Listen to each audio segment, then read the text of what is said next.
All the former hobos know that you have to be tough to eat well. I grew up fighting dogs for food. And today a spirited young man dared to snatch the money from my bowl.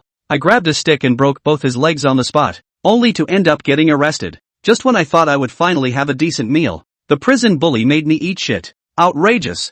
I punched him straight in the face. Ah! The bully was caught off guard, holding his nose and roaring, "Get him!" Other inmates quickly surrounded me, raining punches and kicks on me. Just as I was about to pass out from the beating, the cell door swung open, and the prison guard finally arrived at the commotion. Thinking of rebelling? Get down, all of you. Upon hearing this, the inmates quickly backed off, holding their heads and crouching down. One guard, looking at me lying on the ground, understood what had happened. "Zhang Jian, have you had enough of the good life?" The bully Zhang Jian protested loudly, reporting to the warden. "This is a misunderstanding. Look, my nose is bleeding from that kid." The guard was not buying it, pulling out handcuffs and ordering, "Enough talk, put them on yourself." Zhang Jian didn't argue further, giving me a sinister glare, then took the handcuffs, put them on, and hung them on the overhead hot water pipe. After dealing with Zhang Jian, the guard turned to me and asked, "Kid, do you want to go to the infirmary?" I slowly got up from the ground and said, "I'm fine, just need to rest a bit." The guard frowned, then turned to the other inmates, shouting, "Behave yourselves. Anyone causing trouble will be hanging until tomorrow morning." The cell door closed, and the other inmates glared at me angrily but refrained from attacking, knowing the boss was still hanging. Ignoring their stares, I sat on the bed and pretended to sleep against the wall. At 6 in the evening, dinner time arrived, the cell door opened, and Zhang Jian was released from hanging. Under the guard's watchful eye, Zhang Jian didn't do anything out of line, just rubbed his wrists and said to me, "Kid, we'll have our fun later on." I ignored him. When I heard the food being served outside, I went and got my portion. 2 steamed buns and a piece of pickled vegetable. That was the prison dinner, but I enjoyed it. As night fell, I slept on the bed near the toilet, the foul smell not affecting me. Suddenly, the quiet cell was filled with the sound of rustling sheets. I opened my eyes alertly, but before I could react, my head was covered, and my body was struck all over. A few minutes later, the sheets were pulled back, and Zhang Jian squatted down, taunting me, "Ha, kid, this isn't over yet. We'll continue tomorrow." At that moment, I didn't respond because my whole body was in pain, and my head was spinning. In the middle of the night,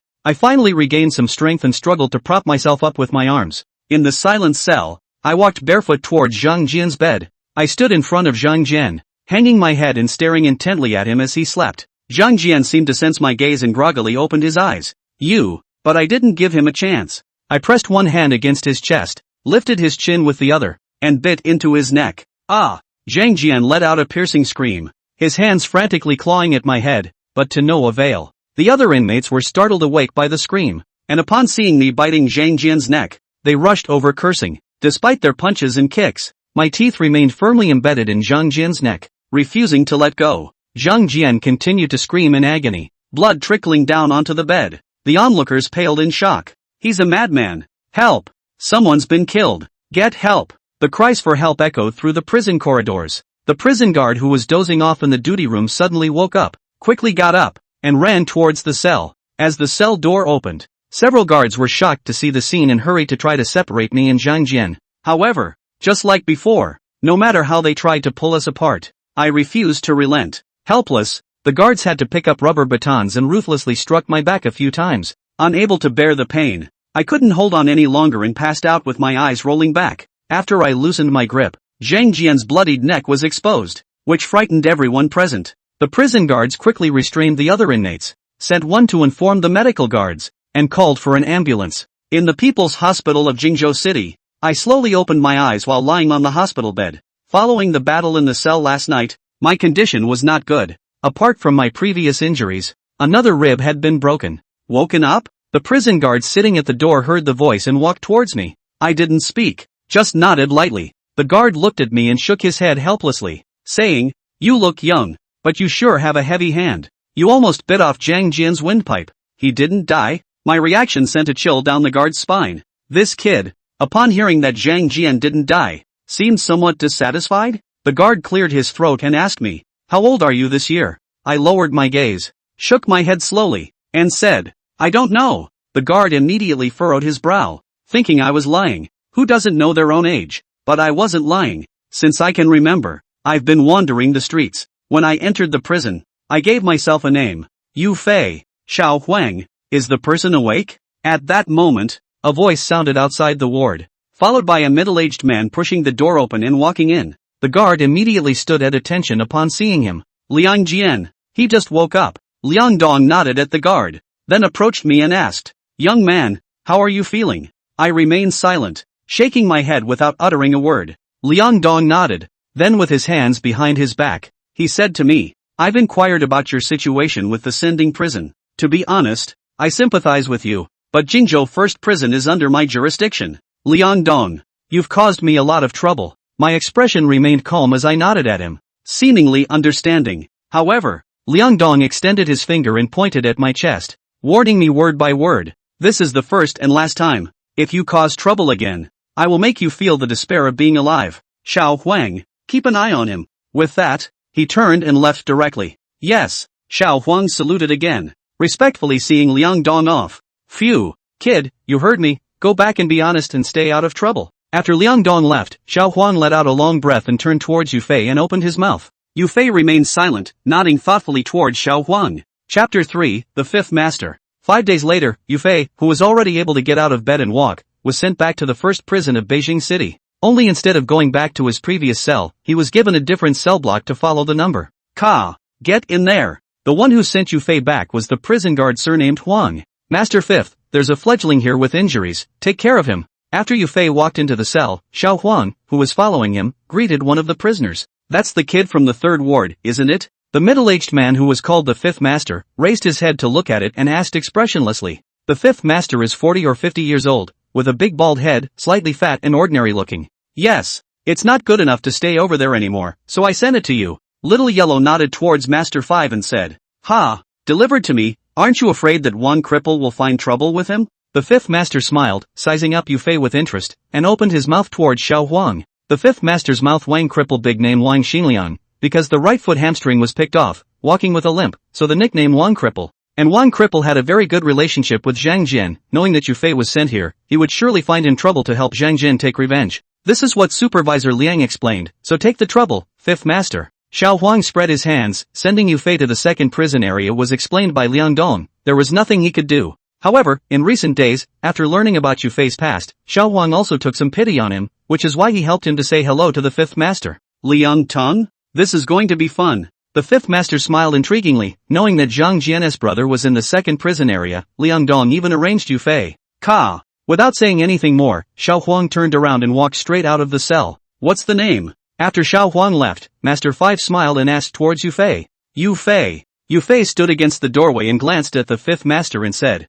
in less than a day after coming in, he put down Zhang Jian from the third prison area, a seedling. Go up and lie down for a while. The Fifth Master nodded in satisfaction. He was very appreciative of Yu Fei's ruthlessness. Yu Fei was not polite. The bumpy ride back from the hospital, his broken ribs were already a little hidden pain. Hearing the words of the Fifth Master directly lay down on the bedpan. When the time came to noon, the prisoners who went out to labor were all brought back, and the people looked at Yu Fei, who was lying on the bedpan and resting, and could not help but be a little puzzled. Big brother, who is this kid? The Fifth Master didn't speak up, so the prisoners didn't turn on Yu Fei, and one of them, a burly and cross-faced prisoner, inquired towards the Fifth Master with a disgruntled look on his face. Don't underestimate people, Gundam. That's the kid from the third prison area, the one who almost edged Zhang Jian to death. The Fifth Master smiled towards Yuan Gang and pointed at Yu Fei to tell his bottom. What? So young? The matter of Yu Fei almost getting Zhang Jian killed had already spread like wildfire throughout the entire first prison of Beijing City. After all, Zhang Jian wasn't some minion, that was the head of the entire third prison area.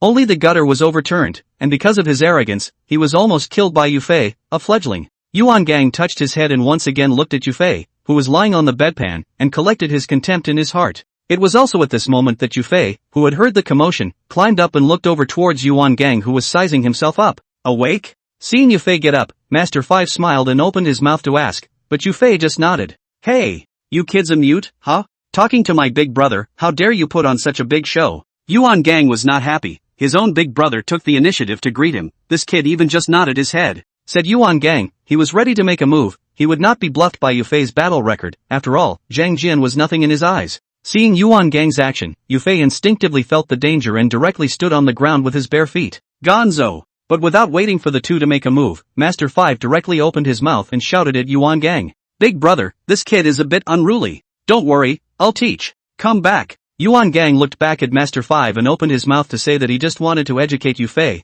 but Master 5 interrupted him without waiting for Yuan Gang to finish. How many times have I told you, you just can't change that stinking problem? Will you grow a brain and stop trying to solve problems by doing things? With a look of hatred, the fifth master rebuked towards Yuan Gang. Yuan Gang didn't meet Master 5 in prison, but followed him on the outside. Master 5 came in to squat for a while this time to give face to some big shot. But it didn't occur to me that just as he left in the front foot, Yuan Gang followed him in the back foot, and even pretended to be here to take care of the fifth master. I'm not. Yuan Gang scratched his head and stammered, not knowing what to say. Think before you do anything in the future. Master 5 glared again, this guy was too much for his own good. Yuan Gang drooped his head and didn't say another word, looking aggrieved. His name is Yufei, you should all know about that thing with Zhang Jian in the third prison area, don't go bullying people without any grudges. After teaching Yuan Gang, Master 5 pointed at Yufei again and said towards the other prisoners, who hurriedly nodded. After all, Master 5 was the boss of the entire second prison district, and he was also the big brother of the southern district of capital city.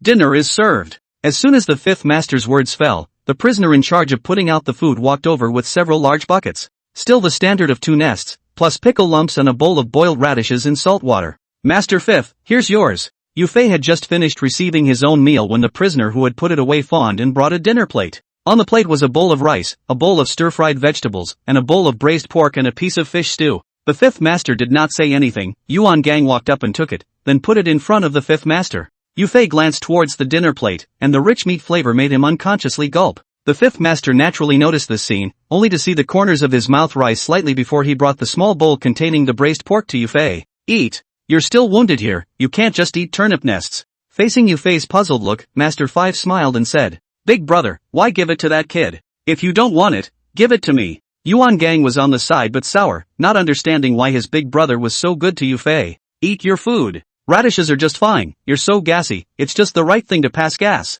The fifth master glared back without any good reason, and gave a few more lectures towards Yuan Gang. Thanks. Yufei opened his mouth in a rare moment, saying thanks towards the fifth master, and there was something different in his eyes. Chapter 4, The Cripple. Hey, your name is Yufei, right? Let me ask you something, are you my big brother's illegitimate son? Without waiting for the fifth master to open his mouth to respond, Yuan Gang, with a nest in his mouth and a bowl of rice in his mouth, came to Yufei's side and asked in a small voice. Yufei's eyes were a bit confused, not understanding what bastardized means. Say what? The fifth master did not hear Yuan Gang's words and saw him biting his ear with Yufei and opened his mouth to ask. Nothing. I'll ask him how he got Zhang Jian. Yuan Gang changed his face violently and hurriedly waved his hand back toward the fifth master. What does bastard mean? However, Yufei gave Yuan Gang an assist, and after sensing the fifth master's kindness towards him, he also took the initiative to speak. It wasn't that Yufei didn't like talking, but he only talked to people who were kind to him. Just like the prison guard Xiao Huang, Yufei talked to him a lot during the few days in the hospital, otherwise Xiao Huang wouldn't have known about Yufei's past. Yuan Gang. As Yufei's words fell, Master 5 instantly became furious and copied the prisoner's nest at his side and threw it at Yuan Gang. The prison nest egg isn't good, but it's hard. Master 5's nest hit with precision, and Yuan Gang's head was smashed directly out of a big bag. I'm just kidding. Yuan Gang, wanting to cry, touched the large bag on his forehead and picked up the nest on the ground with his hand and stuffed it into his mouth. Gang, that's me.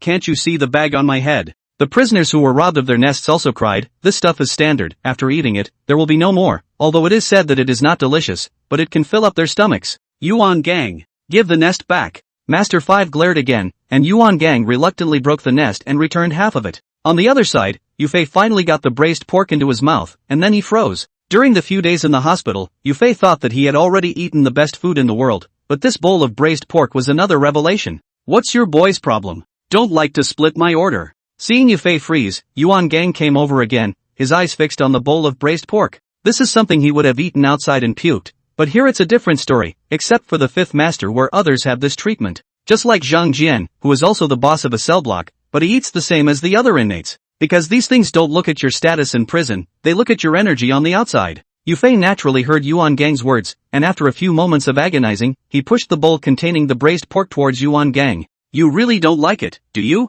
Yuan Gang froze, he was just joking, did not expect Yufei really let him eat. Yufei shook his head and didn't say anything. It wasn't that he didn't like it, on the contrary he wanted it too much. But Yufei knew that it was given by the fifth master, and Yuan Gang was following the fifth master, so he would only give it if Yuan Gang asked. Alas! Yuan Gang, if you talk too much again, you won't be eating this meal. Yuan Gang did not understand Yufei's move, but the fifth master was able to see through it, and sighed in his heart that he was also a bitter person.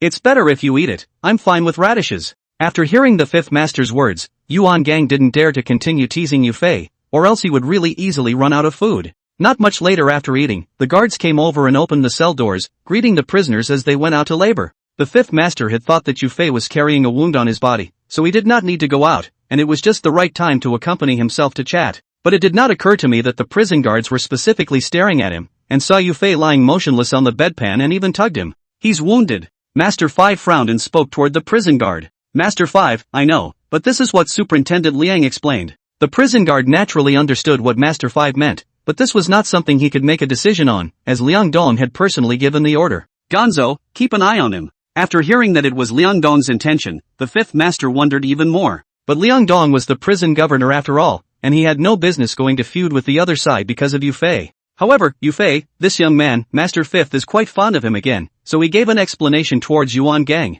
I understand. Yuan Gang is also not a little cute. Naturally knew that Yufei was being targeted, and his big brother had risen to love talent. Just like that, Yufei followed the other prisoners out of the cell. On the prison playground, in addition to the inmates of the second prison area, the inmates of the third prison area were surprisingly brought over. Yuan Gang's heart instantly thumped, thinking that it would be a bit difficult to keep Yufei today. It would have been more than enough to clean up the weeds, a second prison block, but the intention was simply too obvious that the third prison block of the paste box had been transferred as well. Yufei didn't know what he was about to face yet and was curiously looking around. Soon, after explaining what they were doing, several of the prison guards walked off in pairs toward the distance. Among them was the prison guard Xiao Huan, but he didn't say anything more and only looked back at Yufei. You're the kid that almost bit my brother's throat off? After the guards left, a prisoner with a limp came to Yufei. He was followed by fully 30 people, from both the second and third prison districts. Yufei didn't say anything, but his eyes became sharp, staring warily at these people who had no good intentions towards him.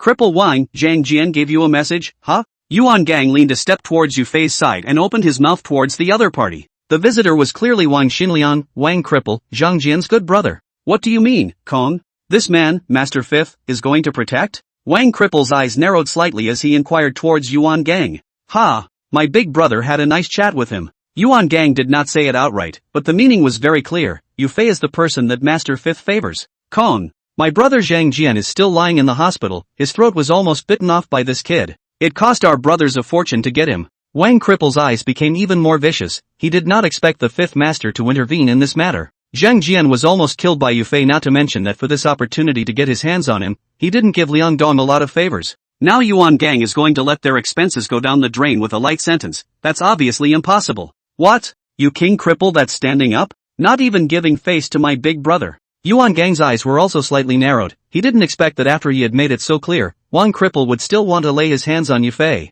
Kong. Of course I have to give face to the fifth master. But there has to be an explanation for what happened to my brother, right? Wang Cripple's face was cloudy, but in the end, he didn't choose to roll his eyes, because he wasn't even in the same volume as the fifth master. Chapter 5. You guys are going overboard. So what do you want? Seeing that the other party was soft, Yuan Gang did not get aggressive. After all, Zhang Jian did almost get killed by Yufei. This way. I'll go one-on-one with this kid. Zhang Jian is my brother. It's not too much to ask that I personally help him out in my brother's affairs, right? Wang Cripple thought for a moment and suddenly had an idea after seeing Yufei's thin body. Don't look at Wang Cripple's limp feet, but his fighting ability is still first class, otherwise he wouldn't have been so comfortable in the second prison area. Okay. Then do as you say. Yuan Gang nodded. The other party's proposal was indeed not excessive. There had to be an explanation for this. But in advance. You, Wang Cripple, go one-on-one, and if you don't have the skills to get Yufei killed, then you won't be allowed to find trouble with him after today. Including that brother of yours, Zhang Jian. If you look for trouble afterward, then my big brother will not be happy.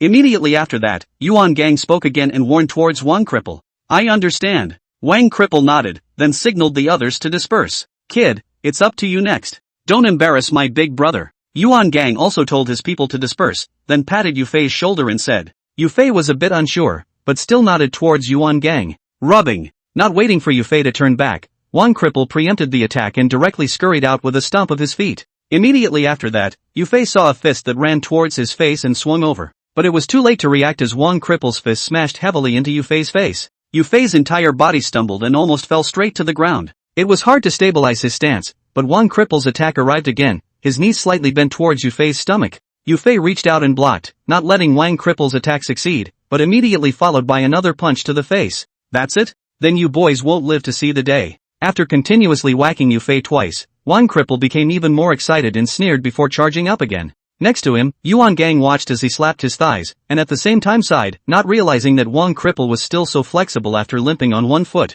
Yufei here, he was finally slowing down, and in his eyes when he looked at Wang Cripple again, he had already exuded a wolfish light. Bang! Wang Cripple, who had rushed up again, directly locked fists with Yufei, and both of them cringed in pain. Immediately after Wang Cripple stomped out a kick, Yufei hastily twisted his body to avoid it, but it touched the injury of his ribs, and he stifled a grunt of pain. Taking advantage of this opportunity, Wang Cripple directly pounced Yufei to the ground, rode on top of him left and right, and began to slam towards Yufei's head. Yufei's entire body was a bit dazed after taking a few punches from Wang Cripple, and the stitched-up wound on his brow bone crumbled open, a touch of scarlet dripping down his cheek. Yufei! Are you stupid? Get on your feet! Yuan Gang looked anxious and yelled at Yufei, causing the other prisoners to join in the fun. Yufei was sobered up for a few moments by Yuan Gang's yelling, and took advantage of the fact that Wang Cripple's punch had just swung down, and directly pulled his arm downward. Wang Cripple also did not expect Yufei to be able to fight back. The whole person was dragged and almost fell down, but fortunately, he finally stabilized his body. But just as Wang Cripple tried to straighten up, Yufei suddenly hugged him, and then his head tilted and bit directly onto Wang Cripple's ear. Ah! Wang Cripple screamed violently, his face filled with pain. Pop! After screaming not more than a few times, Wang Cripple suddenly fell backward through inertia and fell directly to the ground. Lying on the ground, Wang Cripple rolled, both hands covering his right ear, blood continuously flowing out along his fingers. On Yufei's side, he covered his ribs and climbed up from the ground, his mouth slightly open to spit out a ball of something. That was clearly the ear of Wang Cripple, and the people present were dumbfounded that Yufei had bitten off Wang Cripple's ear. Yuan Gang also froze, thinking that this kid belongs to a dog, right? First bit Zhang Jian's neck, almost biting someone's throat off. This time it was even drier, directly biting off the ear of Wang Cripple. These two brothers are really miserable. Just as the crowd froze, Yufei moved and directly pounced towards Wang Cripple. The next picture made the crowd's scalps even more numb, and even Yuan Gang, who was used to seeing big scenes, had a chill in his heart. Only to see Yufei pounce on Wang Cripple's body like a mad dog and start to lay his mouth on him. That's right, it's down and dirty, tearing at Wang Cripple's face one bite at a time. In the end, it was still the same place. Yufei sidestepped his head and bit directly onto Wang Cripple's neck, and it was still the location of the aorta. Pull away! Pull away! Yuan Gang was anxious and rushed forward to greet the others, separating Yufei from Wang Cripple. He didn't want Yufei to get Wang Cripple killed, in which case Yufei's life would be ruined. After all, Master 5 has his eye on him, and if Yufei can't get out of prison for the rest of his life, what use would Master 5 have for him? Hearing Yuan Gang's shouts, the other prisoners also reacted and rushed forward to tear Yufei. It was good that Yufei had little strength left, his already weak body had fought again, and he was loosened by the gentle pull of a few people. Luckily it's not dead. After pulling Yufei away, Yuan Gang went up and took a look at Wang Cripple's injuries. There were just 2 teeth marks on his neck, and the skin was not even broken yet. Are you boy crazy? Mad dog! Yuan Gang turned around and slapped towards Yufei's head. Yufei was already weak, this time his strength was also exhausted. After receiving a slap from Yuan Gang, he directly rolled his eyes and fainted. I'm ing. Blackmail it's not. Yuan Gang's face immediately blackened, just now received so many times from Wang Cripple did not faint, to himself even a slap down. Both were eventually taken to the prison infirmary and then transferred from the infirmary to the hospital. It couldn't be helped, the injuries on Wang Cripple's face were so severe, and the wounds were from bites, that he didn't even know where to start with the stitches. As for Yufei, he had broken his ribs before, and no one knew how this was going to be, so it was better to send him to the hospital for a checkup. People's Hospital of Kyoto City. It was still the doctor who had treated Yufei last time who was on duty, and after seeing his old acquaintance, the doctor's face immediately looked odd. Almost got it, what's this guy been through? The doctor glanced around and, after seeing that there was no one else, lowered his voice toward the prison guards following the car. It's prisoners beating each other up. With a dark face, the guard opened his mouth to explain, while the doctor wore a look of knowing it all. When it came to Wang Cripple immediately afterward, the doctor looked down and froze. You guys are overdoing it. I can't believe they let the dog bite. Chapter 6, Mad Dogs.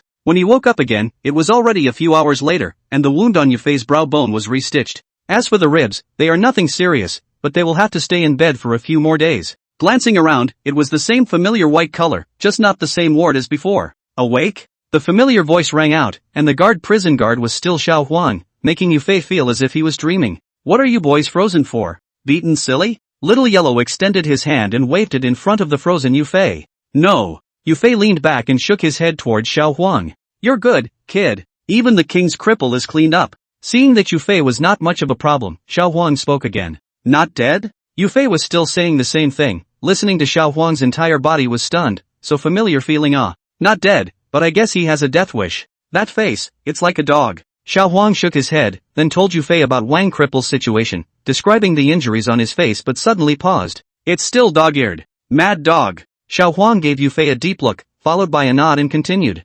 Nowadays, Yufei was completely famous in the know. One prison of Beijing City, so it could be said that no one knew about him. And with the added nickname of Mad Dog. A few days later, Yufei was once again discharged from the hospital and returned to the prison, or the cell where the fifth master was in the third prison area. Ka! The cell door opened and the people who were eating froze when they saw Yufei. Back? Master 5 smiled and waved towards Yufei. Asterisk asterisk asterisk asterisk. Crazy. Not. That Yufei healed up pretty fast. Yuan Gang swallowed the nest in his mouth forcefully and grinned as he greeted Yufei. Yufei nodded expressionlessly before walking over to the fifth master. Didn't eat, did you? Here, eat me. It just so happens that I don't have much of an appetite. Master 5 pushed his dinner plate forward and greeted Yufei as he sat down to eat. Bad appetite? Those 2 bites of rice just now, weren't they quite flavorful? Yuan Gang muttered with a skittish mouth as if he had spilled his vinegar. Thanks. Yufei hesitated for a moment, and after seeing the smile on Master 5's face, he directly squatted down and ate.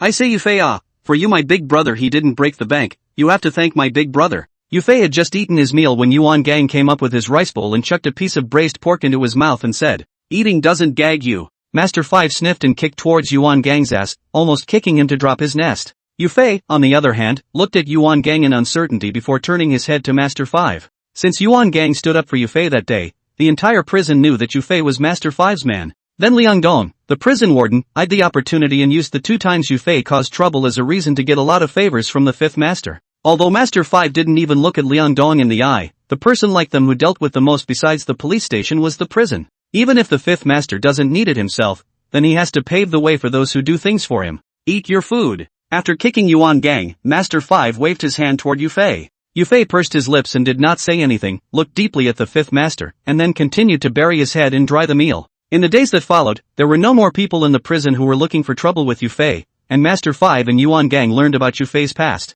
Regarding Yufei's experience, both of them sympathized with him, although they had their own bad times, but it wasn't so hard that they had to steal food from stray dogs. Soon a month had passed, Yufei had gotten used to life in prison, and Master 5 was getting out. Over the course of the month, Master 5 taught Yufei a lot, from the minutiae of daily life to things in society. Even Yuan Gang was a bit red-eyed, and joked several times to ask Master 5 to adopt Yufei as his godson, but he was rejected by Master 5. And besides the 5th master teaching him, Yufei has another teacher, that is Yuan Gang. In addition to telling him things that were difficult to talk about, Yuan Gang also taught Yufei how to fight, and told him what to do in what situation and what to do in what proportion. And after interacting more with Yuan Gang, Yufei was also submerged, and his personality started to become more cheerful, and he would even crack a joke from time to time. Wang Cripple is back, and I heard that Zhang Jian is almost as well. After I go out, Yuan Gang, you take care of Xiao Fei, don't let him be counted out. On the day of his release, Master 5 called Yuan Gang and Yufei to his side and opened his mouth to urge them. Don't worry big brother, with me here I won't let Fei suffer.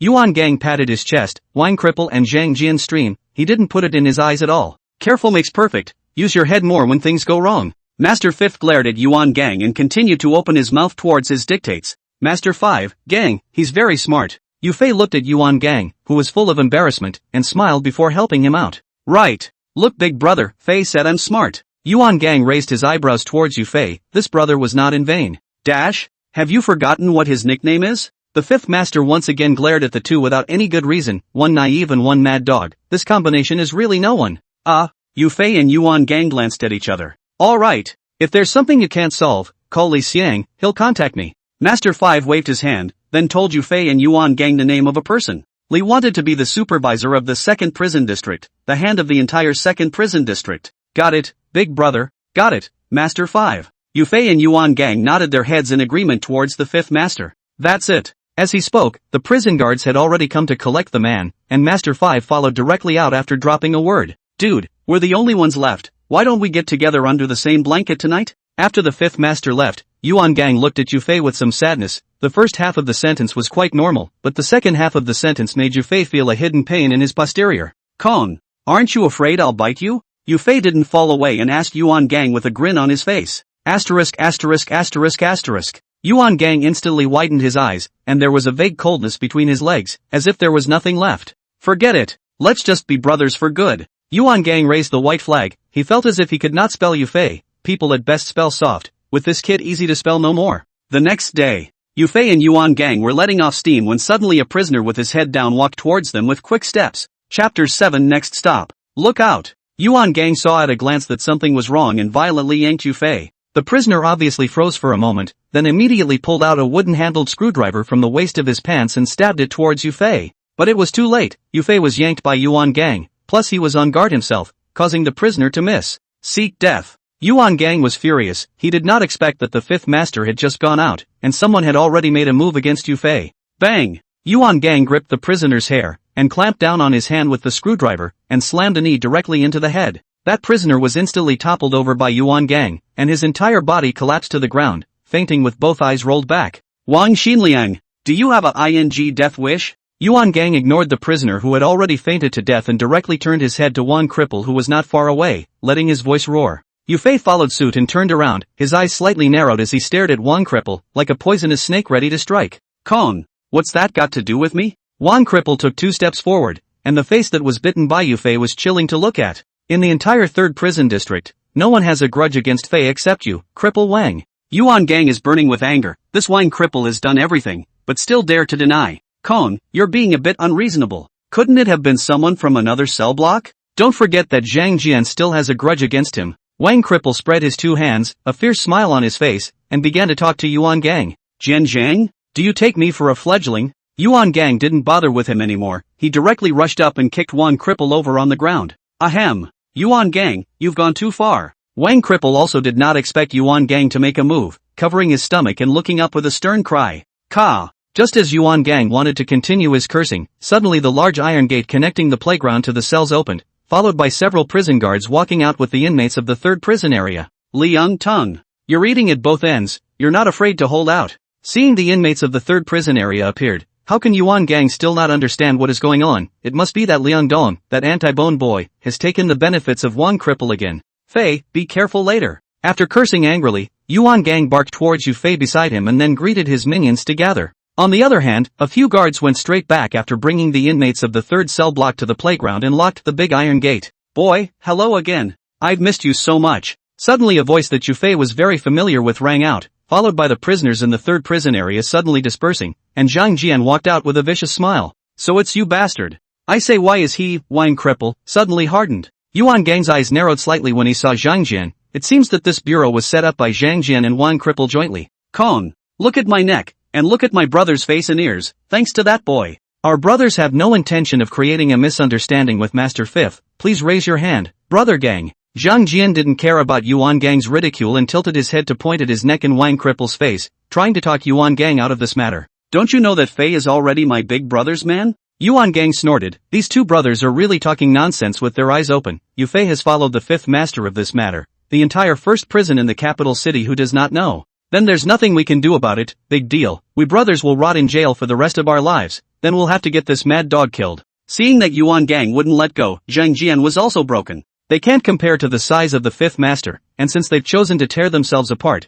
they'll have to spend the rest of their lives in prison. I'd be afraid of chipping your teeth. Yuan Gang's face was instantly gloomy. He didn't expect these 2 to not even give face to his big brother. Give it to me. Asterisk asterisk asterisk asterisk that crazy dog. Zhang Jian didn't talk nonsense and directly commanded his hardcore to charge up. When Wang Cripple saw Zhang Jian make his move, he similarly brought his own men to charge over as well. Asterisk asterisk asterisk asterisk. Asterisk asterisk asterisk asterisk them up. Yuan Gang waved his hand and pointed at Zhang Jian and Wang Cripple with another angry curse, followed by the prisoners from the 2nd and 3rd prison areas fighting together. In the melee of the 2 prison districts, Yuan Gang was like a god of war, charging through the crowd. But Yufei's situation was a bit miserable, as most of the people on the opposite side of the room were all rushing towards him. Especially Zhang Jian and Wang Cripple were determined to get this crazy dog killed. Facing the furious storm of punches and kicks, at first Yufei was able to return a few blows, but gradually he was drowned out by the crowd. You 2 bastards! Seek death! Yuan Gang glanced back and saw that Yufei was being surrounded and beaten by the inmates of the 3rd cell block, and immediately roared in anger and rushed over.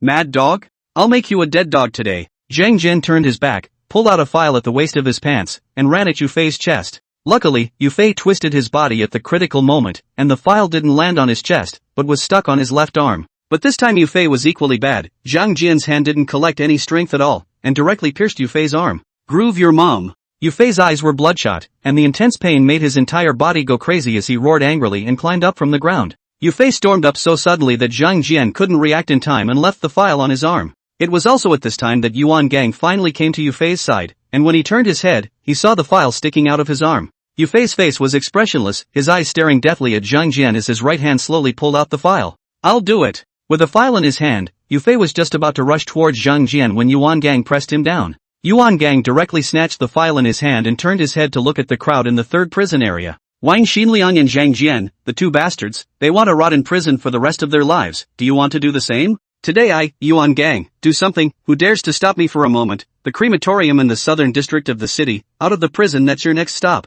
Yuan Gang's gaze was calm and his tone was indifferent, and his cold words were like a knife that directly pierced into the hearts of all the inmates in the third prison area. Looking around, the prisoners who saw Yuan Gang's eyes lowered their heads. They didn't want to put their lives on the line for Zhang Jian and Wang Cripple. Tap tap tap. Yuan Gang held a file in his hand and took a step towards Zhang Jian and Wang Cripple, who were flustered by the naked eye. Ha! Touching my Yuan Gang's brother, you two are not of that size yet. Yuan Gang walked to the front of the two men and stopped, smiled contemptuously, and lifted the file ready to strike. Stop. Chapter 8, Godchildren. Ka. The large iron door connecting the cells opened, and Liang Dong walked out with a few prison guards, his face grim. Zhang Jian and Wang Cripple, because of Liang Dong's outburst to stop them, recovered their lives under Yuan Gang's hand. Want to rebel? Coming closer, Liang Dong first looked at Zhang Jian and Wang Cripple before landing his gaze on Yuan Gang. Superintendent Liang, you've got a good appetite lately. You haven't eaten too much, have you? Yuan Gang did not give the slightest bit of face, playing with the file in his hand as he mocked at Liang Dong.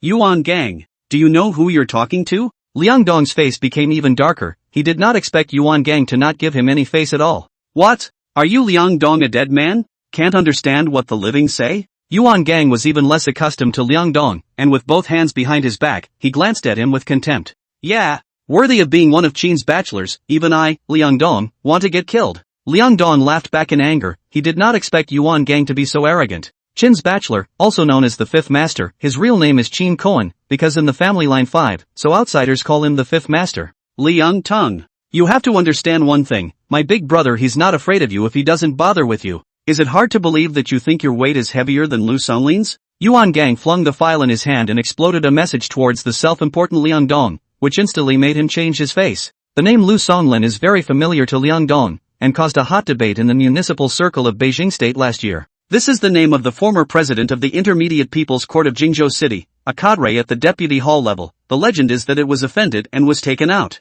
Liang Dong's face was once again ugly. Compared to Lu Songlin, he was just a regular division level. If this matter was really the work of the Qin bachelor's network of connections, then this small body of his own, people really didn't look at it. Yuan Gang. You don't need to scare me. I, Liang Dong, am not intimidated. Although this matter was most likely true, Liang Dong still did not want to lose face in front of so many prisoners. Yellow. Put that crazy dog in a dog cage and get him sobered up. Immediately after that, Liang Dong turned his gaze to Yufei. Yuan Gang, who he definitely did not dare to move, was one of Qin's bachelor's hands. However, Yufei is different. He has only been with Qin's bachelor for more than a month in total. Liang Dong does not believe that just because of Yufei, Qin can still find himself in trouble. Supervisor Liang, this kid still has injuries on his body. After hearing Liang Dong's words, Xiao Huang's eyes flashed with a trace of reluctance, but he did not dare to say anything. Luckily, the supervisor of the second prison area, Li Xiang, also followed him, and when he saw that Liang Dong was going to make things difficult for the Fifth Master's men, he hurriedly opened his mouth and blocked the way.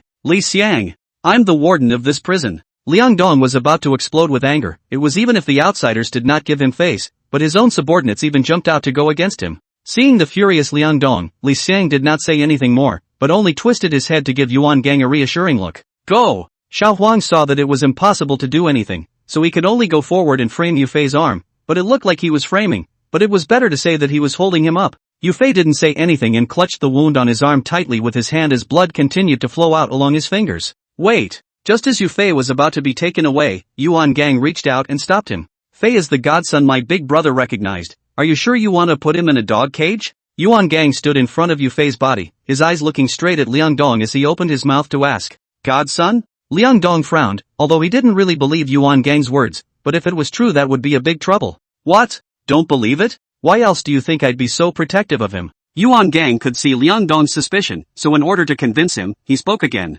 This time Liang Dong was completely convinced, as he also felt that Yufei had only just gotten with Qin Shi, and Yuan Gang was not so desperate for him. But if it's a godson then that's different. Qin Bachelor is childless, then Yufei is probably the successor he set out to take over. Humph. Liang Dong didn't say anything else and turned away with a cold snort, leaving the mess to Li Xiang and the supervisor of the 3rd Supervisory District. Yuan Gang, is this kid really Master 5's godson? After Liang Dong left, Li wanted to come over to Yuan Gang's side and asked curiously towards him. ******** a son of a. Yuan Gang spat and stared at Zhang Jian and Wang Cripple with unkind eyes, itching to eat them both alive. Liang Dong stepped in and didn't make things difficult for Yufei, and that was giving face to the 5th master. With this premise, Yuan Gang was not in a good position to continue to make a move on Zhang Jian and Wang Cripple, which was a tacit agreement between the two sides. Fei, how's it going? Yuan Gang turned his head to Yufei and inquired about the injury on his arm. Nothing. Yufei shook his head. No. You could hang it up to dry if it drips any longer. Seeing Yufei still looking calm, Xiao Huang kicked him without any good reason. Yellow, take him to the infirmary first. Li wanted to wave his hand towards Xiao Huang, then continued talking to Yuan Gang. Should we tell the 5th master about this? Li thought for a moment and asked. No. Just these two scumbags, Zhang Jian and Wang Cripple, don't deserve my big brother's trouble. If it wasn't for Liang Dong's meddling, I would have buried the two of them long ago. Yuan Gang shook his head. He didn't want to bother the 5th master with this kind of thing. It would have to look like how useless he was. Also, but you have this temper under control, so don't cause trouble for the 5th master. Li wanted to nod, and immediately afterward, he barked at Yuan Gang. Why do you all have the same accent? Which one of you has to lecture me too? Yuan Gang glared disgruntledly at Li Xiang. It was hard to get his big brother to boil away, and this popped out another Tang monk. It's all for your own good. Li wanted to pat Yuan Gang's shoulder and shook his head helplessly. Not long after, Yufei was sent back to his cell by Xiao Huang after sewing up his wound, while Yuan Gang and the others had returned long ago. What did I tell you?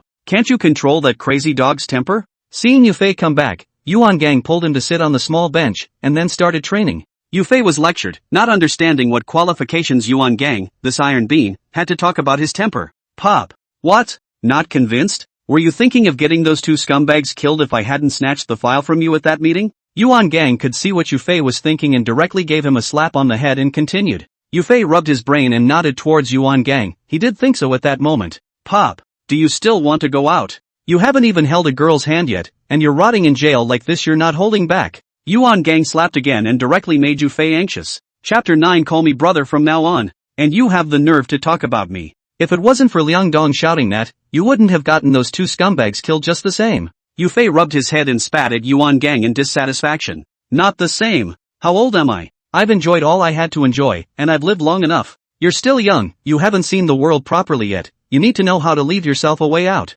Yuan Gang laughed and shook his head, then raised his hand to rub Yufei's head and said, Gang, Yufei froze, looking at Yuan Gang in front of him not knowing what to say. What's with the name Kong? You're not my little brother. Call me brother from now on. Yuan Gang raised his hand for another slap, but this time Yufei laughed. Brother! Yufei's eyes reddened slightly and he shouted towards Yuan Gang with a complicated mood. Oh, stinky brother. Yuan Gang laughed happily and lowered his hand to put his arm around Yufei's shoulder. When he first learned about Yufei's past, Yuan Gang was very sympathetic to him. Later on, after spending another month together, Yuan Gang became more and more fond of this little kid who didn't know anything, and in his heart, he already regarded Yufei as his own brother. After the battle in the playground, Wang Cripple was transferred to the 3rd prison area by Liang Dong, and since then the two of them and Zhang Jian have not looked for trouble with Yufei. 3 months passed quickly, and with some maneuvering by Master 5, Yuan Gang and Yufei were about to be released from prison. The sun was blazing, the July sky was covered with a fiery red halo, and the sun was high in the sky, radiating a fiery heat wave.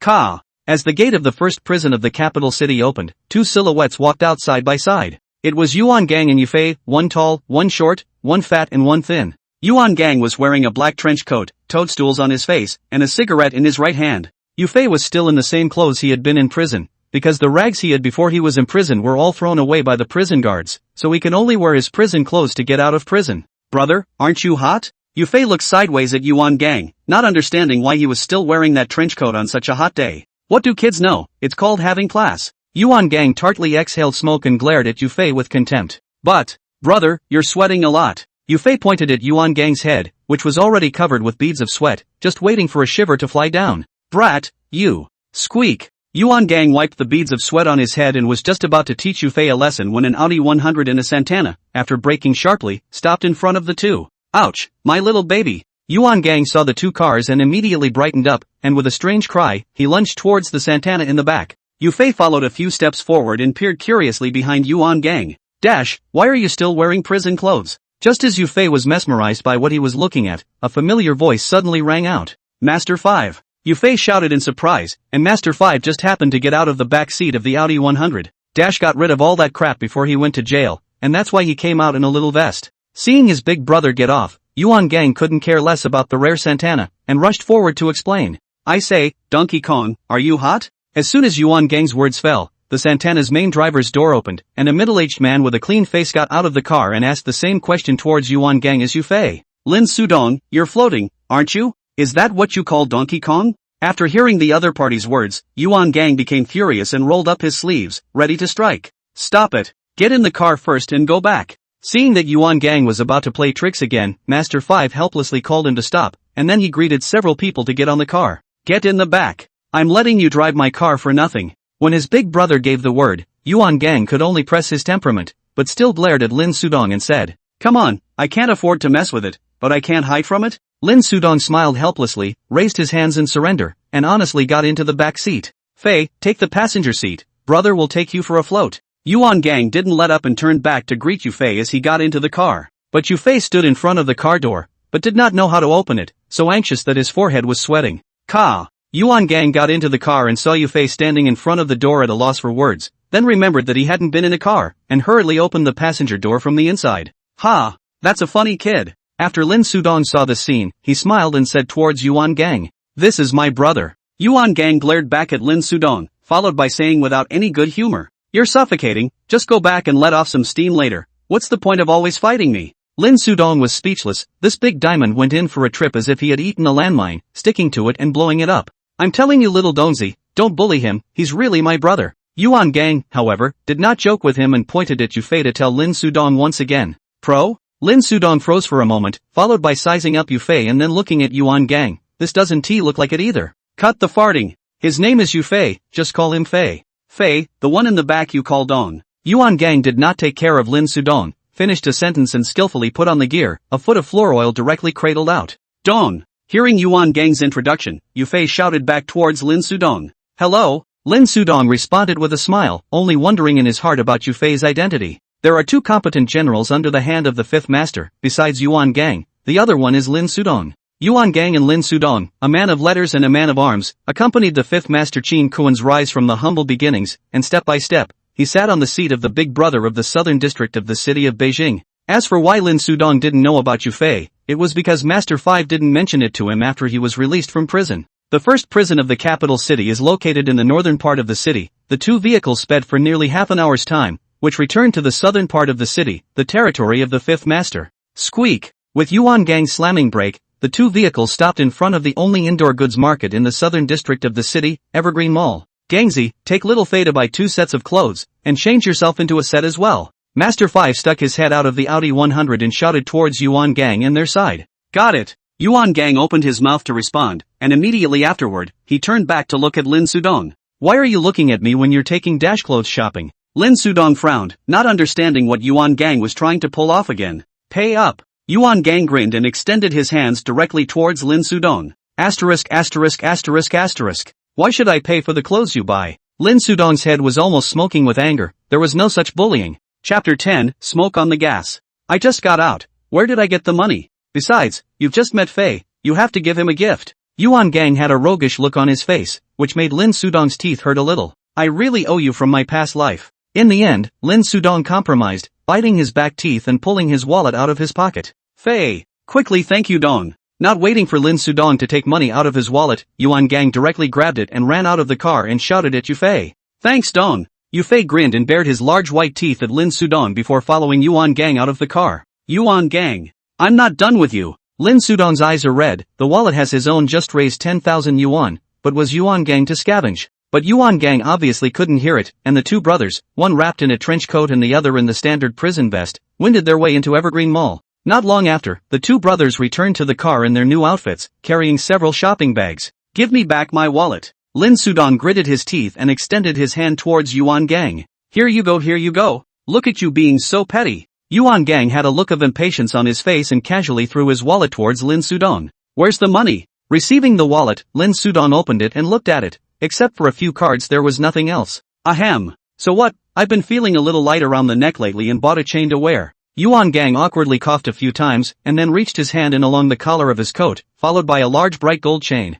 You're bluffing me. Lin Sudong clenched his back teeth and glanced at the gold chain on Yuan Gang's neck, which was at most $3,000 to $5,000. So what, Dong? I have one too. Yufei smiled coyly and pulled a gold chain of the same style outward along his neck collar. I'm ing. Lin Sudong was smoking with anger. These two brothers were really more inappropriate than one another. It's just that he just met Yufei, and Yuan Gang recognized his brother, so it's only right that he spends a little bit of money on himself. Drive. I have some tightness in my chest, go back and take some medicine. Lin Sudong waved his hand breathlessly, he had completely lost his temper. Seeing Lin Sudong's disheveled appearance, Yuan Gang and Yufei smiled at each other before scampering out with a kick of floor gas. A few minutes later, the car stopped in front of a gilded hotel, which was the property of the fifth master, Marriott Holiday Inn. Greeted by two doormen, the group followed the fifth master inside. The hotel has a total of 5 floors. The first floor is the reception hall and recreation place. The second and third floors were accommodation rooms, the fourth floor was the restaurant and banquet hall, and the entire fifth floor was the office of the fifth master. Led by Master 5, the crowd took the elevator directly up to the fifth floor, during which Yufei was filled with curiosity as he surveyed everything around him. Ding! The elevator arrived and Master 5 stepped out first, followed by the others. Xiaodong, how's the situation over at the clubhouse these days? As he walked, Master 5 turned back towards Lin Sudong and asked. Not so good, every other day is a trip to the inspection, a lot less customers. Lin Sudong frowned slightly as he opened his mouth and responded towards the fifth master. Humph, this new chief Ma has a big appetite. The fifth master snorted coldly, his tone very dissatisfied. Ka. As they spoke, the crowd had already reached the office door, and Master 5's driver and bodyguard stepped forward and opened the door. Walking into the office, Yufei was instantly dumbfounded by the grandiose layout, as well as the view that came into his eyes through the floor-to-ceiling windows, which really opened his eyes. What about the nightclub side, is it still being watched by Xiaolong? Master 5 walked over to the sofa and sat down by himself, picking up a cigar from the table and taking it into his mouth. Yes, Lin Sudong nodded and said.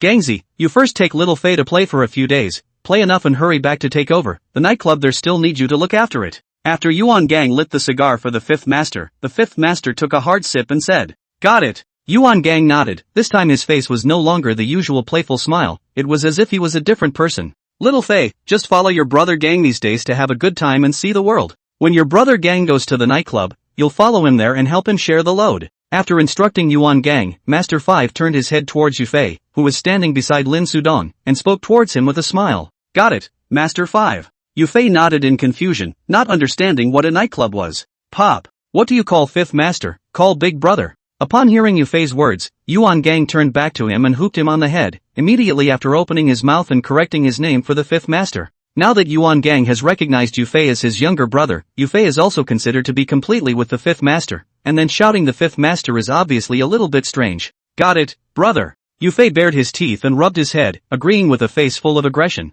Brother? The fifth master was a bit surprised when he heard Yufei address Yuan Gang and twisted his head to look over. Hey, big brother, I recognize Xiao Fei as my brother. Yuan Gang scratched his head and smiled, and told Master 5 about recognizing Yufei as his brother. This is a good thing. In addition to receiving you today, this is an added joy. The fifth master laughed after hearing this and pointed at Yuan Gang and Yufei both said happily. Joy? Then this high is also too costly, screwing me out of a whole $10,000. Lin Sudong skimmed his mouth and muttered in an unkind manner. But it's a good thing Yuan Gang didn't hear it, or it would have been inevitable that there would have been another big battle. The fifth master didn't have many properties, technically there were only 3, the first being the Marriott Holiday Inn where they were currently located, which was also the fifth master's home base. The second place is the clubhouse that Master 5 mentioned to Lin Sudong, the full name is Marriott Royal Clubhouse, which is managed by Lin Sudong and his Master 5's money bag. Lastly, there's the Marriott nightclub, which has been in charge of Yuan Gang, and that's where they keep the hitmen for Master 5. Although there were only 3 properties, the incomings were astonishingly large, as the fifth master controlled the largest gambling center in the entire capital city, right in the middle of the Marriott Royal Club. Time quickly came to the evening, and the crowd followed Master 5 to the 4th floor of the Marriott Holiday Inn, where they received Yuan Gang and Yufei both. They weren't the only ones at the reception banquet, a few third-generation figures under the fifth master's hand would also be attending, only they hadn't arrived yet. Kong, I've missed you. The people were sitting in the banquet hall and talking, when suddenly a voice came from the entrance, followed by a silhouette pouncing towards Yuan Gang with quick steps. Chapter 11, Short and Sweet. Xiaolong? Seeing the visitor, Yuan Gang shouted in surprise. The visitor was none other than Xiaolong, whom Master 5 had mentioned earlier, who had temporarily taken over the management of the Marriott nightclub after Yuan Gang had been imprisoned. Xiaolong, whose real name was Zhang Zilong, was slightly less built than Yuan Gang, and had an extremely feminine face that didn't match his stature. Kong, you're finally out. After greeting Master 5, Xiaolong hugged Yuan Gang and said in an excited tone. What? Miss me? Then you wash up tonight and remember to leave the door open for me. Yuan Gang grinned and joked with Xiaolong. Okay. So, Gang, are you attacking or defending? Xiaolong spread his two hands with a disinterested expression, and directly rebuffed Yuan Gang. Forget it. Still the girl is better for me. Go play with your own eggs at night. Yuan Gang waved his hand, he was just going through the motions, he really couldn't accept that kind of thing of spelling bayonets. By the way, I'll introduce you to someone. My newly recognized brother, Yufei. After some pleasantries, Yuan Gang pulled Yufei in front of him and introduced him to Xiaolong. Brother? Xiaolong looked at Yufei with a face full of surprise, then turned back towards Yuan Gang to confirm. What? You can't? Yuan Gang raised his eyebrows and directly raised his arm around Yufei's shoulders. How dare I have a problem with that? It's just a bit of a surprise. Xiaolong shook his head, it was none of his business. Hello dragon. Yufei would not be that mute teenager anymore and smiled as he greeted Xiaolong. Hello? Xiaolong hurriedly responded. This was the younger brother that Yuan Gang had recognized, he didn't dare to slack off. Not long after, the banquet hall once again ushered in two people, both of whom had followed Lin Sudong over at the clubhouse. One man, Lu Jin, was short and somewhat sharp-looking. Another person called Li Wenqi, 1.8 m big tall, well-built handsome, wearing a pair of gold-rimmed glasses. Everyone is here, sit down. Master Fifth greeted them, and they all found their places and sat down. There are not many people at the reception banquet, but all of them are the backbone of the Fifth Master's hand, and there is only Yufei, a new face. I'll cut the crap, Gangzi and Xiaofei are getting out of jail today, and this meal is to pick them both up. Fei is someone I met in prison, and now he's recognized by Gangzi as his brother, so it's a good time to take this opportunity for you guys to get acquainted. Master 5 lifted his wine glass and raised his finger to point at Yuan Gang and Yufei, and then introduced Yufei to the crowd to get to know him. Big brother, Fei hasn't decided where to go yet, right? Why don't you let him play with me? Li Wenqi pushed up his glasses and smiled at the Fifth Master. Why should I go follow you? Fei is Gang's brother, of course he should follow Gang to the nightclub. Xiaolong was the first to be unhappy and glanced at Li Wenqi without a good mood and said. When the Fifth Master saw the two men competing for Yufei, he smiled and did not say anything, happily watching the play with a cigar in one hand. Yuan Gang and Lin Sudong were the same, they both knew exactly what Li Wenqi and Xiaolong were playing. There was another person who was silent, and that was the sharp-tongued Lu Jin, dripping his eyes without knowing what he was thinking. Look at Fei's body, he's not fighting material, he might as well help out over at the clubhouse. Li Wenqi hugged his bladder and leaned his whole body on the chair, still smiling. You know. It's called short and sweet, do you understand? Xiaolong huffed and puffed, racked his brain for half a day, and finally came up with a word to refute Li Wenqi. Put. Ha ha ha. The Fifth Master and the others laughed out loud, and Yufei was bashful at Xiaolong's remark. Okay, stop arguing. Fei followed Gangzi over to the nightclub. Lizzie finished watching, the Fifth Master then opened his mouth to speak out. Underneath the people of competition is a good thing, but cannot fight out of the fire to tear their faces. Wenqi this time you've looked away. He's really short and sweet. Yuan Gang was still enjoying himself and took the opportunity to refute Li Wenqi's opinion and flirted again. How? Li Wenqi was a bit uncertain and looked towards Yuan Gang in confusion. On his first day in prison, he ate over the boss of a cell block, and almost got him killed outright. Yuan Gang's entire body was full of energy, patting Yufei's shoulder towards Li Wenqi and explaining. And afterward, with a wound on his body and a broken rib, he almost got that jailbird's brother killed again, so would you say that's short and sweet? Without waiting for the crowd to open their mouths and ask for details, Yuan Gang continued to talk about what happened between Yufei and Wang Cripple. A deep hide. Lin Sudong's eyes lit up, he finally knew why Master Fifth wanted to accept this little brat, and he also knew why Yuan Gang recognized Yufei as his younger brother. Then I have nothing to say. Li Wenqi spread his hands, this kind of record and then say that people cannot fight, that is to say blindness with open eyes. Nice one. Fei, you're so fierce. Xiaolong, because he was sitting close to Yufei, excitedly slapped at his shoulder and said, Ka. The crowd was talking when suddenly the entrance door opened. Master 5, Lu Baoshan is here. A little girl at the front desk, in a hurry, ran to the crowd and opened her mouth. Bang! Asterisk.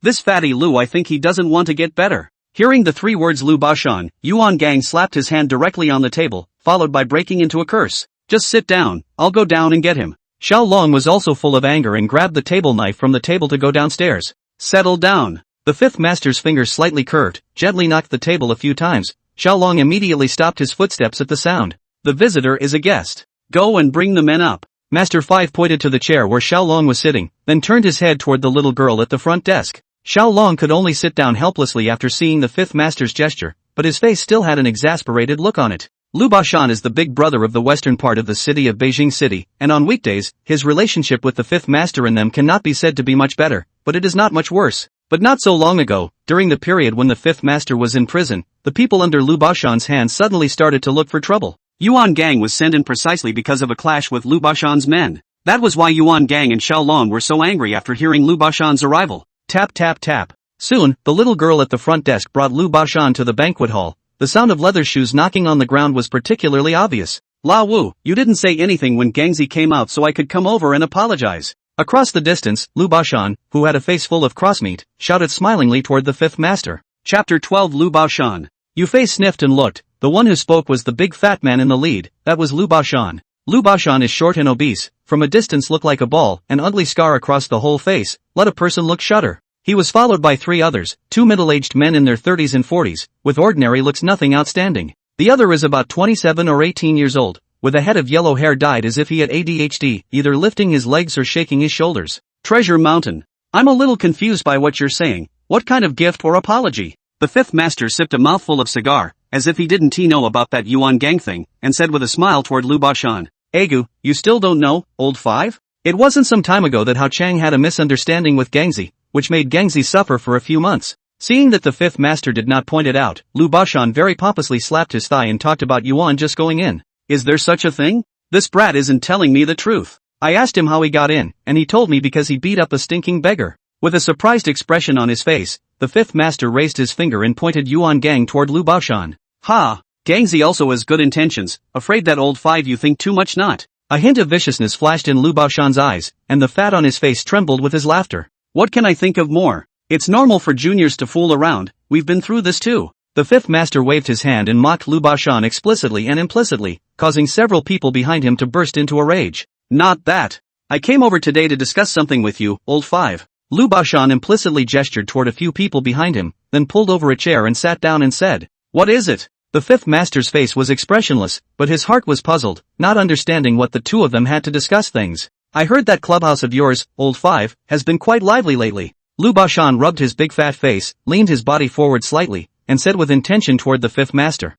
Of course my clubhouse is bustling, how else would it make money? The fifth master naturally heard what Lu Bashan meant, but he just did not get on, a sentence directly around the past. Oh, you're not making any sense, old 5. Lu Bashan smiled and shook his head. What? Did I say the wrong thing? The fifth master still pretends to understand, just do not pick up Lu Bashan words. Then I'll say it plainly. That new chief Ma, I can set you straight. Lu Bashan directly opened the window of the sky to say the truth. The fifth master grating and whining are a little bit annoying to him. It's a thing. That's a good feeling. It just so happens that there's wine on the table, so I'll thank you more for helping me out, Bashan. With a look of sudden realization, the fifth master said that he raised the wine cup in front of him and toasted towards Lu Bashan. Later, Lu Bashan held out his hand to stop it. I've done you such a great favor, old 5, and you want to get rid of me with a glass of wine, huh? Lu Bashan had some toothache, and in his heart, he cursed the old loach of Qin's bachelor, Slippery. Oh, and what do you want, Treasure Hill? The fifth master smiled and asked towards Lu Bashan after putting down his wine glass.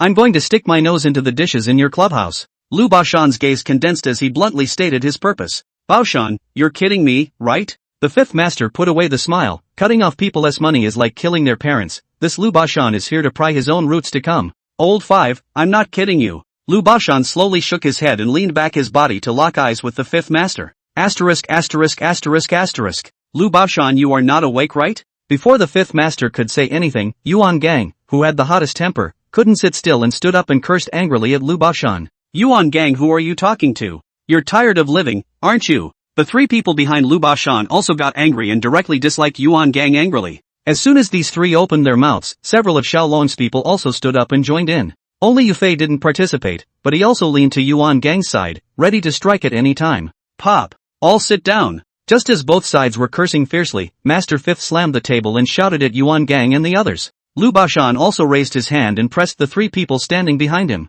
Bashan, this won't work. The fifth master shook his head towards Lu Bashan, the gambling board in the clubhouse that is his lifeblood, no one else can interfere. Old Five, I know you have people standing behind you, but this new Chief Ma is no pushover. Lu Bashan had long anticipated the fifth master's reply, and he reminded him without delay. As expected, the fifth master frowned after hearing Lu Bashan's words. Lu Bashan said very clearly that he had already roughly guessed who was standing behind him, and also revealed that Director Ma's volume was not small either. Although this Chief Ma is troublesome, I have the means to get rid of him. Old Five, isn't it good for everyone to earn together? Seeing the fifth master pondering without saying anything, Lu Bashan's face kindly smiled and continued to speak. Bashan, thanks for the heads up, but this is still non-negotiable. The fifth master slowly shook his head. He knew that what Lu Bashan said was probably true, but that gambling board was the blood of most of his life, and he could not allow anyone to interfere. Old Five, you're so greasy. Lu Bashan gritted his back teeth and cursed angrily in his heart. This is a stone in a latrine, smelly and hard. I, Sheen Cohen, have tossed these family businesses after tossing them for most of my life.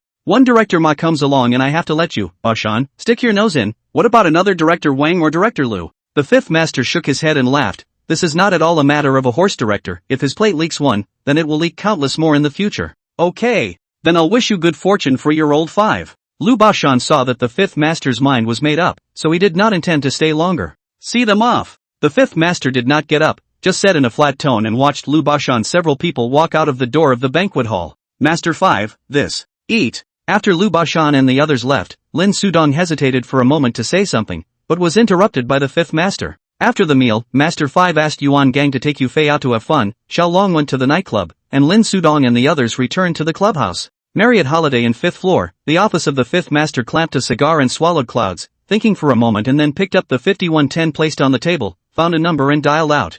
Secretary Lin. The call was quickly answered, and Master Five sat up straight and shouted in a respectful manner. Chapter 13. On the other hand, Yuan Gang and Yufei left the hotel and drove their Santana straight to the famous Red Light Street in the southern district of the city. Brother, where are we going? Yufei was sitting in the co-pilot, and the stimulation of alcohol made him speak with a bit of a lisp. Hey, brother will take you to get laid tonight. Yuan Gang laughed obscenely a few times and raised his hand to rub Yufei's head. Deflowered? What's that for? Yufei looked at Yuan Gang with hazy eyes, his tiny head filled with big question marks. You'll see when we get there. Yuan Gang said no more, slammed on the gas. Santana suddenly roared and rushed out. Not long after, the car slowly came to a stop, and Yuan Gang reached out and patted Yufei, who was sleeping. Fei, wake up, we're at the place. Yuan Gang pulled Yufei's arm and just shook it, directly forcing the machine on him. Brother, I'll sleep some more. Yufei waved his hand breathlessly, his two eyelids were like hanging iron blocks, how could he not open them? End of the line stuff. Yuan Gang shook his head helplessly and directly got out of the car and went to the passenger side,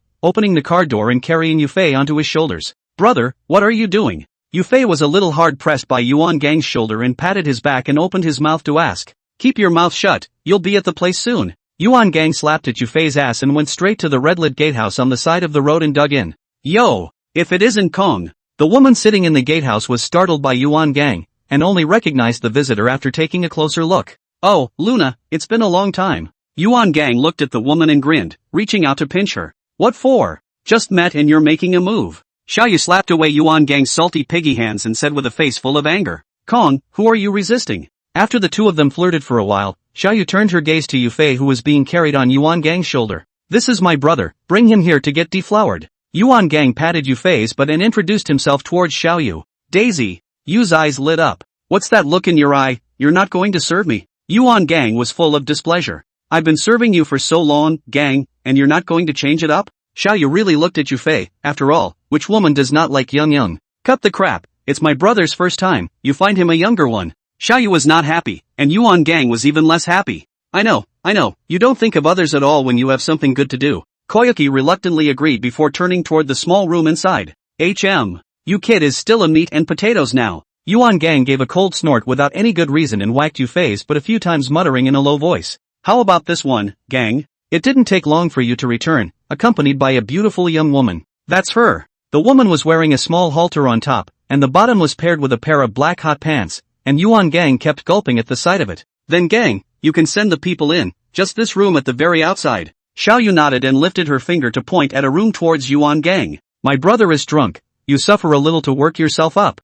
Yuan Gang nodded and spoke towards the young woman after putting Yufei on the bed. Got it. The woman guffawed and looked at Yuan Gang with another burst of fire, turned around and picked up Xiaoyu and left. On the bed, Yufei was falling asleep in a daze when he suddenly felt someone undressing himself and he fought to open his eyes to see, but was unsuccessful and had to let the other man toss him around. Not long after, Yufei, who was sleeping, woke up with a jolt as he felt something cold sticking to his body. Awake? Seeing Yufei open his eyes, the woman caressed his chest and smiled. You are. Who? Seeing that it was a strange woman, Yufei was instantly on guard. But as soon as the words were out of his mouth, he realized where he was now. Both of them were naked. Yufei's face reddened to the naked eye. It was the first time he had experienced this kind of scene. Cluck cluck cluck. Of course I am. The woman was amused by Yufei's reaction, and then she wanted to tease him a bit, but she was interrupted by the commotion outside before she could finish. Yufei also heard the cacophony coming from outside. He gave the woman a quiet gesture and quieted his mind to listen. Is this it? Yuan Gang Santana is parked not far outside. This should be the place. Keep the noise down, get in the house and just press him to death.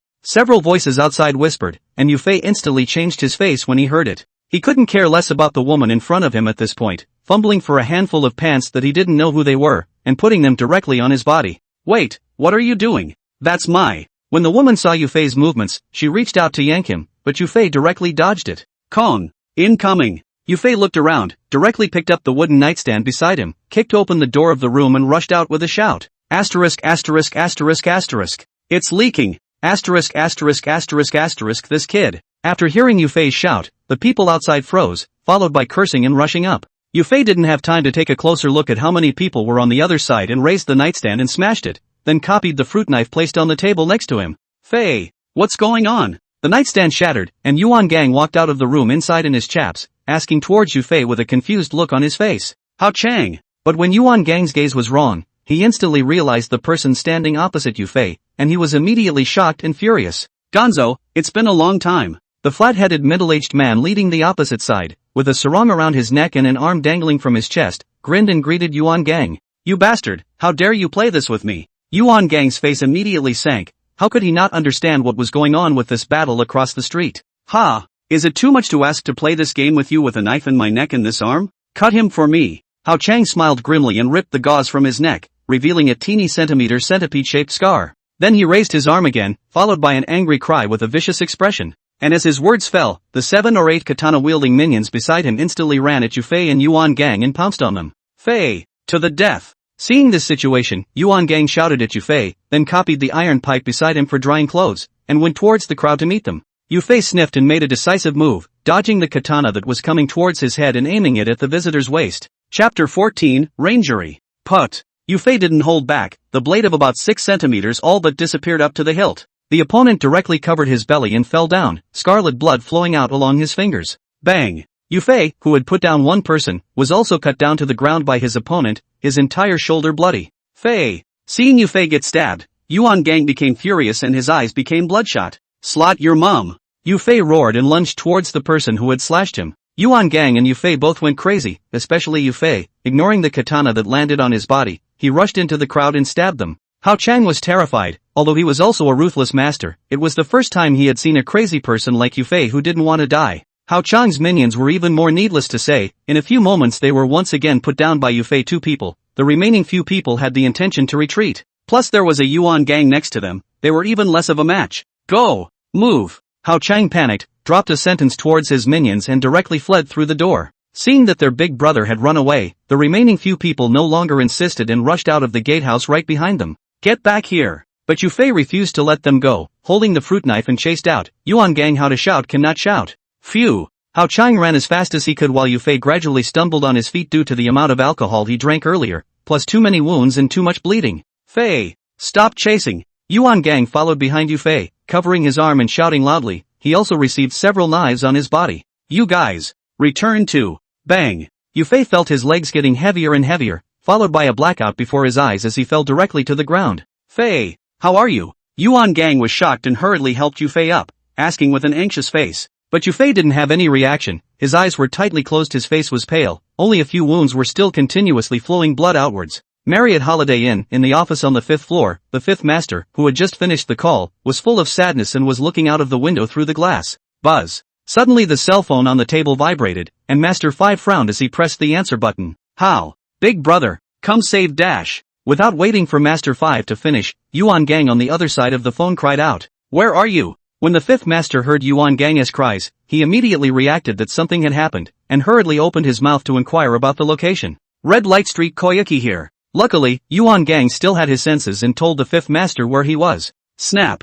Master 5 hung up the phone, then found Lin Sudong's number and dialed it. Xiaodong, Red Light Street where Gangzi's old flame is, hurry up and bring someone there. Also give Xiaolong a call, tell him to bring someone there too, something happened to Gangzi and Fei. The phone didn't ring a few times before it was connected, and Master 5 explained the situation as fast as he could, and Lin Sudong hung up the phone directly after promising. That night, the entire southern district of the city was abuzz with activity, as teams of 200 to 300 people assembled from all directions toward Red Light Street. Squeak! With a sharp break, Lin Sudong was the first to arrive, and at a glance he saw Yuan Gang who was hugging Yu Fei and crying bitterly. Dongzi, save Fei. Save my brother. The moment he saw Lin Sudong, Yuan Gang, who was at his wit's end, seemed to have seen a savior, and opened his mouth to wail with snot and tears hanging on his face. Carry the car. Get in the car. Seeing the two people covered in blood, Lin Sudong's face also changed, and hurriedly greeted his minions to carry Yu Fei to the car. Send it to Old Yellow. After Yu Fei got into the car, Lin Sudong handed the car keys to one of the juniors and barked towards the other. Yu Fei's body with these wounds definitely can't be sent to a big hospital. If someone calls the police, that would be troublesome. Old Huang was an old acquaintance of Lin Sudong and Yuan Gang and the others, running a small clinic that specialized in helping people like them with their injuries. What's going on? Yuan Gang was about to follow him to the car, but seeing that he was not much of a problem, Lin Sudong reached out and stopped him. Asterisk asterisk asterisk asterisk. It's that scumbag Hao Chang, leading people to block me and Fei. I'm going to get him. Upon hearing Lin Sudong's inquiry, Yuan Gang then remembered Hao Chang and his group before gritting his teeth. Did it leave a tail? Lin Sudong frowned, but he knew that this was not the time to consider things and continued to open his mouth towards Yuan Gang. There's a few put down inside by Fei. I don't know if they're dead or not, so take care of it. Yuan Gang pointed to the gatehouse, and then stopped ignoring Lin Sudong and directly got into the car. Dong, where's Kong? Shortly after Yuan Gang and Yu Fei left, Xiaolong also arrived with his men and asked towards Lin Sudong with an anxious face. Sent it to Old Yellow's. Lin Sudong responded with a sullen face.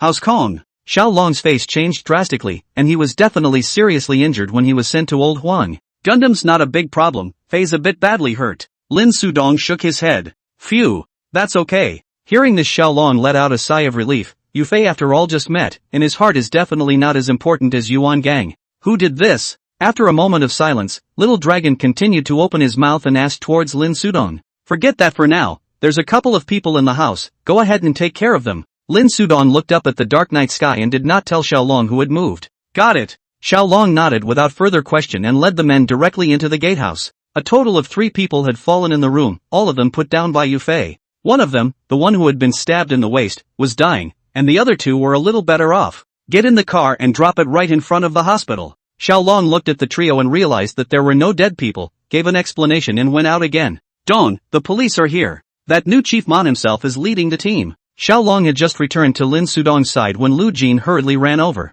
Smell it? Lin Sudong's eyes narrowed slightly. That newly appointed director Ma had come personally, then this matter was not that simple. I'll go meet him. Xiaolong, you hold on tight. Lin Sudong straightened his clothes, then followed Lu Jin. At the entrance of Red Light Street, a dozen policemen were confronting more than 100 gangsters. Get out of the way. Ma Rongxiang put his hand on his waist and pressed it on his holster, his face grim as he shouted angrily towards the punks. Officer, it's against the law to talk on the road, isn't it? A punk glanced at Ma Rongxiang contemptuously and said innocently with both hands spread out. Like to talk, do you? Cuff him and take him back to the station for a good chat. Ma Rongxiang clenched his back teeth, he couldn't bear it anymore. Chapter 15 Ma Rongxiang. Chief Ma, people are just having a chat, and this is all about being handcuffed? Ma Rongxiang gave an order, and a police officer beside him immediately took out his handcuffs, but just then Lin Sudong arrived. Lin Sudong. So it's you who's here, I said how these stinky fish and shrimps are bottoming out. Seeing Lin Sudong appear, Ma Rongxiang's eyes narrowed slightly and he immediately opened his mouth to dislike him. Chief Ma, as a police officer, is it okay for you to insult us ordinary people? Lin Sudong raised his hand and suppressed the furious crowd, smiling as he asked towards Ma Rongxiang. Flatulent? And you guys are worthy? Ma Rongxiang's face was full of contempt, looking at the crowd with another burst of fire. Director Ma, I hope you pay attention when you speak. If you keep adding fuel to the fire like that, I won't be able to keep it down. Lin Sudong's face sank. This Ma Rongxiang unexpectedly did not give half a face. What? Do you, Lin Sudong, want to touch me? He, Chin, doesn't even dare to say this. Have you, a horseman, set your position straight? The corner of Ma Rongxiang's mouth rose, glancing at Lin Sudong with disdain. There's still fire in the clay man, and you, Chief Ma, don't look down on people too much. Lin Sudong was a person who was very capable of keeping his composure, but in the face of Ma Rongxiang's arrogant attitude, he was also a bit enraged. Dong, what's the chatter? So lively. As soon as Lin Sudong's words fell, Xiao Long parted the crowd and walked out, vaguely conveying a look towards him. It's fine, I had a chat with Director Ma and saw the official authority of his director. Lin Sudong understood and turned his head towards Ma Rongxiang to sneer. Lin Sudong, I don't have time for your bull asterisk.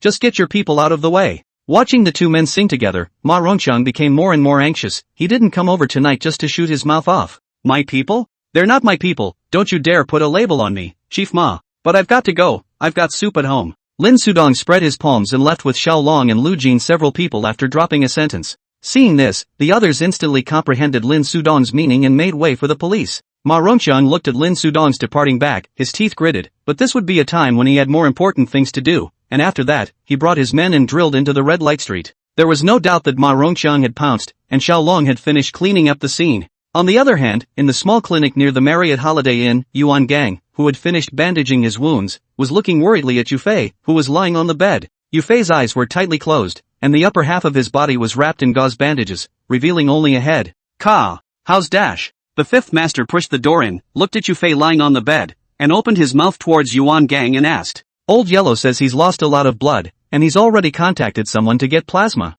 Yuan Gang looked back, with a complicated mood, he even forgot to call his big brother. It's okay. Master Five nodded at his words and dragged over a nearby stool to sit down. Big brother, Hao Chang must die. After a few moments of silence, Yuan Gang suddenly thought of something and raised his head toward the fifth master. Not now. The fifth master, through Lin Sudong, already knew what was going on, and he pinched his brow as he responded towards Yuan Gang. Why? Yuan Gang didn't understand, and his voice couldn't help but rise a few points. After the accident on your side, Ma Rongxiang brought someone over. The fifth master did not explain the exact reason, but only said that Ma Rongxiang went to the red light street. The last name of Ma is involved? Yuan Gang frowned slightly and forced down the fire in his heart. Although he was rather short-tempered, he wasn't a little cutie. It's not easy to manipulate this guy, just bear with me for now. Master Five nodded and said as he reached out and patted Yuan Gang's shoulder. Not even that one? Yuan Gang's pupils shrunk at the words. He did not expect that a division chief, his own big brother, could not do anything about it. Ma Rongxiang's roots aren't in the city of Beijing,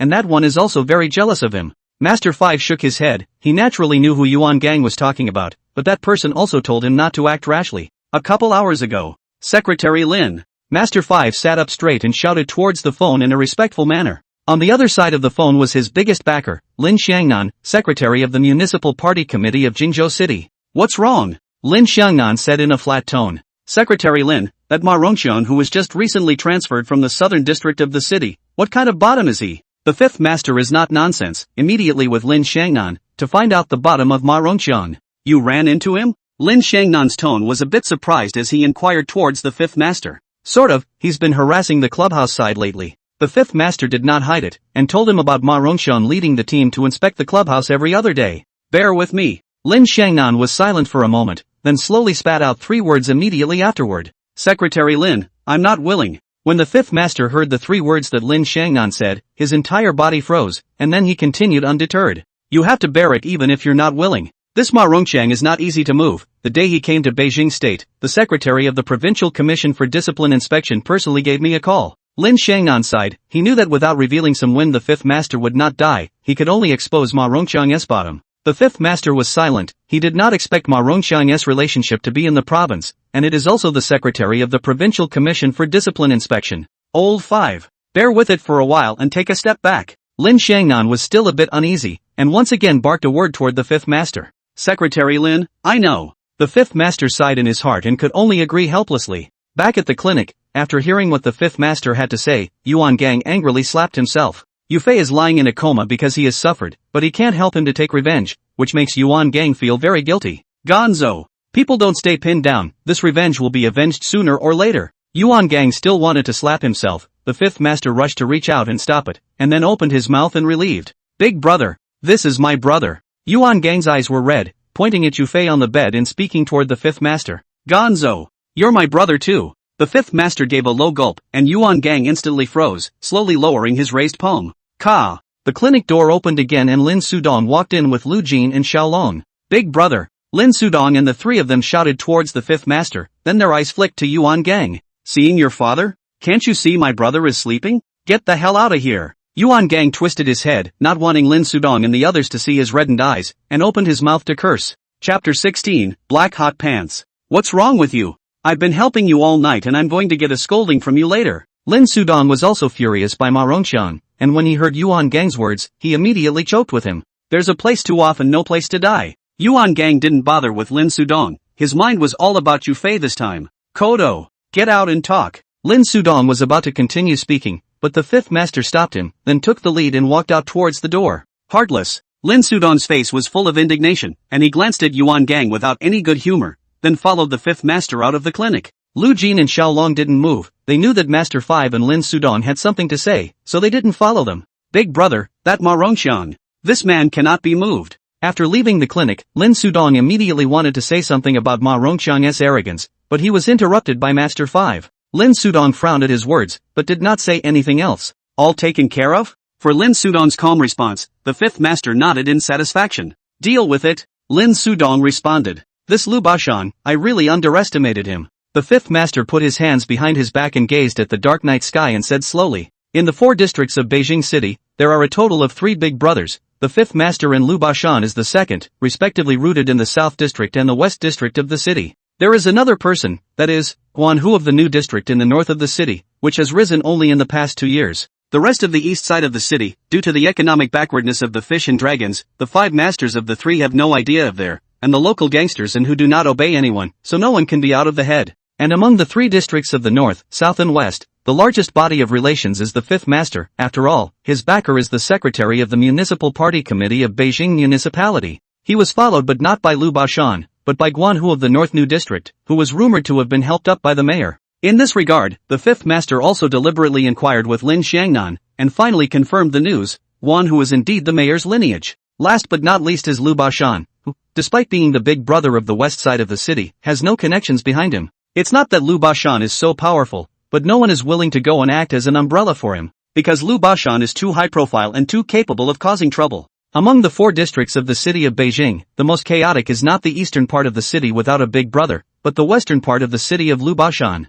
I don't know how many people, all day long, in the name of Lu Bashan, bullying the city without any evil. Instead of resenting this, Lu Bashan felt it was quite good to be able to prove his strength. Such a bomb, not knowing when it will be detonated, so no one dares to go deeper with him. But never thought that Lu Bashan would get into a peace with Ma Rongxiang, and Ma Rongxiang served in the place or the southern part of the city. I also didn't expect that he and Ma Rongxiang would be in cahoots. In that case, when Lu Bashan came over to negotiate tonight, that was a setup in itself. Lin Sudong nodded. He had similarly underestimated Lu Bashan. Nice. It's not just tonight's bureau. I feel like the trip I went in earlier should have had Ma Rongxiang in it too. The fifth master turned his head to look at Lin Sudong and spoke with a grave expression on his face. It should be. Otherwise it wouldn't have been the case that just after you went in, big brother, Hao Chang ran off to find trouble with Yuan Gang, and ended up sending Yuan Gang in as well. Lin Sudong nodded in deep thought, and with such a stroke, his thoughts became much clearer. I guess they wanted to do the same to you in the first place, they just didn't find the chance. The fifth master's eyes narrowed slightly, his mind was full of thoughts. He did not expect Lu Bashan and Ma Rongxiang actually set up such a big bureau for himself. Most likely. Lin Sudong was startled, his heart was scared. If something happened to himself at that time, then they would all be finished. Phew. These two, sinister and cunning and heartless, we have to be careful next. The fifth master exhaled deeply. The next day on his side was afraid that it would not be easy. I'll notify them, and tell the people below to be quiet lately, so they don't get a hold of them. Lin Sudong pondered for a moment and opened his mouth towards the fifth master. Go on. Master 5 nodded. The next day, Yu Fei, who had been unconscious for nearly 10 hours, woke up, slowly opening his eyes and surveying his surroundings. Fei, you're awake. Yuan Gang, who hadn't slept all night beside him, shouted excitedly after seeing Yu Fei open his eyes. Brother. Yu Fei smiled and weakly shouted towards Yuan Gang. Don't talk. Rest honestly. Old Yellow. Old Yellow. Upon hearing Yu Fei's cry of brother, Yuan Gang's eyes reddened once again, and immediately after he made a soothing remark, he ran towards the cubicle in a windy manner. Not long after, the old Huang with white hair was dragged out by Yuan Gang. Slow down, I'm too old for you to tear me apart. Old Huang held his waist and muttered in dissatisfaction towards Yuan Gang. I'll put it back together for you if it falls apart. Check on my brother first, he's awake. Yuan Gang was full of anxiety and urged old Huang to give Yu Fei a checkup. It's okay to wake up and recuperate for a few days. Old Huang glanced at Yufei. Except for his pale face and somewhat weak body, there was nothing more to it. You on the hand to check up or, just look at you can see the hammer. Yuan Gang had a look of displeasure on his face and tugged on Old Huang's arm to prevent him from leaving. I'm so convinced. Old Huang shook his head helplessly and directly lifted the quilt Yufei was covering with one hand. You're a brother with quite special preferences. After the quilt was lifted, Old Huang's hold directly froze, followed by the corner of his mouth slightly curved toward Yuan Gang snickered. What? Whose pants are you wearing? Yuan Gang is a little unclear, fixed his eyes to take a closer look and then also froze. Yufei wearing pants is not the one he bought for him. When he arrived at the clinic last night, due to the late hour and the urgency of Yufei's injury, no one noticed the pants he was wearing. Yufei was also confused, he couldn't sit up at all now, so he couldn't see his pants. As for last night's events he would only remember some of them vaguely. Hey, that looks a little familiar. Yuan Gang touched a handful of head. The more he looked at it, the more wrong it was. It seemed like he had seen these pants before. If it isn't the girl's. Finally, Yuan Gang remembered that the young girl that Xiaoyu had found for Yufei was wearing such a pair of black hot pants. What girl? Old Huang was confused and turned his head to Yuan Gang to ask. As for Yufei, after Yuan Gang mentioned the girl, he instantly recalled the image from last night when he was naked, and his whole face instantly turned red with shame. Chapter 17 Marriott Nightclub. Brother, did those guys get away last night? Embarrassed, Yufei wanted to pick a crack in the ground and hurriedly pulled away from the topic. Fei. Brother, I'm sorry, we can't move them yet. But brother promises you, I will definitely get Hao Chang killed to avenge you when I have the chance. Hearing Yufei mention Hao Chang, Yuan Gang instantly fell silent and spoke with a guilty face. I believe you, brother. Without any emotions, Yufei smiled and nodded towards Yuan Gang and said, Marriott Holiday Inn, 5th floor. The 5th master leaned on the sofa in silence. Not far away sat Lin Sudong and the others. Big brother, is this just going to go away for Gang? Xiaolong's face was full of resentment, disgruntled as he opened his mouth towards the 5th master and asked. Lin Sudong looked at him and didn't say anything. After all, Xiaolong was the person Yuan Gang brought out. It was reasonable to be emotional. He couldn't be bothered to say anything more. Of course it doesn't count. But now is not the time to do it. The 5th master came back to his senses and shook his head towards Xiaolong. Before there was a way to hold down Ma Rongxiang, they couldn't tear their faces off with Lu Bashan yet. It's not that Ma Rongxiang. I'll just have someone do away with him, and still be scared to death by a precinct chief like him? Xiaolong didn't know Ma Rongxiang's background, so he very much didn't understand Master Five's scruples, and said that he was going to arrange for someone to kill Ma Rongxiang. You know, don't follow Gundam's example all day long, just know how to fight and kill that way. Master Five was a bit annoyed and opened his mouth to reprimand Xiaolong, and along with that, Yuan Gang was also scratched. Xiaolong, this matter is not as simple as you think. Seeing that his big brother was angry, Lin Sudong hurriedly opened his mouth to round off the conversation. Alright, just as I said before, I'll be quiet lately, don't clash with Lu Bashan's side for now. The 5th master waved his hand and did not let Lin Sudong continue. After all, this also involves his own backstage. Seeing his big brother give the word, Xiaolong could only agree to it even if he was reluctant, and then huffed and puffed his way back over to the nightclub.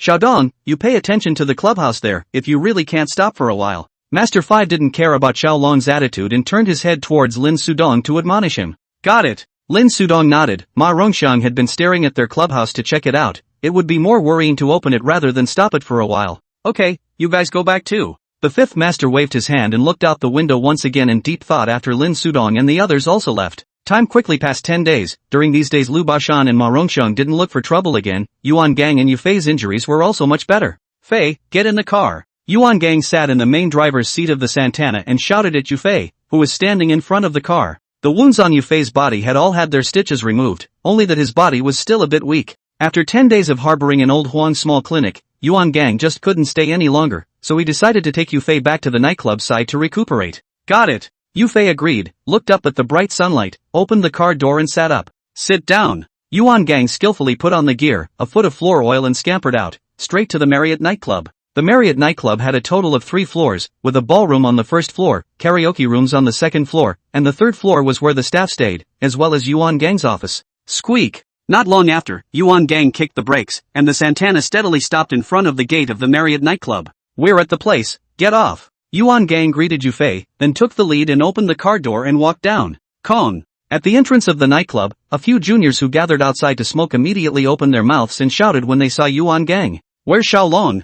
Yuan Gang nodded and opened his mouth to ask towards his little brothers. Dragon, he's in his office. One of the juniors pointed in the direction of the third floor while Yufei opened the car door and walked down. This is my brother, called Fei. Yuan Gang pointed to Yufei beside him and gave an introduction to the crowd of juniors. Fei. When the crowd heard Yuan Gang's words, they hurriedly shouted in unison before curiously sizing up Yufei. Yufei was taken aback, or had he experienced this kind of scene, and froze and nodded. Go! Yuan Gang grinned when he saw Yufei's reaction, then wrapped his arm around his shoulders and walked in. Ka! The door pushed open, and Yufei was instantly captivated by the image in front of him. The immensely wide hall, with a high platform erected at the innermost part and several large orbs hanging from the ceiling. It's only lively here at night, so I'll bring you down for some fun then. Yuan Gang smiled, and after saying something to Yufei, he put his arm around him and walked towards the elevator. Ding! The elevator reached the 3rd floor, and Yuan Gang was about to walk out with his arm around Yufei when he bumped into a woman head-on. The woman stumbled when she was hit and almost fell to the ground, but fortunately Yufei pulled her back. Whoops! Gross! Gonzo? The woman raised her head, a hint of sulking flashed across her charming face, but froze when she saw that it was Yuan Gang. Miwon, it's been a long time. Yuan Gang grinned and said as he raised his hand and pinched the other's face. Don't take advantage of me. The woman slapped off Yuan Gang's salty piggy hands and gave him a blank look without any good manners. Fei, this one you call sis. I'm telling you, you need to get in good with your sister, she's got all the pretty girls. Yuan Gang wasn't embarrassed and introduced Yufei by pointing at the woman and was full of piggish looks. The woman's name is Wang Meiyuan, she is in charge of all the girls in the Marriott nightclub, and has been with Master Fi for some years. It is? Hearing Yuan Gang introduce himself, Wang Meiyuan then noticed Yufei, who had pulled himself up. This is my brother, Yufei. Yuan Gang patted Yufei's shoulder and said, Your brother? Wang Meiyuan was a little unsure, she had known Yuan Gang for years and had never heard that he had a younger brother. Just recognized it a while ago. Yuan Gang could see what Wang Meiyuan was thinking and hurriedly explained it to her.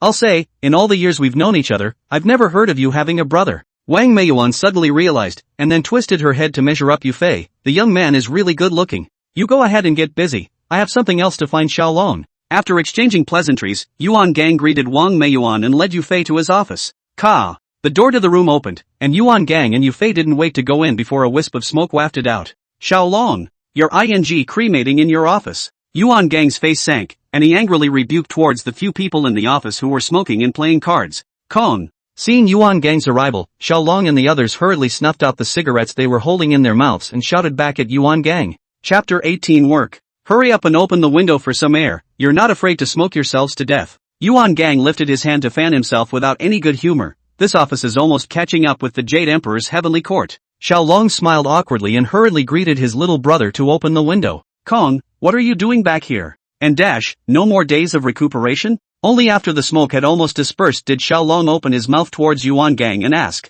It was no fun living at Old Yellow's, and Dash was about as well as he could be, so I brought him running back. Yuan Gang pulled Yufei to sit on the sofa and waved his hand towards Xiaolong. That's a good feeling, I'm dying of boredom without you, Kong. Xiaolong smiled, full of excitement. What? Want me to give you a break, huh? Yuan Gang grinned and joked with Xiaolong again. Okay. How long have I waited for this day? Xiaolong was very cooperative and responded with a face full of shyness, only that figure was really a bit abrupt. Okay, no kidding, how's the nightclub business these days? Yuan Gang surrendered his weapon once again, each time he just went through the motions for a little while, then he was killed by Xiaolong and fled. Not bad. Xiaolong nodded, then reported to Yuan Gang about the recent situation in the nightclub. Lu Bashan's men didn't come looking for trouble, did they? Yuan Gang nodded and immediately continued to ask towards Xiaolong. No, Lu Bashan has been quite subdued after that incident with you guys and Gang. But Dong's place stopped, and Ma Rongqiang has been dead set on the clubhouse. Xiaolong shook his head. Lu Bashan didn't come to the nightclub to find trouble, but Ma Rongqiang didn't toss Lin Sudong's side.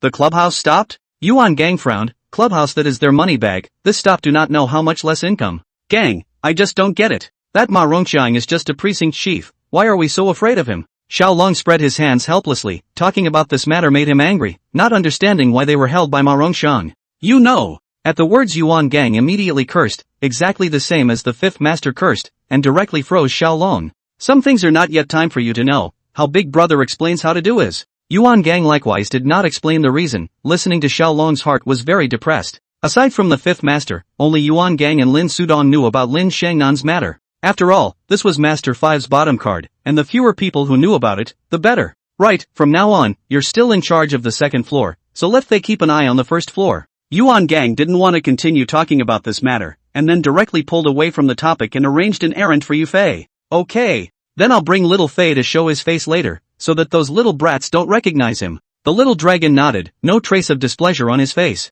Marriott nightclub side, security entertainment and so on are Xiaolong in charge of, Yuan Gang only in charge of accounts and so on. After all, with Yuan Gang's segment, it was impossible for him to accompany the drinks and maintain order at the dance hall every day. So Xiaolong is very busy, and he can't be happier now that someone can help him share some of it. Then again, managing the first floor ballroom is not much good, all are some young punks, he needs contacts and resources are on the second floor. Those who could go up to the second floor to spend money were the powerful and rich masters, and for Xiaolong, befriending these people would be the most useful. Alright, go open up some food, I'm starving. Yuan Gang nodded and rubbed his stomach and raised his hand towards Xiaolong. It would be almost noon. Okay, I'll have a couple dishes delivered across the street and then we'll have a drink. With a promise, Xiaolong turned around and walked out of the office to the restaurant across the street from the nightclub. Brother, what did you just say? You wanted me to keep an eye on the first floor? After Xiaolong left, Yufei opened his mouth towards Yuan Gang in doubt and asked. It's not much, just keeping order, watching the drunks and not letting them fight. Also, hearing Yufei's inquiry, Yuan Gang immediately told him a bit about the nightclub, including some selling small pills, as well as drug picking up corpses and so on. It really opened Yufei's eyes. And after Yuan Gang's narration, Yufei also understood his duties. Don't worry about it, I've got your back. After the words, Yuan Gang patted Yufei's shoulder, slapping all those words of rejection that had already reached his throat back into his stomach. It wasn't long before Xiaolong returned, and from the diner across the street from the nightclub, he ordered a couple of stir-fries and had a couple of cases of beer brought in. Come on Kong. I didn't drink enough on the day I picked you up, so I'm going to put you down today. Xiaolong bit open a bottle of beer and handed it directly to Yuan Gang. On the day of the reception, Yuan Gang really did not have a good time drinking, because of the arrival of Lu Baoshan, coupled with the presence of the fifth master. Everyone did not let go of the drink. Just you? Not with two more bellies. Yuan Gang glanced at Xiaolong, took the bottle and stuffed it directly into his mouth, and with a few gurgles the bottle was empty. Slow down, Kong, I'm not done opening the wine yet. Xiaolong once again bit open a bottle of beer and handed it to Yufei before speaking. It's okay, count me in for letting you have a bottle. Yuan Gang waved his hand, then copied his chopsticks and ate the food. Can I not drink? Yufei looked at the bottle of wine in his hand and his head instantly grew big. This stuff was something he was really not used to drinking. That's not good. You have to help me put Gang down. How could Xiaolong let him go, raising the bottle of wine and clinking it directly with Yufei? Don't worry about drinking, nothing will happen here. Yuan Gang thought that Yufei had a shadow on alcohol because of Hao Chang's incident, and hurriedly opened his mouth and relieved him. Hearing Yuan Gang mention Hao Chang, Yufei instantly recalled the images of that night and his entire face turned red with shame. What's wrong with you, Fei? Why is your face red before you even drink the wine? Seeing the strange look on Yufei's face, Little Dragon was a little unsure and opened his mouth to inquire towards him. Put. Cough cough cough. Yuan Gang twisted his head to look, also remembering the hot pants Yufei was wearing, his mouth full of rice directly sprayed. This time Yufei was even more embarrassed, shrinking his neck like a quail, itching to shove his head into his chest cavity. It's okay, I'm choking. Yuan Gang forced a smile and waved his hand towards Yufei, but his explanation was simply too pale and weak. A meal that the three ate until 3 o'clock in the afternoon, and in the end none of them were standing, all of them lying on the floor. Fei, wake up. Going to get laid. At 7 o'clock in the evening, Yufei was drifting off to sleep when Xiaolong pulled his arm and just shook it. Lung, I'm not going on. Yufei reluctantly opened his eyes and slurred his words towards Xiaolong. Chapter 19, Smashing. Who do you want to? I'm talking about the nightclub going up. Xiaolong was amused by Yufei and grinned as he helped him up from the ground. Nightclub goers? Yufei was still a bit unresponsive and his head was groggy. Let's go, I'll take you to recognize someone first. Xiaolong did not explain when he saw the situation, and directly set up Yufei and went down to the first floor, leaving Yuan Gang lying on the ground by himself and hugging the trash can to sleep. Lun. Xiaolong and Yufei had just exited the elevator when the minions who were chatting idly noticed and then shouted in unison. This is Gang's brother Yufei. He'll be in charge of leading you from now on, I'll call him Fei. Xiaolong nodded, then pointed at Yufei and introduced him to the crowd. Fei. There was another flush of shouts, and Yufei, who was still a bit confused, was instantly shaken awake for a few moments. Fei, these are the people on the first floor, you're in charge from now on. This one is called Jiang Xian, and that one is called Peng Yu. If there's anything you want to do, you can just directly explain to the two of them to do it. Xiaolong raised his hand and patted Yufei's shoulder before pointing at two people to introduce him. Fei. Jiang Xian and Peng Yu rushed forward to greet Yufei after hearing Xiaolong's words. Hello guys. Yufei nodded, then sized up the two people in front of him. Jiang Xian was stout, had a small flat head, and his looks were a bit old, looking like he was in his 30s at the age of 20-something. Peng Yu's body shape is slightly fat, the whole person is relatively short, a face of ferocious with Yuan Gang then not much difference, the right-hand tiger mouth also tattooed a scorpion. Alright then, I'll go up first, the second floor will be busy later too. Xiaolong didn't stay long after introducing the people and went to the second floor after greeting Yufei. Fei, do you smoke? After Xiaolong left, Pang Yu, who had a more active personality, handed Yufei a cigarette and said, "I don't smoke, get me a bottle of water." Yufei waved his hand, the wine he was sort of taken on the road, but the cigarettes have not been touched. "Okay, that who, go get Fei a bottle of water." Pang Yu smiled and nodded, then casually pointed his hand and greeted his junior to get water for Yufei.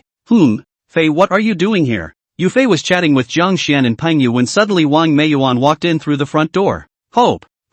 Seeing that the visitor was Wang Meiyuan, Jiang Xian and Pang Yu hurriedly greeted him. "Sis, my brother told me to come to the first floor and keep an eye out," Yufei shouted back and then explained towards Wang Meiyuan. "Shame on you, you know how to make others work and lie down in your office to have fun." After hearing Yufei's words, Wang Meiyuan spat at Yuan Gang without any good breath. Jiang Xian and Pang Yu had held back their red faces, but didn't dare to laugh out loud, while Yufei scratched his head in embarrassment. "Okay, then you stay." Wang Meiyuan didn't stay long and walked into the elevator without dropping a word. "Pang Yu, is there something wrong with my brother and the others?" Yufei was no longer the brat who didn't know anything back then. Seeing Wang Meiyuan's attitude towards Yuan Gang and the tone of her voice, he always felt that there was something in it. "Fei, you don't know? Gang, he's been in love with Hope for years, but Hope hasn't said yes." Pang Yu looked at Yufei with some surprise and said, "So much for that." Yufei suddenly realized, no wonder he felt that there was something wrong with the two of them. As he was talking, the stage lights suddenly turned on, followed by the stereo playing a hi-fi song, which coldly startled Yufei.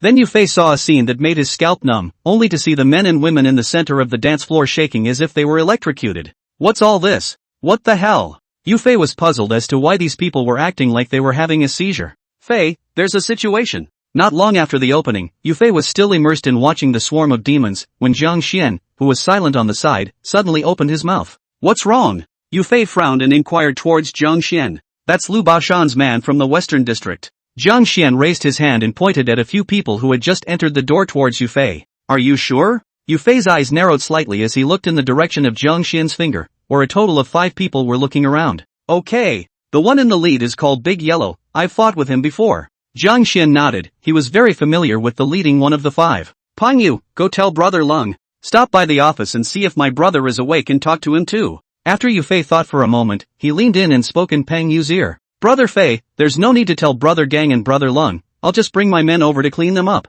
Hearing Yufei's words, Pang Yu didn't choose to inform Xiaolong, but instead greeted his minions and prepared to rush over. "Later, this is our venue, people come in and don't cause any trouble, why do you have the right to beat them up?" Seeing this, Yufei hurriedly pulled Pang Yu back, then glared at him without a good look. "Brother Fei is right, this is our family's field, we can't make the first move." Jiang Xian nodded in agreement. The reasoning was very simple, they knew it was someone from the West End and that there was still a feud between the two sides, but the guests who came to play didn't know. Just so suddenly go up and give a beating before clearing out, let those uninformed guests see, in the future for fear that they will not dare to come again. "Okay." Pang Yu nodded and could only give up the idea of doing it, turning around and going to the second floor to look for Xiaolong. Jiang Xian, arrange for a few people to go over and keep an eye on them. After Pang Yu left, Yufei turned his head towards Jiang Xian and explained, "If someone from the Western District comes to the Southern District and still comes to the Marriott nightclub, he must not be holding back any good farts, only that he hasn't let them out yet." "Got it." Jiang Xian agreed, then greeted a few of his juniors and surrounded them towards Big Yellow side, while he himself stayed by Yufei's side. Not long after, Pang Yu, who had gone to inform Xiaolong, returned, but Xiaolong did not follow him down. "Brother Fei, Brother Lung there is accompanying a guest, he told me to tell you not to make the first move. Kong Yi's still asleep, I yelled a few times but didn't wake him up." Xiaolong's meaning was the same as Yufei's, waiting for the other party to make a move first, not to scare the guests. As for Yuan Gang, he had been poured too much wine by Xiaolong and Yufei, and he couldn't wake up no matter how much he shouted. "I know." Bang! Before Yufei could finish his sentence, a sound of a bottle bursting suddenly rang out, attracting the attention of everyone in the ballroom. Asterisk asterisk asterisk asterisk. "I'm sure it's here for the trouble." Jiang Xian cursed angrily, the wine bottle was exactly what fell from Big Yellow side. "Go!" Yufei's face instantly sank as he led Jiang Xian and Peng Yu over towards Big Yellow. Chapter 20, Hao Chang's Arrival. "Big Yellow, you don't want to get well, do you? Dare to come to our Marriott to smash the place." Walking closer, Jiang Xian was the first to open his mouth and angrily rebuked towards Big Yellow with a face full of anger. "Jiang Xian, not that I'm picking on you, Marriott's reasoning, but how can such a big venue entertain its guests with fake wine?" Rhubarb grinned at that, then pointed at the glass slag on the ground. "Son of a, I see you don't want to go out."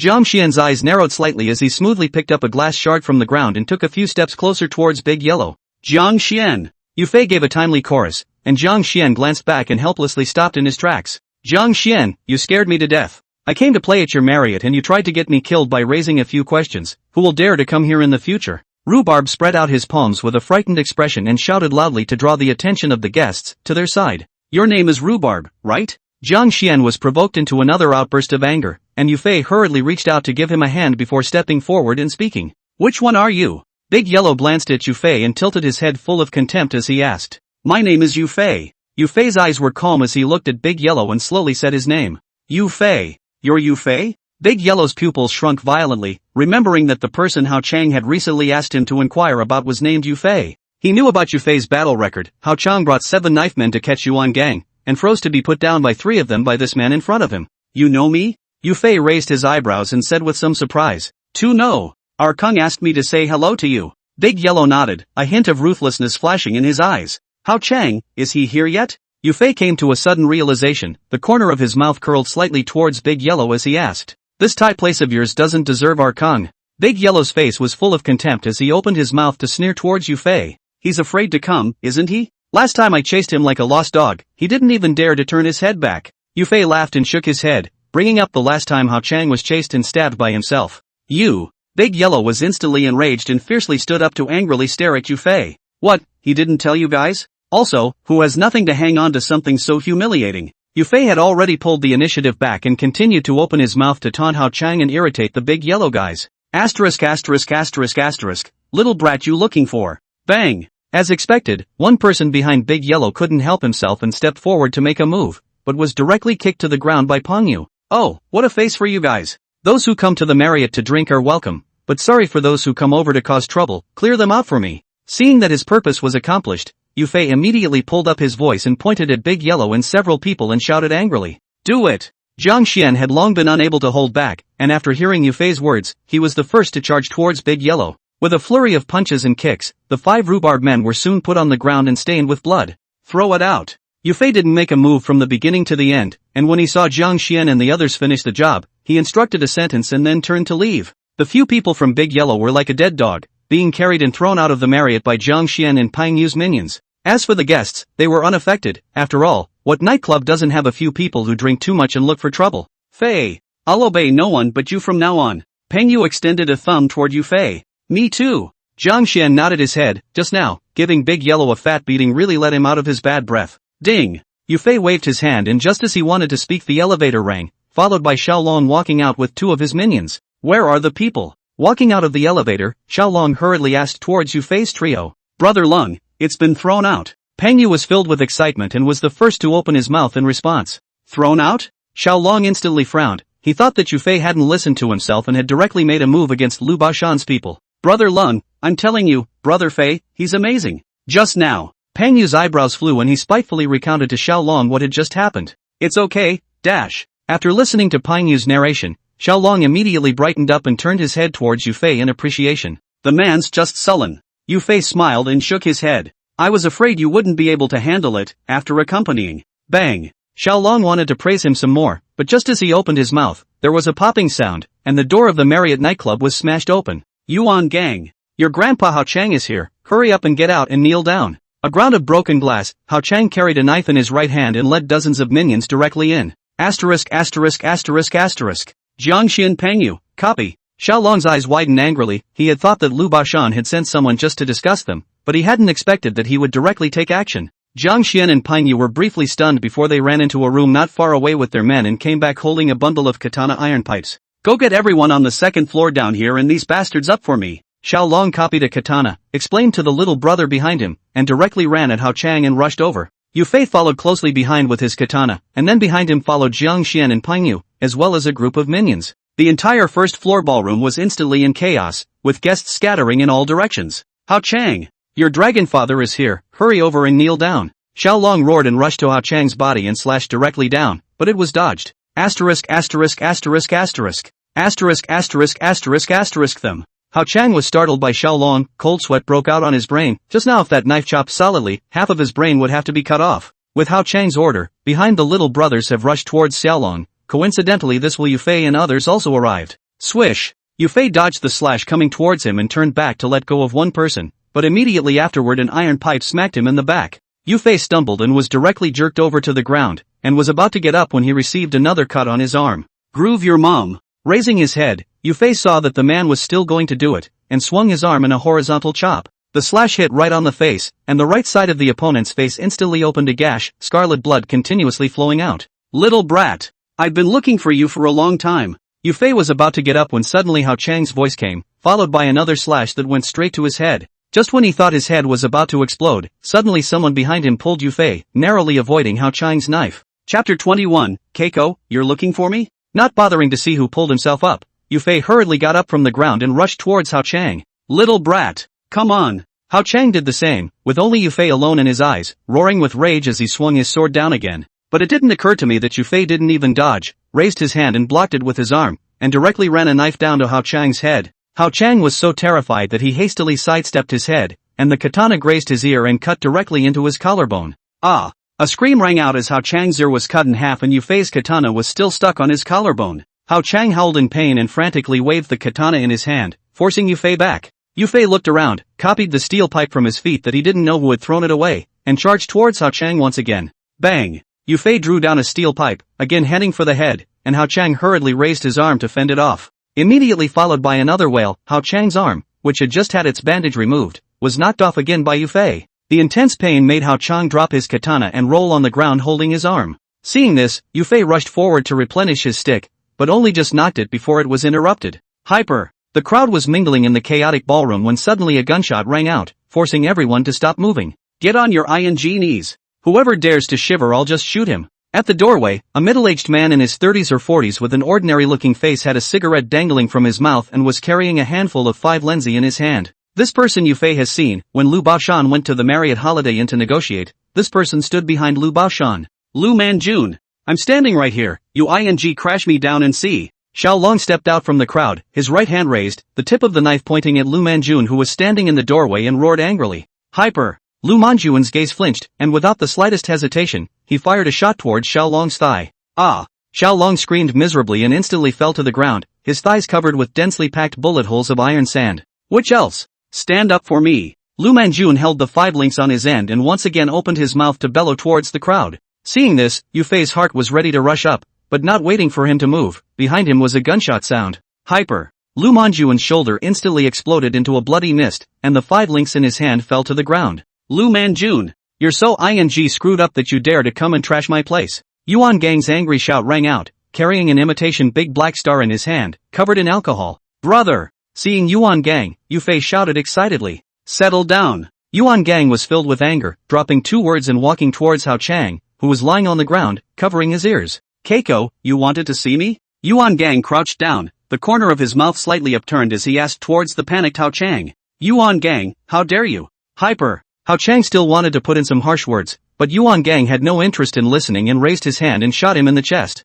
Chirp! Really think you're on the same level as me, huh? Hao Chang face full of disbelief, how he did not expect Yuan Gang really dare to kill, his mouth constantly coughing up blood foam. Brother! Yufei was also stunned, he also did not expect Yuan Gang would directly get Hao Chang killed. Yuan Gang smiled back at Yufei, then immediately stood up and walked towards Lu Manjun, who was lying in the doorway. Manjun, how dare you come to block my door with a 5 lenzi? What do you take me, Yuan Gang, for? Lu Manjun moved his body and still tried to reach for the woolianzi that had fallen to the ground, but he was kicked away by Yuan Gang. Yuan Gang! You're crazy! Lu Manjun also panicked, covering his shoulders with fear, and then no longer have the lightheartedness that he had when he collapsed Xiaolong just now. Yeah, I'm crazy, driven crazy by you guys. Hao Chang brought people to arrest me, Ma Rongqiang investigated our clubhouse, and you, Lu Manjun, came over with a gun to block the door. Does Lu Baoshan think that climbing up a Ma Rongqiang, the whole Jingzhou city is his biggest? I held back and swallowed before, that's because there was still money to be made, but now that our finances are cut off, what's the point of holding back?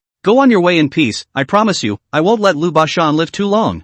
Hyper. Another shot rang out, Lu Manjun went on his way, and Yuan Gang slowly stood up. Go back and tell Lu Baoshan to get himself a good birthday suit, and I, Yuan Gang, will go find him soon. Yuan Gang glanced around and roared at the minions Hao Chang had brought with him. These people Yuan Gang did not make things difficult for them, but let them go back to bring a message to Lu Baoshan. Brother! Fei, brother doesn't have much time, listen to me. When the police come in a little while, you have the people put it all on me, and then you go to Big Brother. Remember, don't stay here or Ma Rongqiang will target you. You don't have to worry when I'm gone, Big Brother will make arrangements for me, you must listen to Big Brother. You're my brother, Big Brother he won't treat you badly. Yuan Gang came in front of Yufei, and Yufei just shouted brother before he was interrupted. Brother, I know. Yufei's eyes were filled with tears as he nodded towards Yuan Gang. Don't worry, my brother will contact you, and I'll be back when the wind dies down. Yuan Gang wiped Yufei's tears, hugged him and rubbed his head and left. Jiang Xian, Peng Yu. Yufei calmed down a bit and called the two to his side. Fei. Jiang Xian and Peng Yu walked quickly and shouted at Yufei. Where did Lung send you? Old Huang's? Yufei nodded and opened his mouth to inquire towards the two. Yeah, sent it to Old Yellow. Peng Yu nodded, he was the one who arranged for someone to deliver Xiaolong. That's good. You guys go and explain this right now, and when the police come later, blame it all on my brother. Yufei breathed a sigh of relief, then barked up at the two, what Yuan Gang had told him. Got it, Fei. Both of their eyes dimmed when they heard Yuan Gang's name. Alright then, I'll go over to the hotel and look for Big Brother first. Yufei didn't stay long, dropped a sentence and left through the back door, took a taxi and went to Old Huang's place first to bandage his wounds, then went to the Marriott Holiday Inn. On the 5th floor of the Marriott Holiday Inn, Master 5 had already received Yuan Gang's call and knew what had happened over at the nightclub. He sat on the couch in silence for a long time until the cell phone sitting on the table rang. Secretary Lin. Master 5 picked up the phone and shouted, and on the other side was none other than Lin Xiangnan, the municipal party secretary of the capital city. Old 5, you're making it hard for me. Lin Xiangnan's tone was filled with exhaustion, and he spoke somewhat helplessly. That's my brother. The 5th master paused, did not argue, and only said 5 words to Lin Xiangnan. Chapter 22, A Tiger with a Full Set of Fangs. Not long after, Yufei arrived at the Marriott Holiday Inn and took the elevator directly to the 5th floor. Fei, you're here. In the office, seeing Yufei's arrival, Master 5 smiled. Big brother, my brother he. I know all about it. Yufei wanted to talk about what happened at the nightclub, but Master 5 interrupted him with a wave of his hand. I've arranged everything. Gangzi Hill have already left the capital city by now. Yuan Gang wanted to stay and finish off Lu Baoshan, but Master 5 didn't agree and directly had him sent out of the capital city. That's good. Yufei breathed a sigh of relief, he was also afraid that Yuan Gang would stay. Ka. Just then, the office door was violently pushed open, followed by Lin Sudong walking in. Big brother, Gangzi he. Lin Sudong just wanted to ask about Yuan Gang, but when he turned his head, he saw Yufei. Gangzi took out Hao Chang and Lu Manjun, I've had him sent away. Master 5 pointed to the sofa across from him, signaling Yufei and Lin Sudong to sit down. Gonzo's impulsive. Lin Sudong rubbed his face and said with a sigh. Rabbits bite when they're anxious, let alone when they've cornered someone. The 5th master shook his head towards Lin Sudong. If a person is pushed, then he can only kill. Lin Sudong sighed again and didn't open his mouth again.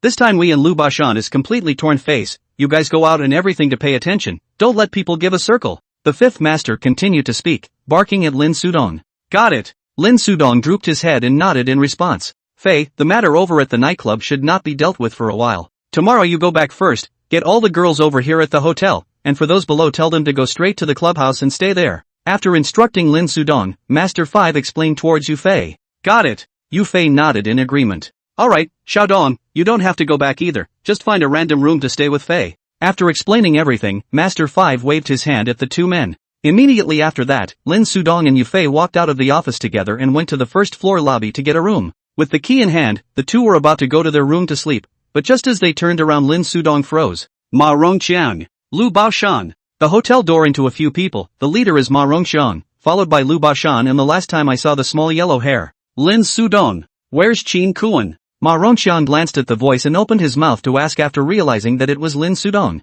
My big brother is asleep, what can I do for Chief Ma? Lin Sudong took a few steps forward and stood in front of Ma Rongqiang, followed closely by Yufei. Sleeping? I've lost 2 brothers, how can he, Qin, still sleep? Before Ma Rongqiang could open his mouth, Lu Baoshan couldn't help himself and growled lowly through gritted teeth. Lu Baoshan, what does your dead brother have to do with my big brother? Isn't Chief Ma here, he's a cop you're looking for him. Lin Sudong smiled and spread his palms, pointing at Ma Rongqiang towards Lu Baoshan with an innocent face. Uing. Lu Baoshan was furious, his back teeth gritted rattling, just wanted to start cursing but was pulled back by Ma Rongqiang. Lin Sudong, I have just one word. Are you going to take us to see Mr. Qin, or am I going to go back and bring someone with a gun over to get him? Ma Rongqiang's face was calm as he gave Lin Sudong 2 choices. Ha! I'll call and ask. Lin Sudong's eyes narrowed slightly, not realizing that Ma Rongqiang was also ready to tear his face off. He could only make a call to the 5th master. Let's go, my big brother is awake. A moment later, Lin Sudong put down his phone and led Ma Rongqiang and Lu Baoshan to the elevator. In the 5th floor office, Master 5 sipped a cigar and waited for Ma Rongqiang and Lu Baoshan to arrive. Ka! The office door was pushed open and Lin Sudong walked in with Ma Rongqiang and Lu Baoshan, while Little Yellow Hair and Yufei stayed outside. Chief Ma, What brings you to my place this late at night when you're not sleeping? The fifth master did not get up, still swallowing clouds and fog, smiled and greeted Ma Rongxiang. Old Five, where's Yuan Gang? Ma Rongxiang did not speak. Lu Baoshan opened his mouth to question towards the fifth master. Gonzo? I don't know, maybe looking for pussy. Still smiling, Master Five spread his hands innocently. Qin Kuan. I came over here tonight to find you for one thing, hand over Yuan Gang. Ma Rongxiang said with a sullen face and dead eyes on the fifth master. Chief Ma, you've been drinking, haven't you? The fifth master did not give the slightest face. The whole person leaned to the sofa, sipped a cigar and said, Chin's bachelor. You really want to fish out of water, don't you? Lu Baoshan's tone was vicious, the scar on his face was incomparably hideous, and he gritted his teeth and asked toward the fifth master. Lu Baoshan, you're the one talking here. Asterisk. Look at you now, you're on par with me. Hearing Lu Baoshan's questioning, the fifth master fiercely bellowed and burst into a rare foul language. Lu Baoshan's face was suffocating red, pointing at the fifth master just about to speak, but was pressed down by Ma Rongxiang. Qin Kuan, he doesn't reciprocate, so how about I reciprocate? I'm telling you, this matter is not negotiable. Yuan Gang, you must hand it over. Otherwise, Lin Shangnan won't be able to protect you. Ma Rongxiang walked to the sofa opposite the fifth master and sat down, picked up a cigar and lit it, sipped it, and said slowly, Director Ma, you really want to screw me, Qin Kuan. The fifth master's eyes narrowed slightly. Ma Rongxiang even named Lin Shangnan. Then there is no way back on this matter. I wouldn't dare say that. Qin Kuan, have you forgotten what I do? Ma Rongxiang hurriedly waved his hand and pointed to the police uniform he was wearing with a smile. Ha! You can really afford this outfit. The fifth master clenched both fists, looking at Ma Rongxiang's police uniform sneered. Cut the crap. Yuan Gang, you hand it over or not? Ma Rongxiang ignored Master Five's mockery and crossed his legs to ask again. Chief Ma, how many people do I have to pay you? Pay this today, pay that tomorrow, and the day after that I'll have to pay myself, right? Besides, he's a man of almost 40, so he'll do whatever I say? He's not my son. The fifth master did not hesitate and refused directly. Yuan Gang, he is impossible to hand over, whether it is for the sake of brotherhood or what. Qin Kuan, have you thought about it? As long as I don't see Yuan Gang tonight, then you won't be able to have a place to stay in the entire capital city in the future. Ma Rongxiang pressed his cigar on the table and sneered threateningly at Master Five. Snap. Ma Rongxiang. A rabbit will bite when it's anxious, not to mention that I, Qin Kuan, am a tiger with a mouth full of sharp teeth. You want to touch me, then try. The fifth master slapped his hand on the table and leaned forward, his eyes sharp as knives, staring at Ma Rongxiang in death. Chapter 23, Attacked. Tiger? Then you'll just wait until I break this tooth of yours. Ma Rongxiang's face was gloomy. He didn't expect the fifth master's attitude to be so tough, dropping a harsh sentence and leaving with Lu Baoshan. Big brother, should we give that one? Lin Sudong looked at the silent fifth master, and after thinking about it, he proposed to give Lin Shangnan a call, but he was interrupted by the fifth master waving his hand. Surname Ma's connections are in the province, he can't help. The fifth master sighed and slowly shook his head, revealing Ma Rongxiang's bottom to Lin Sudong. Provincial? Lin Sudong's eyes widened. He knew that Ma Rongxiang was difficult to manipulate, but he also did not expect the background to be so hard. Xiaodong, don't go to sleep, take Xiaofei over to the nightclub now and pick up all the people. The fifth master nodded, then opened his mouth towards Lin Sudong and explained. I'm on my way. Lin Sudong promised, turned around and walked out of the office. Fei, come with me to the club. At the doorway, Yufei was leaning against the wall in a daze, and Lin Sudong patted his shoulder and said, Yes. Yufei nodded and followed Lin Sudong out of the hotel and rushed towards the nightclub. On the road, Lin Sudong drove while pulling out his cell phone to make a call to Li Wenqi, asking him to arrange for a few cars to pick up the people at the nightclub. Bang! The call hadn't even hung up yet, and as they passed through an intersection, a car suddenly sprang up on their right and plowed right into them. Lin Sudong saw this and jerked the steering wheel, but to no avail, their car was directly toppled over. In the passenger seat, Yufei's face was covered in blood, and the wound on his arm that had just been stitched up had disintegrated, causing him to turn a little white with pain. Don! Yufei forced himself to endure the pain and adjusted his position, shouting twice towards Lin Sudong, but he did not receive any response. Tap tap tap. At the same time, two people came down from another car, carrying zap guns in their hands towards Lin Sudong's car. Yufei naturally heard the footsteps. He looked through the glassless front windshield and instantly understood what was going on. It was too late to think about it. Yufei picked up a piece of glass and climbed out of the car directly. Yo! It's still moving. Yufei had just stood up, when a familiar voice came to his ears, and it was certainly the little yellow hair beside Lu Baoshan. Son of a! You guys play dirty! Yufei's eyes narrowed slightly as blood continued to seep out of the chipped wound, dripping down his arm to the ground. Ha ha ha! Big brother, we are a social group. I want to get you before you still have to make a war letter, ah? Yellow hair laughed at his words, pointing his zap gun at Yufei and teasingly flirting. Yufei didn't say anything, holding the piece of car glass tightly in his hand and looking at the two people in front of him vigilantly. Old Su, do it. Yellow Hair didn't talk anymore, shouted at the man in his 30s beside him, gripped his zap gun tightly and rushed towards Yufei. Yufei dodged and avoided the zap gun that was coming towards his chest, and turned back to hold the glass and stabbed it up towards Yellow Hair's neck. But Yellow Hair was prepared for this, and with a tilt of his body he dodged the glass in Yufei's hand, and then once again stabbed at Yufei with his zap gun. At the same time, the man called Old Su by Yellow Hair also rushed in front of Yufei while holding his zap gun. Two zap guns at the same time, Yufei could not avoid. He clenched his teeth and sidestepped, the glass held in his hand, ran at the Yellow Hair's face and smashed down. Yellow Hair could only dodge when he saw this, and the zap gun that was stabbing at Yufei was retracted. But on the other side, Old Su's couldn't dodge it, and the zap gun stabbed Yufei directly in the back of his waist. Yufei let out a muffled grunt, covering the wound on his back waist with his brow furrowed as blood continued to flow out along his fingers. Asterisk asterisk asterisk asterisk, almost disfigured you kid. Yellow Hair was furious. Just now if he did not dodge fast, his face was going to look to his big brother Lu Baoshan. On the other side, Old Su carried his zap gun and continued to stab towards Yufei. Seeing this, Yufei could only fall down and roll against Lin Sudong's car.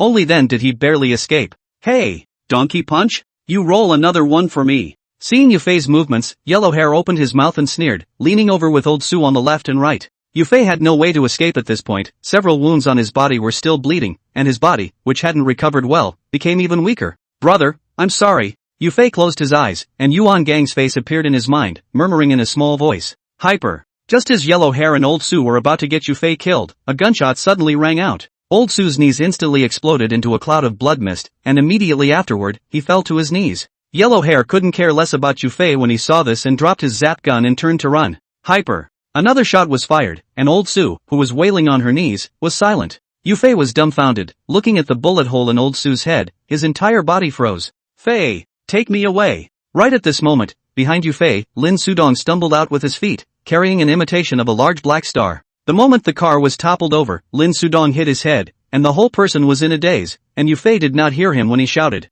After a while of slowing down, Lin Sudong was able to wake up a bit, and immediately after that, he heard Yellow Hair's voice. Without much time to think about it, Lin Sudong fumbled around in the car and found the replica big black star that he had brought with him. Through the car window, a shot was aimed at Su Sr.'s knee, and another at his head as he fell to the ground. Old Su was killed, Yellow Hair escaped, and only then did Lin Sudong climb out of the car with difficulty. Dong! Hearing Lin Sudong's voice, Yufei hurriedly turned around to look. Clunk! Lin Sudong's legs suddenly went limp and his entire body directly fell to the ground. Yufei scrambled to get up when he saw this, but the wound on his back waist suddenly hurt, and cold sweat instantly broke out on his forehead. Clenching his teeth, Yufei climbed up from the ground and staggered to Lin Sudong's side. Tongue, how are you? Yufei reached out to help, and Lin Sudong used the force, which allowed him to get back on his feet. I've got a headache and my legs are a little weak, so hold me up and let's get out of here. Lin Sudong frowned in pain as his entire body leaned against Yufei's body and said, yes. By the light of the moon, Yufei glanced at Lin Sudong and realized that the left side of his collar was already soaked with blood, so there should be a wound on his head.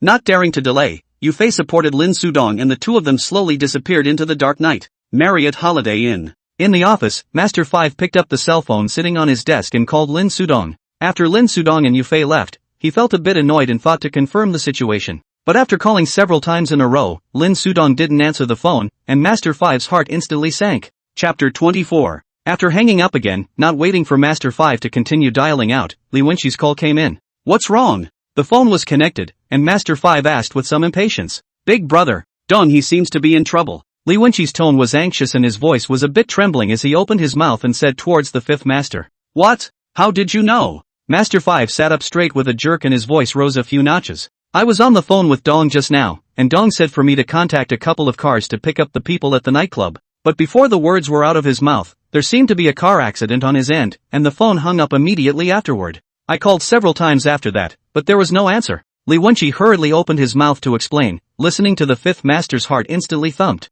Spread the men out to find Koto at once. Hurry! Master 5 got anxious and bellowed at Li Wenqi on the other side of the phone. Yuan Gang has already run away. If anything happens to Lin Sudong again, then this mouth of his teeth will really be broken in half. After hearing the words of the fifth master, Li Wenqi promised and rushed out of the clubhouse with his men, while constantly calling to shake people. Soon Lin Sudong's car was discovered, and Li Wenqi, who had gotten the news, rushed over at the first opportunity, but did not see anyone. Looking at the shards of glass all over the ground, and the blood left in the car, as well as Lao Su's long cool body, Li Wenqi pulled out his cell phone with a heavy heart and called the fifth master. How's it going? After the call was connected, Master 5 eagerly opened his mouth and asked. Big brother, no one in sight. But we found Dong's car. It was overturned on the road with a body next to it, and someone recognized it as one of Lu Bashan's men. Li Wenqi's voice was a little hoarse, and she told the fifth master what she had seen. Splat! The fifth master instantly froze, the cell phone fell directly to the ground, and the whole person looked much older. A few moments later, Master 5 picked up his cell phone from the floor and looked to see that the call was still holding.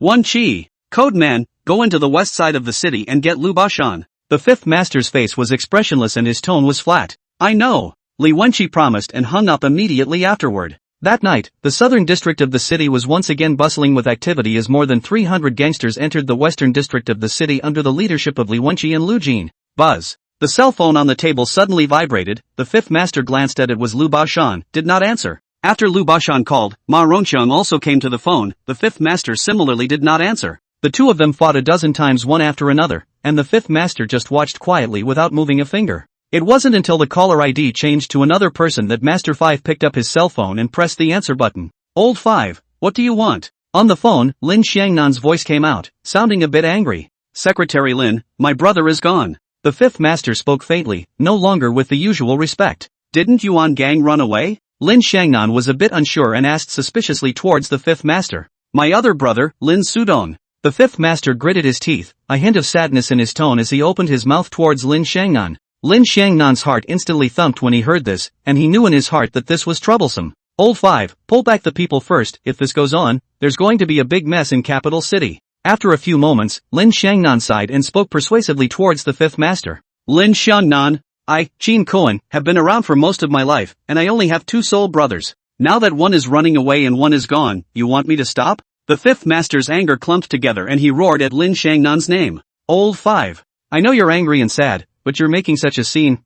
Lin Xiangnan, also anxious, 5 masters and Lu Bashan 2 sides, combined with 600 or 700 people, really want to fight that trouble can be big. If this got out, he, the municipal party secretary of the capital city, would also be implicated. Don't you worry. You know clearly what kind of person I, Qin Koan, am. This matter won't involve you. Without waiting for Lin Xiangnan to finish, Master 5 directly interrupted him and hung up the phone immediately afterward. Lin Xiangnan was furious and could only take his cell phone and dial again, but Master 5 wasn't answering his phone. On the other hand, after Li Wenqi and Lu Jin brought their men into the western district of the city, they directly split their forces into 2 to take on Lu Bashan's industry. What opera and dance halls and small casinos, all smashed to pieces. And it wasn't just the smashing of the store, the people in the store also suffered and were all hospitalized. Lu Bashan this will also be angry. He did not expect the fifth master's revenge will come so fast and fierce. After communicating with the fifth master to no avail, Lu Bashan also began to shake people. After all, this is in his territory, which can let outsiders ride on the head too.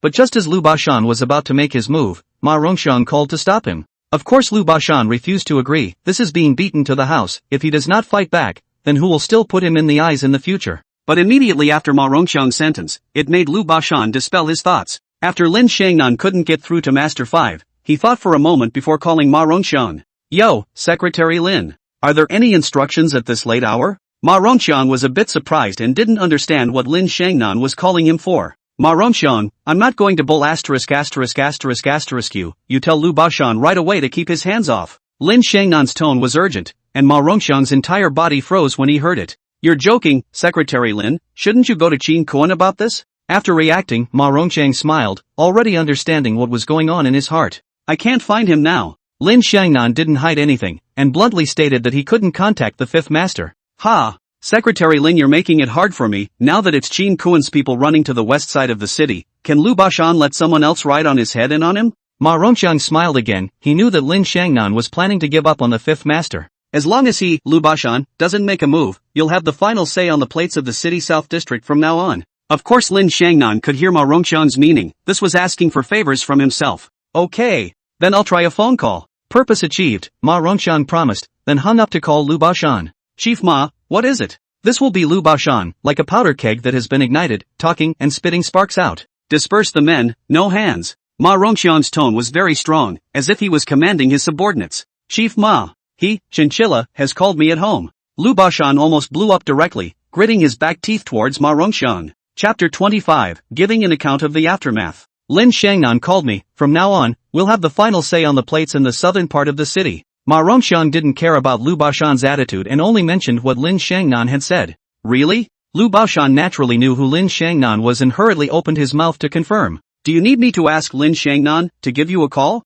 Ma Rongxiang frowned and said towards Lu Baoshan with some impatience. That's not necessary, I'll disperse the people. Lu Baoshan could hear that Ma Rongxiang was unhappy and hurriedly opened his mouth to agree. In this way, Li Wenqi and Lu Jin led the people to smash in the western part of the city for a night, but they did not see Lu Baoshan. When the fifth master was informed of this situation, he frowned and contemplated for a long time, and finally sighed slowly. Wenqi, bring the people back. Picking up the phone, Master 5 called Li Wenqi. Big brother, Lu Baoshan he. Li Wenqi was very puzzled. Lu Baoshan has not even shown up, the fifth master let them go back. Lu Baoshan won't show his head, you guys come back. Without waiting for Li Wenqi to finish, Master 5 directly interrupted him. Got it. Hearing his big brother say this, Li Wenqi could only agree helplessly and rushed back to the southern part of the city with Lu Jin. After hanging up the phone, Master 5 looked out the window and thought for a while, then found a number and dialed it again. Big brother. The phone soon connected, and Yuan Gang's voice rang out from the receiver, only somewhat slurred, as if he had just gotten up from sleep. Gangzi, Xiaodong and Xiufei, both of them.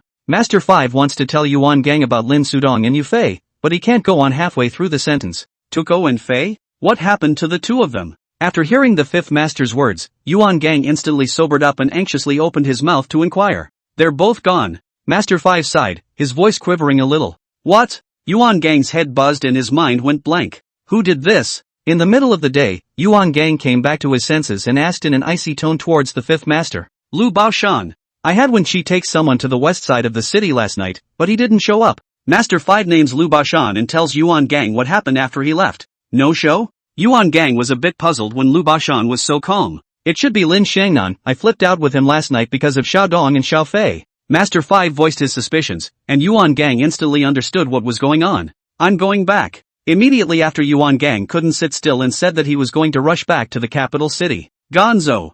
I didn't call you this number to get you to come back. Don't come back into this mess now that you're carrying something on your back. Hearing Yuan Gang say that he wanted to go back to the capital city, the fifth master quickly opened his mouth to stop. Big brother. One is my brother and one is my brother. The two of them were killed. If I don't go back to avenge their deaths, then I, Yuan Gang, won't be able to sleep peacefully for the rest of my life. Besides, it's just a lousy life. I've enjoyed everything in my half-life. I've had enough for a long time. Yuan Gang's voice was a little choked, and he hung up the phone directly after some words. Master 5 put down his cell phone, his eyes reddening as tears slowly slid down the corners of his eyes. He called Yuan Gang. In fact, he wanted to explain the aftermath. In addition, he also prepared a sum of money for Yuan Gang. This is a hurdle that Master 5 knows in his heart that he may not be able to cross. Originally, Ma Rongxiang had left him helpless, and with the addition of Lin Shangnan, who had turned against him, there was even less hope. However, Yuan Gang didn't give him a chance to explain things and directly hung up the phone. The fifth master sighed. A sleepless night coupled with Lin Sudong and Yufei's affair had left him very tired. Leaning against the soft sofa, Master 5 soon fell into a deep sleep. Not long after, Li Wenqi and Lu Jin came back, but because the fifth master was sleeping, they were stopped by the driver outside the door. After waiting for not much longer, Li Wenqi's cell phone suddenly rang. It was the little brother who stayed in the clubhouse who called. Picking up the phone, Li Wenqi inquired towards the other party about what was going on, but the news he heard instantly made his face ugly. What's wrong? Seeing Li Wenqi's face change, Lu Jin opened his mouth towards him and asked. The clubhouse was seized by Ma Rongxiang's men. Hanging up the phone, Li Wenqi responded through clenched teeth. What? Lu Jin also changed his face after hearing this. As we were talking, the receptionist at the hotel's front desk suddenly rushed up and told the driver that he wanted to see Master 5. What's going on? Seeing the other party's face full of anxiety, Li Wenqi frowned and asked. There are a lot of people coming outside, from the Industry and Commerce Bureau, the Health Bureau, the Labor Bureau, and the police are here too, saying they want to seize the hotel. The little girl at the front desk spoke quickly and told Li Wenqi what happened below. Asterisk. These sons of ES play dirty. Li Wenqi was furious at his words and turned back to pound his fist at the wall, and Lu Jin was also cursing under his breath. Ka! What's going on? The door to the office was suddenly pushed open, and Master 5 walked out with a frown on his face. Big brother, the clubhouse was seized by Ma Rongxiang's men not long ago, and someone from the hotel side came and is down there now. Seeing that it was the fifth master, Li Wenqi's few people opened their mouths and shouted, then hurriedly explained the situation. Let them check. After listening to the several people's narratives, the fifth master's face did not change in any way, but only said 3 words faintly. But this, Li Wenqi wanted to say something else, but was interrupted by Master 5 waving his hand. Lu Jin, go to the nightclub and find a place for Mei Yuan and the girls to stay. Call the clubhouse there and tell them to come directly to this side of the hotel. Immediately after that, Master 5 instructed towards the two men. Seeing this, Li Wenqi and Lu Jin could only agree without saying anything more. On the other hand, in a small clinic in the southern district of the city, Yufei was baring his teeth and stitching up his wounds, while Lin Sudong was lying unconscious on the bed. Brother, look, see how well it's sewn? The doctor was sweating profusely, his hand with the tweezers trembling uncontrollably, and his eyes kept drifting toward his waist. Don't shake, you're sewing me into a flower. Yufei glanced at the arm, and without any goodwill, he used the imitation big black star and pushed against the doctor's stomach. Big brother, you're holding this thing against my waist, I can't stop shaking. The doctor could not cry, he slept well in the middle of the night, and suddenly two people came and slammed at the door. Woken up by the noise, he opened the door and was just about to break out in curses when Yufei raised his gun and pressed it against his head, almost directly scaring the piss out of him. Cut the crap.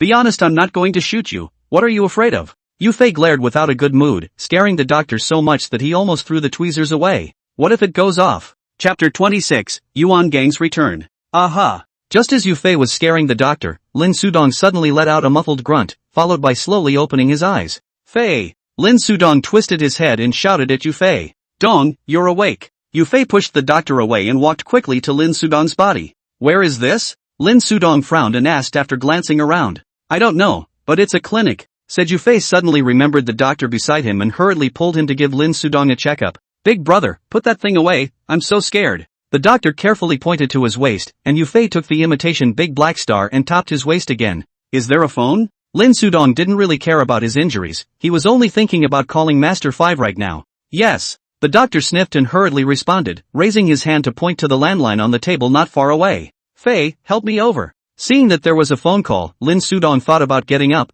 but he almost fell just as he got off the ground.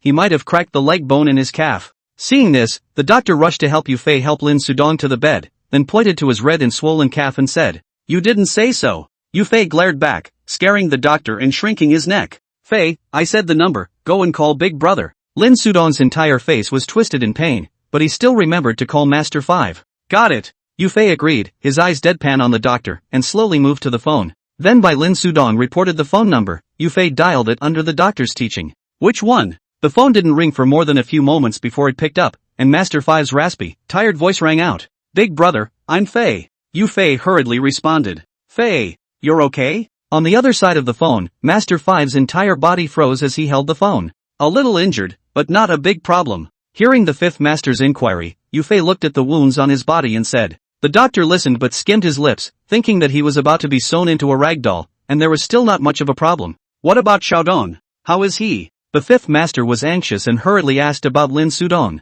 Dong isn't very good. The doctor said his bones are cracked. Yufei twisted his head and glanced at Lin Sudong's leg and said, Cracked bone? Which bone? The fifth master's heart, which had just been half lowered, lifted up again. Of the calf, can't get off the ground now. Yufei responded. It's okay, the calf is fine, it'll heal. Where are you now? The fifth master breathed a sigh of relief and immediately asked about the location of Yufei and Lin Sudong. You come here. Yufei didn't know where they were, so he could only point to Dafu with the big black star and ask him to come over and talk to the fifth master. Looking at the black hole of the gun pointing at him, the doctor's hair stood up in fear, and both his legs immediately went limp. What are you dawdling for? Get over here. Seeing that the doctor stood still and did not move the bullet, Yufei shouted with some impatience. Legs are weak. The doctor's teeth chattered and his voice shook as he stammered, pointing to his leg. No talent. For crying out loud, say where this is. Yufei glared in disgust, then asked the doctor to report the location with a shout. You and Xiaodong stay safe, I'll send someone over to pick you up. After the doctor had reported the location, the fifth master said towards Yufei. Got it. Yufei agreed and then hung up. Marriott Holiday Inn, the office of the fifth master lit up a cigar and ruthlessly sipped a few mouthfuls. After learning that Lin Sudong and Yufei were not dead, Master 5 felt that the sky had instantly become clearer, and his entire being was a bit more relaxed. After thinking for a moment, Master 5 picked up his cell phone and dialed out, arranging for someone to pick up Yufei and Lin Sudong. After waiting for about a small amount of time, the clinic door was suddenly knocked on. Yufei raised his hand alertly and aimed his gun in the direction of the door. Get the door. Yufei twisted his head to look at the doctor and whispered. The doctor gulped nervously at the sight, then dragged his two constantly trembling legs and went to open the gate. Outside the door, a tightly wrapped, hooded man stood. Who are you? Yufei tightly gripped the imitation big black star, his index finger on the trigger, ready to fire at any time. Fei, miss me yet? The man raised his head and grinned at Yufei. It was Yuan Gang. Brother! Yufei froze, and after a brief moment of disorientation instantly shouted in excitement and ran towards Yuan Gang. Brat! Both know how to play with guns? Yuan Gang opened his arms and hugged Yufei, who was pouncing on him, tightly and rubbed his hair flirtatiously. Brother, what are you doing back here? Yufei's eyes reddened as he raised his head to look at Yuan Gang and asked. Went to the next city and the pussy there wasn't fun, so I came back. Yuan Gang joked with Yufei and didn't tell him the truth. Where's your dong? Immediately after Yuan Gang asked about Lin Sudong, Yufei pointed towards the house. Gonzo? What are you doing back here? Walking into the house, Lin Sudong saw Yuan Gang at a glance and hurriedly asked. Come back and burn paper for you. Yuan Gang glared at him and said without a trace of anger. What's the situation now? Lin Sudong, however, ignored him and frowned as he continued to ask. Yuan Gang coming back gave Lin Sudong a very bad feeling that the situation might be unfavorable for them now. You kids are still so smart. Lin Shangnan has fallen back, now we're in a bad situation. Yuan Gang shook his head helplessly, then told Lin Sudong about the current situation. Lin Shangnan has fallen back? How could he? Lin Sudong's face was full of disbelief. How could he not expect Lin Shangnan to fall back? After you and Fei's accident, Big Brother thought you people were gone, so he planned to fight Lu Baoshan. Hundreds of people went into the western part of the city, and Lin Shangnan was afraid that things would get too big and implicate himself, so he called his Big Brother to persuade him to call it quits. But Big Brother's mind was made up that time, and the two talked it out straight away, which is why Lin Shangnan fell to Ma Rongxiang's side. Yuan Gang sighed, somewhat helpless. If he could have gotten news of Lin Sudong and Yufei earlier, the situation wouldn't have turned out to be like this. Asterisk asterisk asterisk asterisk. I'm to blame for this. Lin Sudong cursed angrily after hearing this, regretting that he hadn't gotten in touch with Master 5 earlier. Alright. You're not to blame for this, recuperate in peace. Yuan Gang shook his head. The situation had turned out like this. How could he not blame Lin Sudong and Yufei? They had almost died. So what, big brothers, when are you leaving? Chapter 27, Suppression. The doctor looked left and right, carefully raised his hand, and opened his mouth like a schoolboy. Yuan Gang sniffed and twisted his head towards the doctor. He owns this clinic. Yufei saw Yuan Gang's puzzled look and explained the identity of the doctor. So much for that. Bro, thanks a lot. Yuan Gang came to a realization and walked over to Dafu and patted him on the shoulder. No, you guys hurry up. Live. Don't worry about staying boldly. It's perfectly safe with me. The doctor waved his hand, wanting to say that you guys just hurry up and leave, but immediately after Yuan Gang pulled out his pockets and took out something that made his words turn sharply. In Yuan Gang's hand, he was holding a thick pile of tickets, almost $3,000 to $5,000 or so. Brother, a great favor, this is all I have on me, keep it. Yuan Gang's attitude was very sincere, and he directly stuffed the money into the doctor's arms. Hey, what are you doing? I'm a doctor, how can I see death? The doctor's mouth was polite, but both hands grabbed the money and shoved it into his pocket, afraid that Yuan Gang would back out.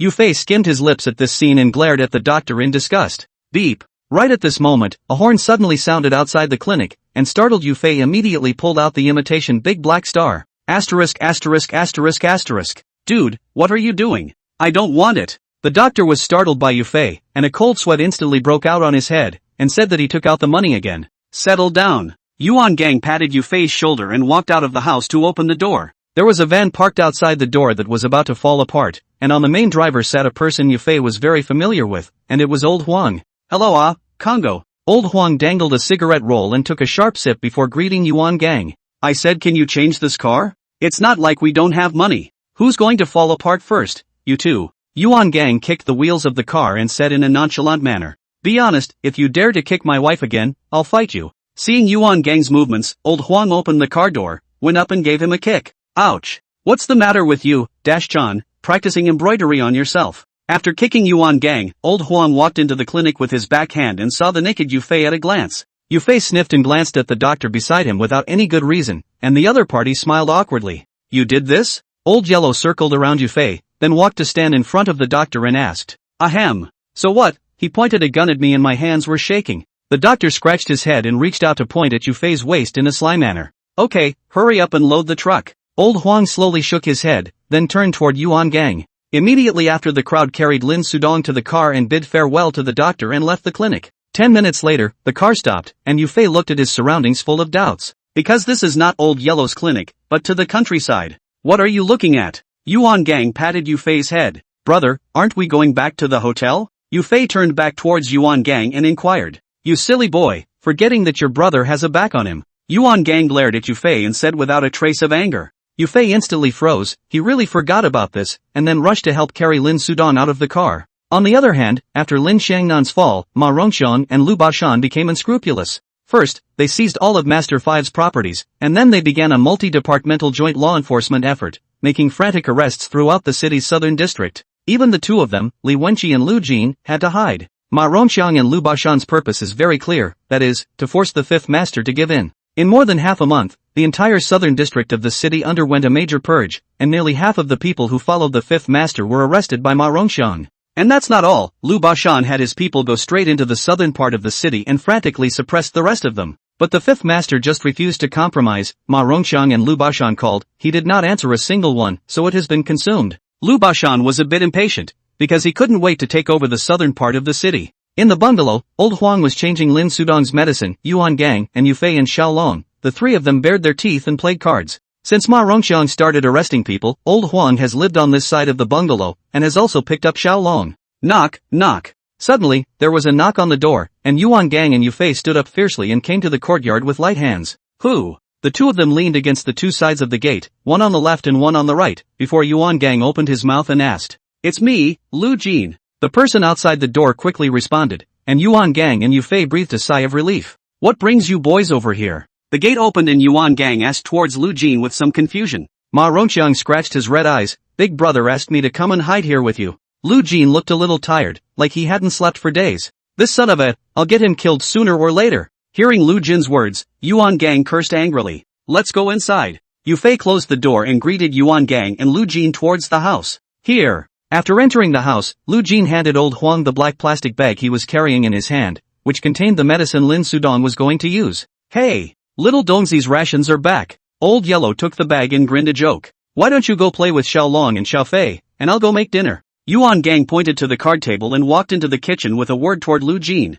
Yuan Gang had been the one responsible for cooking during this time, and although it wasn't much good, it could still fill his stomach. After all, 3 of the 5 people are injured, the remaining Old Huang is still skilled labor, can only Yuan just to swing the rice spoon. The time soon came to evening and the crowd gathered around the table to eat and talk. "Kong, how long do we have to hide?" Suddenly, Lu Jin's words instantly silenced the crowd. "I don't know, wait for news from Big Brother." Yuan Gang shook his head and said as he took a bite of rice into his mouth. "Brother Gang, if you can't persuade Big Brother, let's admit it." Lu Jin dwelled for a while and continued to open his mouth towards Yuan Gang. "What did you say?" Yuan Gang put down his chopsticks and frowned as he confirmed towards Lu Jin. "I say, why don't we just admit it?" Lu Jin somewhat dared not look Yuan Gang in the eyes and repeated with his head down. Snap. "Lu Jin, are you out of your ing mind? Do you realize what you're saying?" Without waiting for Yuan Gang to say anything, Xiaolong slammed the table and pointed at Lu Jin and cursed angrily. "Are you stupid, kid? Has Big Brother ever treated you badly?"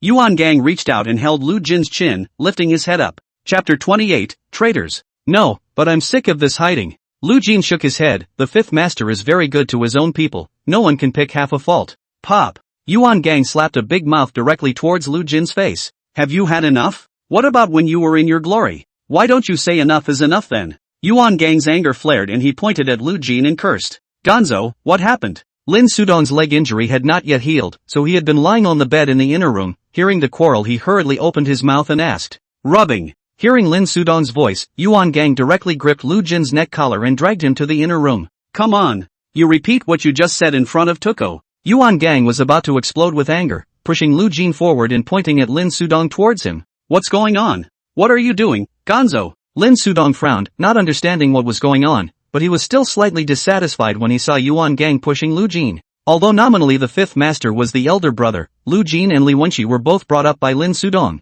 and he was the real elder brother of the two. "Say it. Why don't you say something?" Yuan Gang ignored Lin Sudong, and when he saw that Lu Jin didn't open his mouth, he reached out and pushed him again. "Yuan Gang, what are you doing?" Lin Sudong was not happy, propped up his arm and sat up, directly disliking Yuan Gang. "What can't we talk about? Why do you keep pushing him?" Lin Sudong glared at Yuan Gang without any good humor and reached out to pull Lu Jin to his side. "And you're defending him. Asterisk asterisk asterisk asterisk and piss me off." Yuan Gang was so angry that he wanted to violently beat up Lin Sudong, but after looking at his legs he dismissed the idea and huffed out of the room. "What the hell is going on?" After Yuan Gang left, Lin Sudong looked at Lu Jin and inquired. "Dong, I said the wrong thing." Lu Jin lowered his head and responded. "What did you say?" It made Gunnar so angry. Lin Sudong frowned, not understanding what exactly Lu Jin had said that could make Yuan Gang angry like this. I said I'm tired of this hiding. Lu Jin did not hide and told Lin Sudong what he had said. And, Lin Sudong's frown deepened as he continued to ask towards Lu Jin. I'll ask Brother Gang to persuade Big Brother, we'll admit it this time. Lu Jin's head was buried even lower, and his voice became smaller and smaller as he spoke. Bang. Is that something you can say? Lin Sudong raised his hand and disliked an angry punch towards Lu Jin's shoulder. Lu Jin was disliked and took 2 steps back without moving or speaking. You and Wenqi and Xiaolong, of the 3 of you, you're the first to be brought up. All these years, how Big Brother treated you, how Gangzi and I treated you, don't you know in your own heart? Now that you've hit a bump in the road, what were you thinking, that you would say such a thing? Lin Sudong was also infuriated and pointed at Lu Jin angrily. Lu Jin still buried his head, not daring to look at Lin Sudong, nor did he speak. Go out to dinner first, and think for yourself when you can't sleep. Lin Sudong looked at Lu Jin's appearance, really some scolding cannot go on, and then waved his hand and said, got it. Lu Jin promised and turned to walk out of the room. Passing the dining room table without stopping, he went straight into another room to lie down. Traitor! Xiaolong looked at Lu Jin's back and cursed without a good breath. Pop! Can't keep your mouth shut over dinner, can you? Yuan Gang slapped him straight across the face, hurting Xiaolong who covered his head and bared his teeth. Yu Fei made up for it in passing, happily looking at Xiaolong and scoffing. I can't beat Kong yet I can't beat you. Xiaolong came with vigor and said that he pounced towards Yu Fei, and the 2 of them directly rolled on the ground. After the meal, Yuan Gang and Yu Fei were looking at the stars in the courtyard, when suddenly his cell phone vibrated. Big Brother! Yuan Gang took out his cell phone and looked at it. It was the 5th master calling. He immediately pressed the answer button. Have you eaten yet? The 5th master laughed, his voice sounding relaxed and completely unrecognizable as being in a state of suppression. Just finished eating, I'm watching the stars with Dash. Yuan Gang also smiled and said as he raised his hand to rub Yu Fei's head. How is Fei's injury? Hearing Yuan Gang mention Yu Fei, Master 5 opened his mouth to inquire about his injuries. Well, almost. Yuan Gang responded. Then let him tag along tonight, one more for the taking. The 5th master was silent for a moment after hearing this, and then continued immediately afterward. Going to do it? Yuan Gang's eyes lit up at the words and hurriedly confirmed towards the 5th master. After holding back for so long, it's time to move. Isn't he Ma Rongqiang relying on his hard connections? I'll directly break with him and see if he dares to bet his life with me. The big deal is that we won't stay in this capital city, but I'll have to peel a layer of skin off of him before I leave. The 5th master snorted coldly, his tone became low, and he opened his mouth in a very domineering manner. Should have done this a long time ago. This grandson I'm going to get him myself. Yuan Gang was also excited, hearing that he was going to make a move on Ma Rongqiang. He was already a bit impatient. There's no rush. You take Fei tonight, and get your fellows, and then go and join Wenqi and Lu Jin. Lu Jin? He's here with me now. The 5th master pressed the impatient Yuan Gang, and then talked about his plans. But without waiting for Master 5 to finish, Yuan Gang spoke up and interrupted him. Lu Jin is at your place? The 5th master sniffed. Yes. He arrived that afternoon. He said you told him to come over, and brought Dongzi medicine. Yuan Gang was also confused and responded towards Master 5. I didn't let him through. On the other side of the phone, Master 5's face changed, and he suddenly had a bad feeling. Since Yuan Gang and the others hid here, they needed quite a lot of medicine because they had 3 wounded men. But Yuan Gang is carrying things dare not go out to flaunt. Old Huang is old. It has been Lu Jin every now and then to send medicine, so he came over today. Yuan Gang did not think much about it. Bad. Yuan Gang's heart thumped. The words have been said. How can he still not understand what is going on? Asterisk asterisk asterisk asterisk that bastard. Gundam, you guys go. The 5th master was filled with grief and anger, and he was so angry that he cursed directly. I know. Yuan Gang hung up the phone with a promise, then pulled the pistol directly from his waist and walked towards the house.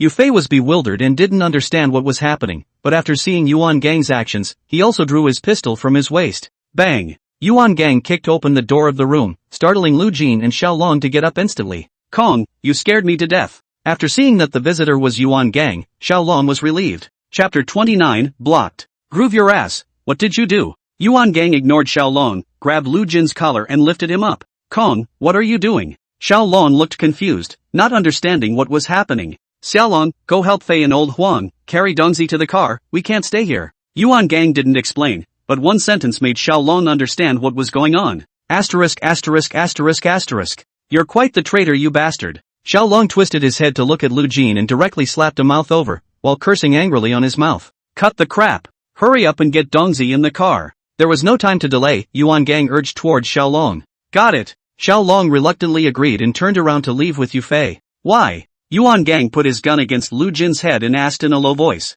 Kong, we can't fight Ma Rongqiang, admit it. Lu Jin didn't feel half guilty and was still urging Yuan Gang to bow down to Ma Rongxiang. You're such a white knight. Yuan Gang raised his hand and directly gave Lu Jin a blow to the head with the handle of his gun, then gripped his hair and walked out. Gonzo, what's going on? In the courtyard, Lin Sudong was carried on Yufei's back, with Xiao Long and Old Huang supporting him on either side. Leave first. Yuan Gang glanced at Lin Sudong without explaining. But Lin Sudong is such a smart person, seeing Lu Jin who was gripped by Yuan Gang's hair, how can he not know what happened? He was just a little bit in disbelief, or didn't want to believe it. Arriving outside the main gate, Yufei carried Lin Sudong to Old Huang's van and put him down before preparing to get into the car. But he just lifted a foot up, not far from the intersection suddenly turned into two-van car, bright lights shine the crowd cannot open their eyes. Look out! Xiao Long, who was standing in the passenger seat and was about to get into the car, shouted violently while pushing Yufei towards the car. Hyper! Half of Yufei's body fell into the car, followed by a gunshot, and uncountable iron sand hit the van. Kong, someone's coming. With a snarl of rage, Xiao Long pulled out a Quinjet from under the passenger seat and let loose a shot in the back. Large swaths of iron grit swept against the front windshield, and the two cars speeding by were instantly forced to a halt. Jiang Zilong, get your ass over here and kneel down for your ho daddy. The car door opened and Little Yellow Hair, carrying a handful of five-links, let loose a shot at Xiao Long. At the same time the doors of the other cars were pushed open, and one after another a dozen men stepped down, and rushed up with their katana knives. Lu Hao, I'll send you on your way today. Bruce leaned against the door of the car to dodge a shot and pulled the trigger towards the onrushing crowd. Hyper. The two people who rushed at the front instantly fell to the ground, lying on the ground and wailing in pain. Slot your mom's little brat. Is Lu Bashan here yet? Tell him to get out. Yuan Gang gripped Lu Jin's hair and blocked it in front of his body, raised his hand and fired frantically, directly forcing back all the people who rushed up. He was already carrying things on his back, and there was no difference at all between 2 people and 10 people, so Yuan Gang fired his gun without fear. The imitation Big Black Star is not the same as the five-links, which are farther away and at best have iron sand set in the flesh.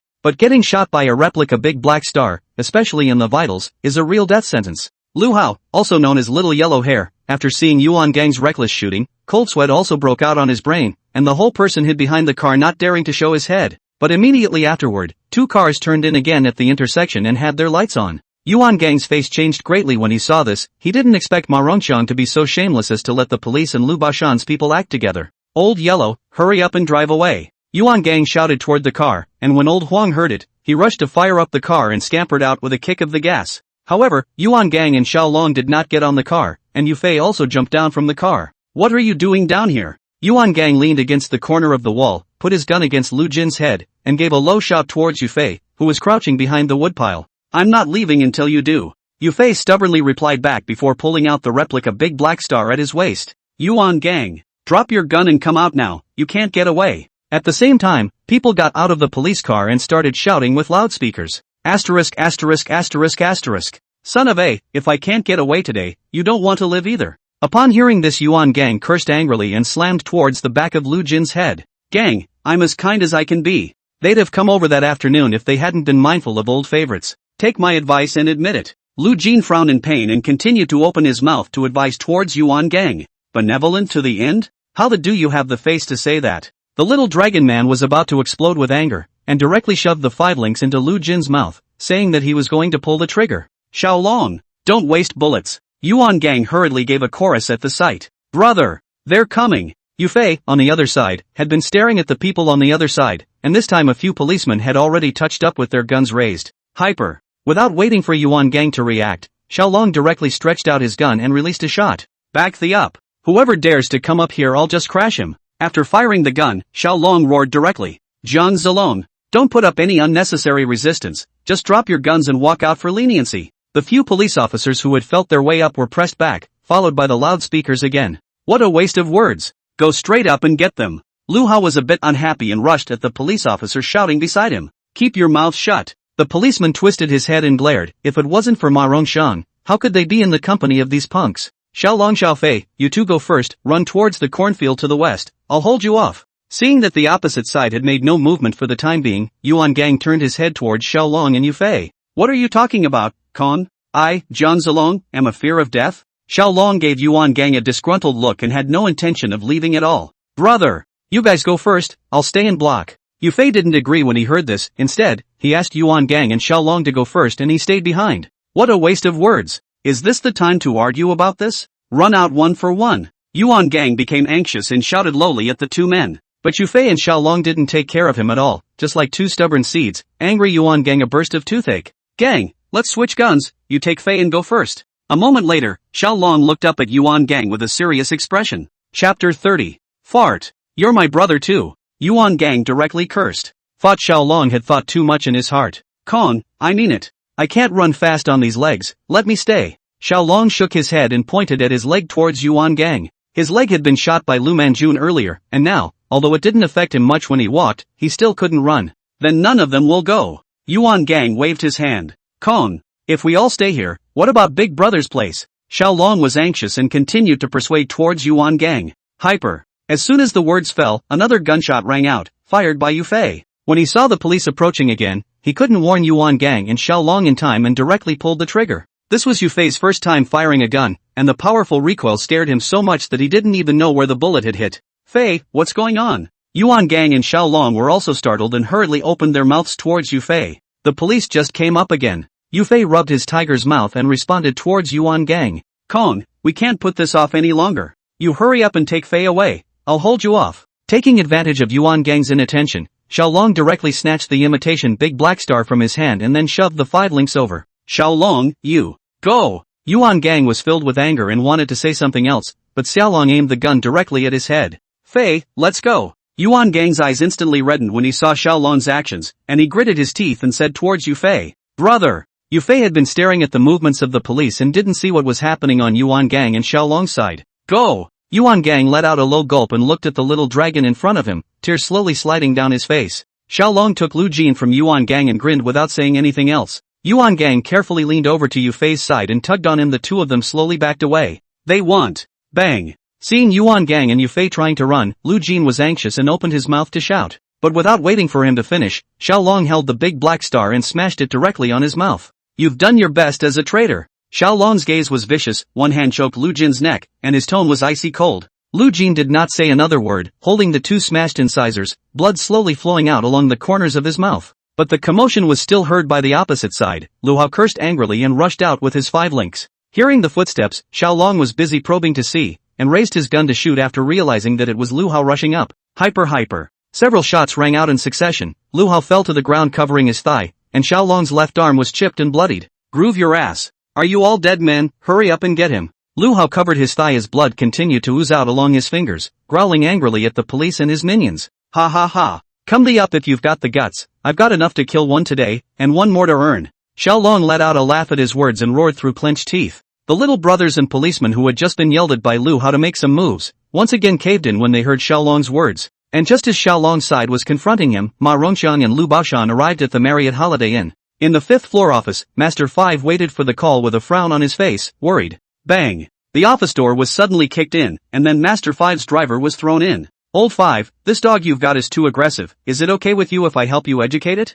Immediately after, Ma Rongxiang and Lu Baoshan walked in, followed by a dozen or so minions. Lu Baoshan, you're ing looking for death. Hearing Lu Baoshan sneer, the 5th master's eyes narrowed slightly and his voice said in a low voice, "That's angry? You're not good at cultivating your body and mind, old 5. Lu Baoshan snorted, then raised his hand toward the minions behind him. Clunk. A man who was covered in blood and could not be seen was thrown in front of the 5th master. One chi. Although the person on the ground was beaten beyond recognition, Master 5 recognized it as Li Wenqi at a glance. Yo! Still recognize it, huh? Looks like I went too light after all. Lu Baoshan smacked his lips and shook his head toward the 5th master. Lu Jin. The 5th master gritted his teeth, his eyes filled with hatred, and squeezed 2 words out of his mouth. Ha! Old 5, your eye for people is no good either. Lu Baoshan smiled, and his words confirmed what the 5th master had in mind. Qin Koan, you don't have to count on Yuan Gang's place either, they won't survive the night. Other than that, do you have any more cards left? The corner of Ma Rongxiang's mouth slightly upturned, walked to the front of the 5th master with his hands behind his back,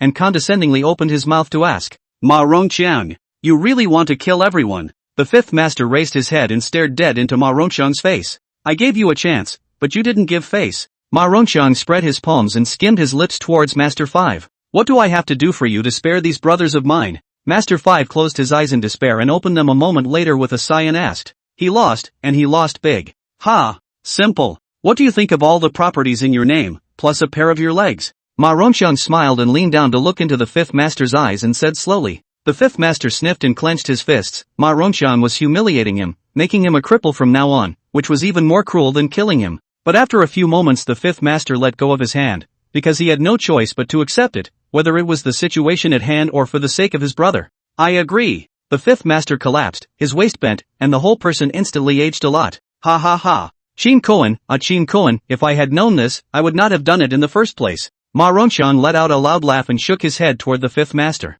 If you lose, get the contract and sign it, don't forget your promise to spare these brothers of mine. The fifth master did not care, got up and walked to Li Wenqi's body and squatted down, touched his face and said, "You Chin Koan are a character." Ma Rongxian nodded, and a person beside him took out a contract that had long been prepared and placed it on the table. Meanwhile, on the other side Xiaolong was leaning against the corner, blood dripping down his arm, and a full puddle had gathered underneath him. His face was a bit pale, the massive blood loss, coupled with the old injuries from before, made Xiaolong's entire body very weak. As for Lu Hao, he was carried back, and Xiaolong's shot didn't hit an artery, allowing him to save his life. Chapter 31, Unworthy Brothers. It would have been 10 minutes since Yuan Gang and Yufei had left, and Xiaolong estimated that the two had already gone far away. Got a cigarette? Xiaolong looked sideways at Lu Jin and asked with a grin. Lu Jin looked at the weak Xiaolong, a complicated look appeared on his face, then reached into his pocket. Splat! In the darkness of the night, a fire bloomed, reflecting a hint of redness on Xiaolong's pale face. Regret?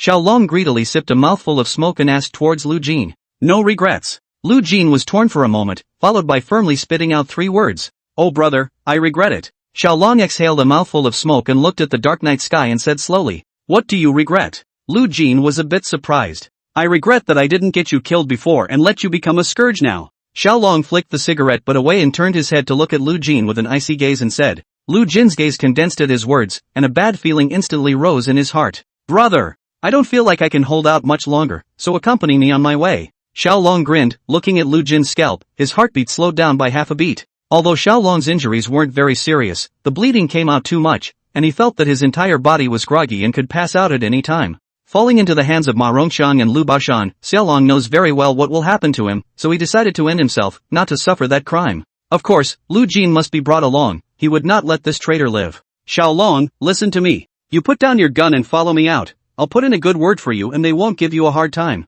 Lu Jin panicked, he nervously swallowed his saliva and advised towards Xiaolong. Do you believe it yourself? The young dragon snorted and shook his head with eyes full of disappointment. Really? Xiaolong, you trust me, I'll keep you. Lu Jin was anxious and close to tears, his heart was now incomparably remorseful, he shouldn't have thought about that bit of friendship and dragged the time into the night. If he had made a direct move in the afternoon, where would there have been so many changes and he would not have been in danger? Lu Jin, you know what? But if you show any semblance of remorse, I might even leave you alive, after all, brothers. But you let me down. Xiaolong sighed with emotion and slowly raised his right hand, placing the muzzle of his gun on Lu Jin's head. Jiang Zilong. Feeling the coldness coming from his forehead, Lu Jin cried out in panic. Hyper. Gunshots rang out, and blood, mixed with something else, splattered across Xiaolong's face. The police and Lu Baoshan's people not far away were steeped in shock, not understanding what had happened. You don't deserve to be my brother. My big brother's name is Qin Koan. My brother's name is Yuan Gang. Called Lin Sudong. Called Li Wenqi. Called Yu Fei. No you Lu Jin. The young dragon let out a hiss, tears coming to his eyes as the gun was slowly aimed at his head. Goodbye, brothers. Hyper. Xiaolong closed his eyes and murmured softly as his right index finger determinedly gouged the trigger. In the cornfield, Yuan Gang, who was running wildly with Yu Fei, suddenly stopped and looked back. He vaguely heard 2 gunshots, not very clear, but they felt like they hit him in the heart and made him gasp a little. Brother, what's wrong? Yu Fei also stopped and opened his mouth towards Yuan Gang who was standing and asked. Nothing. Yuan Gang shook his head and turned around to greet Yu Fei as he continued his journey. The two of them didn't know how far they had run until they couldn't lift their legs, and then they stopped to rest. Yuan Gang took out his cell phone and called Master 5, but there was no answer, followed by him calling Old Huan, again no answer. Brother, there's a car. Yuan Gang was about to type it again when suddenly Yu Fei pointed to the faint light in the distance and said, Follow me. Seeing this, Yuan Gang hurriedly pulled Yu Fei and hid in the trench by the roadside. Not long after, the lights of the car were getting brighter and brighter, and it was getting closer and closer to Yuan Gang and Yu Fei. Yuan Gang poked his head out to take a look and realized that it wasn't a police car or an automobile, but a farm tricycle. Fei, go. Seeing this, Yuan Gang pulled up Yu Fei and ran straight to the road to stop the tricycle. The tricycle driver was startled, this 4 or 5 o'clock in the morning, suddenly from the side of the road out of 2 big men, he thought it was a roadblock robbery. Dude, my brother and I got lost playing out at night, we walked all night and didn't get out, can you take us? Yuan Gang grinned and pointed at Yufei towards the tricycle driver. Lost? You guys aren't meeting a ghostly wall, are you? After hearing Yuan Gang's explanation, the tricycle driver suddenly thought of ghosts and gods or something like that, and opened his mouth in a whisper to inquire. Who knows, we've been walking all night anyway and we haven't gotten out, we've been netting circles here. Yuan Gang's eyes lit up and followed the driver's words, listening to the other party's heart a little hairy. It's fine to take you guys, but I'm headed to the Lin market to catch the fair, are you guys on your way? The tricycle driver is to go to Linshire to catch the big market, listening to Yuan just said so the heart also made a muttering, thinking of bringing 2 people to do a companion.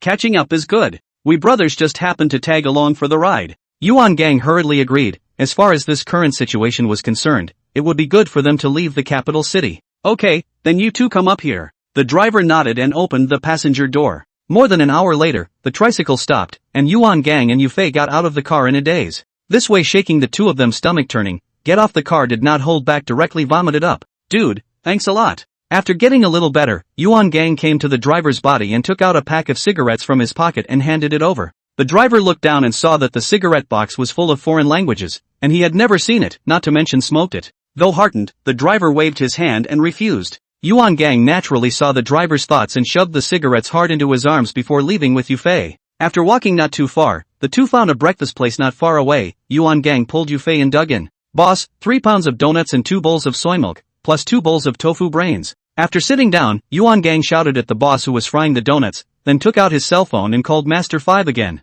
Which one? This time the phone picked up within a few rings, but the person speaking wasn't Master 5. You're Wenjie? Yuan Gang opened his mouth to ask with some uncertainty. Right, Gang? Hearing Yuan Gang's voice, the person on the other side of the phone was obviously a bit excited, and his voice trembled. It's me. Where's Big Brother? Wenjie is the driver of the 5th master, his first name is Su Wenjie. After confirming the identity of the other party, Yuan Gang opened his mouth and asked. Gang, Big Brother he. Su Wenjie's voice suddenly choked up. Halfway through his words he couldn't go on, listening to Yuan Gang instantly changed his face. Chapter 32, Receiving Information. What's wrong with Big Brother? Yuan Gang snapped and bellowed, staring the breakfast store owner so much that the 2 bowls of soybean milk in his hands almost snapped into the frying pan. Yufei also shivered in shock and looked towards Yuan Gang in confusion, not understanding what had happened. Big Brother's leg is broken. Su Wenjie held back his emotions and told Yuan Gang a piece of news that almost broke him. What's going on? Yuan Gang's face turned a little white, and his 2 hands trembled uncontrollably. Last night Ma Rongxiang and Lu Bashan came and brought Wenqi with them, and Wenqi was beaten up by them. Then in order to keep you guys, Big Brother he gave all the properties under his name to Ma Rongxiang and Lu Bashan, and had both his legs broken by Lu Bashan. Su Wenjie recounted what happened last night, and Yuan Gang listened to the tears coming out of his eyes, his back teeth gritting. Where are you now? Yuan Gang's chest rose and felt like a volcano about to erupt, wanting to destroy everything. In the hospital, Big Brother's leg has just been operated on and he hasn't woken up yet, and Wenqi is still in a coma and hasn't woken up. Su Wenjie huffed again and responded towards Yuan Gang. I'm going back. Yuan Gang sniffed and immediately got up, saying that he was going to rush back to the capital city. Kong. Big Brother said he won't let you come over, and that you should leave the capital city, the farther away the better. Hearing Yuan Gang's words, Su Wenjie hurriedly gave a chorus. Why? Yuan Gang's entire body froze, not understanding why the 5th master did not let him go back. Big Brother said he's already lost a pair of legs and doesn't want to put his brother's lives on the line again. Su Wenjie's voice was a bit hoarse, which was what Master 5 had told him before he went into the operating room.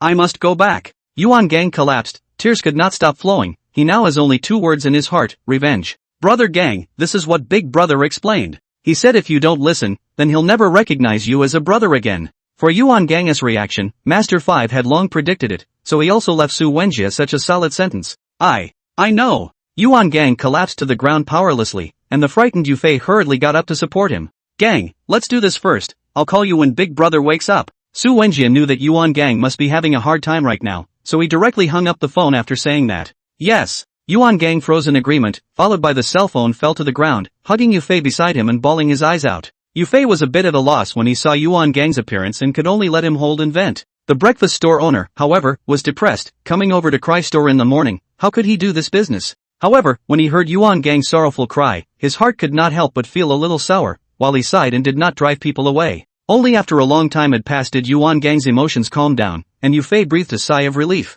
Brother, what happened? Yufei helped Yuan Gang onto the stool and asked towards him suspiciously. Big Brother's leg, broken by Lu Bashan. Ma Rongxiang also took the hotel club nightclub, all of them. Yuan Gang said with eyes full of hatred and clenched his fists. What? Yufei's eyes widened as he realized why Yuan Gang was so sad. Brother, let's get back then. Immediately after that, Yufei had the same idea as Yuan Gang, rushing back to the capital city to take revenge. Yuan Gang slowly shook his head without speaking. Dude, look on the bright side, you still need to eat, fill your stomach so you can go do what you want to do.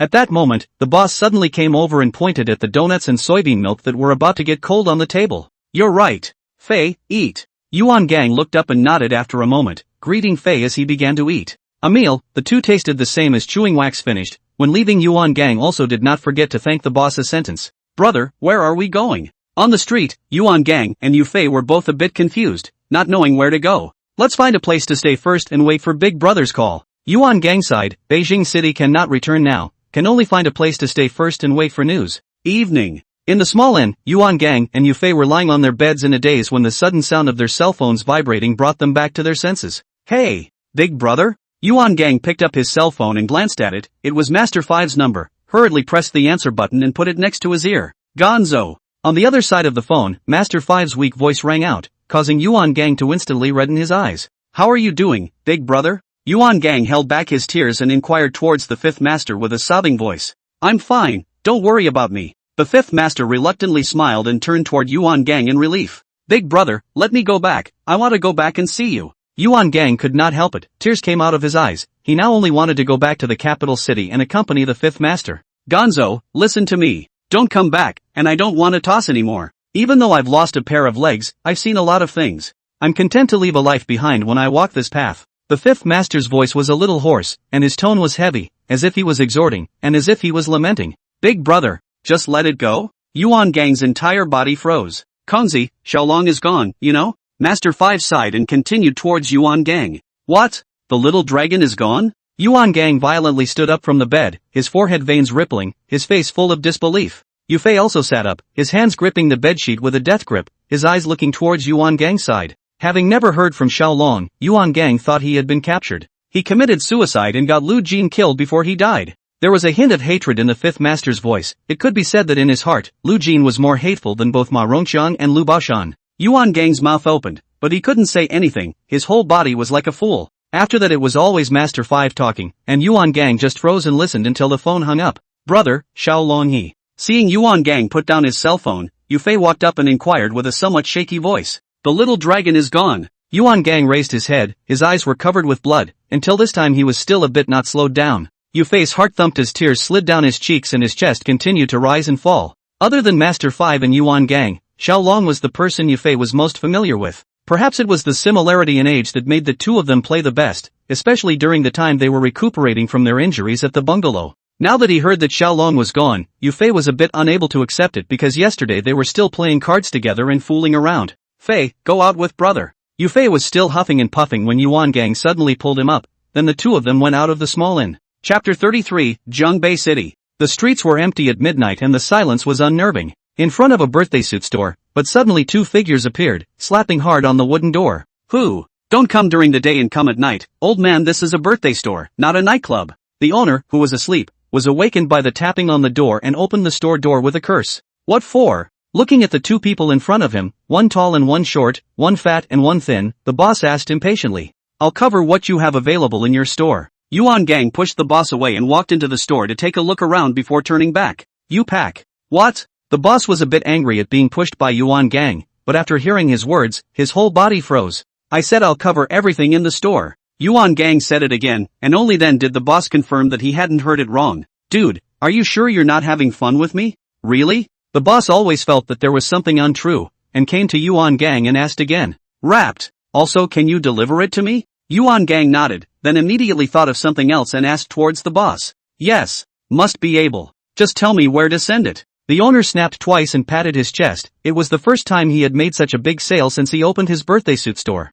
It's not far, it's just over there at the intersection, help me move it all. Yuan Gang pulled his boss out of the gate and pointed to an intersection not far away. The direction that intersection was rushing towards was the city of Kyoto. That close? The boss was stunned at his words, he thought how far he had to send it, but he didn't think that it was only a few hundred meters out the door. No? Yuan Gang got a little annoyed, this boss's words were just a little too much? Okay. I'll push a cart. The owner nodded busily and said he went to push his little tricycle. In a short time, the boss pedaled a three-wheeled cart with a bucket full of yellow paper and yuanbao, plus a few paper piece knickknacks. Yuan Gang and Yufei followed behind, reaching out to help push toward the intersection. Dude, this is it right here, huh? After arriving at the place, the boss turned back towards Yuan Gang and asked, "Unload it." Yuan Gang nodded. Splat. A fire bloomed and danced in the darkness of the night. Yuan Gang picked up a few pieces of yellow paper and ignited them, throwing them inside the pile of Yuanbao paper ties. In an instant, the fire glowed in the sky, illuminating the endless darkness and bringing a hint of warmth to the few people in the cold wind.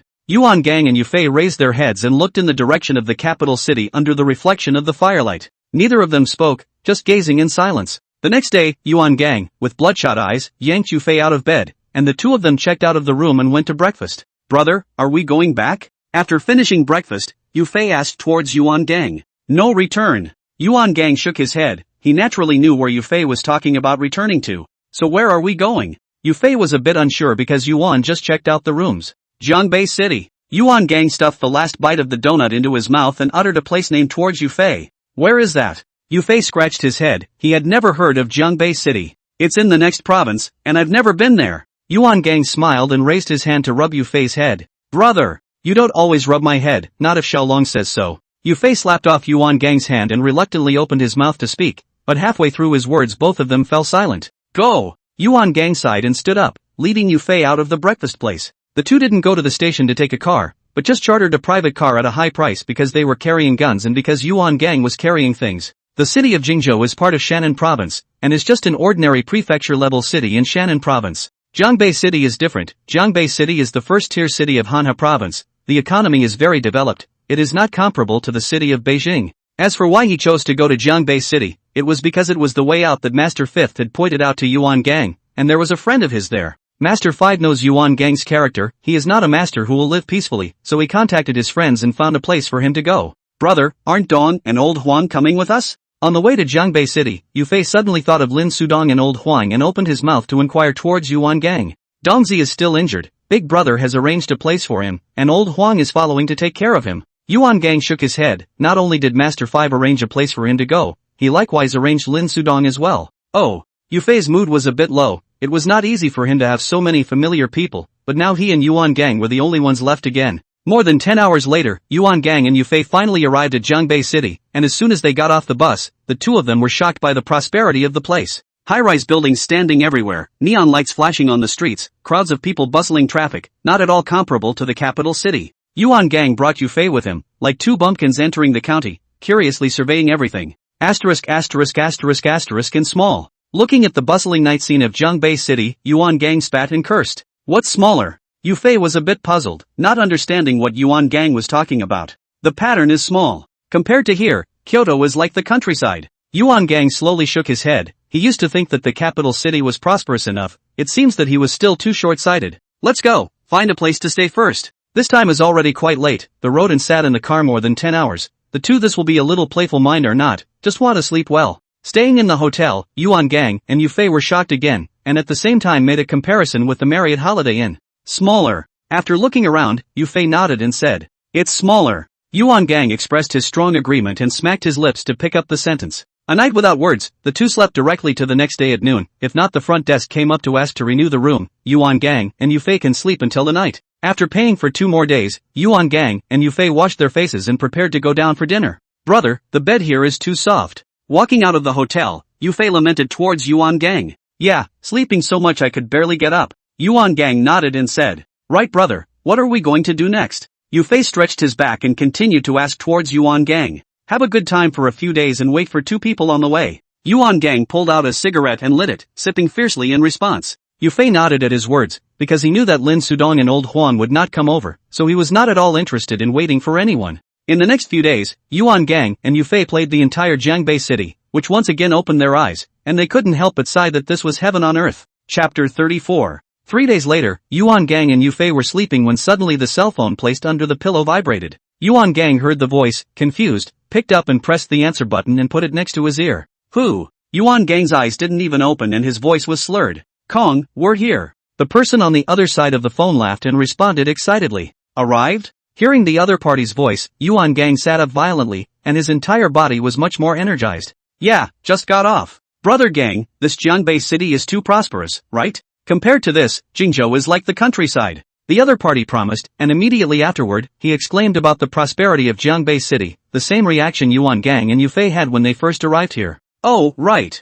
I was just like you guys when I first arrived, a proper bumpkin into the county. Yuan Gang laughed brightly, so loudly that it woke up Yufei. Okay, cut the crap. I'm staying at the Grand Court Hotel downtown, so why don't you guys just take a cab over here? Seeing Yufei woke up, Yuan Gang didn't continue to talk nonsense and hung up the phone after saying the address. Brother, who is it? Yufei laboriously climbed up and rubbed his eyes towards Yuan Gang. You know the man who said he was waiting before. Yuan Gang stretched his arms and smiled at Yufei. I recognize that too? Yufei was instantly energized. At the same time there was some doubt in his heart. Who else did he know if it wasn't Lin Sudong and Old Huang? You'll know when they arrive. Yuan Gang didn't tell Yufei who it was and ran straight to the bathroom to wash up. 10 minutes later, Yuan Gang was sipping a cigarette and watching TV with Yufei when suddenly there was a knock on their room door. Coming! Yuan Gang smiled excitedly and got up to go forward to open the door, and Yufei also curiously twisted his head to look over. Ka! Gang, long time no see. The door of the room opened, and there were two people standing outside the door, and they were Jiang Xian and Peng Yu. Jiang Xian! Peng Yu! Yufei cried out in surprise. Although he didn't have much contact with the two of them, he was always an acquaintance. Fei! Jiang Xian and Peng Yu opened their mouths in unison to greet Yufei after hearing his shout. Come in and talk, don't stand in the doorway. Yuan Gang picked on Jiang Xian and Peng Yu and greeted them as they entered the room. Brother Gang, Brother Long He. In the room, after a few moments of pleasantries, Peng Yu suddenly mentioned Xiao Long, and the smiles on the faces of several people came to an abrupt end. How is he doing, big brother? After a long period of silence, Yuan Gang sighed and inquired towards Jiang Xian and Peng Yu about Master Five's situation. The recovery is quite good, but the doctor said that big brother he won't be able to stand up in the future. Jiang Xian and Peng Yu's faces dimmed again, and Yuan Gang clenched his fists at the words. Brother, I'm hungry. Seeing that the atmosphere was a bit dull, Yufei frowned and opened his mouth to speak towards Yuan Gang. You two haven't eaten yet, right? Let's go eat first and pick you two up. Yuan Gang twisted his head and glanced at Yufei, instantly comprehending what he meant, then he put on a smile again and said. Gang, I didn't think so until you said it, but I'm really a little hungry when you say that. Peng Yu smiled back and rubbed his stomach and said. Let's go then, let's kill Kong. Jiang Xian is not a little cute either, said the man, and stood up to joke with Yuan Gang. Ha ha ha, can I still let you little brats eat your way into poverty? A meal can cost a few dollars. Yuan Gang laughed a few times and greeted the crowd before exiting the hotel and finding a nicely decorated restaurant to dive into. Come on, don't leave without eating today. In the private room, after being seated Yuan Gang directly threw the menu to Jiang Xian and Peng Yu. Then I'll be damned. Peng Yu rubbed his hands together and laughed. You're never welcome, just let go a little. Yuan Gang waved his big hand and said in a very bold manner. Fry a book. Peng Yu sniffed even more happily, picked up the menu and threw it to the waiter without even looking at it. The waiter froze, Yuan Gang froze, Yufei and Jiang Xian also froze. What the hell just fried a book? What are they all looking at me for? Peng Yu looked around and spread his palms innocently. No, you go back, I don't feel like I can afford you. Yuan Gang sighed and rubbed his temples towards Peng Yu. I also think that if you stay here, brothers are prone to be unable to eat. Jiang Xian nodded his head in approval and looked at Peng Yu very seriously and said, Waiter, please help call a cab. Yufei's words were like the last straw, completely crushing the camel that was Peng Yu. What for? It's just a joke, you're really sending me away. With a depressed look on his face, Peng Yu took back the menu from the waiter's hand. In the end, the four people ordered a total of 6 dishes, plus 4 cases of beer, watching Yufei's head spin for a while.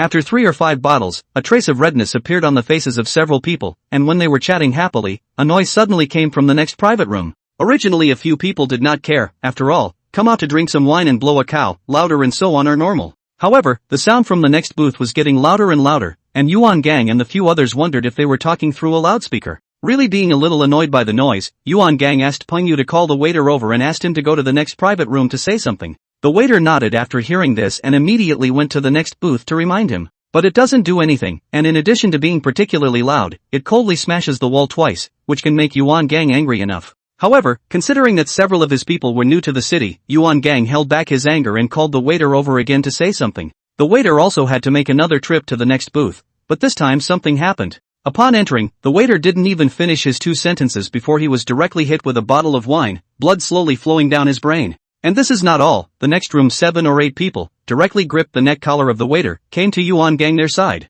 Bang! The door of the private room was kicked open, and Yuan Gang's few people were holding their glasses of wine, all of them were startled. Groove your ass. Just a couple of you cubs grinding over and over again, huh? The leader, an obese middle-aged man with a downhill tiger tattooed on his right arm, walked in bare-chested and cursing. You're pretending to be your mom here. Penyu was closest to the door, holding his glass back and pressing it into his face. The wine glass instantly shattered, scratching Penyu's hand and lacerating the other's face. Ah! The tattooed man covered his face and screamed miserably, and the crowd behind him saw this and ran up to Penyu. In hell. Yuan Gang grabbed a bottle of wine and slammed it without looking at it, joining the fray right after. Chapter 35, Yangon District. Yuan Gang and Penyu both made their moves. Yufei and Jiang Xian couldn't be idle either, and each of them rushed up carrying a bottle. Bang! Yufei saw a person wearing a flowery shirt who was slamming the back of Penyu's head and directly smothered him with a bottle. The bottle exploded, and the man instantly covered his head and crouched to the ground, blood flowing out along his fingers.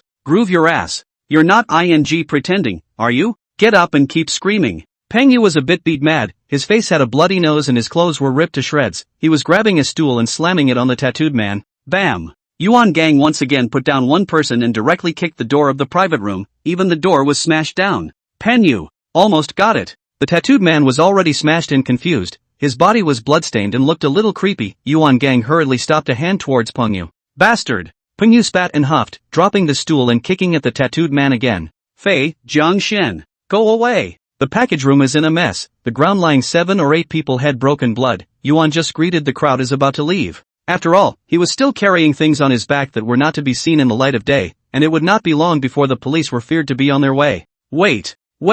You can't leave! Yuan just threw down his meal money to the counter and was about to take Yufei and the others out, who would have expected the boss to suddenly call out to them. Something? Yuan Gang glanced back. I've called the police, they'll be here later, you'll have to stay and pay for it. The boss looked at the tragic situation in the private room and the smashed door of the room, and opened his mouth towards Yuan Gang. Compensate your mom. I eat properly, for no reason was found in trouble, we do not find you to ask for compensation even if it is, you still dare to open your mouth. Without waiting for Yuan Gang to react, Pengyu was furious at the words and turned back to his boss and cursed at him. Go away! Yuan Gang was expressionless, not even looking at the boss, and raised his hand towards Yufei and the others. The boss was busy stepping forward when he saw this, but after hesitating for half a day, he didn't dare to open his mouth, and could only watch Yuan Gang's several people leave. The hotel can't be stayed in, you go up and bring the guys down, we'll wait for you down here. Arriving downstairs at the hotel, Yuan Gang glanced at a few people, then said towards Yufei, who was still neatly dressed. After the fight and the tattooed man's injuries, the police will be asking about them.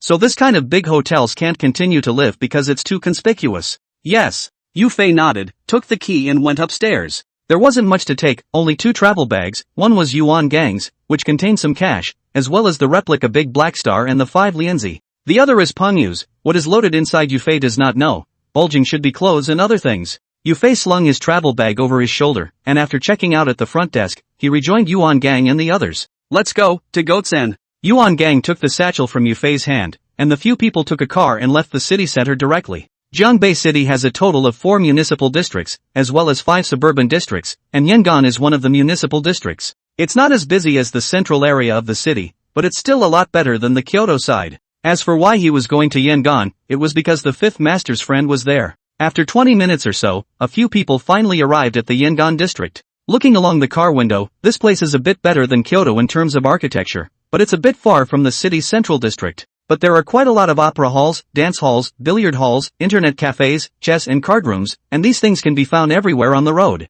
Yuan Gang and the others didn't rush to get off the bus, but let the driver take a turn around a few center streets. There's not much in the way of large-scale entertainment here? After turning a few streets, Jiang Xian suddenly realized something, they didn't see any nightclubs at all along the way. No! This place in Yangon is so messed up, it's like it's not liberated. There used to be some kind of disco nightclub, but a fight in 3 or 5 days, let alone doing business, the decoration can't keep up. The driver shook his head and gave the crowd an account of the Sheepskit district. Several people looked at each other after hearing this, not realizing that in a place with such a developed economy, the law and order would be so chaotic, not even as good as the city of Beijing. So the police don't care if they fight like that? Yuan Gang was a bit puzzled and asked towards the driver. Pipe?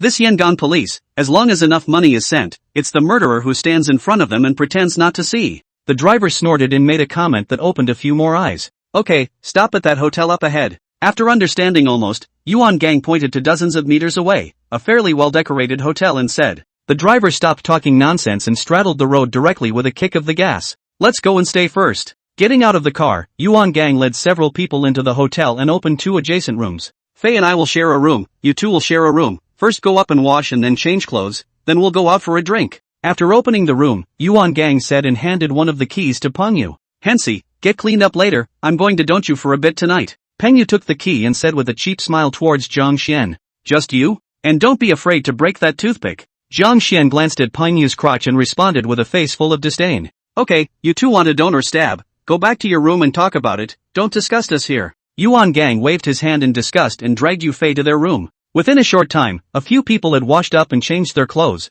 and went to a kebab store across the street from the hotel. Boss, grill 100 or 80 random skewers and bring in 4 more beers. Just as he sat down, Yuan Gang greeted his boss, hearing Yu Fei's head spin for a while. Okay. The owner obliged, and within a few moments 4 beers were brought over, plus 2 small gazpacho. Come on, the food is served, let's go one first. Yuan just bit open a bottle of wine, pointed to the cold cucumber and choked shredded potatoes on the table, and tilted his head back to pour it down. Yu Fei's trio laughed helplessly at the situation and clinked their bottles to follow suit. Gang, what are we going to do over here? With a bottle of wine down, Peng Yu clamped a dish and stuffed it into his mouth before asking towards Yuan Gang. I'll meet someone tomorrow and then we'll make our plans. Yuan Gang thought about it and planned to meet the 5th master's friend first before considering what to do next. Success, set the tone brother Gang, and you talk. There are still quite a few brothers at home who want to continue with you. Peng Yu nodded and opened another bottle of wine and clinked it with Yuan Gang. Yes brother Gang, it was hard for the 2 of us to persuade them, or else they'd all follow us on this trip.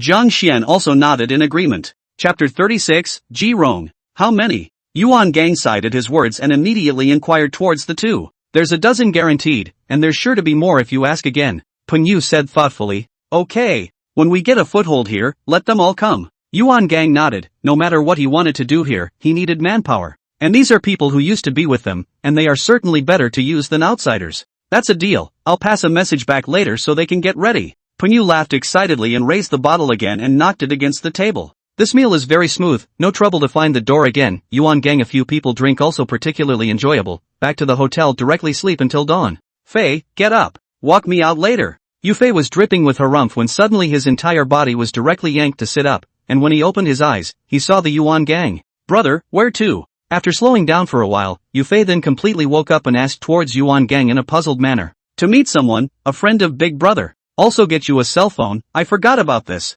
Yuan Gang was putting clothes on his body when he heard Yu Fei's inquiry and responded. Okay. Yu Fei nodded, quickly got up, washed his face, put on his clothes and followed Yuan Gang out the door. Not long after, Yuan Gang and Yu Fei arrived at a breakfast place a few hundred meters from the hotel. Gee. Just after entering the door, Yuan Gang looked around, then smiled in the direction of the corner. Gonzo, it's been a long time. In the corner, there were 3 people sitting at a table, and one of them, a rather older man who looked to be around 50, stood up and hugged Yuan Gang. Yuan Gang's brother Ji, full name is Ji Rong, opened a dance hall and a chess room, in the local can be said to be a little famous. 5th brother has called me, Gangzi, you can rest assured that you'll be tossed around in Yangon. If you need any help, just open your mouth and speak up. After exchanging pleasantries, the people sat down and Ji Rong opened his mouth towards Yuan Gang. Brother Ji, I won't say any more, I'll see you on the matter. Yuan Gang nodded, grateful to Ji Rong. Alas, I'm ashamed to say that I couldn't help 5th brother in his accident this time. Ji Rong suddenly sighed and shook his head as he mentioned the 5th master. Ji, my big brother, he understands you. Yuan Gang's face darkened and he let out a bitter smile. No more, Gangzi, just do a good job here, and on the day you go back, I'll accompany you to avenge 5th brother's death. Ji Rong waved his hand, then patted Yuan Gang's shoulder and said, by the way, Gangzi introduces you, this is Chi Pengfei and Wang Zhaogua, both are my younger brothers. Immediately after that, Ji Rong pointed to the 2 people beside him and introduced them to Yuan Gang. This is my brother, called Yu Fei. Yuan Gang greeted the 2 and then introduced Yu Fei beside him as well. Gonzo, where are you going to start? After making introductions to each other, Ji Rong asked towards Yuan Gang about his plans. As you know, brother Ji, I used to work in nightclubs, but I've heard that this side can't make it? Hearing Ji Rong's inquiry, Yuan Gang suddenly remembered what that driver had said yesterday. Snap. Asterisk asterisk asterisk asterisk. I'm pissed off just talking about it. Ji Rong slammed the table, startling Yuan Gang and Yu Fei, as well as the surrounding guests. How? Yuan Gang was a bit uncertain and asked towards Ji Rong suspiciously.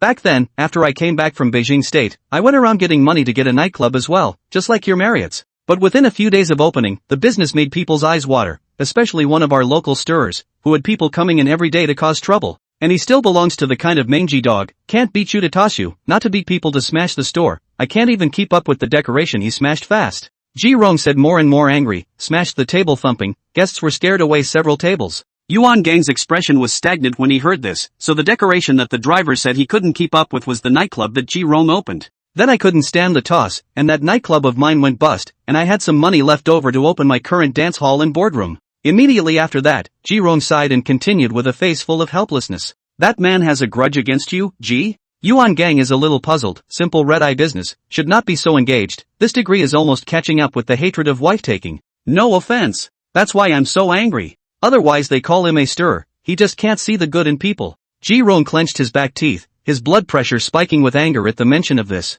And such people. Yuan Gang also opened his eyes. It was the first time he had heard of such a shrewish scoundrel. Gangzi, if you want to get a foothold in Yangon, you must guard against this man. Ji Rong nodded, then barked up at Yuan Gang. What's his name? What does he do? Yuan Gang got a little curious and inquired towards Ji Rong about the stirrer. Lil Erpy. Runs a game room on West Street with a handful of red light brats. Ji Rong gave a cold snort without any good humor, then said Li Erpy's name and gave a little bit of his situation. You dare to mess with you, Ji, by opening a game hall? And what's a stoplight? Yuan Gang stared wide-eyed at the words, not understanding just a small gangster who runs a game hall, on what grounds he dares to mess with Ji Rong. His cousin is the deputy director of the Yangon Municipal Bureau. If it weren't for this relationship, I would have had someone get him killed long ago. As for stoplights, they're a bunch of dyed-in-the-wool red-haired green-haired brats. But don't underestimate these kids, they have no sense of proportion when it comes to laying their hands on them, and they're tougher than the rest of us. Ji Rong sighed again and spoke of the connections behind Li Erpy and the children under his hand.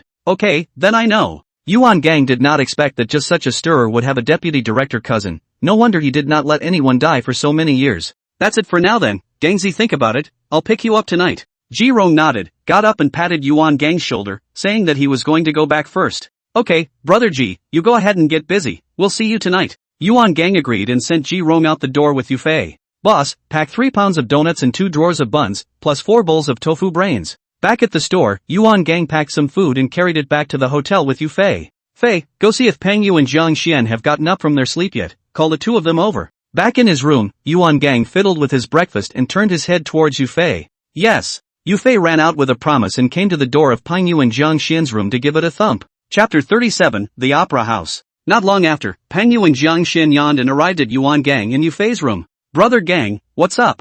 You're up so early. Peng Yu's eyes were half narrowed and he was wearing a cocktail head as he asked towards Yuan Gang. Breakfast, by the way. Yuan Gang twisted his head and glanced at Peng Yu before pointing at the buns and donuts on the table. Yoo-hoo! There's food. Hearing the word breakfast, Peng Yu instantly opened his eyes and rushed over at a trot. Eat. Jiang Xian followed behind Peng Yu and said with a disgusted glare. The 4 of them gathered around a small table, eating buns and donuts and drinking tofu brain, and Yuan Gang incidentally talked about meeting Ji Rong. Kong, he's just a mangy dog, I'll kill his cousin if I get angry. After hearing about Li Erpy and his background, Peng Yu spoke with a face full of disdain. We can't be too high profile when we're new here, this isn't about a mangy dog or a deputy commissioner. And this isn't the capital city, no one will cover for us, we'll have to run away if we get our backs into trouble. Yuan Gang shook his head, he believed that what Peng Yu said was true, and also believed that he could do it, but this couldn't be done. Brother Gang is right, times are different now, we have to think long term.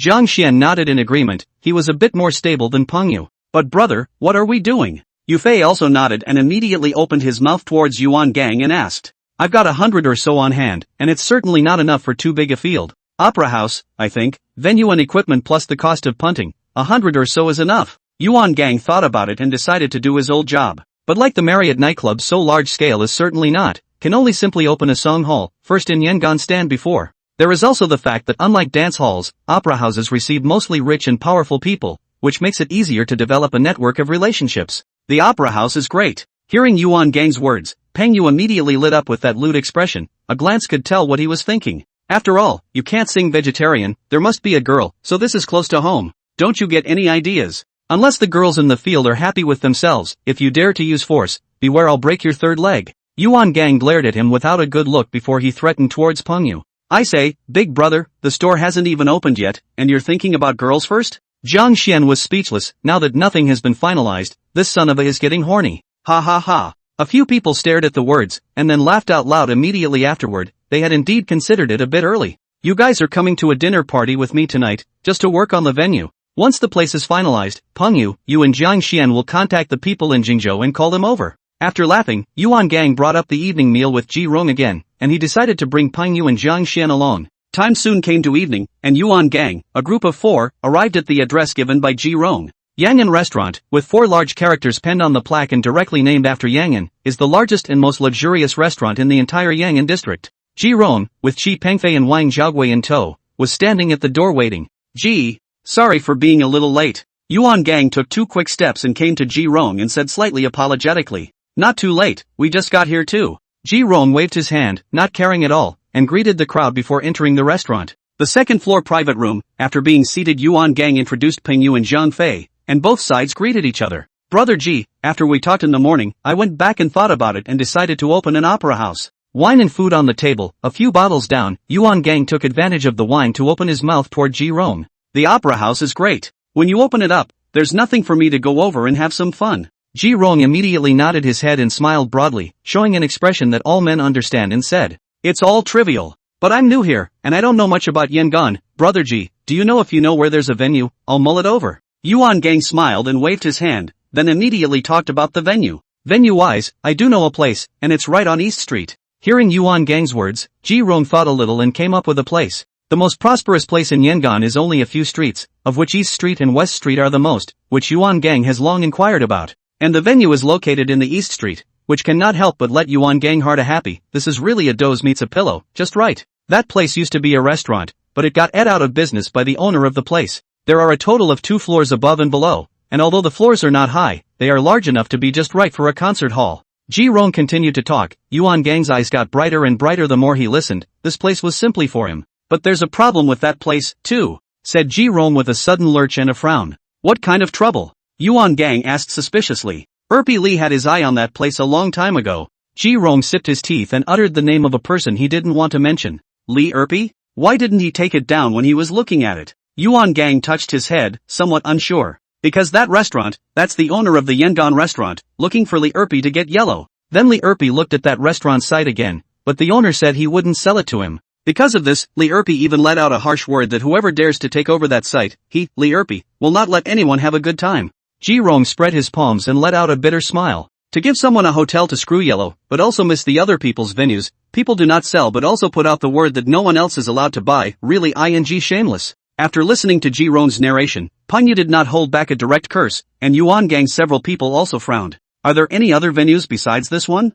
After thinking for a moment, Yuan Gang opened his mouth towards Ji Rong and asked. It is not that Yuan Gang is afraid of Li Erpy, but he doesn't want to mess with such a stirrer just after starting out. After all, when a toad gets on the instep, it doesn't bite, but it's disgusting. The other locations are so bad, they're driving into the middle of nowhere. Ji Rong thought about it and finally shook his head towards Yuan Gang. There was no more suitable place other than that venue on East Street. Brother Gang, what's there to worry about? I'll directly do that Erpy Li if he dares to look for trouble. And that deputy commissioner, I'll make him go down there and turn around if he dares to show his head. Alcohol on the head, Pengyu mouth is not a door. Once again said the words to do away with Li Erpy and his cousin. Listening to the Ji Rong, several people look at each other. Chapter 38, Chen Jianghe. After all, Ji Rong in Jiangbei City did not reach the height of the 5 masters, that kind of height, just Yangon district, a relatively large point of the gangsters only. And there is no backing behind the secretary of the municipal party committee. Do not dare to do things like Yuan Gangnam, once so unscrupulous. Say what? Yuan Gang did not have the good taste to turn his head and glared,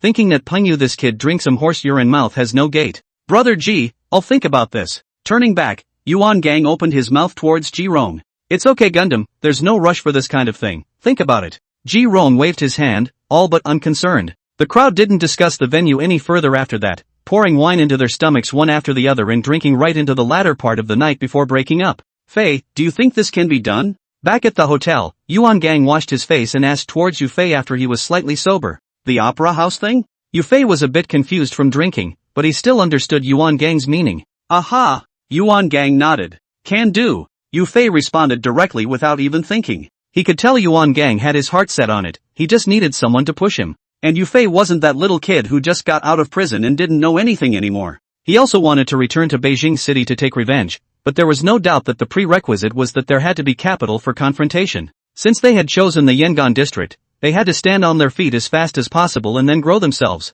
Obviously, that venue on East Street is the opportunity, the key to their ability to take down Sheepsket. If you can't even move past it, Chun Erpy, what else can you take back to Beijing State to deal with Ma Ronxiang and Lu Bashan?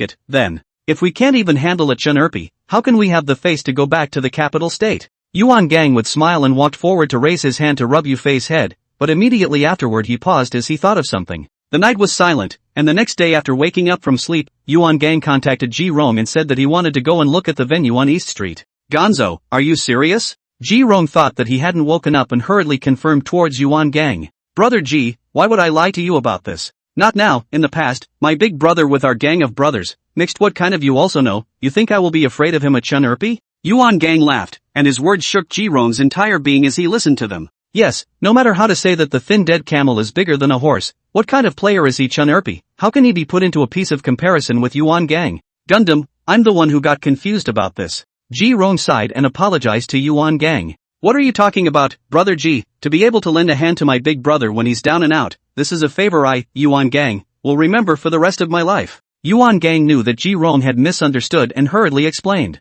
Okay, then without further ado, let's meet on East Street later. Ji Rong was no grinder, and hung up the phone with that. Fei, go get Ping Yu and Jiang Xian up, let's go to East Street. Yuan Gang lit up a cigarette and took it to his mouth, shouting towards Yu Fei who was washing up. Not long after, Yuan Gang and his group met up with Ji Rong on East Street, and without any nonsense, they went directly to the venue they had talked about before. This is it. Walking out not too far, Ji Rong raised his hand to point to a building on the street and said towards Yuan Gang. So this is it. Yuan Gang's eyes lit up. This place they had just seen on the first day they arrived in Yangon, when they let the driver pull them around in circles. At that time to see the door closed, Yuan Gang also muttered that this is not New Year's Day, a good hotel how not to open. Gonzo, you know this place? Ji Rong asked in surprise. I don't know, but we saw this place the first day we arrived in Sheepskit. Yuan Gang waved his hand and smiled towards Ji Rong. I say, what do you think of this place? Ji Rong came to a realization, and then asked Yuan Gang what he thought of the venue. Pretty good. Yuan Gang was concise and 4 words meant everything. The 2-story building wasn't tall, but it was wide enough to be larger than even the Marriott nightclub was in the beginning. And the exterior is all new, just a few minor changes, no major work. The most important thing is that this place is very busy and has a large flow of people, and there are many merchants around, so the business of opening a concert hall will definitely not be bad. As for how the inside is, then it doesn't matter. The hotel's decor certainly doesn't work, it will all have to be stripped and reinstalled by then. Since you've fallen for it, Gangzy, I'll make a call and get the boss over here, so you guys can talk. Ji Rong nodded and pulled his cell phone out of his pocket, finding a number to dial. After a short while, Ji Rong and Yuan Gang were chatting with a few people when suddenly an Audi 100 stopped in front of them. Seeing this incomparably familiar car in front of him, Yuan Gang couldn't help but think of Master 5 again. Ka! The car door opened, and from the main driver came down a middle-aged man with a slightly chubby build, wearing a casual outfit, and wearing a gold chain with a small finger thickness around his neck. This is the owner of the restaurant, Chen Jianghe, whose rugged appearance and dress give the impression of a thug. Which one wants to see the venue? Old quarter? Chen Jianghe was very familiar with Ji Rong, clipping his small purse and taking 2 steps forward. His voice was a little hoarse as he asked. Old Chen, this is it. This is one of my brothers, from out of state. Ji Rong smiled, lifted his arm around Yuan Gang's shoulders and walked over to Chen Jianghe and said, Hello, Mr. Chen. Yuan Gang also wore a smile and extended his hand to greet Chen Jianghe. Let's not get into all this fancy stuff. Did old Ji give you any idea of what's going on in my field? Chen Jianghe waved his hand as if he hated the whole handshake thing, and asked straightforwardly towards Yuan Gang. Chen Erpi? The corner of Yuan Gang's mouth slightly upturned. Did not expect this. Chen Jianghe is quite honest, actually did not intend to hide this matter. Right. That's the mother *********. Chen Jianghe nodded, and from the tone of his voice, one could hear how much he hated Chen Erpi. Ji told me this doesn't matter. Yuan Gang smiled and shook his head in a breezy manner. Old Ji, are you sure you've talked to him? What a piece of work that stirrer is. Seeing Yuan Gang's unconcerned attitude, Chen Jianghe thought that Ji Rong hadn't made it clear and hurriedly opened his mouth towards him. Old Chen, this brother of mine is not an ordinary person, he is in their land, mixing mostly than me. Ji Rong raised his hand and patted Chen Jianghe's shoulder, slightly revealing some information. Boss Chen, I have to say, you're really sincere. Yuan Gang did not hold back a sigh of emotion. Nowadays in this world, such a sincere person is not often seen. I'm not being honest, I just don't want to hurt anyone. Chen Jianghe waved his hand and said. Chapter 39, Buying the Site. Don't worry about it, Boss Chen, if I can eat this meal, I'm naturally not afraid of choking on it. Yuan Gang smiled again and said towards Chen Jianghe. Alright, let's go in first then. Seeing that Yuan Gang had said so, Chen Jianghe had no reason to refuse, and took out the key to open the door before leading the crowd into the restaurant.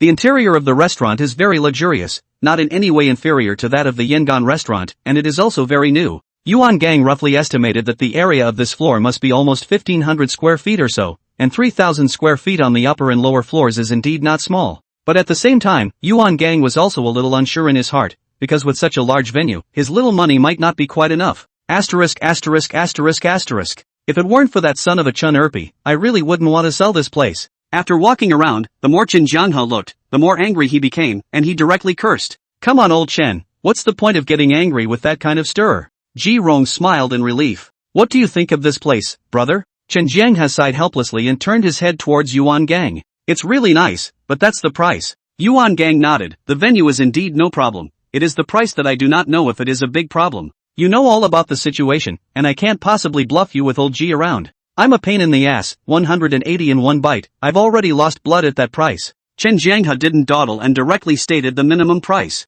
Yuan Gang nodded after listening. Chen Jianghe is indeed honest. If there is not Chen Erpi that file, this place is less than 200 out. But right now, Yuan Gang's hand does not have that much money. There is a difference of nearly 30 or so. And that's just the venue, which has already emptied his savings, with subsequent renovations and connections and whatnot another significant expense. Gonzo, is there a problem? Seeing Yuan Gang's silence, Ji Rong took advantage of Chen Jianghe's bathroom break to come to his side and ask, Brother Ji, I'm not going to lie, I'm a little short on money. Yuan Gang nodded and told Ji Rong about his difficulties. It's a matter of, how many are missing? Is 50 enough? Ji Rong came to a realization and continued immediately. Gee, how can I? Gonzo. Not to mention the fifth brother connection, how am I not helping myself by helping you, and how could I be worse off if you were better? Yuan Gang heard what Ji Rong meant, which was to lend him money, and opened his mouth to 50. Yuan Gang just wanted to refuse after hearing this, but he was interrupted by Ji Rong, who said something that touched him a little inside. Okay, don't squirm, if it's enough, you can directly set it with old Chen, if it's not enough, we'll think of another way. Seeing that Yuan Gang was still a bit hesitant, Ji Rong raised his hand and patted his shoulder and said, Brother Ji, I accept this favor. Don't worry, I'll pay you back in a month's time at most. Yuan Gang no longer dwelled on it and nodded towards Ji Rong, his mind already made up in his mind. I'm in no hurry, you use it first. Ji Rong smiled and nodded, and as he spoke Chen Jianghe also returned. Dude, what's up, are you taking this place? Chen Jianghe walked directly to Yuan Gang and asked, Catch, let's just call in the money and do the paperwork today. Yuan Gang nodded, and with the 50 that Ji Rong had borrowed, he immediately agreed. Okay, your old man hurts. Chen Jianghe craned his head once again to look around the restaurant, then went to do the formalities with Yuan Gang. By the time things were all dealt with, the time had already reached evening, and under Chen Jianghe's gracious invitation, the crowd followed to a restaurant. Of course it couldn't be Yang'an restaurant, that was Chen Jianghe's nemesis. They went to an old restaurant, although the store was not big, but the flavor was not to speak of. Gangzi, I'm going to call you Gangzi after old G. You're like me, you're a pain in the ass. We've gotten to know each other. In the future in this part of Yang'an, if you need me, just speak up. When the wine and food were served, Chen Jianghe was the first to mention a cup. Then I won't call Boss Chen, that would show the rawness, just like Brother G. From now on I'll call you Brother Chen. Yuan Gang smiled. Chen Jianghe is a sincere person, this kind of person he is very happy to make friends. By the way Gonzo, I forgot to ask you, what are you going to use this venue for? After being polite to each other, Chen Jianghe took a bite of the food and continued to ask towards Yuan Gang. Gangzi, he's going to open an opera house, otherwise where would he need such a big venue? Without waiting for Yuan Gang to speak, Ji Rong interjected from the side. Cabaret? An opera house is good. When Gangzi opens your opera house, I'll bring my friends to support you. Chen Jianghe smiled excitedly when he heard the opera house, revealing an expression that all men understand and said, Ha ha ha. Then I'll have to drink a few more with you, Brother Chen. When the time comes you'll have to bring more friends to support my business. Yuan Gang sniffed and laughed a few times, picking up his wine glass and clinking it with Chen Jianghe. Chen Jianghe, this kind of rich master, befriending people naturally will not be bad. For Yuan Gang this is also considered a windfall. The drink went on until midnight, and Yuan Gang and his party dragged their tired bodies back to the hotel and fell asleep. The next day, Yuan Gang once again got up early in the morning, and without washing his face, he took his cell phone and played, and it didn't take long for Yufei to be woken up. Awake? Seeing Yufei staring straight at himself, Yuan Gang asked after hanging up the phone. Brother, can I ask you something? Yufei nodded and said, You say? Yuan Gang froze at his words, not understanding what Yufei had to ask himself. Why do you still get up so early every time you drink? That's the problem with Yufei, he feels like he's falling apart the day after every drink, but Yuan Gang acts like he's fine. That means brother's loins are good. Yuan Gang proudly patted his waist, but in his heart, he secretly sighed. Yufei naturally heard that Yuan Gang was joking and rolled his eyes without any good reason. Okay, don't sleep if you're up, hurry up and get dressed, I'll take you to buy a cell phone. Yuan Gang walked up and directly lifted Yufei's quilt, having previously said that he would take him to buy a cell phone, but was delayed because of the venue. Yo, that's a big one. After lifting Yufei's quilt, Yuan Gang unintentionally glanced at it, and then immediately the corners of his mouth rose to flirt. Following Yuan Gang's gaze, Yufei also looked down, only to realize that his little brother had raised his head at some point. Bashful, he hurriedly pulled over the quilt to cover it. Hey, last time, I failed to open my bud, this time, I have to find a girl to break him for you. Yuan Gang grinned and continued to flirt with the red-faced Yufei. Chapter 40, Yufei goes crazy. After buying a cell phone for Yufei, the two of them went to buy breakfast, and that's when they returned to the hotel. Yuan Gang and Yufei had just entered the door in front of them when Peng Yu and Zhang Xian found their way over smelling the odor. Yoo-hoo! What a way to get up early and have breakfast right after you wake up. Peng Yu's two eyes glowed green as he ran towards the kanji and buns on the table and pounced on them. You're a starving kid, aren't you?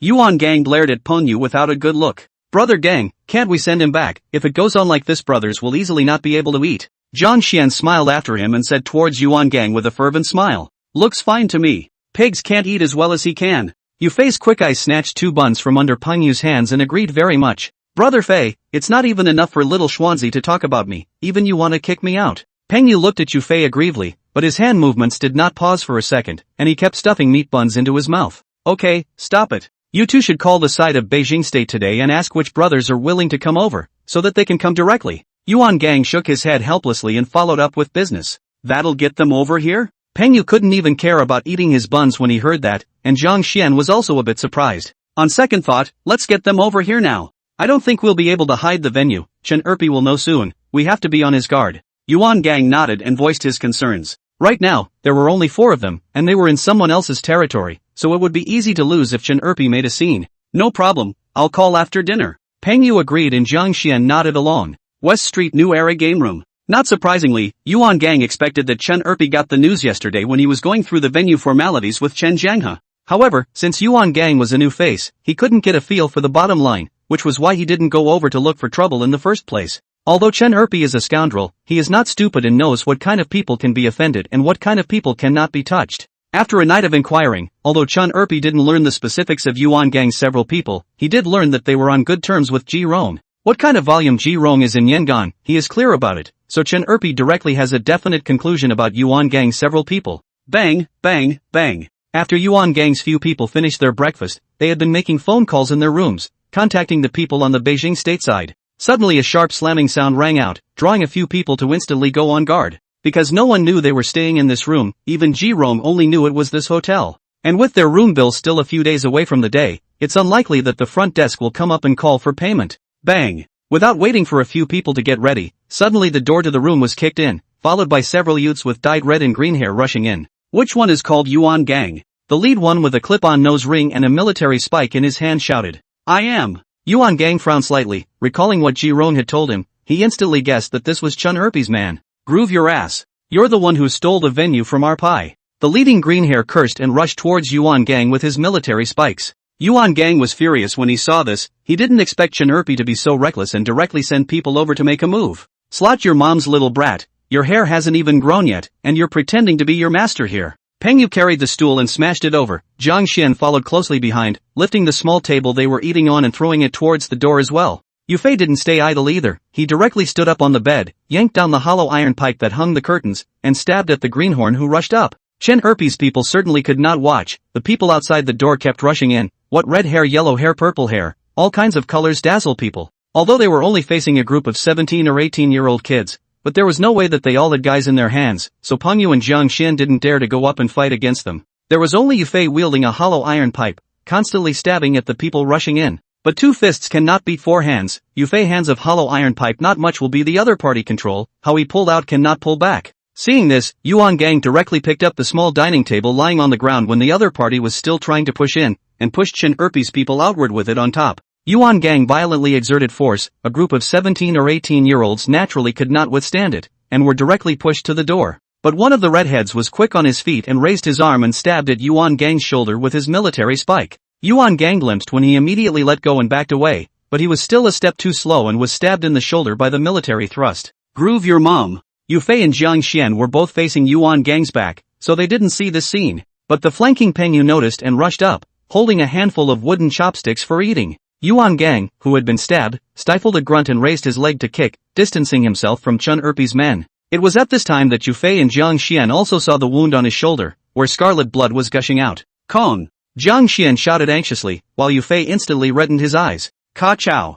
Yufei's eyes were icy cold as he directly pulled over the travel bag placed on the bedside and took out the 5 links from inside. Peng Yu, get out of the way! With the bullet loaded, Yufei shouted at Peng Yu who was blocking the way. Peng Yu sniffed and twisted his head to see that Yufei was carrying the 5 links even as he swooped to the side. Hyper! Without any hesitation, Yufei directly pulled the trigger after Peng Yu made way. In this small space, especially at such a close distance, the power of a 5-link is very great. Uncountable amounts of iron sand sprayed out, instantly letting down the few people standing at the front, and the wailing sound suddenly resounded throughout the hotel corridor. However, Yufei didn't stop and jumped off the bed, carrying the 5 lianzi towards the door. The few red light youths who were still standing, saw the situation and ran away, not even caring about the few people who fell to the ground. Hyper! Coming into the corridor, Yufei aimed another shot at the several people who were frantically fleeing, once again putting down one person. Fei! Yuan Gang saw Yufei's state and knew that he was killing his eyes, so he hurriedly covered his shoulder and went forward to pull him back. Brother, let go of me. I'm going to get them. Yufei's 2 eyes were bloodshot, staring dead at the direction the other party fled, making people shudder at the sight. Fei, stop tossing and turning, brother's shoulder hurts. Yuan Gang hugged Yufei tightly, and seeing that he could not listen to him, he hurriedly changed to a bitter trick. Sure enough, after hearing Yuan Gang say that his shoulder hurt, Yufei stopped struggling and turned his head to look over with worry. Chapter 41 Ji Rong's Relationship. Peng Yu, get your stuff and let's leave right now. After pulling Yufei, Yuan Gang turned his head towards Peng Yu and greeted him. After the shooting, then this hotel is definitely uninhabitable, plus Chen Erpi has found this place too. The most important thing is that the hotel will definitely call the police this time, and Yuan Gang has to leave in a hurry because he is still carrying things on his back. Hurriedly out of the hotel, Yuan Gang called Ji Rong, who definitely could not go to the hospital for the injury on his shoulder, but could only find a small clinic. Not long after, a van arrived at the location where they were temporarily hiding, and Ji Rong and Shi Pengfei stepped down from the vehicle. Gundam, how's the injury? Seeing that Yuan Gang's body was covered in blood, Ji Rong anxiously asked. It's okay, I got a little stabbed by a military spike, it's not deep. Yuan Gang smiled and shook his head. Get in the car first, I'll take you to the clinic. Ji Rong breathed a sigh of relief and greeted Yuan Gang and his group as they got into the van. When they arrived at the clinic, Yuan Gang was bandaging his wounds while Ji Rong was inquiring about the situation outside. Gonzo, you guys moved your guns? When Yuan just sewed up the wound, Ji Rong opened his mouth with a grave expression and asked. Dash saw me get stabbed and took a 5-link and chipped a couple down. Yuan Gang nodded and said. Trouble. Chen Erpi, his cousin, is leading people around to catch you guys. Ji Rong glanced at Yufei and was a bit surprised, then immediately continued to speak. So underhanded? Yuan Gang froze at the words. He didn't expect Chen Erpi to be so shameless, taking a little loss to bring out his deputy director cousin. I told you, the man is a mangy, stirring dog. Ji Rong shook his head helplessly, he was used to Chen Erpi's style of doing things. That's a bit of a problem, I'm still carrying things on my back that can't be seen in the light of day. Yuan Gang frowned, this has just bought the venue, not even waiting for the opening of the business, he sank first. Hide for now, I'll think of something. Ji Rong doesn't have much of a clue for now, so he can only find a place for Yuan Gang and the others to take shelter first. Trouble you, Ji. Yuan Gang nodded, and that would have to do for now. That night, Ji Rong sent Yuan Gang and the others to a village on the outskirts. Gangzi, you guys stay here first, I'll run for connections in the next couple days. Bringing Yuan Gang several people to a bungalow, Ji Rong opened the door and twisted his head. Brother Ji, it's too much trouble for you. We have this. Yuan Gang is really a little embarrassed. After arriving in Yangon, Ji Rong this is to borrow money and help them to arrange things. Gonzo, talk too much. Ji Rong waved his hand, interrupting Yuan Gang's next words. Brother, I'm sorry. After Ji Rong left, Yufei came to Yuan Gang and said with his head down in frustration. Say what? Yuan Gang smiled, of course he understood what Yufei meant. I shouldn't have shot. Yufei shook his head and continued towards Yuan Gang. Fei, you're right. If you don't fire those 2 shots, we're going to get stuck in the hotel with those kids. But brother wants to tell you something, in the future, don't use a gun until it's absolutely necessary. Because the thing about guns is that they don't just hurt people, they hurt people. Yuan Gang raised his hand and patted Yufei's arm, barking at him. Yufei wasn't wrong to fire those 2 shots, because without them, all 4 of them would easily not be able to walk out of the hotel. But Yufei's madness makes Yuan Gang a little afraid. He is afraid that Yufei will make a big mistake, and he is also afraid of losing this brother. I know, brother. Yufei nodded in agreement. For the next few days, Yuan Gang and the others stayed in the suburbs, waiting for news from Ji Rong. But before Ji Rong's news could wait, the people from the capital state arrived at Yangon first. Gang, let them come to our side, or what? Peng Yu held his cell phone and asked towards Yuan Gang. A total of more than 20 people had come over from the city of Jingzhou and were waiting for Peng Yu's call at the station. Can't come to our place, it's too eye-catching. Tell them to find a place to stay first, and another instruction not to cause trouble and risk their heads. Yuan Gang thought for a moment and shook his head towards Peng Yu. Yes. Peng Yu agreed, took his cell phone and dialed. Over there was making a phone call. Yuan Gang's cell phone suddenly also vibrated, picked up to see that it was Ji Rong called. Ji. Yuan just pressed the answer button and put the phone to his ear. Gonzo, there's a doorway. Ji Rong got a little excited and smiled. What doorway? Yuan Gang was a little surprised, did not expect Ji Rong really found the way, he had done the worst. I've got someone to hook me up with the commissar of the precinct, so we should be able to talk about this. Ji Rong didn't sell the story and immediately told Yuan Gang what was going on. Sure. Yuan Gang frowned slightly, hearing that it was the political commissar of the precinct, and that it was in the same system as Chun Erpi's cousin, he always felt a little less than trustworthy. The friend who hooked me up is pretty reliable, so it shouldn't be a problem. Besides, it's not like a system necessarily wears the same pants, and the days are all to each his own. Ji Rong certainly understood Yuan Gang's concerns, but he was very confident in this matter. Alright, then I'll trouble you to arrange it, brother Ji, and I'll get ready on my side. Yuan Gang nodded, since Ji Rong had said so, there should be no problem. Yes. I'll get in touch and set up an appointment. Ji Rong agreed and then hung up. Gang, got a way out? Not far away, Peng Yu, who had finished his phone call, and Yufei and Jiang Xian, who were playing cards, all turned their heads to look at Yuan Gang. Ji is hooked up with the political commissar of the precinct. Make an appointment to talk in the next 2 days. Yuan Gang nodded and did not hide it from a few people. The precinct? Hearing that it was the political commissar of the precinct, Yufei and Peng Yu as well as Jiang Xian frowned. Obviously they had the same concerns as Peng Gang. It shouldn't be a problem. Yuan Gang shook his head as he chose to believe Ji Rong. At night, while Yuan Gang went to the outhouse to squat, Peng Yu and Jiang Xian found Yufei who was looking at the stars in the yard. Fei, talk in the house. Peng Yu glanced at the outhouse and whispered towards Yufei. Yufei was a bit unsure, but still followed the two to the room. Fei, do you think Kong said that thing? Sure? Peng Yu and Jiang Xian were still a bit worried, but Yuan Gang had already made a decision, so they couldn't say anything else, and could only look for Yufei to discuss it. I also think it's a bit unreliable, that Ji used to be bullied like that by Chun Erpi. If he could get on this line he would have done so long ago. Yufei nodded, he also felt that this was a bit unsure. Although Yufei contacted the society relatively late, but the brain is not generally smart, a little bit of anything can be understood. After following Yuan Gang for so long, he already knew a lot about some things. Chapter 42, The Curved Sword. Right. Kong he should be because of Ji, that's why he didn't think much of it. Peng Yu excitedly slapped his thigh, he didn't expect Yufei's thoughts to be the same as theirs. Fei, should we make some preparations? Jiang Xian looked at Yufei and said with intent. You mean, the people coming from Kyoto? Yufei asked without even thinking. Be prepared.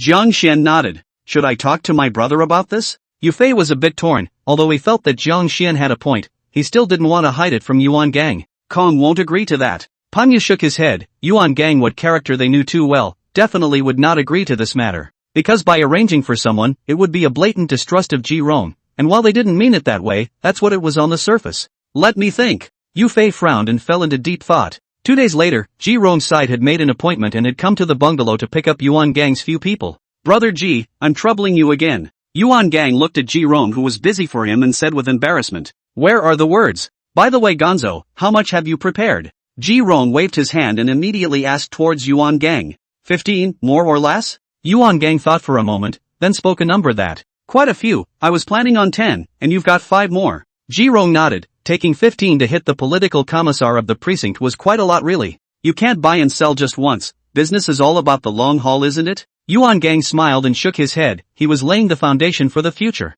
Or you're thinking long term. Ji Rong sighed, no wonder people are mixing bigger than themselves, this awareness is not the same. It wasn't long before the crowd was back on East Street again, and it wasn't long before the appointment. Old Tan home cooking. Not a large restaurant, tucked away deep in an alley, Ji Rong led Yuan Gang and the others to the private room that had been booked in advance. Peng Yu, get me a drink. Yufei looked at the wine on the table and his stomach lurched with nausea, turning his head and shouting towards Peng Yu who was closer to the door. Peng Yu agreed after hearing this and stood up to walk out, while Yuan Gang shook his head helplessly. Ka! The door to the private room opened, but it wasn't Peng Yu who came in, but a middle-aged man in sportswear. Ouch! Political Commissar Chu, I was about to go wait for you at the gate, and here you are. Ji Rong stood up and smiled a greeting. The person who came was none other than Chu Jian, the political commissar of the Yangon branch. Political Commissar Chu, hello. Yuan Gang followed suit and stood up, extending his hand to greet the other party. You're Yuan Gang? Chu Jian raised an eyebrow, sizing up Yuan Gang and asked. I am.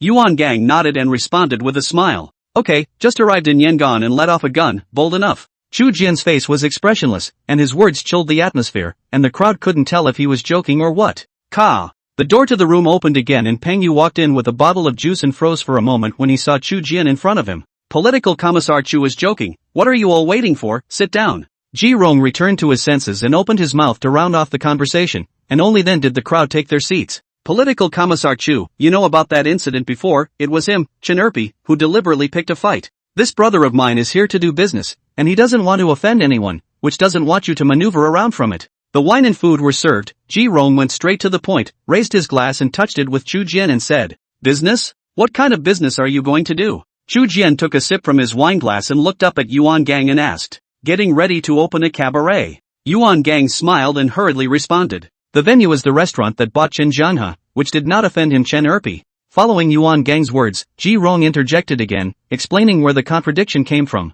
So much for that. Chu Jian nodded in sudden realization. Chen Jianhe and Chen Erpi's matter has long been rumored in Yangon, especially Chen Erpi's cruel words. There is no one in the entire Yangon district who doesn't know about it. Yes. So it wasn't my brother's fault at all. How would he know that as a foreigner? Ji Rong slapped his thigh and called out for Yuan Gang. It really wasn't his fault. But it's different when you move your gun, and being right becomes being wrong. Chu Jian nodded and said immediately after glancing at Yuan Gang. So in this matter, I would like to ask you, Political Commissar Chu, to raise your hand and give this brother of mine a chance. He also knows it's wrong, and has prepared a little compensation in order to remove the impact of this incident. Ji Rong laughed with him, gave Yuan Gang a look, and raised his wineglass to clink it with Chu Jian. Political Commissar Chu, this matter, no matter how I put it, it's me, Yuan Gang, who was impulsive and also brought trouble to our Yangon branch. As a token of apology, I intend to donate $150,000 to our sheep safety precinct, to be used as construction funds for the precinct. Yuan Gang understood and brought up a shopping bag from under the table with 15 bundles of $100 bills neatly placed inside.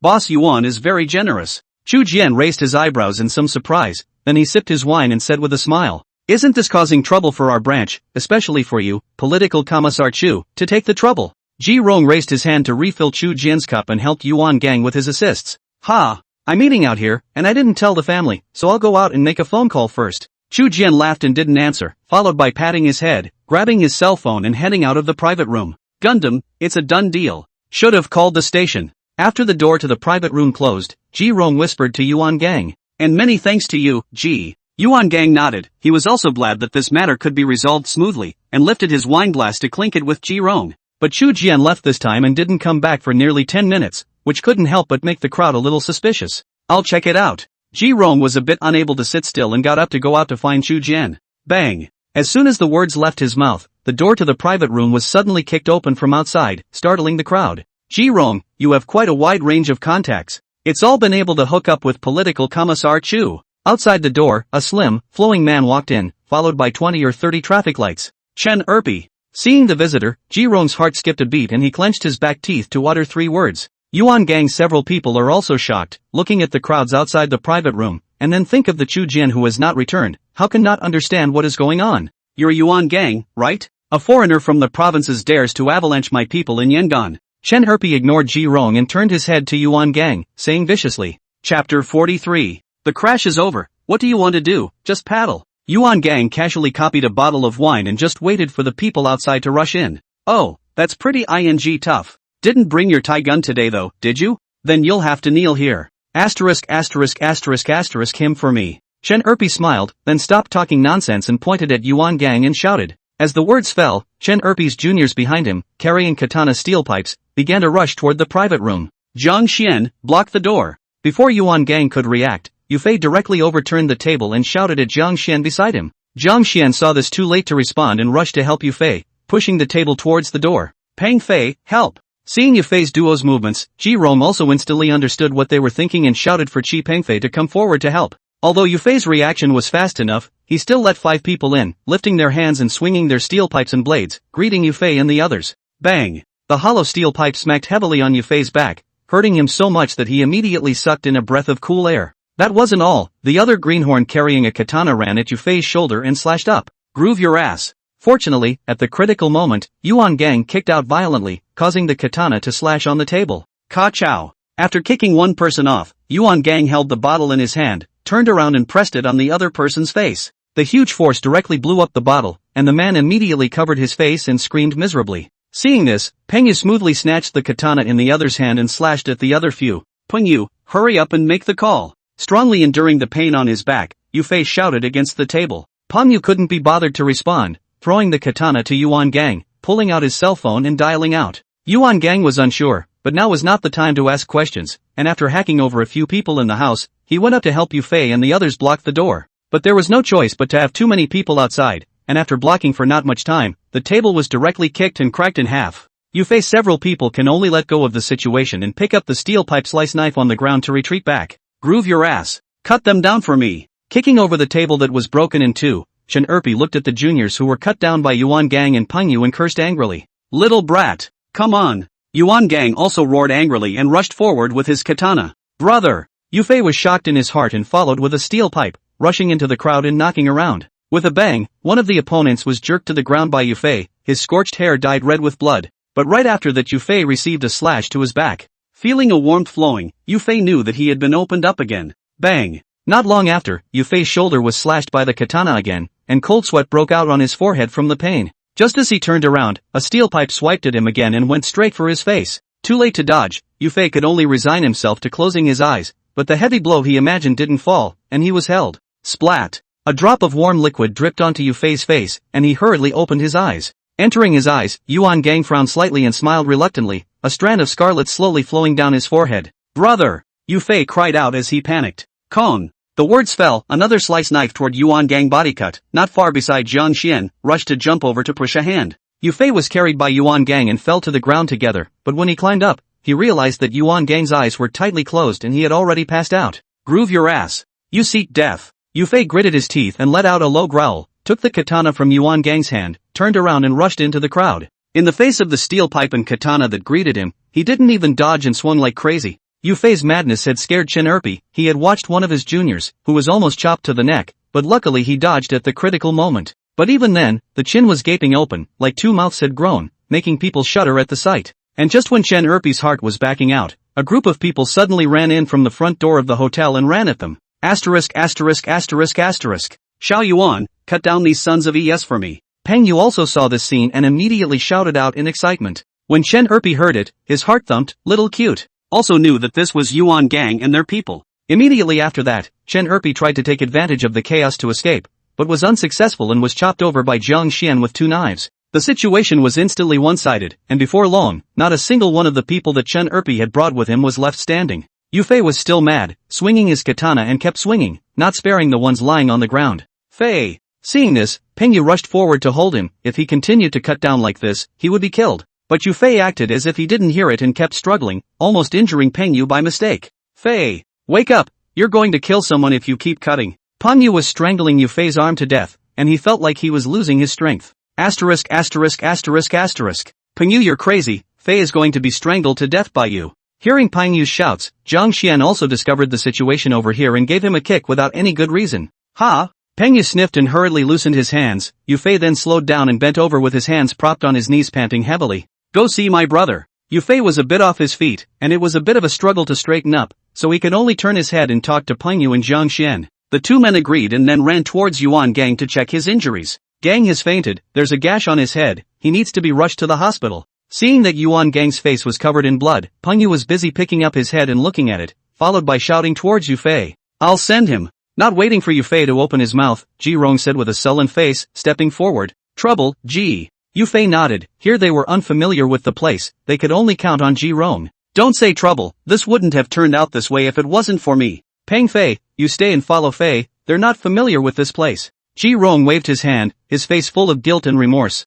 Yu Fei didn't say anything else because now was not the time for idle chit-chat. After Ji Rong left with Yuan Gang, Yu Fei's few people turned their attention to Chen Erpi, who was lying on the ground pretending to be dead. Fei, what's the deal? Peng Yu turned his head to Yu Fei and asked. Take him and get out of here first. Yu Fei looked around, they fought like this, the police even did not come, it should be Chen Erpi to greet in advance. But as time goes on, things are not going to be easy to tell, and they'd better get out of here first. Chapter 44, Calling Dongzi. In the clinic, Yu Fei was lying on the bed, and the doctor was sewing up the wound on his back. How's my brother doing? Yu Fei raised his head and looked at Chi Pengfei, who had just hung up the phone, and asked. Nothing serious. Chi Pengfei shook his head. Yuan Gang wasn't at the clinic, but was sent to the hospital by Ji Rong because the wound on his head was a bit serious. You can't stay there in the hospital for much longer, so call Ji again and ask if my brother can be discharged now. Yufei nodded, and after a moment of silence, he continued towards Ji Pengfei. This will be the Yangon branch, should already know that they took Chen Erpi away, then Yuan Gang continue to stay in the hospital is very dangerous.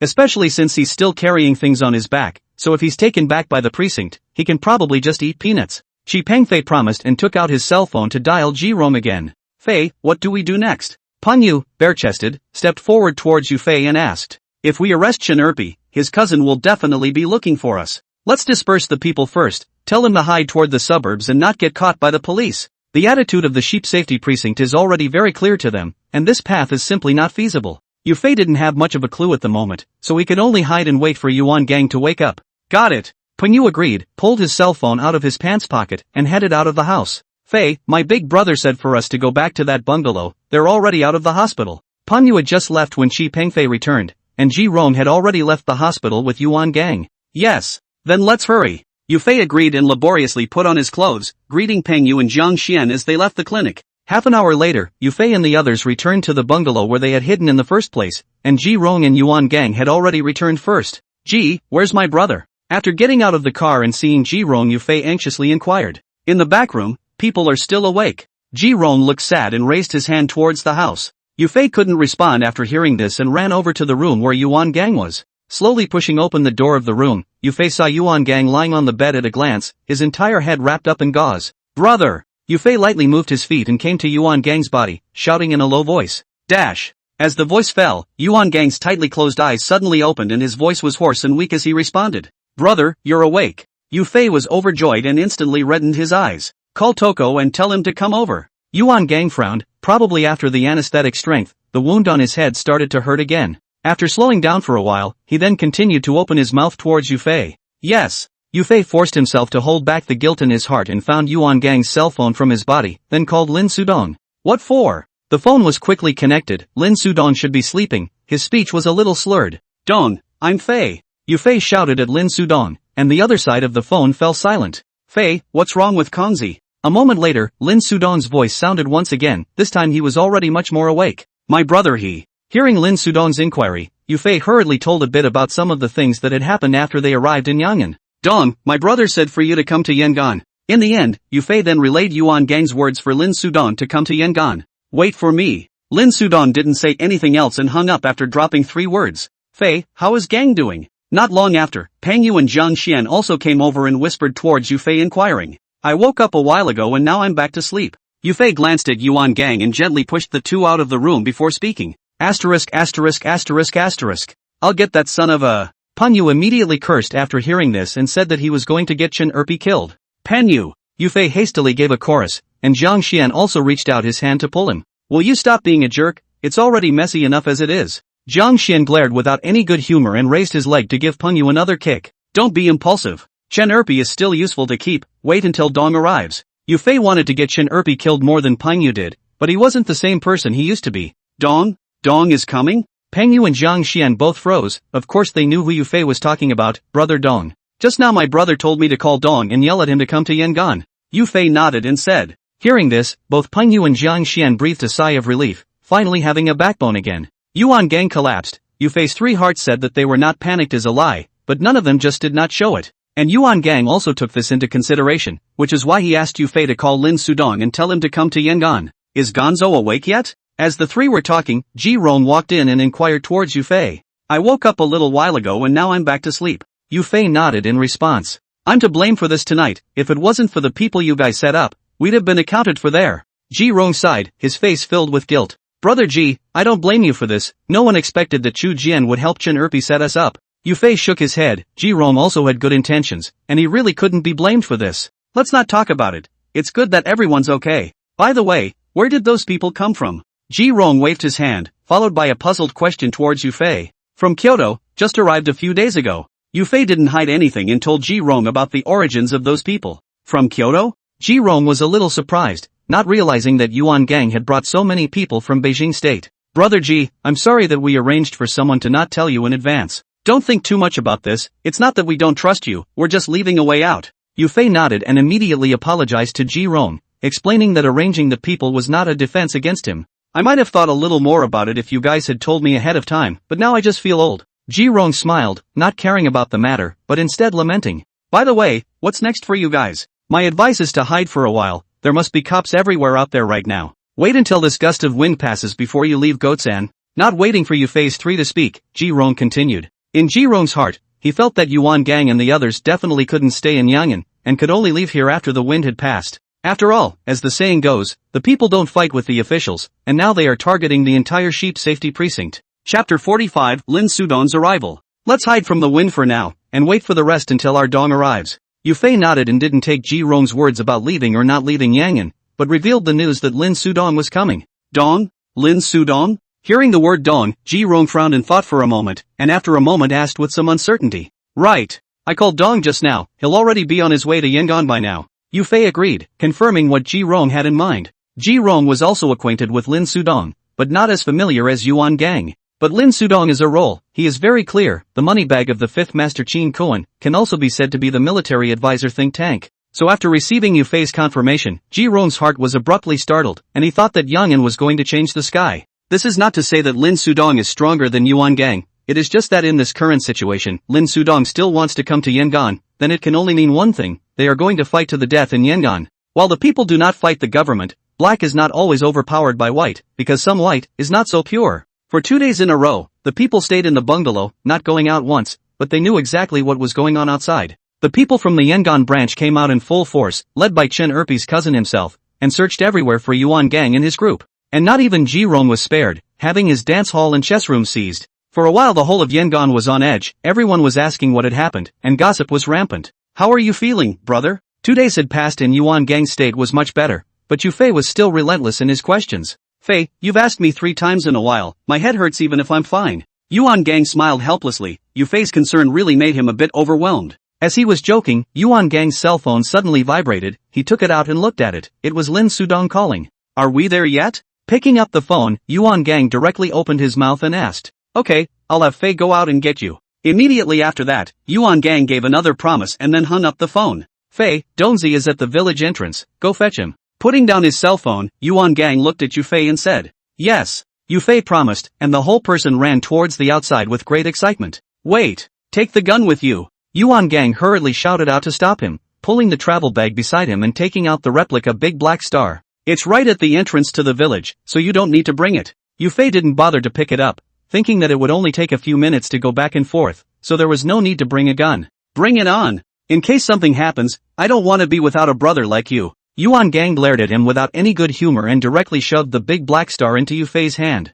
Got it. Yufei smiled and pinned the gun to his back waist before heading out the front door. At the entrance of the village, a poor and backward hamlet, a Santana suddenly drove in. The car was parked on the side of the road, and there was a man standing beside it, pinching himself and looking around. Dong! Yufei came to the entrance of the village and waved and shouted from a long distance, and that person was none other than Lin Sudong. Why are you boys so tanned? Lin Sudong smiled and said as he looked Yufei up and down. Dong, isn't that my brother's car? Yufei scratched his head awkwardly, and immediately afterward, he was caught by the Santana, which was none other than Yuan Gang's car. Yeah, well, I scrapped mine, so I'll have to take your brother's. Lin Sudong nodded, and Yufei then realized that he had forgotten about that earlier. Fei. As he was talking, the Santana's rear door suddenly opened, and a person came down to greet Yufei. Wen Qi. Yufei was a bit surprised, he didn't expect that not only Lin Sudong had come, even Li Wenqi had been brought over. There's another one. Afraid that your brother won't pull through, I brought old Huang here too. Lin Sudong smiled once again and raised his hand to point at the passenger side and said. Yufei listened and came forward, leaning over the glass to peer into the car. What are you looking at? I'm not a big girl. Old Huang rolled down the window and disliked Yufei without a good mood. You boys hurt again? Without waiting for Yufei to open his mouth to respond, Old Huang suddenly frowned and sniffed and asked. Old Yellow, you should change your name to Big Yellow. Yufei nodded and joked with Old Huang. You boy. Alright, get in the car first, Fei, you show the way. Upon hearing Yufei's words, Old Huang was about to lash out, but he was interrupted by Lin Sudong. Not long after, Yufei pointed the way and the group arrived at the bungalow. Planted? Seeing the injuries on Yuan Gang's body, Lin Sudong sighed and said. Planted. One after the other, the fall slowed me down a bit. Yuan Gang nodded and didn't fight with Lin Sudong like before. I called Wenjia the other day, big brother, he's fine, he likes to read books now. Lin Sudong's face dimmed, he also somewhat failed to slow down, and immediately pulled away from the topic. Pretty good. Yuan Gang froze at the words, and with tears flashing in his eyes, he nodded and said, "No more of that. Tell me about this place, who have you offended?" The two of them were silent for a moment before Lin Sudong took the lead and asked towards Yuan Gang about the current situation. "The whole Sheepskin precinct," Yuan just blurted out, followed by no further words. "The whole precinct? Dude, you're playing a little big." Lin Sudong had a bit of a headache. He didn't expect Yuan Gang to be so tossable. "What do I need you for if you don't play big?" Yuan Gang glanced at it expressionlessly. "I really owe you from my past life." Lin Sudong, angry teeth itchy, together with his own net dry as wipe things. "Anyway, I'm sick now, so you're on your own." Yuan Gang didn't care about him at all and rolled over, directly closing his eyes and sleeping. "Groove." Lin Sudong cursed helplessly, got up and walked out of the room. At night, after the others fell asleep, Lin Sudong came back to Yuan Gang's room to discuss how to break the situation. "Got a thought?" Yuan Gang lit a cigarette and held it to his mouth as he asked towards Lin Sudong. "Money paves the way, wine builds the bridge." Lin Sudong also pulled one out of the cigarette box, but did not light it, just put it on his nose and sniffed it. "Which way?" Yuan Gang nodded and continued to ask. "Since we've decided to put down roots here, let's just go right ahead and put down deeper roots. The soil in Sheepskin is too shallow, I'm going to go around deeper in the next couple of days." Lin Sudong rubbed his face and smiled towards Yuan Gang. "Did you bring enough fertilizer?" "It's not the same here as in Kyoto, it won't grow if you don't have enough strength." Yuan Gang frowned and exhaled a mouthful of smoke, which instantly dissipated in the dark night. Chapter 46. Early the next morning, Lin Sudong didn't alarm the others and left Yangon with Li Wenqi. "Brother, where did Dong and Wenqi go?" When Yufei woke up and realized that Lin Sudong was not there, he asked towards Yuan Gang in confusion. "They're out running errands." Yuan Gang did not say it explicitly, and an errand was directly fooled. On the other hand, the Yangon branch has been searching for 3 whole days, but it didn't even catch a single person, which made cousin Chen Erpi very angry. He immediately ordered to expand the scope of search and arrest, and also borrowed police force from the Lin district, bound to find Yuan Gang and his party. "Gangzi, I'm afraid we'll have to move, the precinct will be here soon." Another 2 days later, Ji Rong receives a call and learns that the precinct is close to finding out where they are hiding. Asterisk asterisk asterisk asterisk. This Chen Erpi can't be his cousin's own son, can he? Putting in so much effort. Yuan Gang cursed angrily after hearing this, somewhat doubting whether the two of them were cousins or not. Who cares if he's pro or not, let's just figure out where to move. Ji Rong laughed and then waved his hand. This was no time for jokes. "Do you have room for more, Ji?" Yuan Gang nodded and looked at Ji Rong and asked. "I'm not so sure about any other place but here, and I don't dare take you there." Ji Rong shook his head. There was nothing left for him to prop up. "Put up a fight. Let's just lean in, the precinct won't think we'll go back." Yuan Gang frowned and pondered for half a day, then suddenly slapped his thigh and said, "Now that all major transportation routes have been blocked, it is impossible for them to leave Yangon, so they can only go around in circles with the police here." "Go back? Wasn't that a little too close?" Ji Rong was a little worried. It was under the eyes of the police. There's a saying that the most dangerous place is the safest place. If he's checking outside, then we'll go inside and sleep under its nose. Yuan Gang, however, had made up his mind that in the situation they were facing now, the suburbs really weren't necessarily as safe as the center. "Okay, listen to you." After thinking for a moment, Ji Rong finally made up his mind and looked up at Yuan Gang and said, "Then we'll move out tonight and pile right into the center of town to find a small hotel to stay in." Yuan Gang nodded and immediately called the others over and informed them. Into the night, Chi Pengfei quietly left the bungalow, not much time to drive back a van.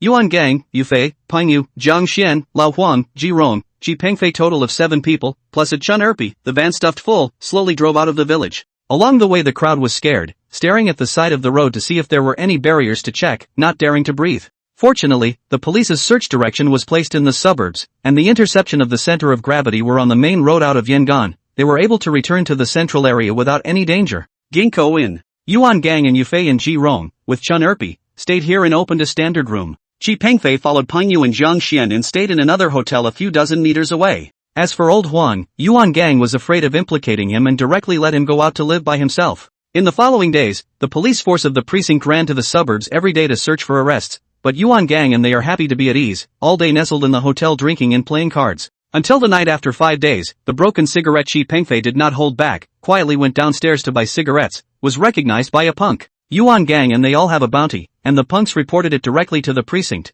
and it didn't take long for Chen Erpi's cousin to personally lead the team to arrive here. Fortunately, Yufei has a hobby, that is, he likes to look at the stars, and Yuan Gang has not done this with him much in the past. That night, the bored Yufei was sitting by the window, looking at the twinkling stars in the night sky, when suddenly a rush of footsteps attracted his attention. Lying on the window and looking down, Yufei realized that there were quite a few figures on the street, moving against the corners. Driven by curiosity, Yufei took a few more close looks, but immediately afterward his heart was shocked as he saw the police uniform. Without much time to think, Yufei turned his head and woke up Yuan Gang and Ji Rong, and the two of them hurriedly started to put clothes on their bodies. Brother! Something's wrong, they don't seem to be coming at us. Yufei had been staring out of the window when he suddenly shouted out in surprise, hearing Yuan Gang and Ji Rong being a bit uncertain. Yuan Gang followed and came to Yufei's side, looking down through the window and realizing that the direction of the police's deployment was indeed not their place. Bad! It's Peng Yu and the others there. But immediately afterward, Yuan Gang reacted that this was running towards the hotel where Peng Yu and the others were staying.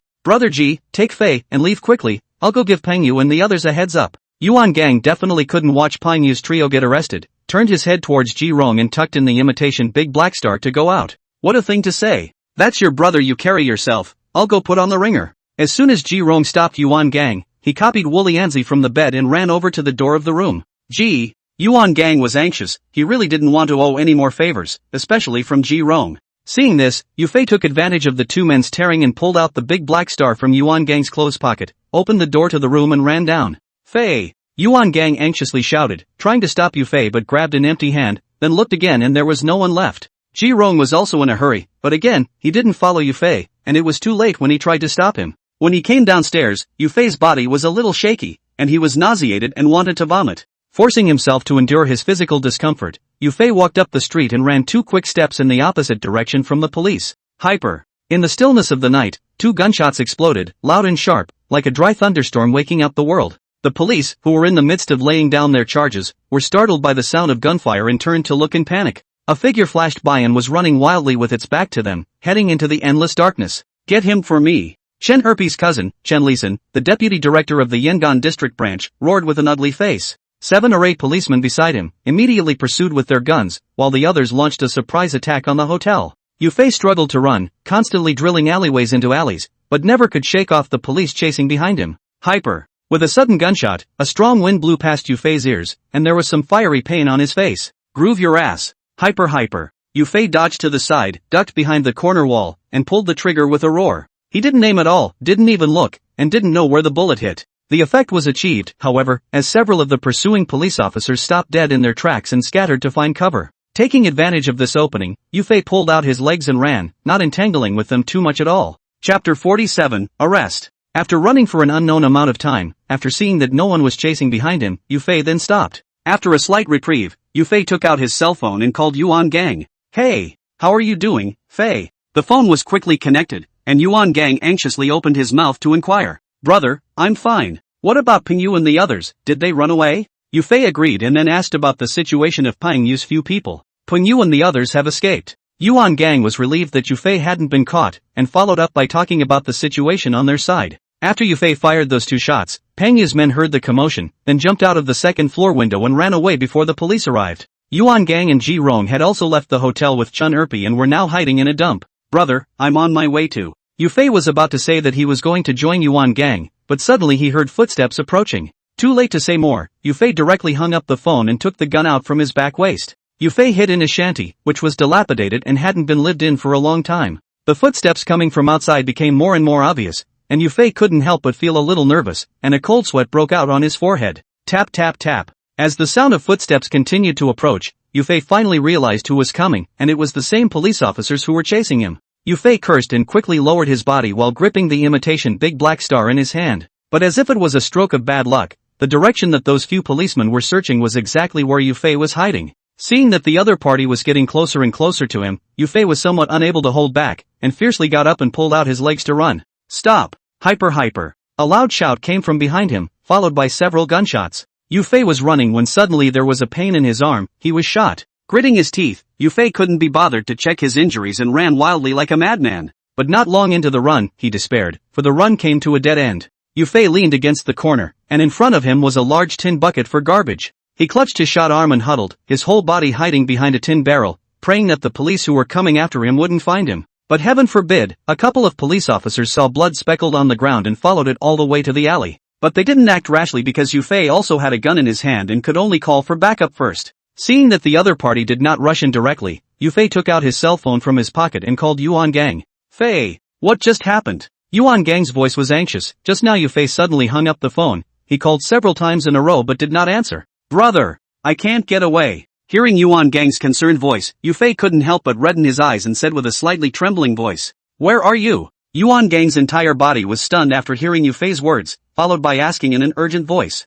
"I don't know, but don't worry brother, I won't fall into their hands." Tears slid down his cheeks as Yufei shook his head and choked. "Fei, don't do anything stupid, let them arrest you if they want, brother will get you out." Yuan Gang was in a hurry, he naturally heard Yufei's meaning and rushed out to stop it. "Brother, Fei, brother please, don't do anything stupid, I'll get you out." Yufei frowned in pain and wanted to say something else, but was interrupted by Yuan Gang. Yuan Gang also cried, and Yufei was a little heartbroken to hear it, and he couldn't stop the tears from flowing down his face. Just then, brakes suddenly sounded from outside the hutong. It was police reinforcements arriving. "People inside, stop resisting unnecessarily. Just drop your guns and walk out for leniency." Immediately afterward, the sound of a loudspeaker rang out, and the police were persuading Yufei to surrender. "Fei, drop the gun and go with them, it won't take long and I'm sure I can get you out. Trust me, don't make me lose another brother, okay?" Yuan Gang also heard the sound of the loudspeaker and once again advised Yufei not to do anything stupid. Yufei raised his head and looked at the starlight twinkling in the night sky, and the appearance of Xiao Long came to his mind.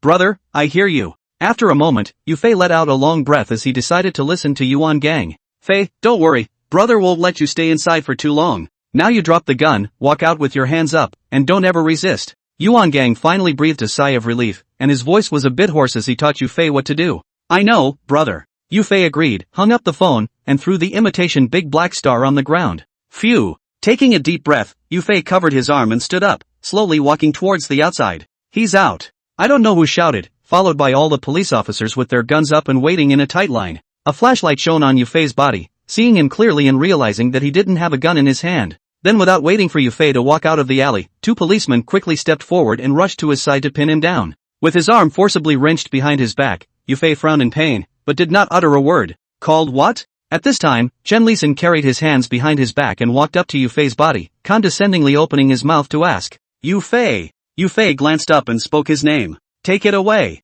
Chen Lisan didn't say anything more, dropped two words and turned to leave. Interrogation room, Yangon branch. Yufei's arm had been bandaged, it was just a graze, not a direct hit from the bullet. Name: Yufei. Sex: male. Age: I don't know. The policeman in charge of the interrogation raised his head and looked at Yufei with some impatience, thinking that he was having fun with himself. Snap. "You'd better be honest when you get here, or you'll be in for it." The policeman slammed the table and said in a bad tone towards Yufei, "I really don't know." Yufei didn't care about the other party's threat and calmly shook his head. Asterisk asterisk asterisk asterisk. You can't be honest without suffering a little. The policeman cursed angrily and directly got up to carry Yufei out of the interrogation room. In the dormitory, Yufei was handcuffed to a hose and his upper body was stripped naked. Zira. The policeman who had interrogated Yufei earlier held an electric baton in his hand and pressed the switch to try it out. "Little brat. Not talking nicely, are you?" The policeman glanced at Yufei playfully before poking the electric baton at him and pressing the switch. Ah! Yufei's body tightened up from the electricity, and he screamed out in pain as if he had been bitten by something. Chapter 48, Torture. The cop ignored it, he was used to it, changed positions with the baton and pressed the switch again. For nearly half an entire hour, Yufei's upper body was covered in burn marks, and his body trembled uncontrollably. "Little brat, are you comfortable now?" The policeman smiled and asked, pinching Yufei's chin. "Shoo. Fortable." Yufei grinned back, his teeth stained with blood, that was due to his lip being bitten through. "Humph. Tough mouth." The policeman grunted coldly and obediently pestled the electric baton onto Yufei again, wanting to continue tossing him. Ka. Just then, the dormitory door was suddenly opened, followed by Chen Lisan walking in. "Bureau Chen." The policeman wasn't surprised and smiled as he greeted Chen Lisan. "Not honest?" Chen Lisan waved his hand and glanced at the scaly Yufei and asked. "Tough mouth." The cop nodded in response. "You go out first." Chen Lisan sniffed and stepped forward, turning his back to the policeman and said, "Yes." The policeman agreed and walked out of the house with his electric baton, closing the door to the dormitory. "Where's Yuan Gang?" Without any nonsense, Chen Lisan directly opened his mouth and asked about Yuan Gang's location. "I don't know." Yufei shook his head. "I'm going to give you one more chance to answer, think about it." Chen Lisan gave Yufei a vicious look and raised his hand to hold his arm. "I don't know." "Ah." Yufei shook his head once again, and only just after the two words were uttered, a heartbreaking pain came from his arm. Chen Lisan's thumb directly pressed down towards the wound at Yufei's arm, and the suture line instantly collapsed. Blood oozed out again, staining the gauze and soaking into Chen Lisan's thumb. I'll ask you again, where is Yuan Gang? Chen Lisan didn't let go of his hand, his eyes staring dead at Yufei as he continued to open his mouth and asked, "Groove your ass." Yufei's eyes were bloodshot as he violently straightened up and headbutted Chen Lisan's nose. Chen Lisan couldn't dodge in time and was hit by Yufei and stumbled, his nose bleeding instantly. "Little bastard, you seek death." Chen Lisan covered his nose with one hand, souring his eyes with tears, and copied a baton from the side in his hand. Bang, bang, bang. The baton kept flinging on his body, and Yufei screamed in pain as his consciousness gradually became blurred. Bang! Another baton slammed down, scarlet blood slowly flowed down his forehead, Yufei's eyes rolled over and he directly fainted. "Groove your ass." Seeing Yufei paralyzed on the ground, Chen Lisan kicked him again before throwing away his baton and walking out. When he opened his eyes again, his surroundings were white with snow, and Yufei was already in the hospital. In addition to the wound in his arm being restitched, his head was wrapped in gauze, along with some vague pain in his ribs. Ka! Without waiting for Yufei to survey his surroundings, the door to the room was suddenly opened. The one who walked in was Chen Lisan, and his icy eyes made people shudder at the sight of him. "Little brat, will you talk properly now?" Chen Lisan walked over to the hospital bed, looked down at Yufei and opened his mouth to ask, "Say your mom." Yufei grinned, his voice hoarse and weak as he uttered 3 words, causing Chen Lisan's face to darken. "Did you think that I couldn't touch you in the hospital?" Chen Lisan leaned down and pressed his palm on Yufei's ribs, causing him to let out a muffled grunt in pain. "Old Chan." But just as Chen Lisan's palm was about to continue pressing, a voice suddenly came from the direction of the doorway. "Bureau Chief Zhang." Chen Lisan turned back at the sound and shouted with some surprise. The visitor was none other than Zhang Wenfu, the director of the Yangon branch. "Come out for a second." Zhang Wenfu nodded and glanced at Yufei before saying towards Chen Lisan, "Yes." Chen Lisan promised and followed Zhang Wenfu out of the ward. After about half an hour's time, the two returned to the hospital room, only Chen Lisan's face was a bit ugly. "Your name is Yufei, right?" Zhang Wenfu walked over to the hospital bed and asked towards Yufei with a smile. Yufei nodded and didn't say anything. "Old Chen might have some misunderstanding with you, I hope you don't take it personally, is that okay?" Zhang Wenfu smiled once again, and immediately raised his hand to point at Chen Lisan standing behind him, and continued towards Yufei. Yufei was a bit confused, not understanding why Zhang Wenfu said that. Tap tap. Right at this moment, a sudden rush of footsteps came from outside the ward, followed by several silhouettes rushing into the ward. "Fei!" As the voice rang out, Yufei turned his head to look, and then his entire body instantly froze. The person who came was clearly Yuan Gang, followed by Peng Yu and Jiang Xian.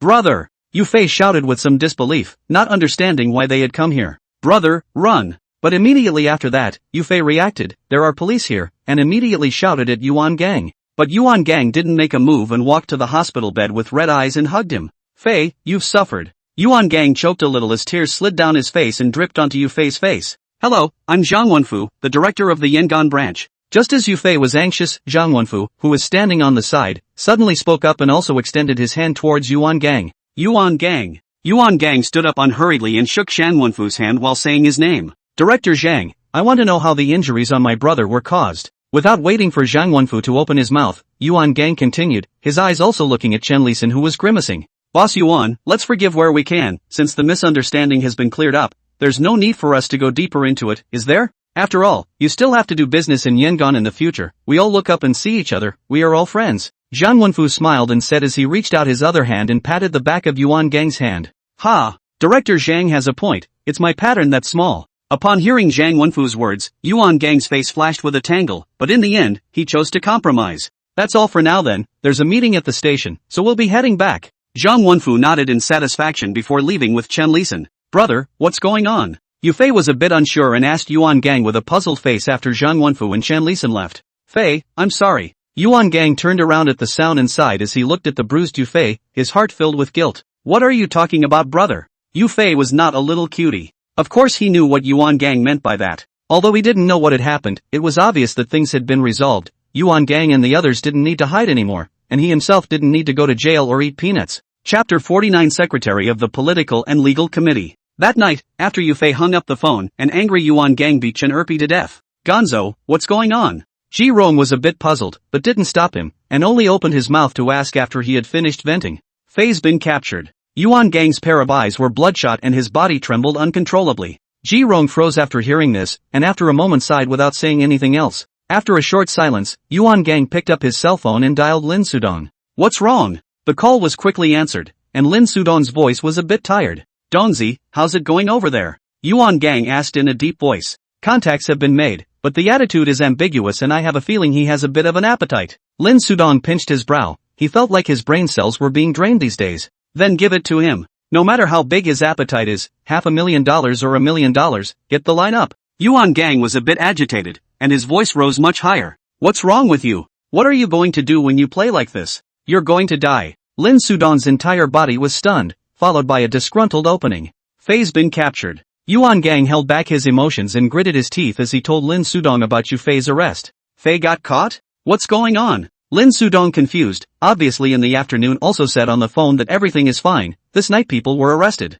Yuan Gang sighed and told him what happened at the hotel, and Lin Sudong then realized. Any more urgency will have to wait until tomorrow. You guys hide and wait for my news. Lin Sudong was a little annoyed, pressed his temples, and hung up the phone when he finished. 2 days later, Yu Fei was in a coma in the hospital when a call came to the Yangon branch. In the director's office, Zhang Wenfu was looking at the newspaper when suddenly the landline in front of him rang. I'm Zhang Wenfu. Zhang Wenfu picked it up smoothly and put it to his ear and said, Director Zhang, I'm Su Mingxiang. A thick and powerful voice rang out, and upon hearing the other party's name, Zhang Wenfu immediately stood up. Hello Secretary Su, what are your instructions? Zhang Wenfu smiled fawningly with a very respectful attitude, because Su Mingxiang on the other side of the phone was the secretary of the Political and Legal Committee of Jiangbei City. No instructions, just that I heard that your sheep safety precinct has been making quite a commotion in recent days and wanted to ask for specifics. Su Mingxiang smiled, and his words caused Zhang Wenfu to instantly break out in a cold sweat. Secretary Su is joking, it's just arresting a few outlaws, I didn't expect even you to be alarmed.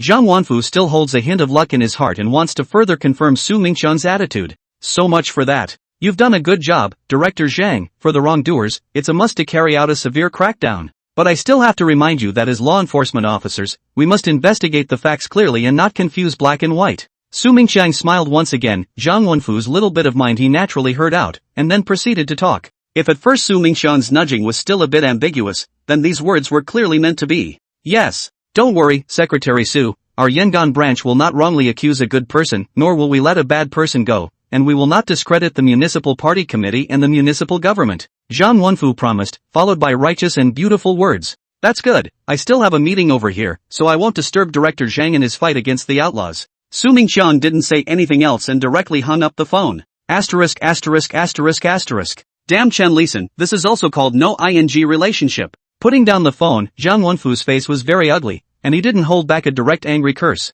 Immediately after that, Zhang Wenfu called Chen Lisan again, and then headed to the hospital, where the later scene occurred. In the hospital, Yu Fei, who understood what happened, finally put down his hanging heart. Fei, don't worry. When there's a chance in the future, brother will definitely help you out. Looking at Yu Fei's injuries, Yuan Gang felt more and more guilty. Brother, it's okay. Yu Fei shook his head. Let's not talk about that. You get well, our good days are coming up next. Yuan Gang understood what Yu Fei meant and didn't continue, but pulled away from the topic. In the following days, Yuan Gang accompanied Yu Fei for a few days, and then it was Peng Yu and Zhang Xian who came over for their shifts. Because all the troubles were solved and the opera house began to be renovated, Yuan Gang had to keep an eye on it all day long. During that time, Lin Sudong and Li Wenqi also came back for a visit to the hospital to see Yu Fei, but didn't stay for a few days before leaving again. After staying in the hospital for more than half a month, Yu Fei's injuries are almost healed, only the broken ribs have to slowly recuperate. The real living is boring. Yu Fei wants to be discharged from the hospital. Yuan Gang cannot be argued, also can only choose to agree.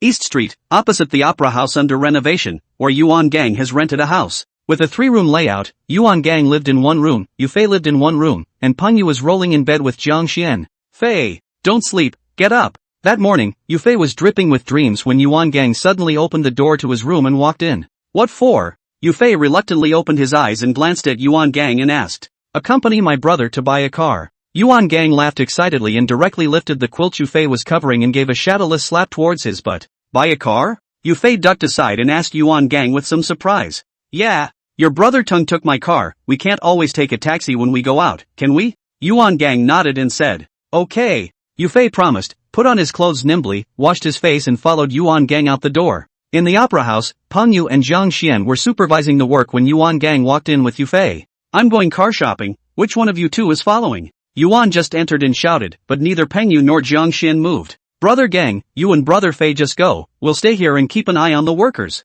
Peng Yu glanced at the poisonous sunlight outside and smiled towards Yuan Gang. You're the one with the heart of gold. I'm going to buy too, he can't drive. Yuan Gang kicked Peng Yu without any good humor. How could he not know what he was thinking? 2, Gang, you're giving us a car? Peng Yu rubbed his butt and excitedly opened his mouth to ask. Nice try. Buy another van for hauling goods during the week. Yuan Gang laughed and lifted his leg to give Peng Yu another kick, kicking him a bit lifeless. Gang, I'll go. Jiang Xian stood up and glanced at Peng Yu gloatingly and said, let's go then. Yuan Gang nodded, and the three of them grabbed a car and went straight to the biggest car dealership in Yangon. Chapter 50, Yuba's Car Dealership. Yuba's Car Dealership. This is the biggest car dealership in Yangon district. The owners are called Chen Yu and Chen Bao. They are blood brothers and are quite famous in the area. A couple of bosses, looking at cars? Yuan just arrived at the store. A young salesman greeted them with a smile on his face. Look at Santana. Yuan Gang nodded. His target was clear. It was still Santana. This way. The young salesman was overjoyed, thinking that he had met a big customer. The Santana can be a small 20th. Yuan Gang and the three of them followed, and the other party led them to a brand new Santana. Three bosses, what a coincidence that you're here today. This is the only one left in our store. Yuan Gang opened the car door and looked at the interior, which was still familiar and made him love it. That's it, just quote the lowest price and pick up your car today. Facing the sales gushing introduction, Yuan Gang directly waved his hand. That's a mention? The young salesman sniffed. It was the first time he had met such a pain in the ass customer. So I'll rub it in your face some more? Yuan Gang was in a very good mood and smiled as he flirted with him. No, that's not what I meant. The young salesman waved his hand busily and took Yuan Gang and the three of them to the boss.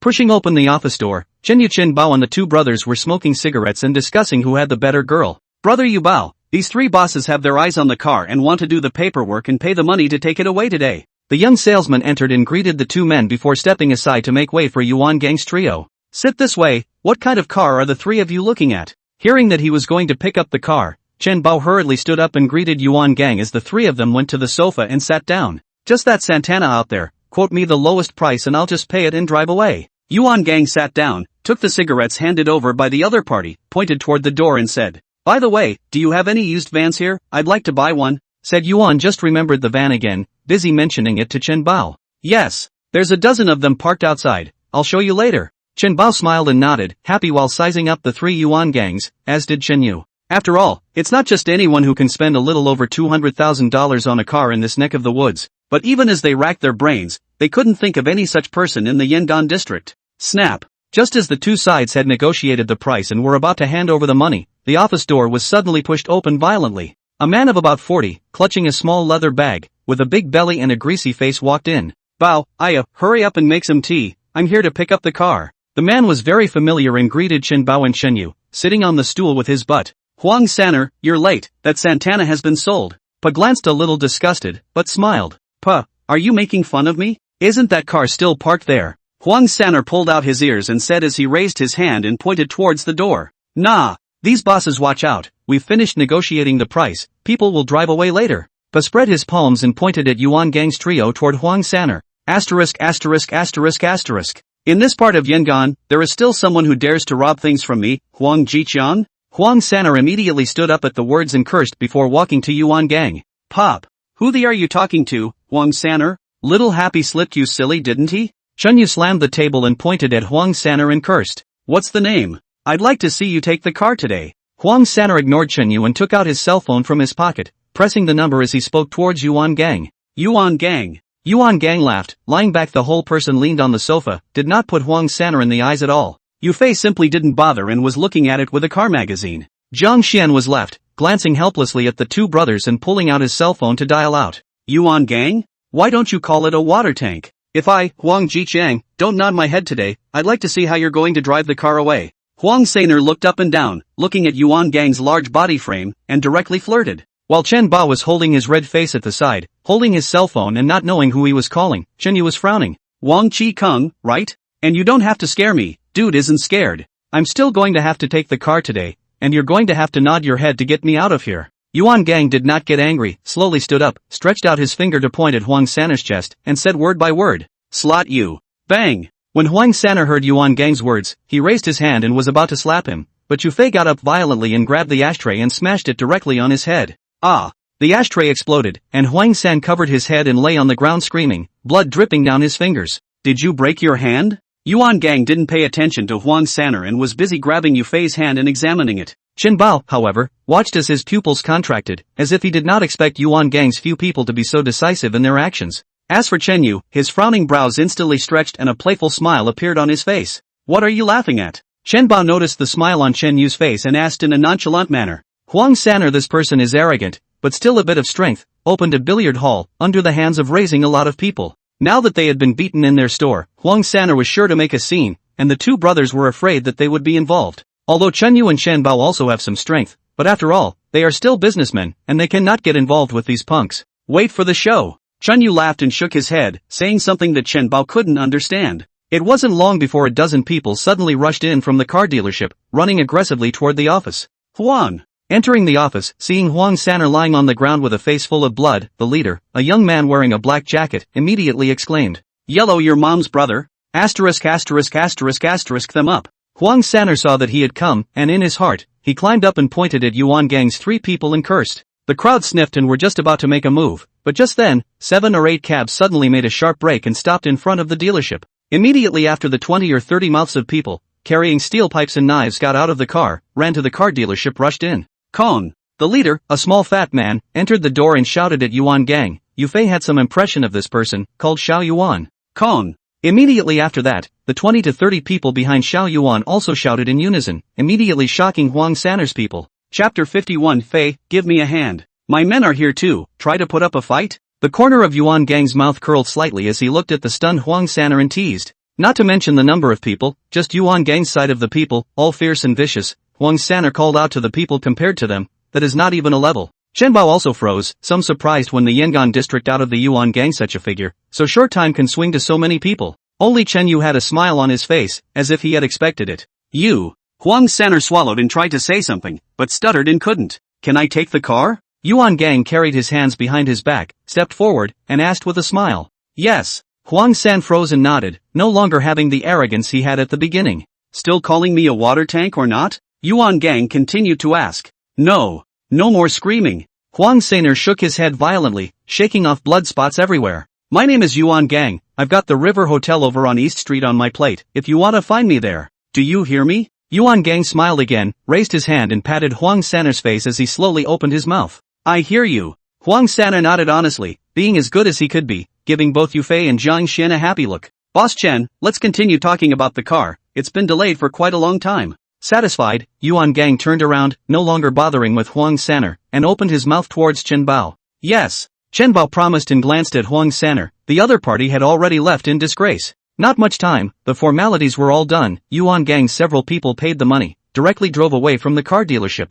Little brother, you know that Yuan Gang? Only after Yuan Gang's few people left did Chen Bao ask towards Chen Yu. Have you forgotten what happened a while ago? The person who fought with Chen Erpi was named Yuan Gang. Chen Yu smiled and said as he lit a cigarette and held it in his mouth. That's him? Chen Bao's pupils shrank and he suddenly realized. Although Chen Erpi is not considered a big brother in Yangon, but with the background of that cousin of his, there are not many people willing to offend him. Moreover, Chen Erpi was a notorious scoundrel, and even more so, no one would want to mess with this stirrer. But it was such a person who was tossed into submission by Yuan Gang. And that cousin of his made a move, and the whole city was searched and blocked the main road. But in the end, it was surprising that he also laid down, which could not help but remind people of something. Sheepan is going to change. Chen Yu nodded his head and followed up with an emotional sigh. On the other hand, after returning to his residence, Yufei wanted to continue to catch up on his sleep, but Yuan Gang disagreed and said he would teach him how to drive. Although Yufei was reluctant, he really couldn't argue with Yuan Gang, so he could only follow him. Finding an open field, Yuan Gang roughly gave Yufei a lecture on gears, clutch, throttle and brakes, and was ready to let him get started. Yufei listened to the general idea and followed the order taught by Yuan Gang, stepped on the clutch and hung up the gear, then released the clutch and pressed the gas pedal to start. Brand new Santana, a head up violently rushed out, sitting in the co-pilot Yuan Gang, scared liver or a little trembling. Yufei, however, stared with wide eyes, gradually interested, slamming on the gas pedal to drive without joy, ignoring Yuan Gang's shouts everywhere. Half an hour later, the car finally stopped, and Yufei opened the car door and walked down with great interest. Fei, give me a hand. The passenger door opened, but Yuan Gang, who was sitting inside, didn't move and waved at Yufei with a somewhat pale face. Brother, are you not feeling well? Yufei was a bit unsure and asked as he helped Yuan Gang out of the car. I vomit. Yuan Gang glanced at Yufei and was just about to speak when his stomach suddenly churned and he vomited immediately afterward. On the way back, Yuan Gang drove the car and said nothing in the dark. Yufei sat in the back seat and looked forward from time to time with some weakness. Kong, you and Fei are back just in time, dinner is almost ready. Upon entering, Pang Yu was carrying dishes to the table and greeted Yuan Gang and Yufei with a smile when they saw them return.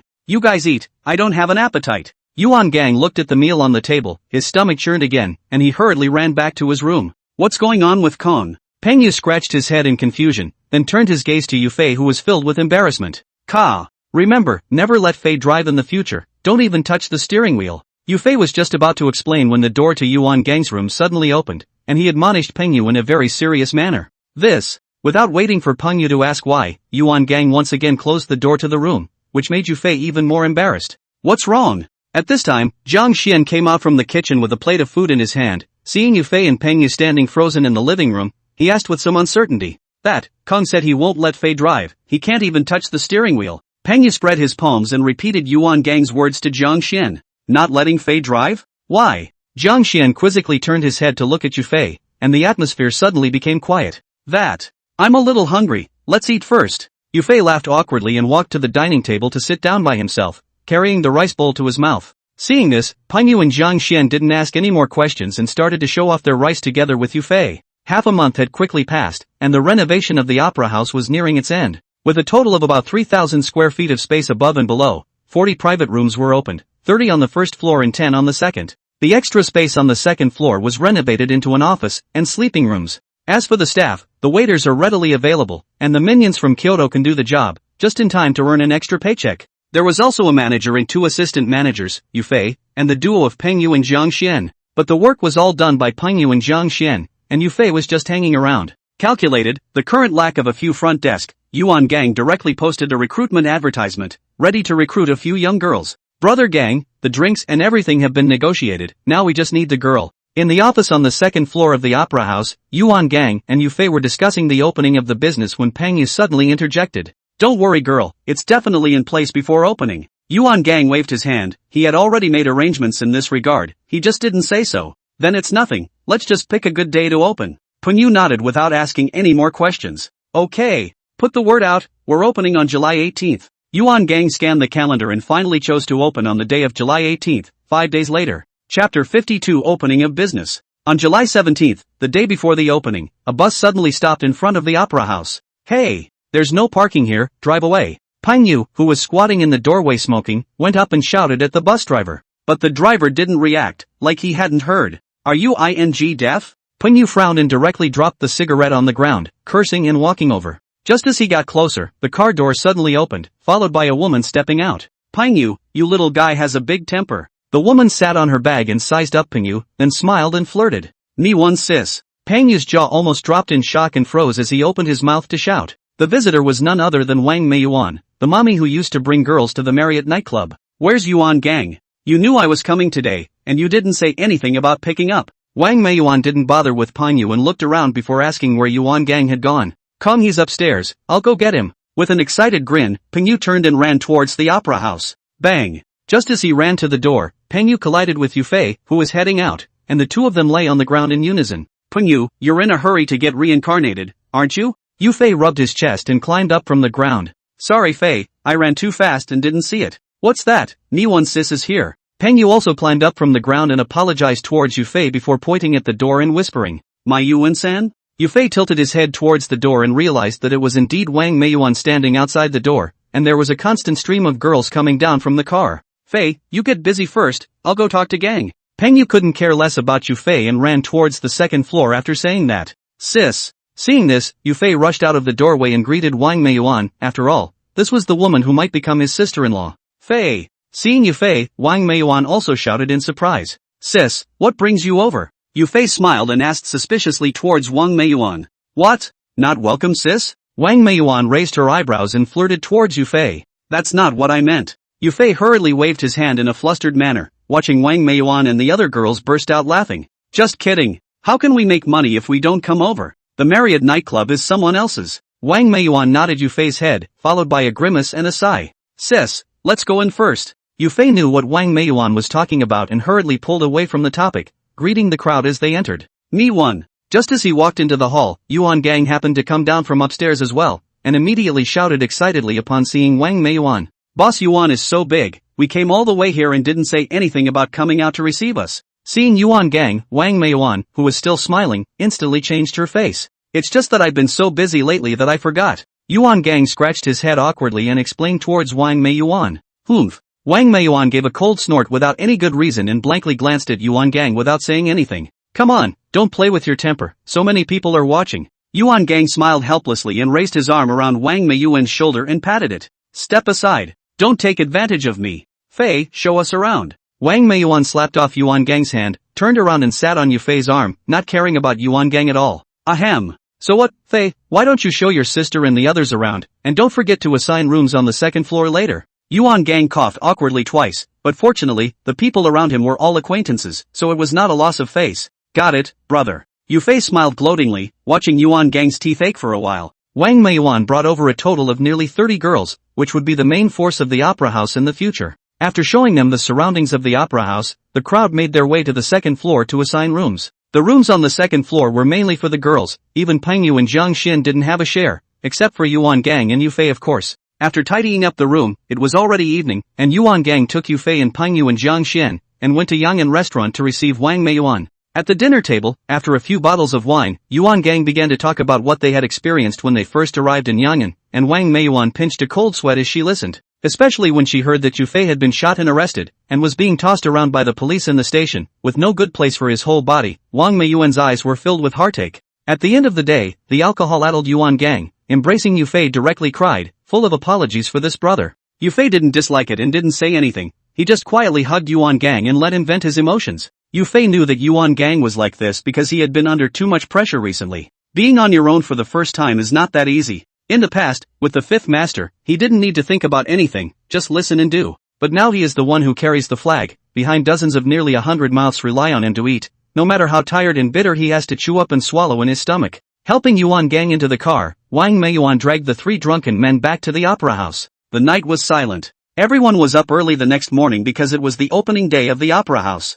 Yuan Gang rarely wore a suit, and against his burly physique, he had the proper look of a suit thug. On the other hand, the girls brought by Wang Meiyuan all changed into a colorful red cheongsam, but it made the crowd have an eyeful. Around 7 o'clock, the opera house gradually began to come. The first is Ji Rong, with Qi Pengfei and Wang Zhaogua, sent a pair of flower baskets. There is also a red packet. The exact amount is only known to Yuan Gang, but it looks like the thickness will not be too small. Followed by Qin Zhanghe, the same pair of flower baskets and a large red bag. The third person who arrived, however, was a bit of a surprise to the crowd. It was actually Chen Erpi. Chen Erpi was full of smiles, and could not see that there had ever been a conflict, and also sent a pair of flower baskets. Immediately after Chen Erpi's cousin, as well as Zhang Wenfu, the director of the Yangon branch, also came, but did not deliver anything, just sat for a while. Just when the crowd thought that no one was left, suddenly a Passat drove over, and the ones who came down from it were actually the two brothers Chen Yu and Chen Bao. But not waiting for Yuan Gang greetings, another crown drove to the front of the opera house, but down the people Yuan Gang and do not recognize.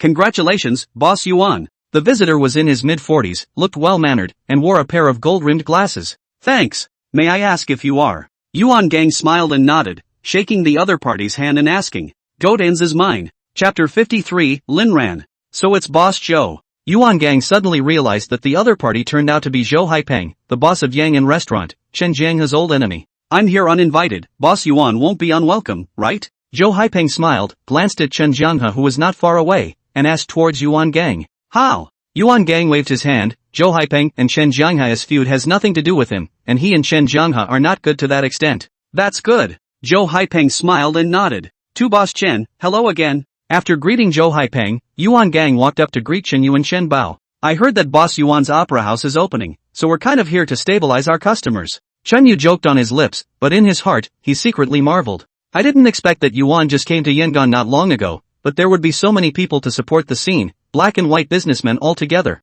After greeting the guests, the opening ceremony also officially began, and the entire East Street instantly saluted. Immediately followed by more than 20 girls in cheongsams, neatly stepped out and stood in 2 rows, which could not help but brighten the eyes of the crowd. The veterans present of course knew what these girls were for, and couldn't help but wonder where Yuan Gang had found them. And with the fall of the red silk, the name of Marriott KTV was revealed. Yuan Gang and the others were considered to have completely stood their ground in Yangon. At night, Yuan Gang went out to attend a drinking party, and the whole KTV was directly thrown to Phase 3, but they were exhausted. Although it had just opened, the appearance of those 20 or so girls made the Marriott KTV burst into flames straight away. The private rooms were full until nearly midnight and reservations continued to be made. When Yuan Gang came back, it was already around 3 o'clock in the latter part of the night, and Yufei's few tired people were lying on the sofa in the hall like a puddle of mud. How's business? Yuan Gang looked at the few people and smiled, sitting down next to Yufei and asked, "Brother, I feel like I'm still recovering from my injuries, I need to rest for a few more days." Yufei sat up with difficulty and said pitifully towards Yuan Gang, "Ha ha ha. You brat, you're letting Pingyu bring you down." Yuan Gang smiled broadly at his words and put his arm around Yufei's shoulder and patted it. "Kong, don't put on my head, I'm tired of farts." Pingyu spread his palms and protested airily. "Alright, I'll hurry back and rest. It's just a busy few days, it'll be fine after a while." Yuan Gang shook his head helplessly. "Just open these days, business explosion is inevitable, but it will not last long. After all, a lot of people come to experience new fun, and where do they get the free money to play like that every day? Their Marriott KTV is not a public service, and only a small group of people can afford to spend money. Of course, the consumption we're talking about here isn't getting a room and asking for a few bottles of wine, the point is to order girls." Hearing Yuan Gang's words, the crowd greeted and left, and soon only Yufei and Yuan Gang were left. Yuan Gang and Yufei, both of them, had moved out of that rented house and lived in the KTV. There was no talk all night. The next day, Yufei slept until almost noon before getting up. Dragging his tired body, he went to Yuan Gang's office. Up? Yuan just got up too, and is smoking a cigarette and drinking tea, forced to turn on the phone. "Brother, is there any food? I'm starving." Yufei rubbed his stomach. He felt like he could eat a cow in his current state. "I'll be waiting for you. Let's just go out to eat, don't ho-ho-ho the office." Yuan Gang smiled and got up, leading Yufei to a small pavilion across the street from the KTV. "Little Fei, just let Pingyu and Jiang Xian do anything in the future, you don't need to follow the busy work." With a mouthful of rice in his mouth, Yuan Gang looked up and spoke to Yufei. "Got it." Yufei nodded. He naturally understood what Yuan Gang meant. The current Yuan Gang is the former role of the fifth master, while Yufei is the position of Yuan Gang and Lin Sudong, and further down, Pingyu and Jiang Xian are replacing Xiaolong and the others. After dinner, Yuan Gang and Yufei went back to the KTV and happened to bump into a girl who came to interview for the front desk. "Hello boss, you guys are hiring a receptionist here, right?" The girl was in her early 20s, with clear features and fair skin, and although she didn't give off much of a stunning impression, she was very durable. While talking to Yuan Gang, the other party turned his head and glanced at Yufei again, surprisingly looking at Yufei inexplicably some heartbeat acceleration. "Yeah, there's a shortage of people at the front desk right now." Yuan Gang nodded. "So can I?" After hearing Yuan Gang's words, the girl immediately asked excitedly. This. Yuan Gang frowned and didn't agree to it, because he felt that the girl in front of him wasn't very suitable for this line of work. "Brother." Just then, Yufei suddenly called out to Yuan Gang. "What's wrong?" Yuan Gang twisted his head, thinking that Yufei was up to something. "That." Yufei stammered and couldn't say anything, only his eyes looked towards the girl from time to time, and Yuan Gang instantly understood what he meant. "Oh, you boy." Yuan Gang shook his head helplessly, not expecting this wooden lump to be enlightened. "Well, try it then." Turning around, Yuan Gang nodded towards the girl and said, "Thanks boss." The girl happily agreed, her eyes narrowing into a crescent moon, looking at Yufei in a trance. "Fei, take her to get a suit." Yuan Gang nodded, and immediately afterward, he began to create opportunities for Yufei. "Yes." Yufei grinned in agreement and led the girl towards the storehouse. "Hello, my name is Lin Ran." On the way, the girl sized up Yufei and introduced herself. "My name is Yufei." Yufei responded with a smile. "So, is the owner your brother?" Lin Ran was a bit curious about Yufei's relationship with Yuan Gang. Just now she heard Yufei call Yuan Gang brother, but the two didn't look like each other. "Yes." Yufei nodded. "Yo, fly, new girl, huh?" Just as Lin Ran was about to ask again, a voice suddenly rang out, followed by Pingyu scurrying out. "Auntie, this is the new receptionist." Yufei glared without any good reason, and Pingyu instantly realized that something was wrong. "Ouch. Front desk is front desk, why are you so protective, brother Fei? Those who don't know may think it's your date." Pingyu raised his eyebrows and flirted in a conspiratorial manner, hearing Lin Ran instantly blush. "Have you got nothing better to do?" Yufei wasn't much better and kicked Pingyu in annoyance. "Hey, brother Fei, I wish you and your sister-in-law 100 years of happiness." Pingyu rubbed his ass with a bad smile on his face and once again flirted with the word, directly pulling out his legs and running away. Now the atmosphere was completely awkward. Lin Ran was so shy that even her neck was red, and Yufei's mouth was a little dry. He's joking, don't you mind." Yufei scratched his head and explained towards Lin Ran. Chapter 54, A Little Happiness. "Aha!" Lin Ran lowered his head, and his voice was like a mosquito's as he agreed. After taking the clothes and bringing Lin Ran to the changing room, Yufei ran back to the second floor office as if fleeing. "What? Chased by wolves?" Yuan Gang was counting yesterday's running water, and when he saw Yufei running in a hurry, he immediately asked with a smile. "Brother, will you be decent?" Yufei glared without any good humor. Surprisingly, even Yuan Gang was making jokes about himself. "Am I immodest? I didn't say anything either." Yuan Gang spread his palms innocently and looked at Yufei with a toothache. "Okay, no kidding. I'm going out later, Plus I have a dinner party tonight, so watch the house. After the joke, Yuan Gang waved his hand and talked to Yufei about business. Got it. Yufei nodded in agreement. In the afternoon, the KTV has begun to people. Yuan Gang is not in the Yufei stay also a little bored, so they thought of going downstairs to turn around. Brother Fei, going to see your daughter-in-law? Just after arriving at the first floor lobby, Yufei bumped into Pengyu again. Are you free all day long? Hearing Pengyu's flirting, Yufei's teeth were a little itchy with hatred, itching to bite him. Just kidding. Seeing that he was about to be beaten again, Pengyu hurriedly conceded. Where did Jiang Xian go? I haven't seen him for the whole day. Yufei glanced at Pengyu and didn't bother with him, and immediately asked about Jiang Xian's whereabouts. Gang told him to get his stuff and left in the morning and never came back. This kid must have been lazy and gone out to play and didn't come back on purpose. Speaking of Jiang Xian, Pengyu was full of grievances, and he was the one who had been working on his own the whole day. That's more like it for you. Yufei shook his head helplessly. On Pengyu's lazy virtue, he still had the nerve to complain about Jiang Xian. Fei, you don't love me anymore. Pengyu was full of grudges, sat on Yufei's arm and looked at him aggressively and said, You stay away from me. Yufei's goosebumps rose and he withdrew his arm and directly fled. After getting rid of Pengyu, Yufei skulked around the first floor, and in the end, he even ghosted to the front desk. Fei, another little girl at the front desk, saw Yufei come over and hurriedly shouted, How do you feel? Yufei nodded and immediately looked at Lin Ran and asked, Pretty good. Seeing that it was Yufei, Lin Ran's face instantly surfaced with a blush and she responded in a low voice. Then, Fei, you wants you to go to bag number 3, there's a situation there. Yufei was about to respond when suddenly a waiter ran over and interrupted him. Go! Yufei nodded and glanced at Lin Ran before heading in the direction of bag number 3. What's going on? At the entrance of the third package, Pengyu was standing there with an ugly face, and Yufei immediately opened his mouth to ask, Fei, see for yourself. Seeing Yufei coming, Pengyu pointed to the private room and said, Yufei is a little unclear, went up and opened the door of the room to look at it, the two punks inside, even playing a little happy. Asterisk asterisk asterisk asterisk. Beat it up and then just throw it out. Yufei was furious at the sight, but Yuan Gang had said that this kind of thing was not allowed in the KTV. What's all the yelling about? Hearing Yufei's voice, the two punks put down the glass bottles in their hands and instantly cursed. Groove your ass, who are you cursing? Without waiting for Yufei to speak, Pengyu directly rushed into the private room and slapped a mouth on it. The other party was obviously slapped confused, froze for a moment and then even wanted to fight back. Pengyu again kicked up.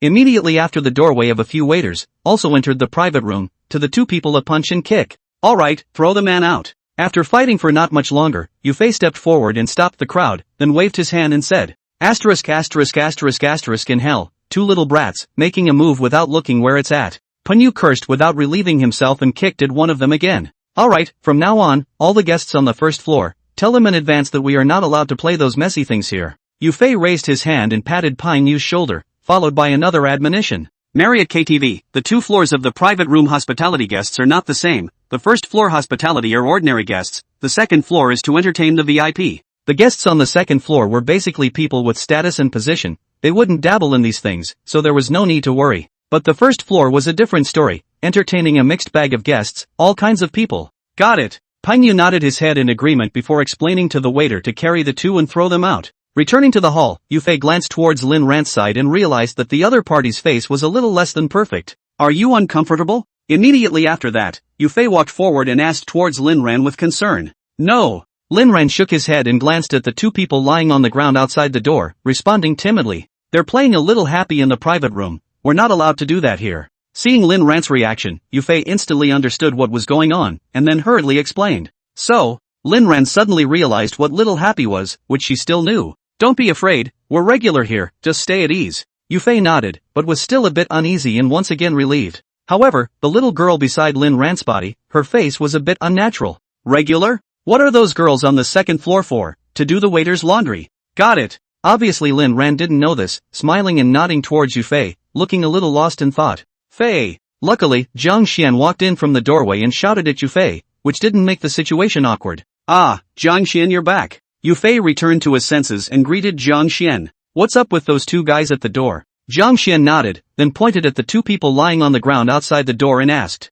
playing little happy in the booth and letting Pengyu clean up the mess. Yufei responded with a sentence, followed by his gaze falling on the travel bag that Jiang Xian was carrying. By the way, gang, is he in his office yet? Seeing Yufei's gaze, Jiang Xian then remembered the main event. My brother, he's out, he's got a dinner party tonight, so I guess it'll be midnight when he gets back. Yufei shook his head. Then take this to the office, brother Fei, brother Gang told me to fetch it. Jiang Shen nodded and took down the travel bag he was carrying and handed it to Yufei. What's this? The travel bag was quite heavy. Yufei received it in his hand and asked towards Jiang Shen in doubt. However, Jiang Shen didn't say anything and glanced at Lin Ran and the other little girl before shaking his head. Yufei instantly understood and did not ask any more questions, carrying his travel bag and went to the second floor office. Chapter 55, Don't Shake Your Hands. Swish. In the office on the second floor, Yufei unzipped the zipper of his travel bag, revealing what was contained inside. Surprisingly, there were 2 replica big black stars, and 3 5-links, plus quite a few bullets. Seeing that it was these things, Yufei hurriedly zipped it up and took the travel bag to Yuan Gang's room to hide it. At nightfall, business at the KTV was once again bursting at the seams, and everyone was busy. Yufei stayed in the office for a while, and unable to sit still, he ran to the first floor again. Leaning against the sofa in the hall, Yufei looked at Lin Ran, who was fumbling around, and the corner of his mouth couldn't help but rise slightly. I say brother Fei, can you go to the office and stay there? You're so laid back that I'm envious to see, okay? Suddenly, Panya sat on his butt beside Yufei and spat out in dissatisfaction. You control me. Yufei reluctantly withdrew his gaze from Lin Ran and glared at Panya without any good reason. Hey, Fei, do you really fancy that girl? Panya was totally unconcerned, smiled cheaply, and came to Yufei's ear to ask. Don't talk nonsense. Yufei said with some annoyance as he pushed Pingyu away. Still not admitting it. Just now, your eyes were glazed over. Pingyu skimmed his mouth, trying frantically on the edge of death-defying. Pingyu, has your skin gotten a little tight lately? Yufei clenched his back teeth and looked at Pingyu with a fierce face that looked like he wanted to eat someone. What's the matter? I'm just kidding. Fei, why are you still so anxious? Pingyu gulped, his body slowly moving backward in an attempt to distance himself from Yufei. Joke? Then I'll let you have some fun. Yufei rubbed his fists and said that he was about to pounce towards Pingyu, but the commotion coming from the doorway interrupted him. A dozen people suddenly came in at the door, holding steel pipes and knives, and were driving the guests out. Fei, come for a fight. Pingyu also noticed the situation at the door and turned his head towards Yufei. Get Jiang Xian over here, and cop out on the way, I'll go over and take a look first. Yufei didn't joke about it anymore, and fiercely stood up, dropping a sentence and walking towards the door. Guys, it's knives and sticks, what did we at Marriott offend you? Walking forward, Yufei sized up the next person, then smiled and opened his mouth to ask. What do you do? An inch-headed youth on the other side, carrying a katana and pointing at Yufei, asked with a very arrogant attitude. I'm the manager here. Yufei's eyes narrowed slightly, but he didn't have a fit and still responded with a smile. Slot your mom, just you little brat and a manager? Hearing Yufei's words, the inch-haired youth immediately broke into a curse, and the katana in his hand kept pointing at him. This scene scared Lin Ranko, her pretty face turned white, and her eyes looked at Yufei with worry.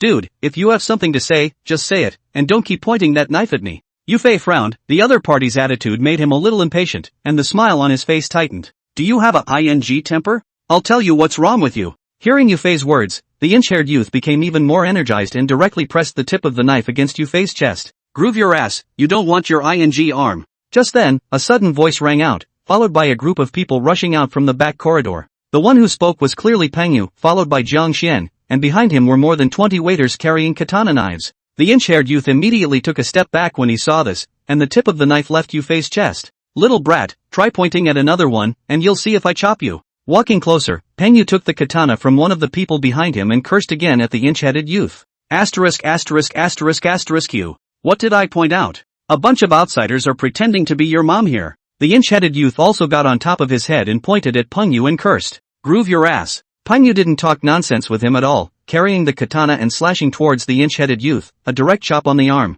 Seeing this, Yufei also kicked out a leg, directly knocking one of the people in front of him to the ground. Immediately after the two sides directly fought, shouts and curses screams constantly, not much time to fall several people. Yufei didn't have a guy in his hand, so he could only retreat first, bringing Lin Ran and another little girl out from the front desk. You guys go to the back and stay there. Dropping a sentence, Yufei ran straight up to the second floor and went to Yuan Gang's room to get a handful of 5 links. He was afraid of making a big deal out of it, and he was prepared to bring it to town for use, and wrapped it in his clothes and went straight back to the first floor. This time the two sides had already fought red-eyed, and a dozen or so people fell on the ground, their bodies covered in blood. But Marriott's side is ultimately more people, has been pressing the opposite side of the fight, has hit the door to the street. Hyper. Groove your ass, a bunch of outsiders really give you face, all kneel down for me. A van parked on the side of the road suddenly stepped down with 2 men, the leader carrying a long-barreled clay gun and letting loose a shot directly into the sky. Instantly, everyone stopped and looked in the direction from which the shots came. For S's sake,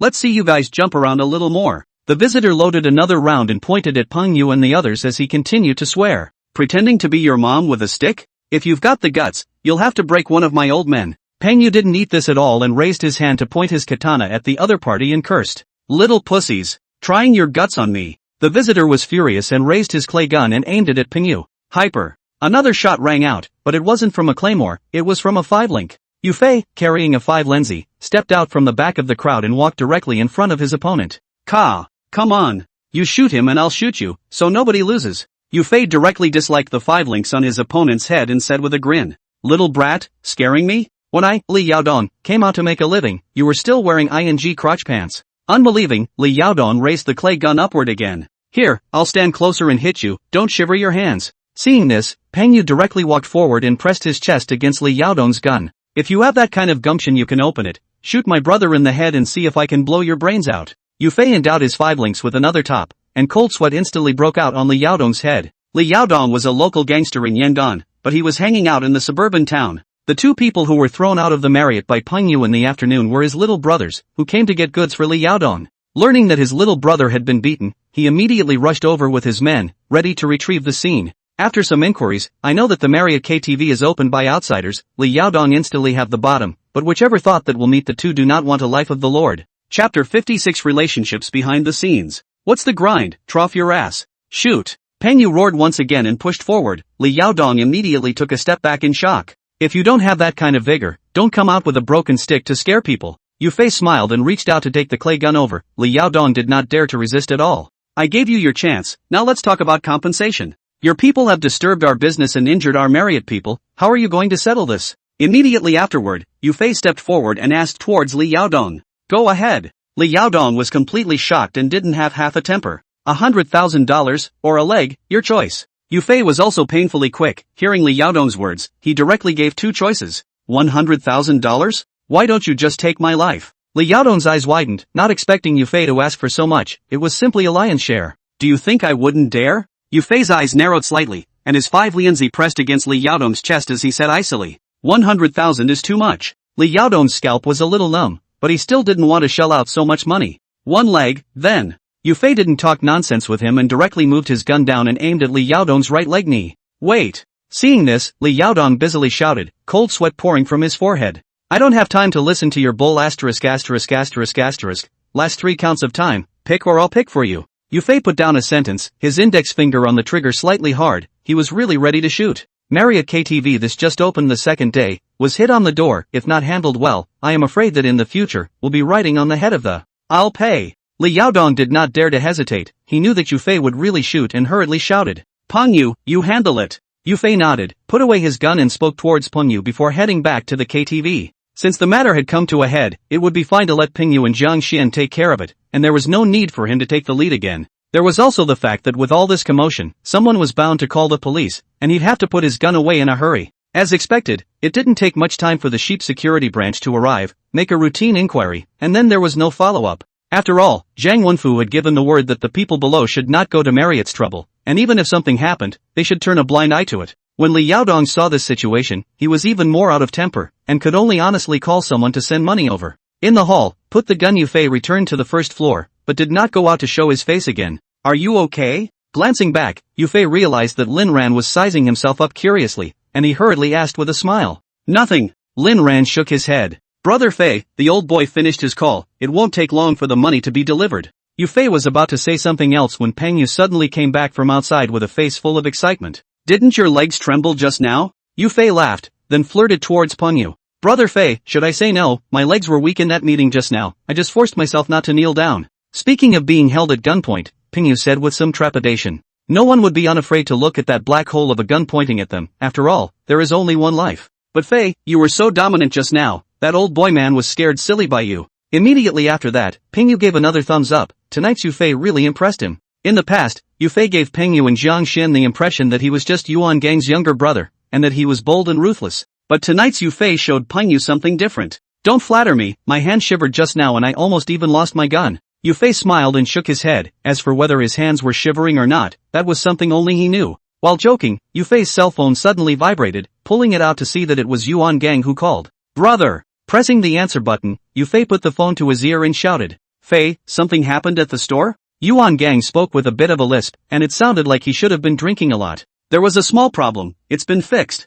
Yu Fei was a bit puzzled as to how Yuan Gang knew about it, but he didn't ask and just responded. That's good. Yuan Gang let out a sigh of relief and hung up the phone after barking a few words towards Yufei. At this time in Yang'an restaurant, in the second-floor private room, Yuan Gang was sitting with Zhou Haipeng and Zhang Wenfu. Just now the precinct received a call to the police, and after learning that it was a Marriott KTV that was out of the ordinary, the people from the precinct immediately notified Zhang Wenfu of the incident. That's why Yuan would have just realized that something had happened to the KTV, and that's why he gave Yufei a call. Minor problem, it's taken care of over there. Hanging up the phone, Yuan Gang smiled and said towards Zhou Haipeng and Zhang Wenfu. Minor problem? The officer who called me said that they were all moving guns over there. Zhang Wenfu smiled back and followed up with what he had learned. Move the gun? Boss Yuan, otherwise you'd better go back and take a look. Hearing that a gun had been moved, Zhou Haipeng's expression instantly froze. This was no small friction. No, I have my brother at the store, he can handle it. Yuan Gang waved his hand. He had unconditional trust in Yufei. Since Yufei had said it was solved, it must be fine.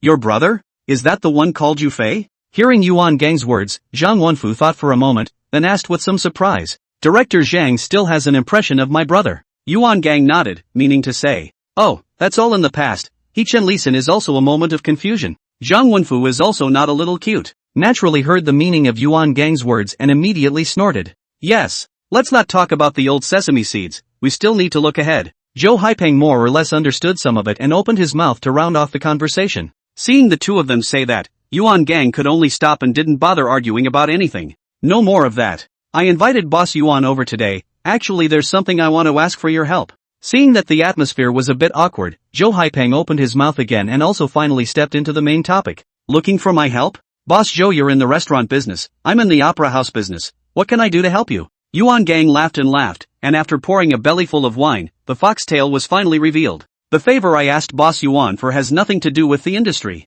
Zhou Haipeng shook his head. What does that have to do with anything? Yuan Gang got a little curious, not understanding what kind of fart Zhou Haipeng was holding in his stomach. Oh, I was trying to walk the connections behind Boss Yuan. Zhou Haipeng didn't dawdle and directly stated his purpose. Chapter 57 Deputy Director. Relationships behind me? Yuan Gang's eyes narrowed slightly as he twisted his head to glance at Zhang Wenfu. Boss Yuan, it was indeed Bureau Zhang who told me about this, so don't take offense. Zhou Haipeng naturally noticed Yuan Gang's eyes and helped Zhang Wenfu to excuse himself. Boss Yuan, excuse me. When I was drinking with Boss Zhou earlier, I mentioned that. Zhang Wenfu was not embarrassed and said with a smile. Just tell me what Boss Zhou has to say. Yuan Gang shook his head. There is no need to get angry about this matter, and he can't control Zhang Wenfu's mouth. It's not that big of a deal. My brother, Zhou Haibing, is the security detachment chief of our Jiangbei Municipal Bureau. It's not that I've heard that a deputy director of the city council is retiring this year, so I want to ask Boss Yuan to do me a favor and let Secretary Su give a word. Zhou Haipeng smiled, and without hiding anything, directly stated his claim. Yuan Gang heard but was shocked, did not expect Zhou Haipeng's younger brother, but is the city bureau's detachment chief. In terms of rank, this is the same level as Zhang Wenfu, and is still serving in the Jiangbei Municipal Bureau. Yuan Gang would then realize, no wonder Zhang Wenfu would move hard towards Zhou Haipeng's side. At the same time, he also understood why Zhou Haipeng wanted to borrow his connections, because Su Mingqiang was the secretary of the Political and Legal Committee of Jiangbei City. Although Su Mingqiang, the secretary of the Political and Legal Committee, has no decision-making power on the appointment of cadres and personnel in the city council, but the weight of words is still very heavy. Boss Zhou is joking, the deputy director of the city council, this is not a small matter. Yuan Gang smiled and shook his head, not responding. This matter was a bit too big. Boss Yuan might as well take a look at my sincerity before making a decision. Zhou Haipeng's face was as normal as if he had already guessed Yuan Gang's reaction and continued to smile. Boss Zhou, I have to say, you're definitely using real wine in this restaurant, it's making me confused. Yuan Gang, however, did not answer at all, and made a show of being drunk. Seeing this, Zhou Haipeng's face instantly turned ugly. He didn't expect Yuan Gang to be so unforgiving, not giving him a single chance. Boss Yuan, it's not that difficult, it's just a matter of getting Secretary Su to help put in a word. You'll definitely get far more than you pay. Zhang Wenfu was still not dead, and continued to persuade Yuan Gang. Bureau Chief Shang, I'm really drunk and I'm not thinking straight right now. Anything until tomorrow, or later, today is really not a good day. Yuan Gang waved his hand and his eyes narrowed, making Zhang Wenfu unable to say anything even if he had something to say. In that case, I'll talk to you later sometime. Zhou Haipeng is also a person who wants to face. Yuan Gang has put words to this, he can only stop. On the other hand, in the hall of Marriott KTV, Yufei leaned on the sofa, not knowing what he was thinking about. Brother Fei, the money has been sent over. Suddenly, Peng Yu brought Li Yaodong, and walked in from the door with a black plastic bag in his hand. Did you count it? Yufei nodded, not even bothering with Li Yaodong, and looked up at Peng Yu to ask. Counted it, exactly $100,000. Peng Yu agreed and handed the plastic bag to Yufei. Alright, let him go. Yufei took the plastic bag and threw it aside without even looking at it. Go! Peng Yu twisted his head to look at Li Yaodong, holding his bladder without a good mood. Li Yaodong didn't say anything and left with a glance at the two, his back somewhat wretched. Take this $40,000 and go distribute it to the people down there, I'm going back to the office. After Li Yaodong left, Yufei took out 4 bundles of $100 bills from the plastic bag and handed them to Peng Yu. Brother Fei, that's a bit much, 20,000 is enough. Peng Yu didn't bother to pick it up, in his opinion having $20,000 was enough. Spread out to everyone, it's also almost half a month's salary for a waiter. Take it if you're told to, I'll tell my brother when he gets back. Yufei waved his hand and shoved the money directly into Peng Yu's hand before turning around and leaving.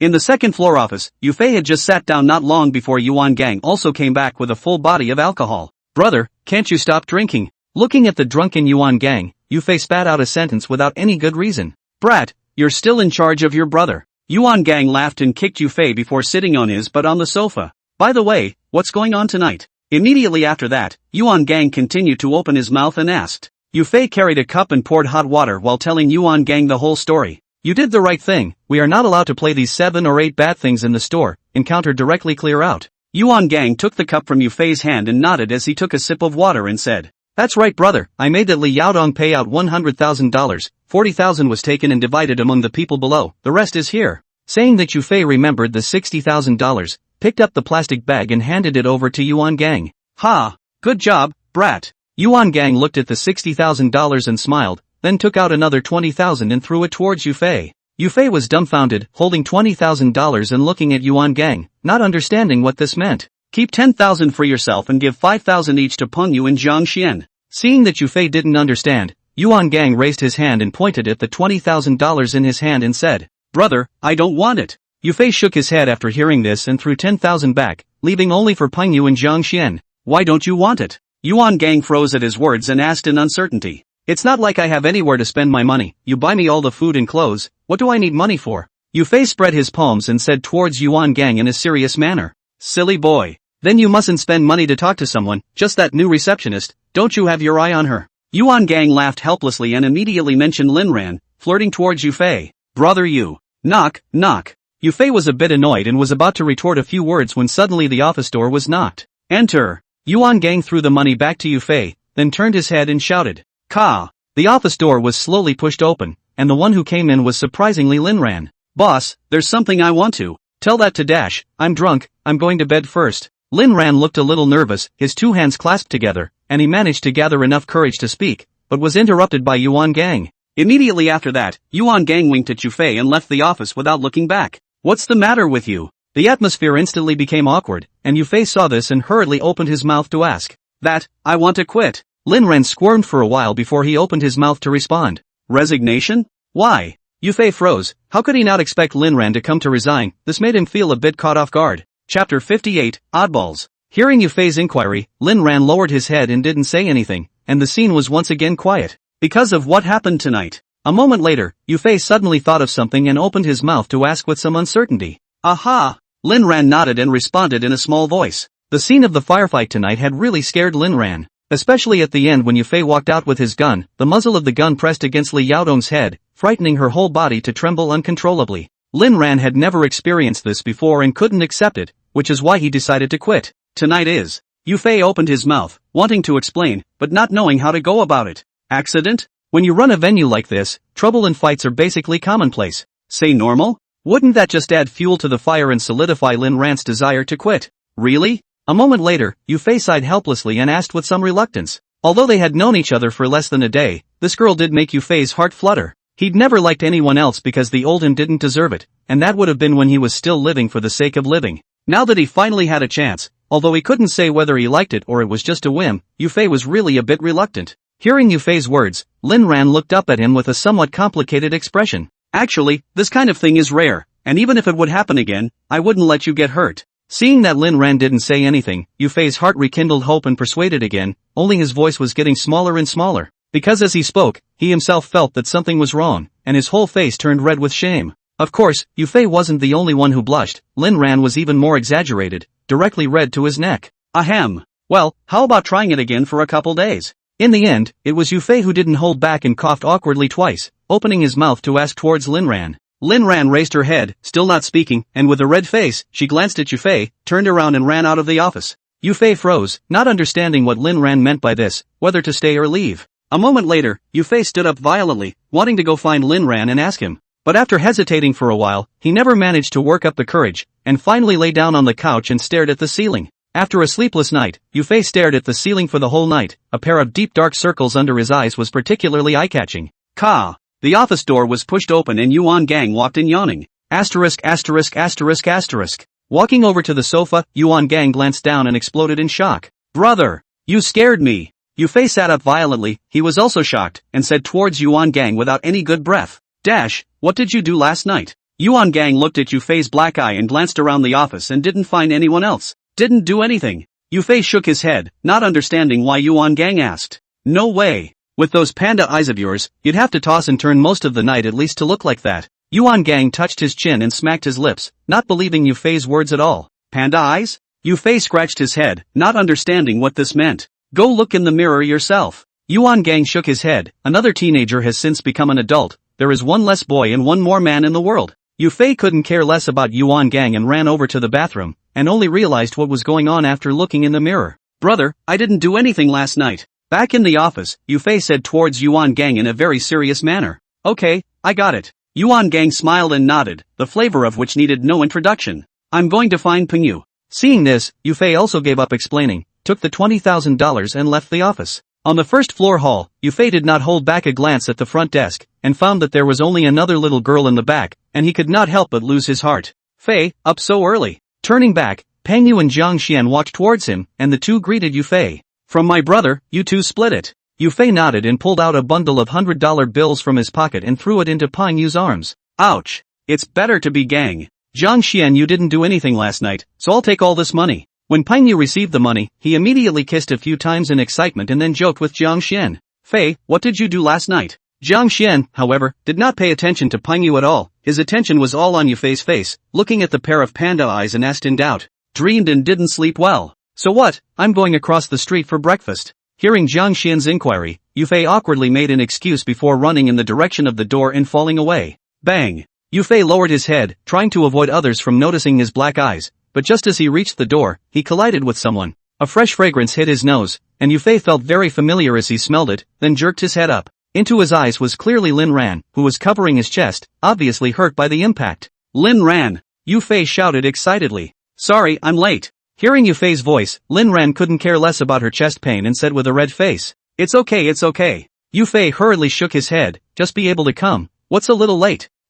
I'll go change first. Seeing Yufei's reaction, Lin Ran was a bit flustered and dropped a sentence before running towards the changing room. Yufei, on the other hand, grinned, in an incredibly relaxed mood, humming a little tune as he went to the breakfast place across the street. At night, Yufei, who hadn't slept a wink, was leaning against the sofa in the hall, pretending to sleep, when suddenly Pengyu came over and woke him up. What's wrong? Yufei was in a daze, his eyes not even fully open. There are 2 oddballs in bag 5, go check it out Fei. Pengyu said with a face full of helplessness. Yufei was puzzled by what he heard and got up to stretch his legs before following Pengyu to the 5th bag. Open the door, the private room sitting in a fat and thin 2 youths. Look at the dress is also the age of the early 20s, the body only wears a small pants, nose and face. Not far away sat 2 other girls, people from their store, and another pile of food on the table. What's going on? Yufei frowned, the image in front of him made him a bit puzzled. Got the private room, ordered the girl, asked for the meal, and then ran out of money. Pengyu glanced at the 2 men and said towards Yufei without any goodwill. No money? Yufei some disbelief, to KTV white whoring, really not afraid of being killed. Stripped naked and not a penny to be found. Pengyu nodded and spread his palms and said. Yufei sniffed and took 2 steps forward, looking at the leftover food on the table and glancing at the 2. Forget it, let them go. Chapter 59, Zhang Ritian and Gu Chegan. Seeing the miserable appearance of the 2, Yufei suddenly remembered the time he had been there. Get the hell out of here. Although Pengyu was a bit surprised, he didn't say anything more. I'm not leaving. But unexpectedly, the fat youth shook his head, unexpectedly did not want to go. Did I give you face? Pengyu was almost laughed at and rolled up his sleeves, ready to strike. Pengyu. Yufei also frowned, but still called out to Pengyu. Fei, this kid. Pengyu didn't understand and wanted to say something but was pressed by Yufei. Why don't you go? Yufei walked forward and looked at Fatty and asked.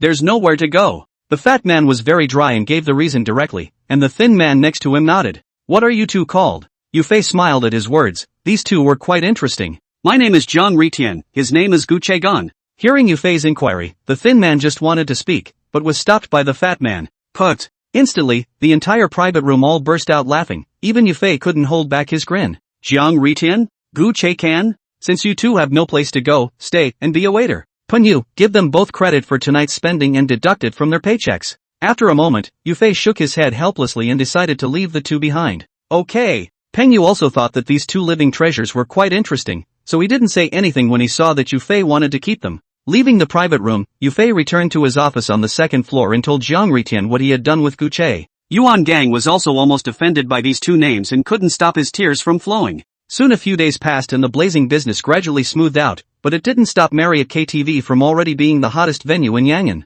On this day, Yufei followed Yuan Gang out and back, and just as he entered the hall, he saw someone talking to Lin Ran. The man was chubby and dressed in a waiter's outfit, and he didn't know what the two of them were talking about, making Lin Ran giggle. Yufei instantly overturned the jar of vinegar and ran over to the front desk in a huff. Yuan Gang, on the other hand, followed behind nonchalantly with a look of watching a good show. Are you idle? Yufei's face was very ugly as he walked to the front desk and said in a cold tone. When Lin Ran saw this, he froze, his smile frozen on his face. Which little brat dares to meddle in my lord's business? Hearing a voice from behind him, the waiter cursed and turned around, but froze immediately afterward. You're the one. Yufei was also stunned. The person in front of him looked a bit familiar, but couldn't remember his name. Fei. I'm Jiang Ritian. Little Jiang. The waiter was Jiang Ritian, and after realizing that the visitor was Yufei, he immediately smiled fawningly. Ahem. When Yuan Gang heard this name, he almost choked on his saliva and coughed violently a few times. Even Yufei's fire had instantly dissipated quite a bit, so one could imagine the killing power of this name. What are you gossiping about here instead of going to work? But thinking of Jiang Ritian accosting Lin Ran, Yufei was still a bit upset and said with a stern face, Brother Fei, I'm just tired of working and amusing myself. Jiang Ritian obviously didn't recognize the seriousness of the matter and was still heckling. Like to tease, huh? Yufei smiled wistfully, then pulled out his cell phone and called Peng Yu. Come to the front desk. The phone was quickly connected, and Yufei only said one sentence, followed by hanging up. Con. Fei, what's wrong? Not long after, Peng Yu ran over and greeted Yuan Gang before asking towards Yufei. Hearing Peng Yu's voice, without waiting for Yufei to say anything, Jiang Ritian instantly shivered. That night's beating was really a shadow in Jiang Ritian's heart. Our comrade Xiao Jiang is a bit bored, you accompany him to amuse him. Remember, the happy crying kind. Yufei glanced at Lin Ran before he opened his mouth towards Peng Yu, who instantly understood what was going on. Don't worry Fei, I'll tease him. Peng Yu directly put an arm around Jiang Ritian's shoulders and smiled at Yufei and said, Fei, can I cry now? Jiang Ritian was truly on the verge of crying, and his entire body shivered when he was so wrapped around Peng Yu's shoulders. No. Yufei shook his head, daring to steal a woman from himself, he had to be made to remember. Soon, Peng Yu left with his arm around the shivering Jiang Ritian, while Yufei stood in front of Lin Ran. How could Lin Ran not know what was going on with everything that had just happened, and when she saw Yufei walk over, she immediately lowered her head shyly. Why are you keeping your head down, afraid to look at me? Yufei still had a stern face and pretended to say, Not at all. Lin Ran raised her head and glanced at Yufei, two blushes surfacing on her pretty face as she responded in a small voice. Don't ever bother with him again, and that Gu Chekan, stay away from both of them. Yufei continued to remind, and only Jiang Ritian is not enough, Gu Chegan that living treasure also lay the gun. Got it. Looking at Yufei, who was playing a childish tantrum, Lin Ran suddenly wanted to laugh a little, and forced the corners of his mouth to agree. Good boy. Hearing Lin Ran's words, Yufei ghostly reached out and pinched her nose, and instantly both of them froze in place. Ahem. It's a beautiful day, go upstairs and take a nap. At this awkward moment, Yuan Gang suddenly coughed violently, then walked toward the second floor with his backhand. That, and I have things to do. Yufei came back to his senses, busy withdrawing his hand and running in the direction of the second floor to fall away. Lin Ran, on the other hand, bared her teeth and jostled to a halt with the little girl next to her who was laughing at her. In the evening, after the guests had pretty much left, Peng Yu proposed to go out for a late-night snack. Originally, Yufei didn't want to go, but I don't know how Peng Yu fooled him into calling Lin Ran as well. Unable to do anything, Yufei could only agree and followed Peng Yu and the others to a barbecue restaurant. Boss, any skewers, and 4 cashews and 2 treasures. Just after sitting down, Peng Yu shouted at the boss. I just wondered, where the hell do you use all the cashews and treasure you eat? Jiang Xian was puzzled and hadn't heard of Peng Yu talking to anyone or anything. Do I have to use it if I eat it? Can't I save up my energy in advance? Peng Yu glared without a good look. Can we talk about something healthy? It's a shame to come out with you two. Yufei helplessly shook his head. Next to Lin Ran and another receptionist girl, these two goods do not know to collect a little. See, Fei is disgusted with you. Jiang Xian laughed and directly pulled the rug out from under him, putting the pot on Peng Yu's head. Humph, you're the most treacherous kid. Peng Yu blared once again and said in an unkind manner. Chapter 60. Is there anything you want to eat? Jiang Xian and Peng Yu fought. Yufei didn't bother with them and turned his head to Lin Ran to ask. Lin Ran glanced at the menu and shook his head after a moment. Where's the drink? Yufei continued to ask. Juice it up. Lin Ran said thoughtfully. Peng Yu, go get some bottles of juice. Yufei nodded and shouted at Peng Yu, interrupting his foul language. Peng Yu agreed, then got up and sneaked up on Jiang Xian and ran away. Bang! Not long after, Peng Yu came back carrying a case of beer and placed it directly on the table. Where's the juice? Yufei shot a glance. There was nothing but beer. It's not wheat juice, Peng Yu said with a grin as he tapped the beer case. Do you have a big disease? Yufei was almost laughed at as he raised his leg and kicked it. Wine is the essence of grain. The more you drink the younger you get. Why don't you drink some juice? Why don't you have a small beer? Peng Yu smiled cheaply and rubbed his ass, then said in a serious manner. Beware of drinking you into a grandson. Yufei glared at him without any good humor, then got up and went to get the juice by himself. Not much later, Yufei returned with juice in one hand and a skewer in the other. The boss was a bit busy over there, so Yufei directly brought it back by himself. What's that? Putting down his things, Yufei was about to sit down when he suddenly realized something with a glance of his afterglow. What? Peng Yu sat next to Yufei and asked after hearing his words. Look over there. Yufei raised his hand and pointed not far away, in the direction of the trash can, and Peng Yu obediently turned his head to look. Groove. These two boys are dogs. Yufei didn't see it clearly, but Peng Yu did. Zhang Ritian and Gu Chegon were squatting behind the garbage cans, poking their heads out from time to glance towards them. Zhang Ritian and Gu Chegon? Hearing Peng Yu's words, Yufei instantly reacted. Who else could it be? Peng Yu responded, got up and headed over to the trash can. Not long after, Peng Yu came back with one hand and grabbed the ears of the two men. Zhang Ritian and Gu Chegon screamed like killing pigs, but their gazes stayed fixed on the kebabs on the table. Okay, let go of both of them. The commotion over here had already affected the other guests, and Yufei helplessly waved his hand. Why are you two here?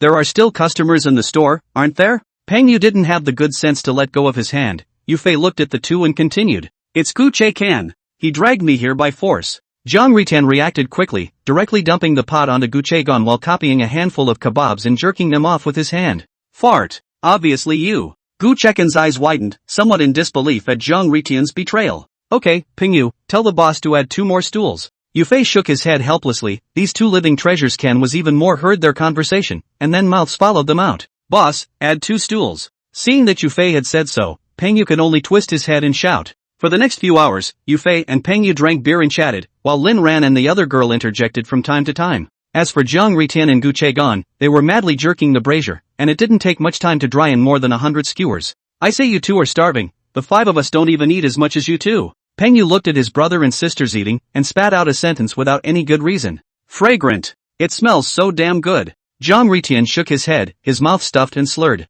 The crowd laughed at this scene, even Peng Yu was happy. Bang! Yufei was eating on their side when suddenly a wine bottle fell not far from them, followed by a quarrel between the 2 tables next to them. It's not even a ING meal. Peng Yu glanced back, the 2 tables had already begun to move, and he spat helplessly. Why don't we go? Lin Ran was scared at the sight of a fight and tugged on Yufei's clothes and whispered. Okay, we're almost done eating anyway. Yufei didn't have a problem with it, and with a promise, he went to find the boss to settle the bill. By the time Yufei returned, the crowd was ready to leave, but just then, a man fell towards them. Bang! Immediately followed by another bottle, it exploded directly at Zhang Xian's feet, startling him. Asterisk.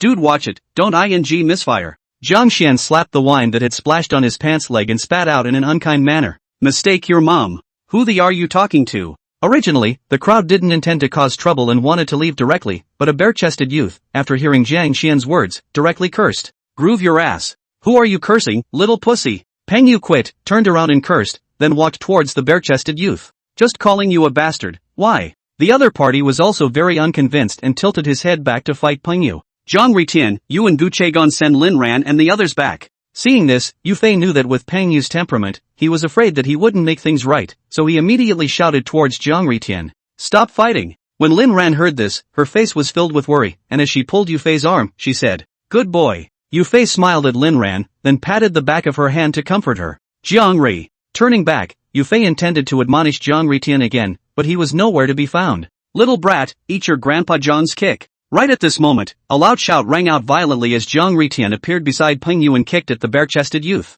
The bare-chested youth couldn't react in time and was directly kicked over on the ground by Jiang Ritian. But that wasn't all. Behind Jiang Ritian, Gu Chegan also rushed out, and a vicious dog pounced on the man and flew. Monkey steals peach. Gu Chegan shouted, aiming straight between his opponent's legs, and Yufei shivered at the sight. Ah! A mournful scream rang out. Gu Chegan got it. The bare-chested youth's face was red, his eyes were glaring out. Asterisk asterisk asterisk asterisk fairy guide? Peng Yu was confused. He didn't expect these two living treasures to have this hand. Groove, you little ing pussy. Asterisk asterisk asterisk asterisk him. But immediately afterward, the other piece of the other side reacted, carrying stools and bottles of wine towards Jiang Ritian and Gu Chegan.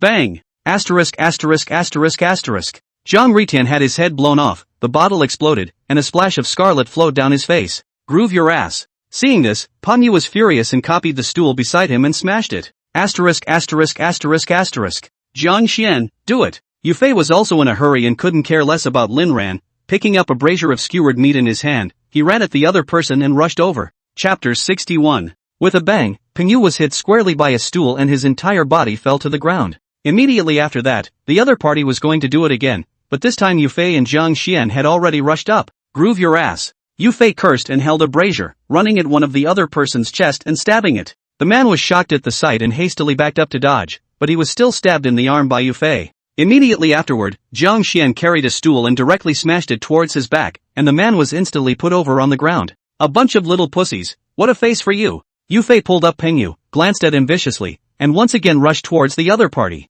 Peng Yu was smashed with a stool, and the whole person is also fighting mad, holding a piece of glass rushed into the crowd and stabbed madly. Luckily, the glass wasn't very long, and a stab in the body would only open up a gash that wouldn't hurt. Jiang Xian, on the other hand, followed the two of them, carrying a stool leg and mending it from time to time. Not much later, the other 7 or 8 people were all put over by Yufei's trio, and the scene was also a mess. Fei, it's almost time.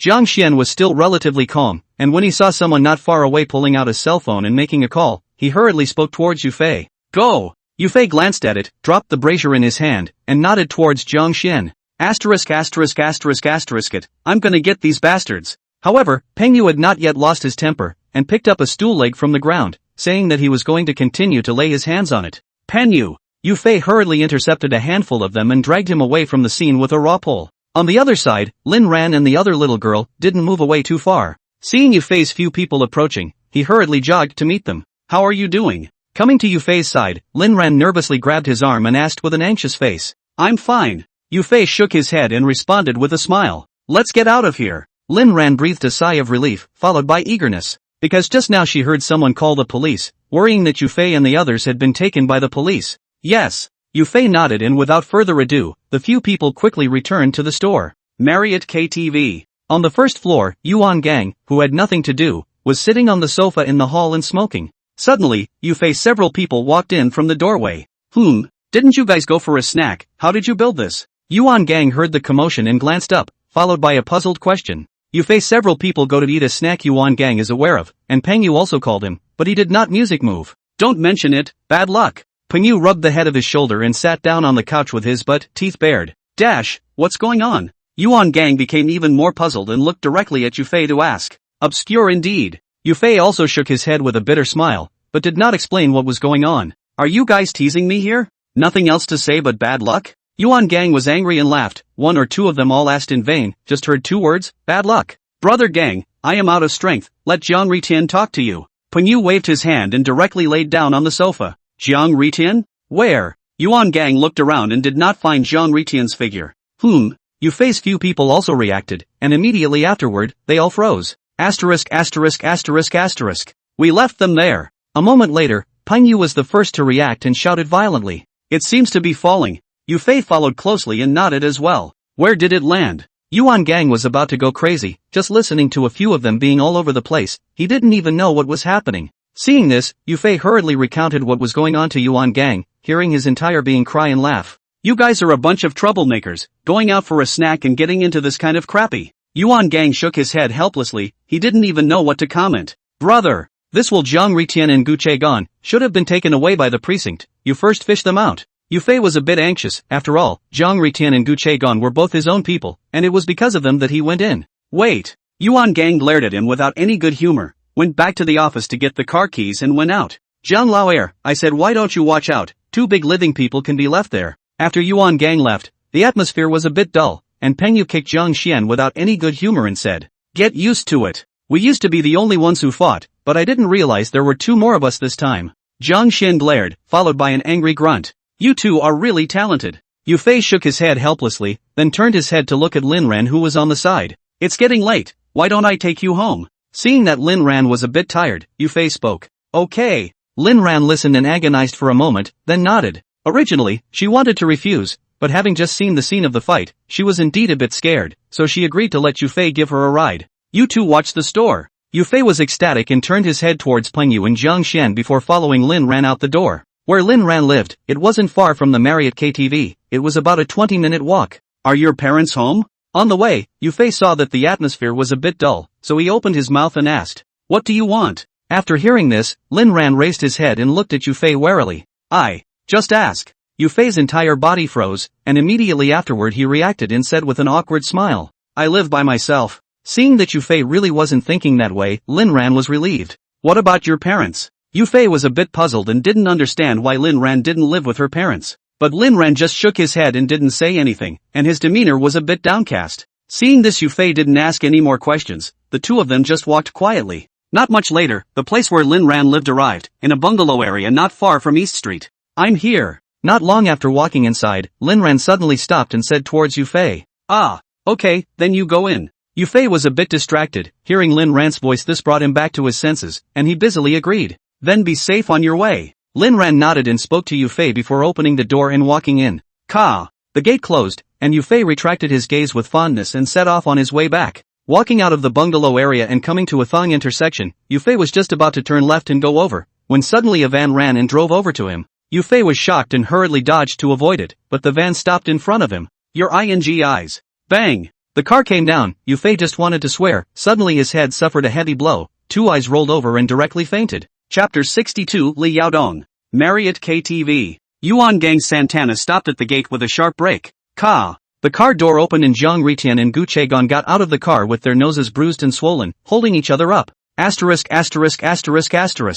did you two build this? Peng Yu, who had just walked to the door, was somewhat surprised to see the miserable appearance of Zhang Ritian and Gu Chegon. Getting cleaned up at the precinct? Jiang Xian frowned, thinking that the two were tossed around by the police in this state. How dare you two? If the guys from the precinct had gone to the meeting any later, the two of them could have been beaten to death. As he was talking, Yuan Gang also opened the car door and walked down, glaring at Peng Yu and Jiang Xian without any good reason. The injuries on Zhang Ritian and Gu Chegon were not tossed around at the precinct. Rather, it was the group of people who fought against the gang after Yu Fei and Peng Yu and the others left. You unrighteous ones, I won't play with you from now on. Zhang Ritian pointed at Peng Yu and Jiang Xian with an aggrieved face. Me too. Gu Chegon nodded his face, which was swollen into a pig's head, and stood on the same side as Zhang Ritian. Ahem. It's not forgotten. Peng Yu spread his palms awkwardly, and Jiang Xian rubbed his nose sheepishly. Where's Dash? Yuan Gang looked at the several people and shook his head helplessly before asking towards Peng Yu. Off to see Lin ran off. But it should have been back by now, it's been an hour.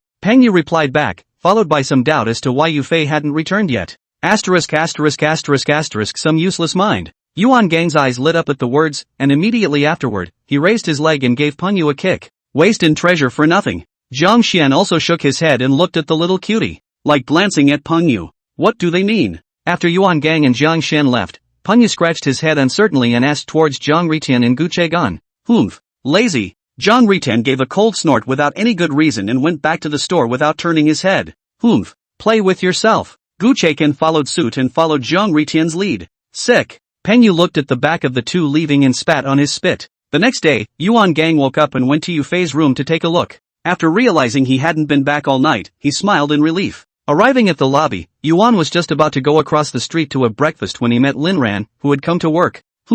Tossed up for Dash and couldn't get up? Seeing that Yu Fei didn't follow, Yuan Gang smiled and flirted towards Lin Ran. Can't climb? Lin Ran was a bit puzzled and didn't understand what Yuan Gang was saying. Don't hide it, call me brother after Fei from now on, don't always boss. Yuan Gang waved his hand. Boss, we don't have. Yet. Lin Ran's face instantly turned red, and she lowered her head and explained in a small voice. What hasn't? Don't tell me Fei went back with you and you two watched the stars all night. Really, then I'll have to educate him. The corner of Yuan Gang's mouth curled slightly as he continued to flirt. Go back with me? No, drop me off at home and he's gone. Lin Ran was confused and hurriedly explained. Gone? He didn't come back. Yuan Gang also froze, looking at Lin Ran. It didn't look like he was lying, and there was no need for this. Immediately after, Yuan Gang took out his cell phone and found Yufei's number and dialed it, but it prompted that it was turned off. Bad. Pong Yu. Jiang Xian. Yuan Gang's face steeply turned ugly as he fiercely let out a loud shout that resounded throughout the first floor hall. What is it,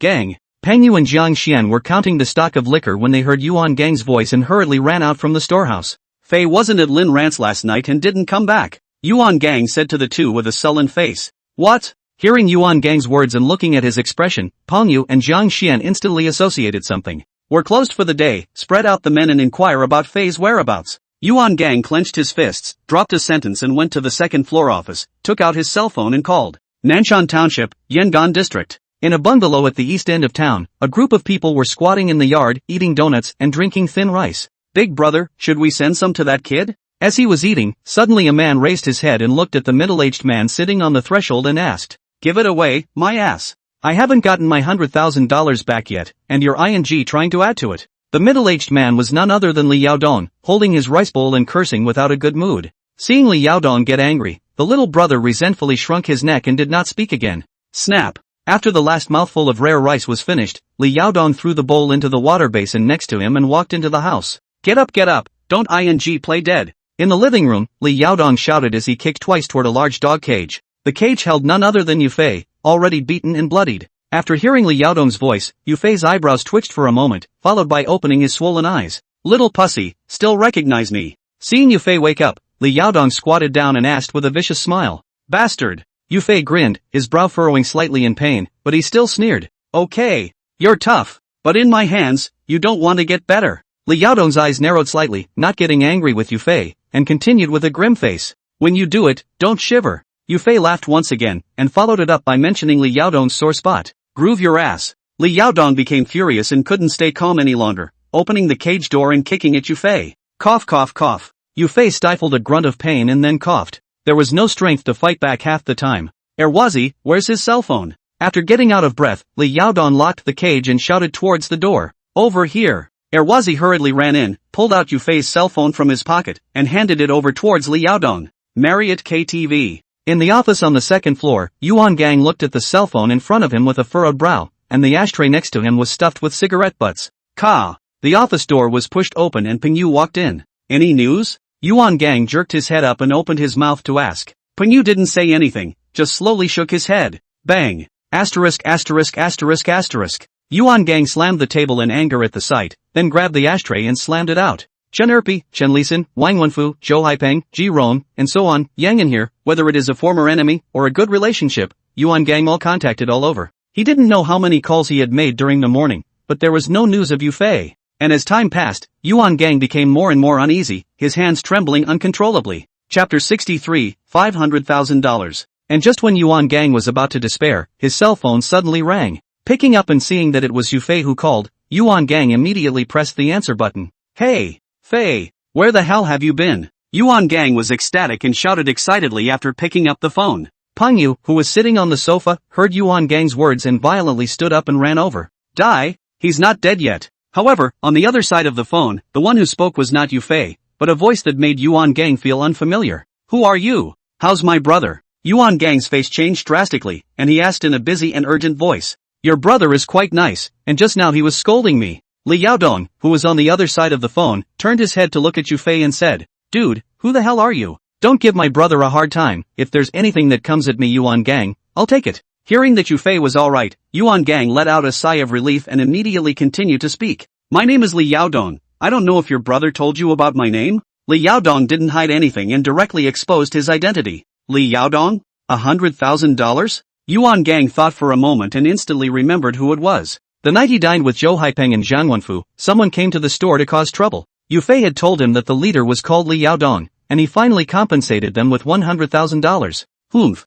good memory. That night your brother not only broke my face, but also wanted $100,000 from me. Even though I, Li Yaodong, don't mix much in Yangon, I can't be bullied like this. Li Yaodong snorted coldly, followed by gritting his teeth. 200,000. I'll give you $200,000 if you'll let my brother back. In addition, the Yangon restaurant will set up a banquet, and I, Yuan Gang, will personally apologize to you for your mistake. Yuan Gang wasn't in the mood to listen to his nonsense at all, only thinking about Yufei's safe return. $200,000? Worthy of having a store on East Street, it's really rich and powerful. Li Yaodong smiled and flirted. But in this case, 200,000 won't be enough. And there's no need to apologize, I'm afraid I'll eat it in my stomach and you'll poison me. Immediately afterward, Li Yaodong turned his words around and rejected Yuan Gang's proposal. So how much do you want? Yuan Gang asked with a somewhat ugly face. $500,000. If you want your brother to live, take $500,000 for his life. Li Yaodong had planned ahead, and after hearing Yuan Gang's inquiry, he immediately stated his request.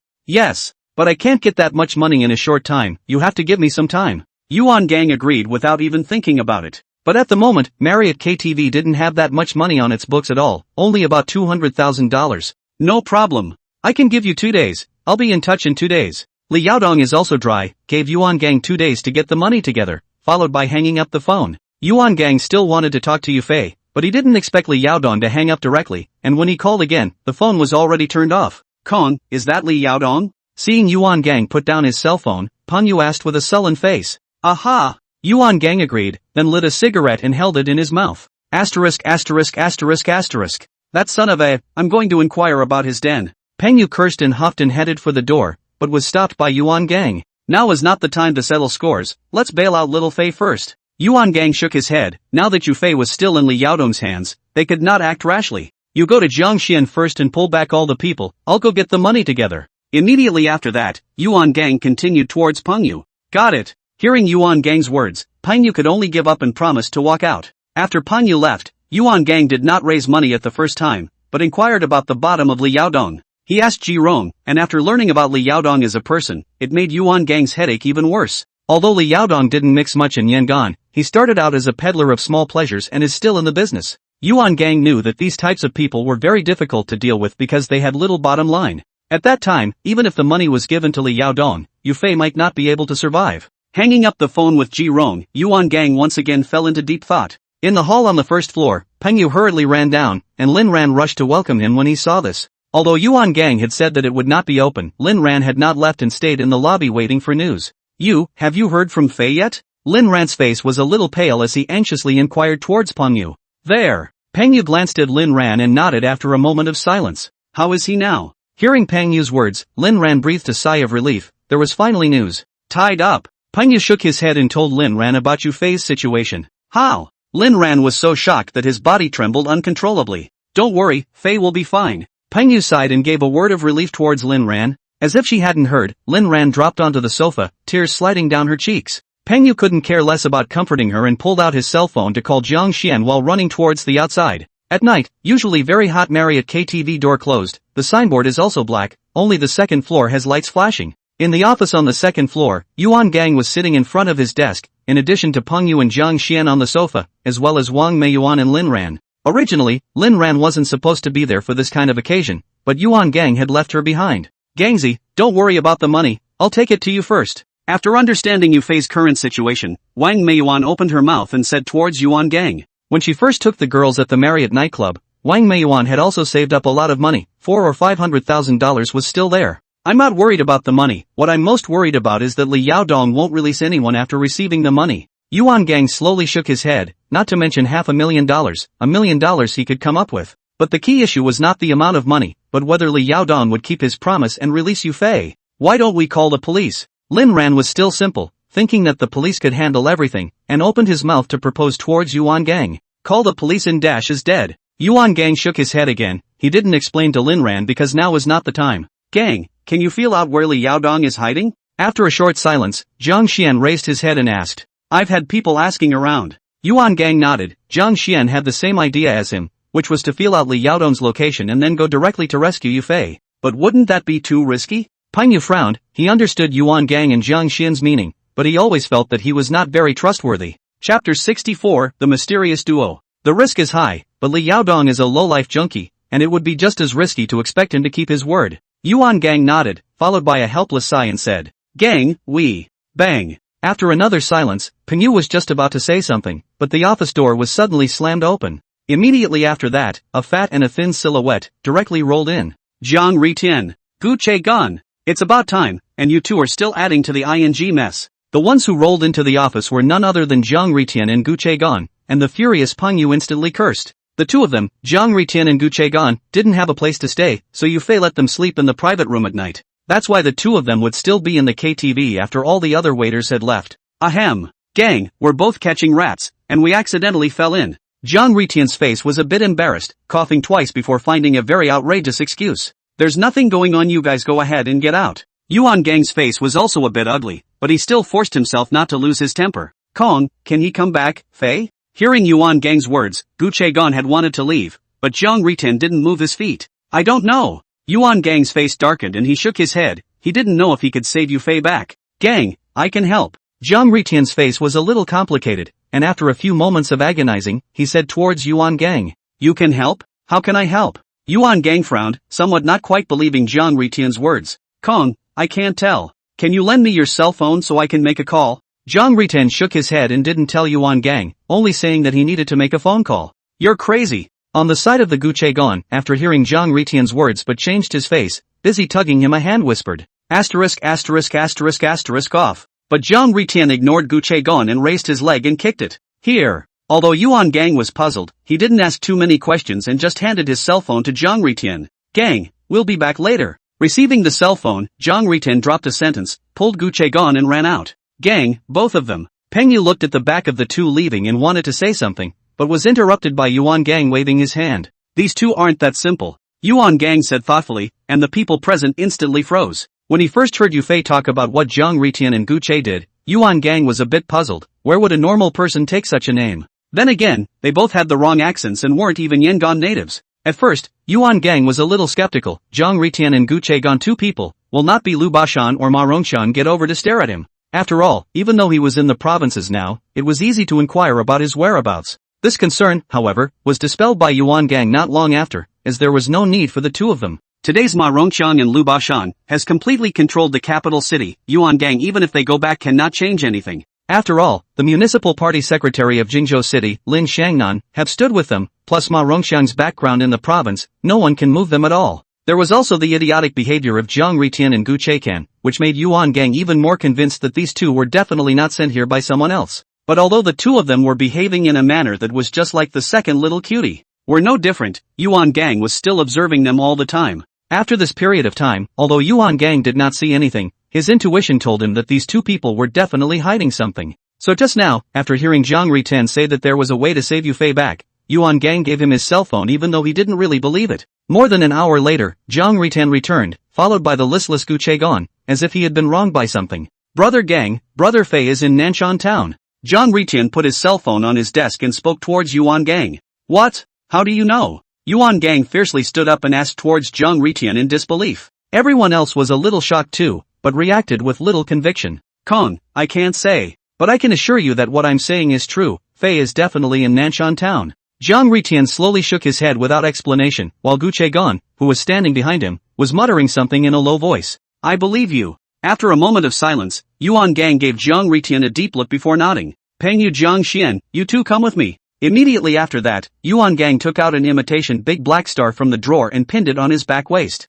Seeing this, Peng Yu and Jiang Xian were busy getting up to follow, and the three of them left the office directly. More than 20 minutes later, a van suddenly drove in on the empty streets of Nanshan town. In the car, Yuan Gang sat in the co-pilot, Jiang Xian was in charge of driving, and Peng Yu sat in the back seat with a handful of 5 links in his hand. Stop, just squat here. Driving out not too far, Yuan Gang looked around and said toward Jiang Xian. Jiang Xian did not say anything, nodded and braked with one foot, then turned off the fire. The location Jiang Ritian gave was east of the main street of Nanshan town, but nothing more specific. So Yuan Gang decided to use the last day given by Li Yaodong to squat here. As for why there were only the 3 of them, it was because a large number of people was not always useful, and they were also likely to be exposed. Although Yuan Gang and the others had only come with 3 people, they had brought 2 imitation big black stars and a 5 lensi, so they had enough firepower. There were no words in the night, and Jiang Xian stared at the entire second half of the night until the sun rose to replace Peng Yu. Around 7 o'clock, the streets gradually became more crowded, with people buying breakfast, setting up stalls, and all sorts of people. Suddenly, Peng Yu, who was looking around, spotted someone who was not far away from the donut stand, waiting for the owner to fry the donuts. Congo. Kong. The more Peng Yu looked at it, the more familiar it became, and it didn't take much time to remember that it was the same person who followed Li Yaodong off the bus that night. What's wrong? Yuan Gang snapped awake and looked towards Peng Yu. The one who bought the donuts, he's in league with Li Yaodong. Peng Yu was a bit excited and raised his hand to point at the man in front of the donut stand. Are you sure? Yuan Gang's eyes narrowed slightly as he confirmed towards Peng Yu. I'm sure. If you don't believe me, show Jiang Xian. Peng Yu nodded and immediately pushed Jiang Xian, who was resting, awake. Kong, it looks like it to me too. Jiang Xian woke up and looked towards the man after hearing Peng Yu's words, and he also felt that the more he looked at him, the more familiar he became. Asterisk asterisk asterisk asterisk. Found the bastards. Yuan Gang cursed, his eyes staring at the man through the car window. Chapter 65, Brother is here. Gang, I'll go get him. Peng Yu took the 5 links and said that he was going to get off the car.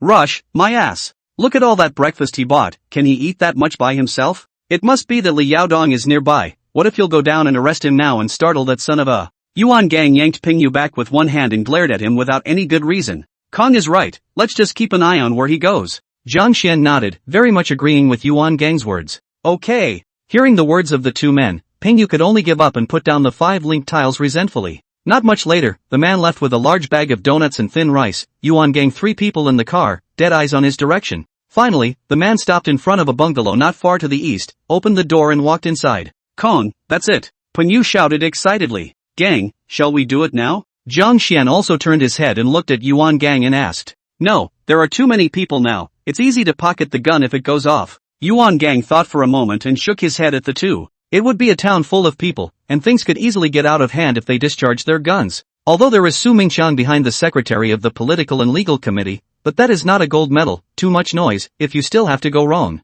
Then there's the reckless shooting and killing in broad daylight, something that even the secretary of the Municipal Party Committee can't protect, let alone the secretary of the Political and Legal Committee. At first in Beijing City, when the back of Lin Shangnan that big tree, Yuan Gang collapsed Tao Chang and Lu Manjun, is not the same to run away. Night. We'll feel our way in later in the night when they're asleep. Immediately after that, Yuan Gang set the time, anyway, the place has been mapped out, the person is there and will not run. After that, the 3 of them took turns staking out the area to prevent Li Yaodong's gang from moving out, and so they stayed up until the evening. At around 1 o'clock in the middle of the night, the entire Nanshan town was shrouded in darkness, and the streets were silent, not even a ghostly shadow. Yuan Gang glanced at his cell phone and reached out to nudge Peng Yu and Jiang Xian awake. All spirits, prepare to strike. Yuan Gang rubbed his face and stretched his somewhat stiff legs again and said. After hearing this, Peng Yu and Jiang Xian followed suit and moved their bodies to save themselves from falling off the wagon in a while. Ka. A few moments later, Yuan Gang and the 3 of them opened the door and got off the car, touching towards the bungalow where Li Yaodong's group lived. Leaning to the root of the wall, Yuan Gang pointed to the not-so-high courtyard wall and took the lead to climb up, followed by Peng Yu and Jiang Xian. Crouching on the wall, Yuan Gang looked toward the house, which was dark and looked like the people inside were asleep. Bang! Immediately after that, Yuan Gang jumped off the wall, landing with a muffled sound. And just as Peng Yu and Jiang Xian, too, were ready to follow and jump down, suddenly over the direction of the room, rang out the sound of a crazy dog barking. Yuan Gang's face changed drastically, he didn't expect that dogs were kept here. Not being able to care about Peng Yu and Jiang Xian, Yuan Gang directly pulled out the imitation big black star pinned to his back waist and ran towards the house and rushed in. Bang! Kicking open the door of the room, Yuan Gang rushed into the living room, but the dimness prevented him from seeing Yufei, who was locked in the dog cage. In the bedroom, Li Yaodong and Erwazi heard the commotion and had just turned on the lights and wanted to go out to check the situation when Yuan Gang rushed in. Don't move! Get the down! Yuan Gang put the muzzle of his gun on Li Yaodong's head and cursed with a vicious face. Dude, what's coming? Li Yaodong was greatly shocked, but he still forced his fear to ask. You're Li Yaodong? After hearing Li Yaodong's words, Yuan Gang instantly recognized his voice. But without waiting for Li Yaodong to open his mouth to reply, Peng Yu and Jiang Xian also rushed in with their guns. Mariottes! Seeing Peng Yu and Jiang Xian, Li Yaodong didn't need Yuan Gang to tell him, he instantly understood what was going on himself. Dong, how? As he was saying this, suddenly from the other 2 bedrooms, 4 more people rushed over, but swallowed back just as the words were coming out of their mouths. Because the 2 of them, Peng Yu and Jiang Xian, had already aimed their blackened guns at them. Where's my brother? Yuan Gang did not talk nonsense, gripped Li Yaodong's hair and asked sharply. In the parlor cage. Li Yaodong knew that he had fallen this time, and honestly pointed in the direction of the living room and said, Jiang Xian, check it out. Yuan Gang did not dare to be careless, the muzzle of the gun continued to be pressed against Li Yaodong's head, and he shouted without looking back. Jiang Xian sniffed and gave Peng Yu a look before walking to the living room and turning on the lights. Fei! The lights came on, and Jiang Xian caught a glimpse of the large dog cage in the living room,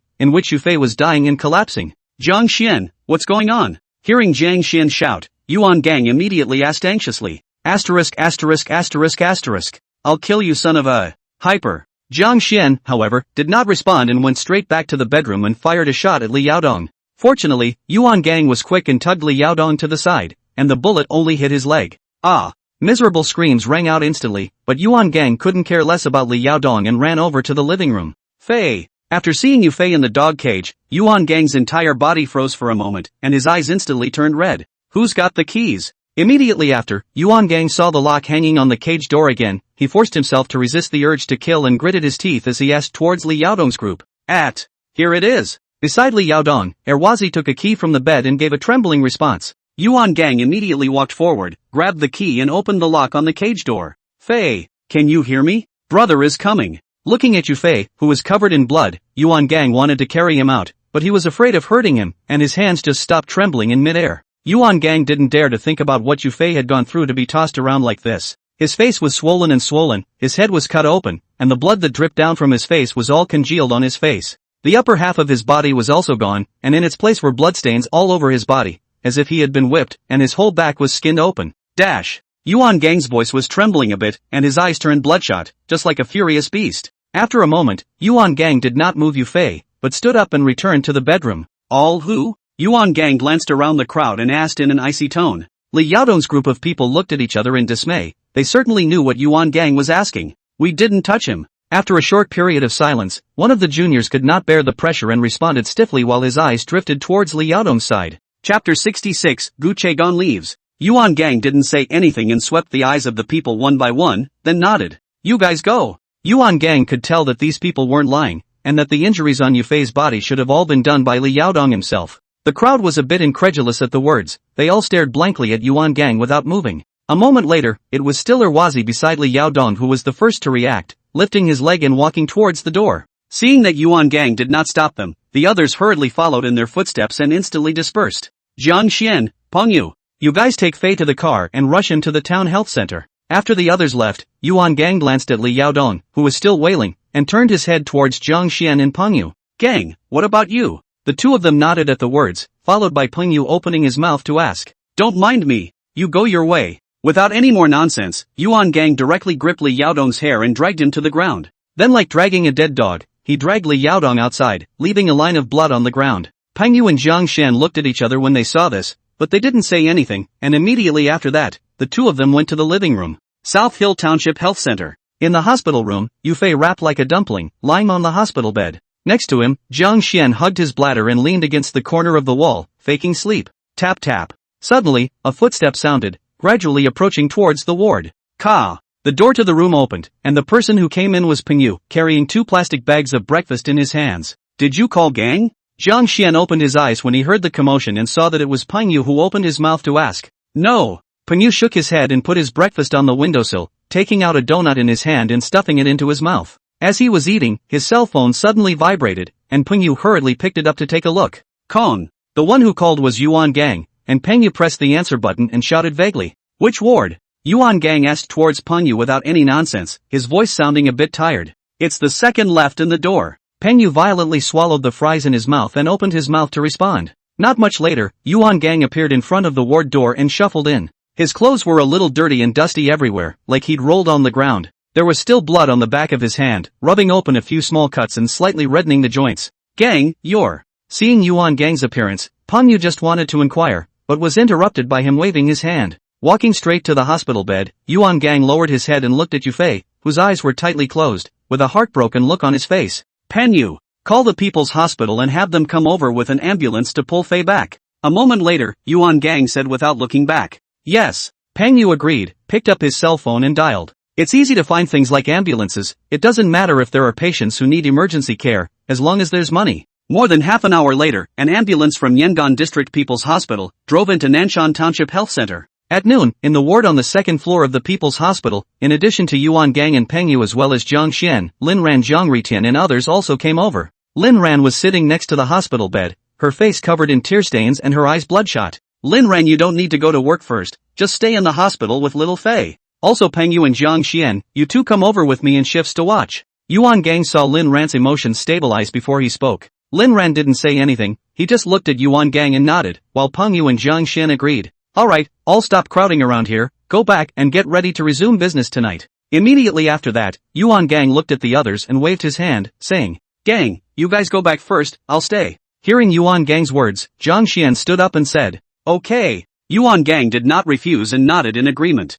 The crowd was about to head out when Yuan Gang's cell phone suddenly vibrated. He took it out and looked at it. It was an unfamiliar number. Which one? After picking up, Yuan Gang opened his mouth to ask, but immediately afterward, he glanced back in confusion. To be precise, he was looking at the Gu card dry, and then also handed over his cell phone. Gu Chegon took the cell phone for unknown reasons, and after seeing the number, the whole person shriveled up. Then he stepped aside, collapsed his face and said a few words before returning the cell phone to Yuan Gang. Who? Zhang Ritian was a bit curious and came over to Gu Shigan's side to ask. You tell me. Gu Chegon glared at him without a good look. That fast? Zhang Ritian was stunned, and immediately afterward, he reacted and asked with some surprise. I hate you. Gu Shigan's face was filled with a lifeless expression, and he gave Zhang Ritian another punch in anger. Ouch. Just run out again, for crying out loud. Zhang Ritian rubbed his stomach and spat at Gu Chegon with some dissatisfaction. Hang on. Gu Chegon tilted his head inside, looking at the crowd in uncertainty. In front of the hospital, Yuan Gang opened the door of the Santana and greeted the people to get on the car, but Gu Chegon did not move.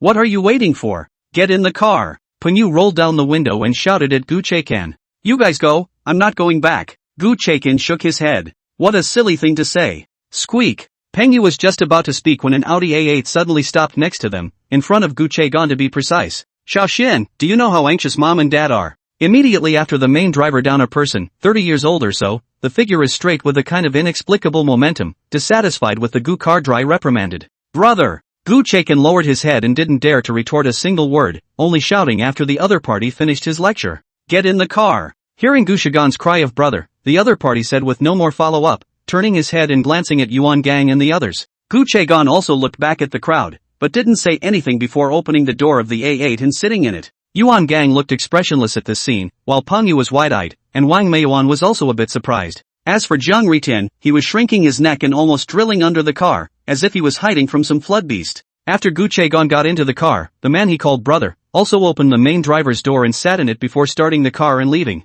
What's the situation? Only when the A8 drove away did Pengyu react and open his mouth to ask. But the other few people didn't say anything. Yuan Gang directly started the car and drove in the direction of Marriott KTV. Day, what the hell is wrong with you two? Undeterred, Pengyu directly grabbed Zhang Ritian's arm beside him and continued to inquire. Chapter 67 Yufei wakes up. I don't know him well. Zhang Ritian's face was not red, and he directly pulled the wool over Pengyu's eyes. Not familiar? You're fooling around. Pengyu was angry with some toothache, and said that he was going to get his hands on it, preparing to torture a confession. Pengyu. Fortunately, at the critical moment, Yuan Gang scolded, which allowed Zhang Ritian to escape. Although Pengyu was curious, Yuan Gang had spoken, so he could only give in and turned his head to glare at Zhang Ritian without any goodwill. In the evening, news of the resumption of business spread. Marriott KTV business once again burst into flames, and guests came in an endless stream. Meanwhile, on the other side of the People's Hospital, Yufei, who had been sleeping for a long time, woke up. In the hospital room, Lin Ran sat on a small stool and fell asleep on Yufei's hospital bed. Zhang Xian, on the other hand, was outside in the corridor, smoking a cigarette to refresh himself. Yufei slowly opened his eyes and adapted for a while before he could see the scene in front of him clearly. Immediately afterward he tried to get up, but as soon as he moved his arm, a sharp pain came. Lin Ran sensed the movement and raised his head in a daze, coincidentally meeting Yufei's eyes. You're awake! Seeing Yufei's open eyes, Lin Ran instantly sobered up and shouted in excitement. Yufei wanted to speak, but his throat was so dry and sore that he couldn't make a sound. You wait! Lin Ran didn't notice Yufei's situation. She suddenly thought of something, then violently got up and ran towards the outside of the ward. Ka! Brother Xian, Fei is awake! Pushing open the door of the ward, Lin Ran saw Zhang Xian who was smoking at a glance and hurriedly called out. You go get the doctor, I'll go in and watch. Zhang Xian froze at his words, stomped out his cigarette and spoke to Lin Ran before running into the hospital room. Fei! You're finally awake! Coming into the hospital room and seeing Yufei who opened his eyes, Zhang Xian said excitedly. Yufei still wanted to speak, but couldn't, so anxious that his tears were coming out. Fei, take it easy. The doctor will be here soon. When Zhang Xian saw Yufei's appearance, he thought he was in pain and hurriedly relieved him. As the words fell, Lin Ran had hurried back, followed by the doctor on night duty. After a checkup, the doctor told Lin Ran and Zhang Xian that Yufei was fine and only needed to recuperate, and the two of them breathed a sigh of relief. Immediately after that, Lin Ran used a spoon and fed Yufei a few mouthfuls of water, while Zhang Xian made a call to Yuan Gang. Does it hurt? Looking at Yufei's frown that wrinkled up from time to time, Lin Ran asked with red eyes. Yufei grinned at that, then shook his head towards Linran, but that smile looked like an expression of pain anyways. It's all my fault. You wouldn't be if you hadn't sent me home. Linran fell steeply into tears, full of self-reproach. I don't blame you. Yufei wanted to help her wipe away her tears, but he simply didn't have the strength to lift his arm, and could only speak weakly. And after hearing Yufei's words, Linran cried even harder, her tears falling down in lines. Seeing this, Yufei's heart was in a great hurry, wanting to speak but choking there. He could only fight to move his arm and hold Linran's hand. Looking at Yufei's anxious eyes and the sweat coming out of his forehead in a hurry, Linran stopped crying.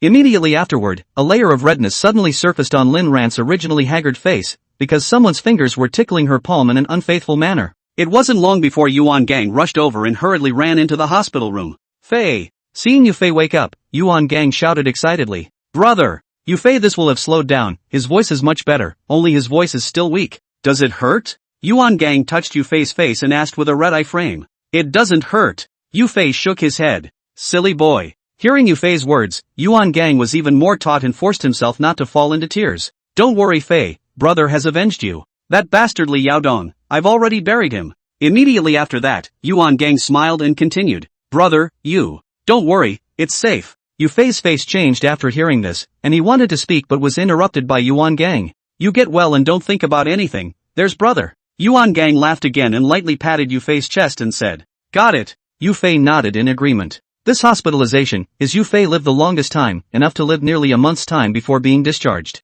Of course, there is actually no need to stay for so long, but Yuan Gang was uneasy and said he wouldn't let him go back. There was another reason that could make Yufei stay, and that was Linran. During this time, Linran didn't go back to work and has been taking care of Yufei in the hospital, causing their relationship to skyrocket. On the day he was discharged from the hospital, Yufei finally summoned up the courage to confess his love to Linran, and then the two of them just got together. Squeak! With Yuan Gang's sharp break, Santana steadily stopped in front of Marriott KTV. Immediately afterward, Pengyu led the people to ignite the firecrackers and fireworks that had been placed long ago, instantly blowing up the entire East Street. Welcome back, Fei. The car door opened, Yufei stepped out of the car, and Pengyu grinned and led the shout. Welcome back, Fei. Then it was the 20 to 30 waiters behind him that followed Pengyu and shouted in unison. How had Yufei ever experienced this kind of scene? The smile on his face was almost frozen, and the atmosphere became incredibly awkward. You kid nethole useless, I let you set off a firecracker and a cannon, and you even led a rehearsal on it. The key moment is still Yuan Gang, no good raising his leg and kicking Pengyu, causing the crowd to laugh.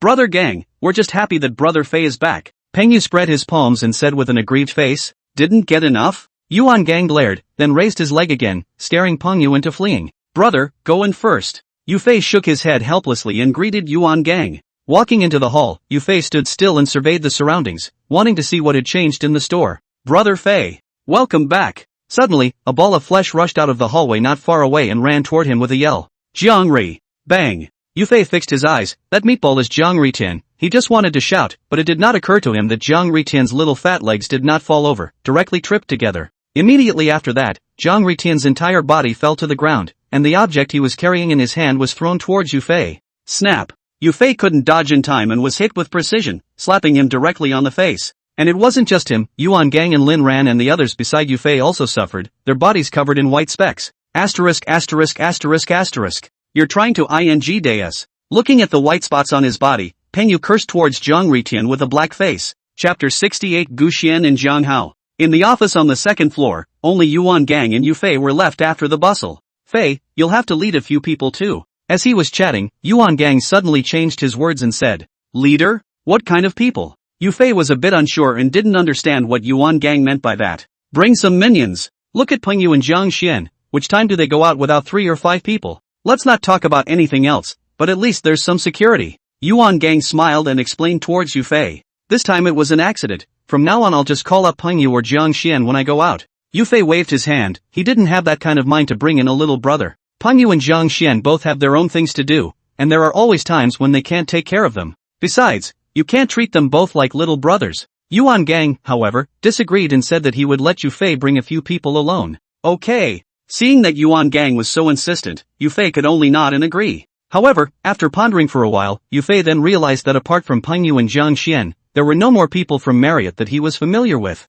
A little annoyed by the thought, Yufei said hello to Yuan Gang, then ran to the first floor to find Lin Ran. Lin Ran had come back this time, and in addition to becoming Yufei's girlfriend, Yuan Gang had given her the entire front office to take care of. So when Yufei found Lin Ran, she was busy at the front desk. What's the rush, beautiful? After the two of them had established their relationship, Yufei was no longer so shy and hung back to flirt towards Lin Ran. Busy making money to support you. When Lin Ran heard Yufei's voice, she twisted her head around without any good humor and gave him a blank look. Hey, this lesbian, you have a high level of awareness. Yufei laughed and reached out to pinch Lin Ran's cheeks. So many people. Lin Ran had a red face and slapped Yufei's hand off, and the two little girls at the front desk next to her covered their mouths and snickered. Fei, brother Fei. As he was talking, suddenly Jiang Ritian ran over from behind, shouting Yufei's name. What? Yufei looked back at Jiang Ritian and smiled. Yuan Gang had already told him how he found Li Yaodong, so Yufei was grateful to Jiang Ritian. Brother Fei, accompanying your daughter-in-law? Walking closer, Jiang Ritian glanced at Lin Ran and flirted. You two go off and play, don't bother me here. Without waiting for Yufei to speak, Lin Ran started to kick people out, because these two didn't have a mouth on them. Go sit on the couch for a while. Yufei laughed openly and left the front desk with his arm around Jiang Ritian's shoulders. Rightin', thank you for what happened before. After sitting down, Yufei immediately said thanks to Jiang Ritian. After all, if it wasn't for him, he was going to be tossed to death by Li Yaodong. Which words? It's mostly the goo car dry out of this, but it's a shame that little cutie can't have a good time with my buddy. Jiang Ritian waved his hand, and then brought up the departing Gu Chegon, looking a little downcast. But then again, I did hear Peng Yu say that Gu Chegon should be called Gu Shen, right? Hearing Gu Chegon's name, Yufei suddenly remembered something and turned his head to Jiang Ritian to ask. Ahem. It seems, right? I don't know him well. Jiang Ritian immediately coughed in embarrassment, once again clearing the air with Gu Chekan, also known as Gu Xian. Ha! Yufei didn't say anything either, he just stared at Jiang Ritian and smiled. Well, brother Fei, his name is indeed Gu Xian. Jiang Ritian spread his hands and surrendered. What about you? Yufei came to be interested and followed up by asking about Jiang Ritian's real name. Fei, I'm telling you, you can't tell anyone. Hearing Yufei's words, Jiang Ritian looked around and saw that there wasn't much of anyone before he whispered. Okay. Yufei nodded in agreement. My name is Jiang Hao. Jiang Ritian also no longer sold out and spit out his real name with Yufei. Jiang Hao? Yufei nodded. How this word is not the day sky. Fei, you promised me you wouldn't tell anyone. Hearing Yufei chanting his name, Jiang Hao hurriedly pulled him and admonished him. Don't worry. Yufei agreed with a smile, and although he was curious as to why Jiang Hao was hiding his name, he didn't bother asking more questions. By the way, what did you want to see me about? Immediately afterward, Yufei then remembered that Jiang Hao had just hurriedly called out to himself. Ah, damn, almost forgot. Fei, can you take me for a nice rub? Hearing Yufei's inquiry, Jiang Hao slapped his thigh violently, then said pitifully, a good rub down? Just this? Yufei froze at his words, and immediately asked with a smile. That's it. I'd been starving myself thin lately. Jiang Hao nodded his head, touching his round and full stomach in aggravation. I thought why? It just so happens that I've been craving meat lately, so I'll take you for a lunchtime rub. Yufei smiled helplessly, he thought it was something important. It's a deal Ao. Fei, I'll come see you at noon. Jiang Hao almost jumped up with joy at the words, and was close to hanging himself with Yufei for 100 years. Afterwards, after strolling around the first floor, the bored Yufei went back to the second floor office, inhaling Yuan Gang's second-hand smoke and listening to his sermon. Knock, knock. Soon the time was approaching noon. Yufei was accompanying Yuan Gang to account for the accounts when suddenly the office door was knocked. Enter! Yuan Gang shouted without lifting his head. Ka! The office door was pushed open, but no one came in, only a head. Day, what's up? When he opened the door and there was no movement, Yuan Gang looked up suspiciously and saw that Jiang Ritian was looking in with a thief's head, so he smiled and asked. Gang, that what? I'm looking for Fei. Jiang Hao smiled awkwardly and shouted at Yuan Gang before raising his hand and pointing at Yufei. Brother, why don't we go to dinner together? Yufei then remembered what he had promised Jiang Hao, then turned his head to look at Yuan Gang and asked. You guys go ahead, I've got a game later. Yuan Gang shook his head, he already had a lunch date with someone at noon. Okay. Yufei nodded, put down the account book in his hand and got up to leave. Fei, what are we going to eat? After leaving the office, Jiang Hao asked with a face full of excitement. Let's go eat roast duck. I heard from Peng Yu that a roast duck restaurant just opened on East Street. It tastes pretty good. Yufei thought about it and decided to go eat something else since he was tired of eating fried food and everything. Roast duck is good. I haven't had roast duck in ages. Jiang Hao nodded heavily, the crystallized harumph coming out of the side of his mouth. Let's go, call Lin Ran. Yufei laughed and shook his head before going downstairs with Jiang Hao. Chapter 69, Poaching. On the first floor lobby, the other two front desk girls have already left work to eat, but Lin Ran is still busy. Pretty girl, could you do me the honor of going to dinner with me? With his hands behind his back and Jiang Hao behind him, Yufei plopped down on the counter and joked with Lin Ran. Okay, I'll give you this face for the sake of your good looks. Lin Ran laughed, tilting her head up and arrogantly sizing up Yufei before agreeing. Fei, you two are really good at flirting. Jiang Hao looked at this and that, nodding his head and sighing. Mountain guns. That's called a fling. Yufei twisted his head and glared, lifting his leg and giving Jiang Hao a kick. Ahem, misremembered. Jiang Hao scratched his head in embarrassment. This kick was not wrong at all. Go no more. Lin Ran, who was on the side, was red-faced and opened her mouth to interrupt the conversation between the two. Go go go. Roast duck, here I come. Without waiting for Yufei to speak, Jiang Hao let out a strange cry and rushed out towards the door. Not long after, Yufei and Lin Ran and Jiang Hao, the three of them arrived at a store called Jingwei. Boss, 3 roast ducks. Just entering the door, Jiang Hao directly ordered the food and opened his mouth to 3 roast ducks. You're crazy. 1 is enough for the 2 of us. Yufei had a bit of a headache. The way this person ate 1 could make him and Lin Ran vomit. That's right. Brother Fei, you and your sister-in-law will have 1, and I'll have 2 for myself. Unexpectedly, Jiang Hao nodded seriously. That was exactly what he was thinking, except that those 2 were his alone. Boss. 3 roast ducks, come on. Yufei without a big word, directly raised his hands and surrendered, shouted again towards the boss. Lin Ran was on the side of the mouth covering his mouth to sneer. It didn't take long for the roast duck to be served, and Jiang Hao ate it with his mouth full of oil. Woohoo! So nostalgic. It just doesn't taste right. In the middle of eating, Jiang Hao, whose mouth was stuffed with duck meat, suddenly howled twice, only that Yufei and Lin Ran both didn't care. In the afternoon, back at the Marriott, Lin Ran continued to work at the front desk, while Jiang Hao was nowhere to be seen. Yufei, who had nothing to do, could only run to the office and wait for Yuan Gang to come back. Bang! Yufei was picking at his cell phone, playing Snake, when suddenly the office door was violently pushed open. When he looked up, the person who came in was Pingyu, who was sulking and huffing. What's wrong? Yufei frowned, put away his cell phone and opened his mouth towards Pingyu. Asterisk asterisk asterisk asterisk. There's an opera house on West Street that poaches our girls. Pingyu sat on his butt on the sofa and lit a cigarette for himself angrily. Digging? Yufei also sat up straight upon hearing this. This was no small matter. As the saying goes, cutting off someone's money is like killing their parents, and this is a big knot. Told my brother? Immediately after, Yufei continued to ask towards Pingyu. I just called, and Kong told me to come wait for him in the office. Pingyu nodded. He had already informed Yuan Gang. As he was talking, the door of the office was pushed open again, and Yuan Gang walked in, smelling of alcohol. What's going on? Just after entering the door, Yuan Gang looked at Pingyu and asked. Previously, Yuan Gang was at the drinking game, and Pingyu called him just to talk about it, and did not learn the specifics. I had nothing to do at noon, and was teasing a couple of girls, and one of them was talking about it. There's an opera house on West Street called Candy, and they've been contacted through one of our waitresses. Hearing Yuan Gang's inquiry, Pingyu hurriedly told what he knew. Who was that waitress? Hearing this, Yuan Gang's eyes narrowed slightly. Marriott's waitresses can all come from the capital city. Did not think that these people actually came out of the trader. Name's Lu Yang. He used to follow me in Beijing State. Pengyu's face was a bit ugly. That waitress used to be with him in Beijing State. That's why he was so angry. Where are the people? Yuan Gang glanced at Pengyu and didn't say anything, only asking about Lu Yang's whereabouts. In the dorm, didn't show up for work today. Pengyu rubbed his face in response. There are no dormitories for waitresses in the Marriott KTV, only housing for the girls. The waiter's dormitory, the house Yuan Gang rented for them outside, is not far from the KTV. Fei, take a few men and get him. After a moment of silence, Yuan Gang raised his head to look at Yufei and said, Gang, I'll go. Without waiting for Yufei to speak, Pengyu fiercely stood up and said, Brother, I'll go with Pengyu. Yufei knew what Pengyu was thinking and also stood up and spoke towards Yuan Gang. Okay, you two together then. Yuan Gang glanced at Yufei, followed by a nod of agreement. Brother Fei, thanks a lot. Exiting the office, Pengyu looked at Yufei and said gratefully. Originally, when his own little brother had a problem, Pengyu was already angry enough. This, coupled with the fact that Yuan Gang was not prepared to let him interfere in this matter, made it even more difficult for Pengyu. To put it nicely, it's a fear that he'll have a hard time doing it, and to put it harshly, it's a distrust of him.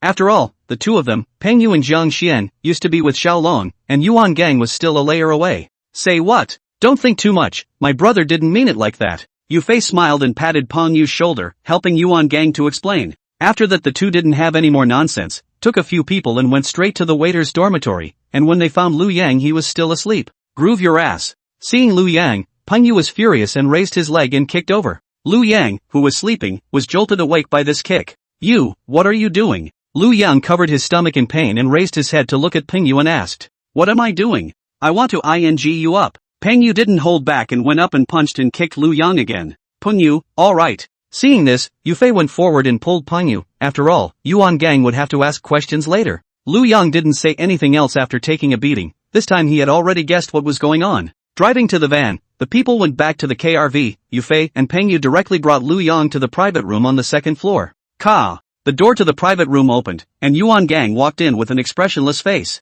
Kong, that's him. Seeing that it was Yuan Gang, Peng Yu pointed at Lu Yang who was crouching on the ground and said. Yuan Gang didn't say anything, just nodded his head and then walked towards Lu Yang. Heads up. Walking up to Lu Yang, Yuan Gang said in an icy tone. Lu Yang this would confirm his thoughts even more, his body trembling uncontrollably.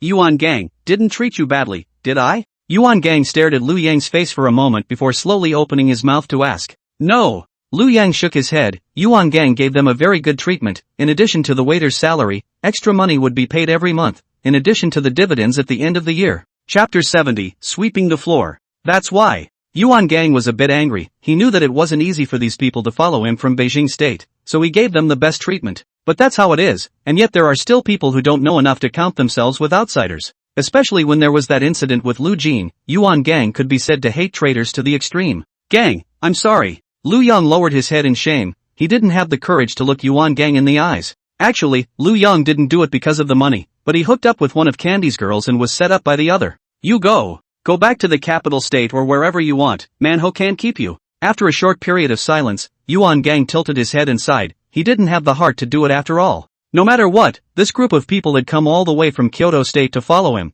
and had helped him in the most difficult of times. Gang, Lu Yang raised his head incredulously. He did not expect Yuan Gang to let him go. Red Eyes did not know what to say. Yuan Gang didn't look at him again, turned around and left the private room. Yufei followed when he saw this. Not long after, in the office on the second floor, in addition to Yuan Gang and Yufei, Peng Yu as well as Zhang Xian and Wang Meiyuan had also arrived. You all know what happened, and I don't want anything like that to happen again in the future. All of your own people, go back and give a good account of yourselves. Don't wait for me to wipe your asses. After briefly talking about Lu Yang, Yuan Gang glanced around at the crowd and admonished as if it were ice. Fei, you and Zhang Xian go to West Street later and feel out the location of that opera house. Peng Yu watch the house tonight. You two lead the team to smash it up for me. If you dare to poach our Marriott, you must make it pay. Immediately after that, Yuan Gang turned his gaze to Yufei and Zhang Xian and gave an explanation. This was the first time they had gone to sweep someone else's yard since they had arrived in Yangon. Got it. Yufei and the two of them agreed, then directly got up and left the office. Fei, how about a drive?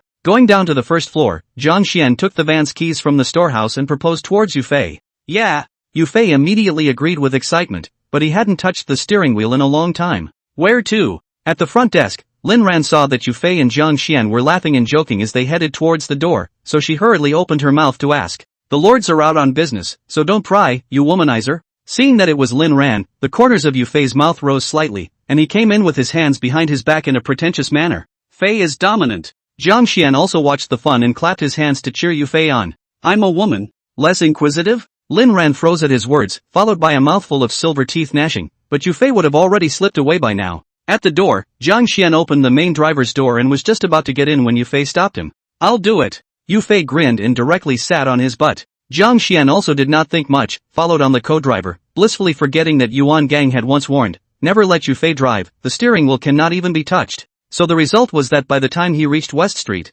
Zhang Xian had already vomited a plastic bag full of vomit. Fei, do you drive this hard all the time? Across the street from the Candy KTV, Zhang Xian leaned on the car window with a pale face and asked towards the uninterested Yufei. That's what my brother taught me. Yufei nodded excitedly and directly snapped a big black pot on Yuan Gang's head. Zhang Xian sniffed and lit a cigarette, relieving the discomfort in his stomach while mentally spitting at the damned brothers. After roughly observing for a while, Yufei and Zhang Xian realized that there weren't many people watching the venue at Candy KTV, just about 10. So after staying for a short while, the two of them went back to the Marriott. Only Zhang Xian didn't dare to let Yufei touch the steering wheel again. In the office on the second floor, Yufei told Yuan Gang what he saw. You two take 20 men with you tonight and go straight over there and sweep the field. I'll take care of the precinct. But remember, the main objective is to smash the store, don't make a big deal out of it. Yuan Gang nodded, then explained towards Yufei. Got it. Yufei agreed and got up, ready to go downstairs to find Zhang Xian to code people. Wait. Yuan Gang stopped Yufei, got up and from the cabinet behind him,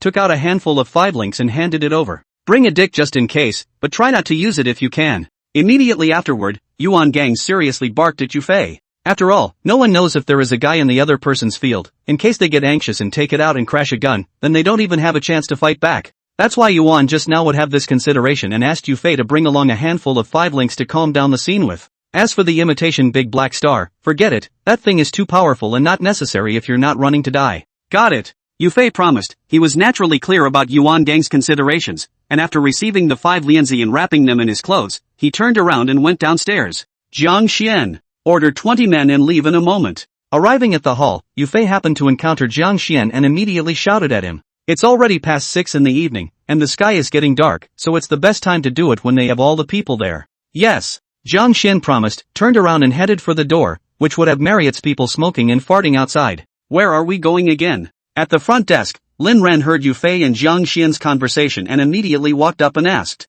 "Get out there and do your business." Yufei smiled and didn't say what she was going to do because she didn't want Lin Ran to know about this. Be careful. But Lin Ran wasn't stupid. How could he not guess something? Looking at the 5 lianzi wrapped in clothes in Yufei's hand, his face filled with worry. Anne. Yufei rubbed Lin Ran's hair and lowered his head her face for a kiss. What for? Lin Ran instantly blushed with shame, even forgetting what Yufei was going to do, shrinking her neck like a little quail. Hey. I'll reward you with another one when I get back. Yufei grinned and looked up to find Jiang Xian waving at him, dropping a sentence and leaving. Brother Fei, the man code is ready. Coming to the door, Jiang Xian greeted him and said towards Yufei, "Depart." Yufei nodded and got into the van with 5 lianzi in his arms. In addition to Jiang Xian and Yufei, there are 3 other people in the car, and then a pile of steel pipes and katana. The remaining dozen or so people, on the other hand, directly called a cab and rushed over to the location of Candy KTV. Not long after, Yufei and Jiang Xian were the first to arrive and parked on the opposite side of the road, followed by 4 cabs right behind them.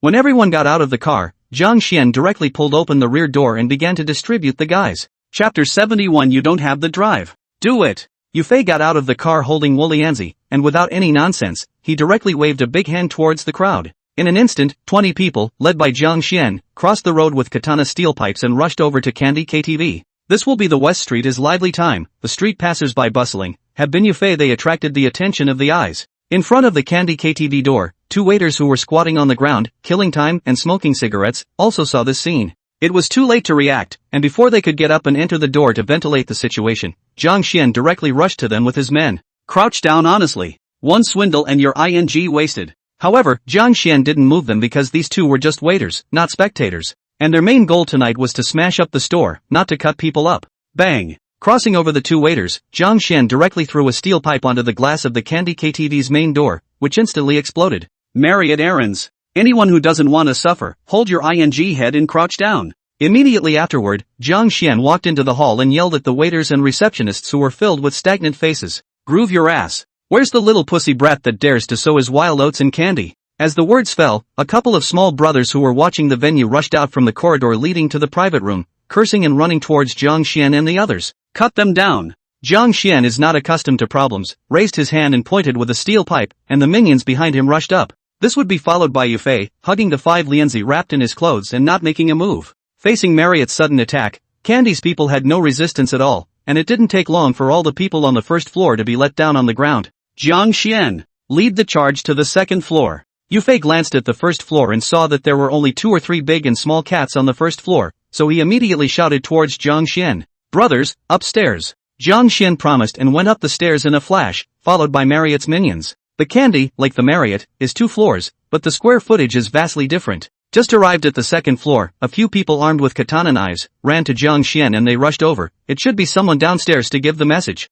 Groove your ass. All kneel down. Jiang Xian cursed and swung a steel pipe directly up, instantly putting over 1 person. Seeing the big brother in the lead so fierce, Marriott's little brothers are also boiling with blood, carrying their weapons and charging forward. In the narrow space of the corridor, Candy's men had just rushed forward, were instantly pressed back, and there were only 3 left standing. It's all ing smashed. Seeing this, Jiang Xian turned around and shouted. Then Marriott's minions, the ones in front of them, opened the way to cut people down, while the ones who couldn't keep up behind them went into the booths and smashed the equipment. On the second floor stairway, Yufei leisurely held his gun and slipped and followed. Fei, the caretakers are pressed down. Yufei had just followed the large group when Jiang Xian came to his side and spoke. Where's the boss? Yufei nodded and asked as he looked around. In the front office, the door was locked from the inside. Jiang Xian sniffed and raised his hand to point, then he led Yufei over. Smash it. Yufei patted the office door, not much thicker, and spoke directly toward the little brother beside him. Bang, bang, bang. Hearing Yufei's words, a few juniors carrying steel pipes immediately slammed towards the office door, knocking out a hole within a few moments.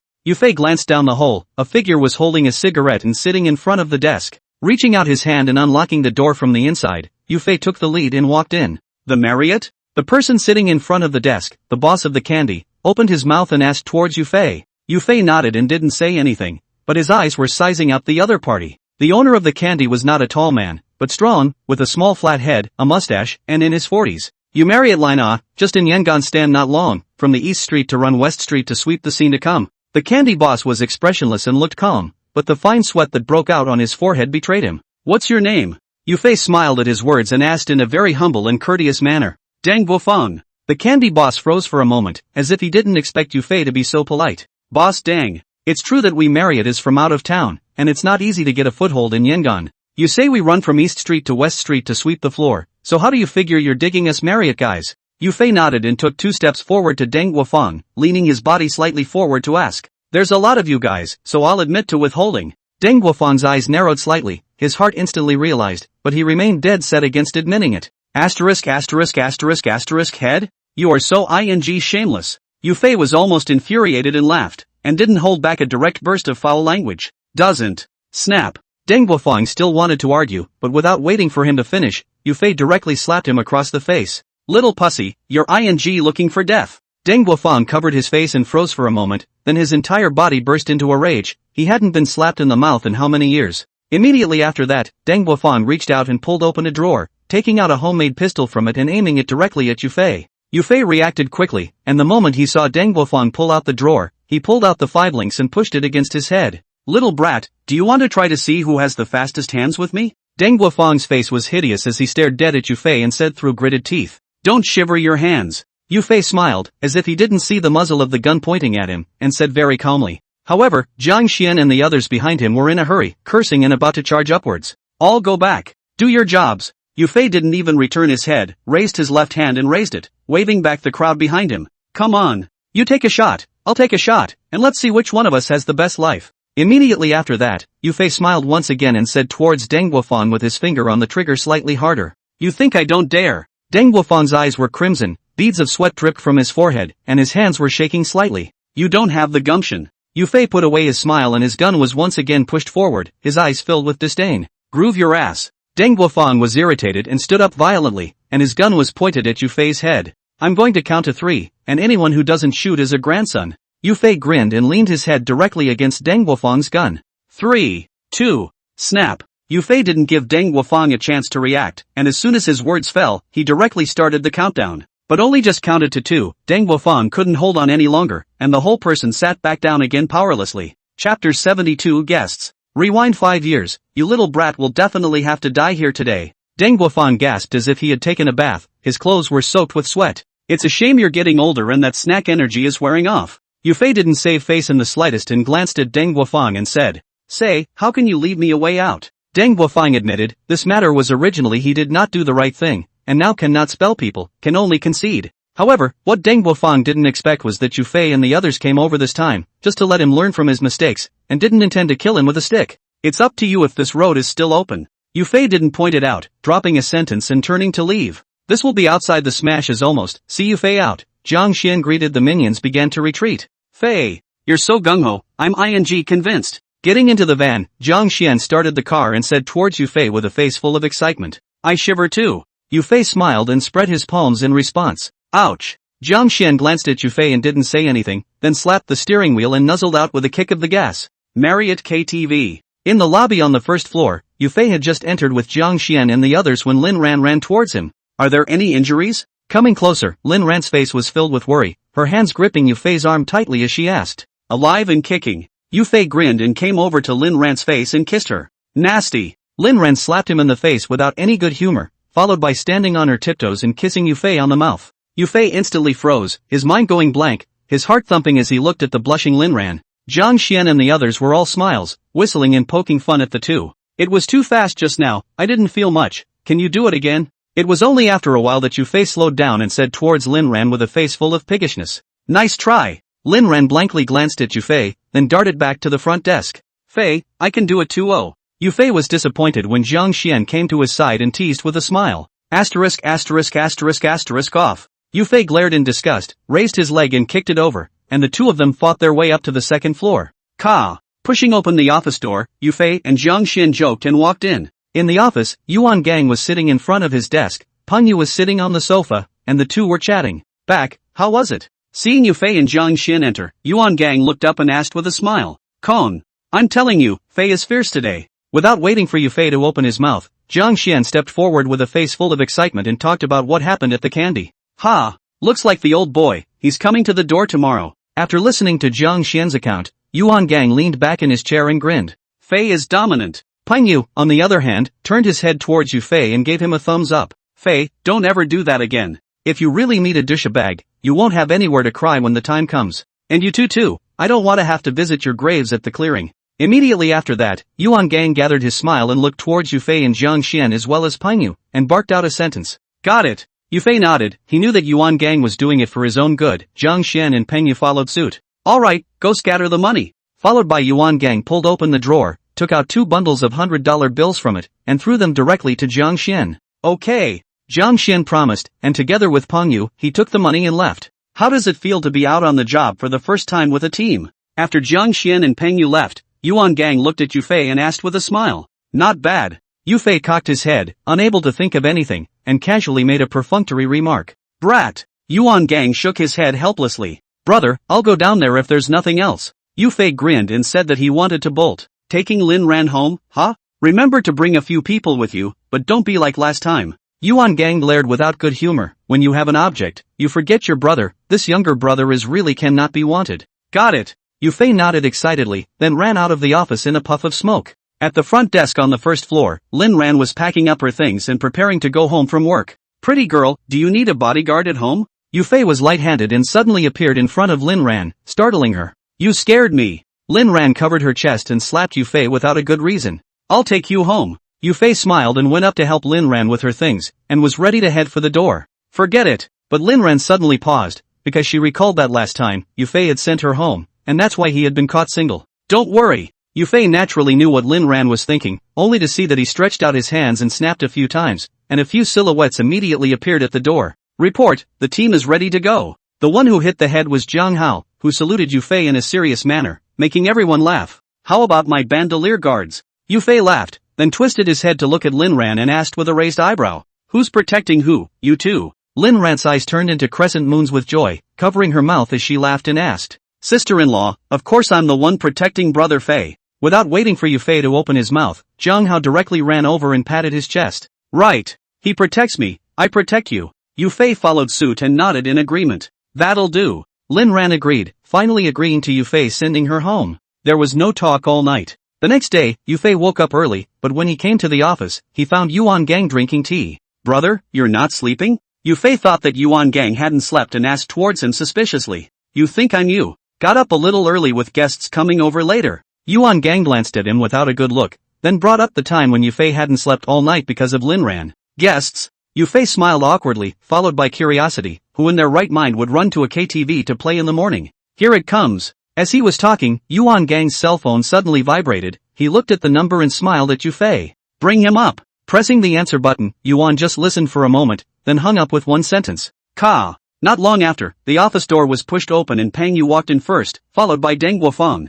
Hello, Boss Deng. Yuan Gang didn't get up, he just smiled and greeted Deng Guofeng. Chapter 73 I can only give it to you. Boss Yuan, if it weren't for Chen Erpi in the past, I'm afraid this place would have been mine long ago. Deng Guofeng didn't care and looked around, sighing with emotion. Then I have to thank him, Chen Erpi. Yuan Gang laughed again, thinking that there is no Chen Erpi and there is still Ji Rome. Just that body of yours can rob anyone. No more bull asterisk asterisk asterisk asterisk. It was I, Deng Guofeng, who did the wrong thing by digging up people before. I would also like to ask Boss Yuan to raise his hand and reserve a seat for me at this table. Deng Guofeng waved his hand and directly put the black plastic bag he was carrying on the desk in front of Yuan Gang and said, Boss Deng, that's too big for me to take. Yuan Gang glanced and made no move as Deng Guofeng loaded him up. Yang Yan's table, Yuan Gang cannot dare to put the word that he has the final say. Ha, Boss Yuan is really modest. Deng Guofeng smiled and casually dragged a stool over and sat down. I know exactly how many pounds I have, Boss Deng still shouldn't give me a hi-hat. Yuan Gang shook his head and said as his fingers lightly knocked on the table. When I was your age, I didn't have this base of yours, but I was much madder than you. Deng Guofeng nodded slightly, once again lamenting. Yuan Gang smiled faintly and didn't say anything, just quietly looking at Deng Guofeng. You Yuan Gang are a character, I'm convinced. And you, brother, have spunk. Deng Guofeng continued to speak and also pointed at Yufei next to him, his eyes filled with appreciation. My brother is indeed good. Yuan Gang twisted his head to look at Yufei and smiled very proudly. But I'll give you a word of caution. The Yangon place may be small, but it's a mixed bag of fish and dragons, and it's not that simple for you to plant a big flag here. Immediately afterward, Deng Wufang suddenly turned his words around, and Yuan Gang frowned as he listened. That's it, from now on the well will run dry, I'll go first. Deng Wufang didn't stay much longer and left his sentence, directly getting up and leaving. Brother! After Deng Wufang left, Yufei saw that Yuan Gang was silent, so he called out to him. I'm fine. Yuan Gang came back to his senses, smiled and shook his head towards Yufei, then took the black plastic bag left behind by Deng Wufang and brought it to his body. Inside loaded with a whole 20 bundles of $100 bills, Deng Wufang, this trip is considered full of sincerity. You keep 20,000 and give 10,000 to Jiang Xian. Yuan Gang took out 3 bundles from it and threw them directly to Yufei, saying, Got it. Yufei agreed and did not refuse. After all, Yuan Gang had already made it clear to him last time. By the way, where do you keep all your money? Immediately after that, Yuan Gang suddenly remembered something. Yufei seems to have no passbook. Just put it in the room. Yufei was unsure and said as he pointed in the direction of his room. Come on, I'll take you to deposit the money. Yuan Gang shook his head helplessly before getting up and taking Yufei to the bank. The account was opened very quickly. It didn't take long to finish the process. Yuan just left him $2,000 in cash, and the rest was all deposited. Walking out of the bank, Yufei looked at the small book in his hand, his eyes full of novelty. $27,800. This is all of Yufei's savings, and this will not be a small amount of money. Ordinary families can have $10,000 or struggling. Brother, where are we going? Getting into the car, the direction of traveling was not Marriott KTV. Yufei looked at Yuan Gang in doubt and asked. You'll see later. Yuan Gang did not explain and said with a mysterious smile. Seeing this, Yufei did not ask more questions and looked at the scenery along the way through the car window. Not long after, with Yuan Gang's kick of the brakes, the car steadily stopped in front of the main door of Yubao's car dealership. Brother, your car broke down? When he saw the Yubao car dealership, Yufei thought that Yuan Gang's Santana had broken down and came over to repair the car. Ravenous! Yuan Gang glared at him without a good look, opened the car door and walked down. Boss Yuan, it's really been a long time. Chen Yu happened to be outside taking someone to look at the car, and when he saw Yuan Gang coming, he rushed forward and greeted him. Oh, Boss Chen's business is booming. I've come to add to your list. Yuan Gang smiled and walked forward to shake hands with Chen Yu. Ha ha ha. I think Boss Yuan is the one whose business is booming. It hasn't been long since he came to pick up another car. Chen Yu smiled broadly at his words and bragged to each other with Yuan Gang. Boss Yuan, what kind of car are you going to bring this time? After exchanging pleasantries, Chen Yu asked towards Yuan Gang. Jetta it is. Yuan Gang had long had a goal in mind and responded immediately. On this trip over, Yuan Gang wanted to bring a car to Yufei because he could see that Yufei really liked cars. And as the number 2 guy at Marriott, it's just too degrading to take a cab out all day or drive a crappy van for hauling stuff. In the past, because of the cost of buying venues and other expenses, the hand is relatively tight. Yuan Gang can only be entrusted to Yufei. Now with Marriott's profits, plus a few extra incomings, it's no longer a problem to bring up a car for Yufei. Jetta? For your brother? Chen Yu froze at his words, then reacted immediately and looked at Yufei and asked. Because the Jetta is not cheap, although not as expensive as Yuan Gang Santana 2000, but the whole thing down to nearly 100,000 inches. And Yuan Gang already had a Santana, so naturally the Jetta couldn't have been bought for himself. That's right. Also I'd like to ask you, Boss Chen, to do me a favor and get a license out for my brother. Yuan Gang nodded. Little things. Chen Yu smiled after hearing this. He wanted to get a driver's license out. It was simply not too easy. Yufei on the side was confused. How could he not expect Yuan Gang brought him over, but to give him a car? Although Yufei didn't know what kind of car the Jetta was or how much it would cost, he knew it certainly wouldn't be less. Brother! I don't want it! Returning to his senses, Yufei immediately pulled Yuan Gang's arm and shook his head at him. Fei! You don't have any family, and neither does brother, so you're my own brother. You remember, it's only right that a blood brother should spend money on his own brother. From now on, but whatever I give you, don't refuse it, because I can only give it to you. How could Yuan Gang not know what Yufei was thinking? Turned back and directly pressed his shoulder and said, Yuan Gang's parents have also both passed away, relatives and whatnot have long since broken off contact, so it can be said that he is also alone. After meeting Yufei and recognizing him as his younger brother, Yuan Gang wasn't just talking about it, he really treated him as his own brother. Brother, Yufei's eyes reddened a little, wanting to say something, but it was choked in his throat and he couldn't say anything. Settle down. Yuan Gang laughed, raised his hand to rub Yufei's head, and turned around to continue talking with Chen Yu. Chapter 74, Robbing People. Marriott KTV. Near noon, Peng Yu and Jiang Xian were smoking cigarettes and chatting at the door. Suddenly, Yuan Gang's Santana came from the distance and stopped steadily at the gate with a sharp brake. It was followed by another brand new black Jetta, parked behind the Santana. Peng Yu and Jiang Xian, who thought they were guests, were busy throwing away their cigarette butts and welcoming them. But what they didn't expect was that it was Yufei who came down from the Jeddah. ********. Fly, you picked up the car. Peng Yu instantly widened his eyes, circled around the Jeddah, and asked incredulously. Although Jiang Xian didn't say anything, his eyes were also filled with envy. Don't be sour, you two. Start next year at the latest, and match you both with a car too. Without waiting for Yufei to open his mouth, Yuan Gang grinned and walked over, promising Peng Yu and Jiang Xian. Kong, talk is cheap. Peng Yu excitedly slapped his thighs. This will be more than 4 months left before the new year. When have I ever lied to you guys? Yuan Gang shook his head helplessly and said with a smile. Kong is bossy. Peng Yu immediately cheered, and Jiang Xian also grinned happily. At noon, because Yufei brought a new car, so at Peng Yu's suggestion, the crowd went to the Yang'an restaurant to ruthlessly slaughter him. As he was eating his meal, Jiang Xian's cell phone suddenly vibrated. He picked it up and pressed the answer button. Not much later, Jiang Xian frowned, hung up the phone and got up to Yuan Gang's side to say a few words. Fei, come back with me. Not knowing what Jiang Xian had said, Yuan Gang listened and pondered for a moment before getting up and shouting towards Yufei. Kong, is something wrong? Peng Yu was a bit curious. Seeing that several people were being secretive, he opened his mouth and asked towards Yuan Gang. It's okay, you guys keep eating. Yuan Gang waved his hand without explanation, greeted Yufei and left the Yang'an restaurant. Brother, what's wrong? Arriving downstairs, Yufei followed Yuan Gang to the car before he asked suspiciously. Something happened to Linran. Yuan Gang responded as he started the car. Something happened to Linran? Yufei sat up straight violently and confirmed towards Yuan Gang with some emotion. Take it easy. She's fine. Seeing Yufei's reaction, Yuan Gang hurriedly pacified him. What was that about? Hearing that Lin Ran's person was fine, Yufei let out a sigh of relief before continuing to ask. Have you learned anything about Lin Ran's family?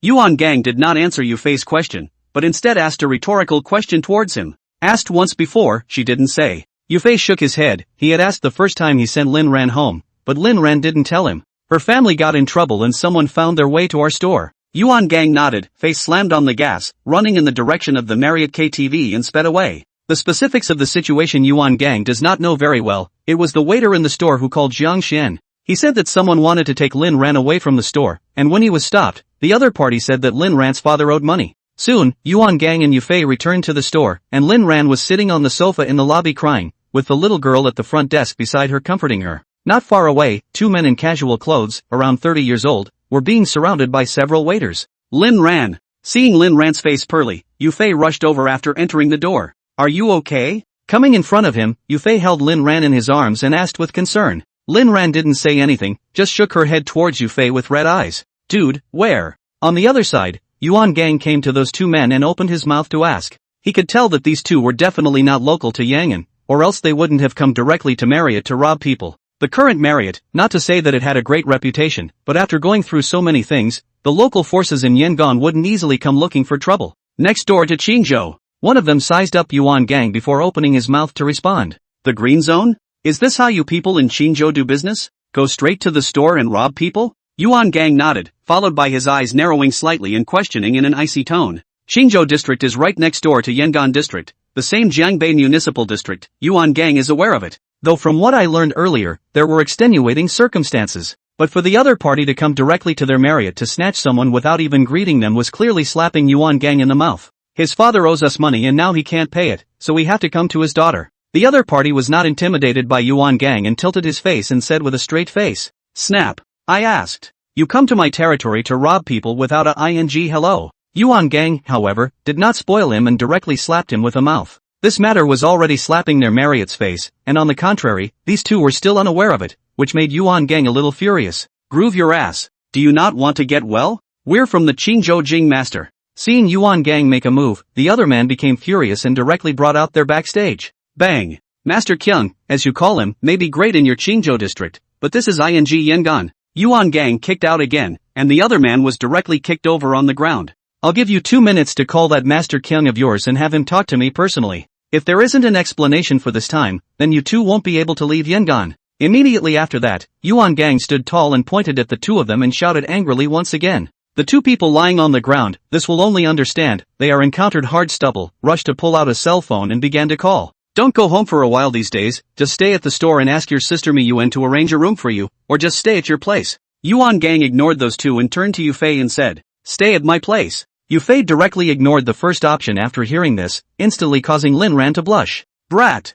follow me to the office. Yuan Gang smiled, then he led Yufei and Lin Ran up to the second floor. Now that things had gotten to this point, Lin Ran didn't have the need to hide it and directly told Yuan Gang and Yufei the whole story. It was only then that Yuan Gang and Yufei realized that Lin Ran was not a native of Yang'an, but of the Qingzhou district next door. As for why she came to Goatsun, it was because she had a father who was a lousy gambler. Lin Ran's mom and dad divorced when she was very young, and then her dad got hooked on gambling and got into debt with loan sharks because of it. Lin Ran came to Yangon from Qingzhou because he couldn't be persuaded, plus he couldn't stand the harassment of debt collection. Chapter 75, Feng Xiaojing. Originally, all of this would have never involved Lin Ran again, but because of her soft heart, after her paycheck, Lin Ran calls her dad to help him pay off some gambling debts, inadvertently revealing her location. That's why those two people from Qingzhou knew that Lin Ran worked at the Marriott. I'll talk to the people over there about this first and see what they mean. After hearing Lin Ran's account, Yuan Gang said after a moment of silence. Rushing Yufei, Yuan Gang would definitely not let them take Lin Ran away.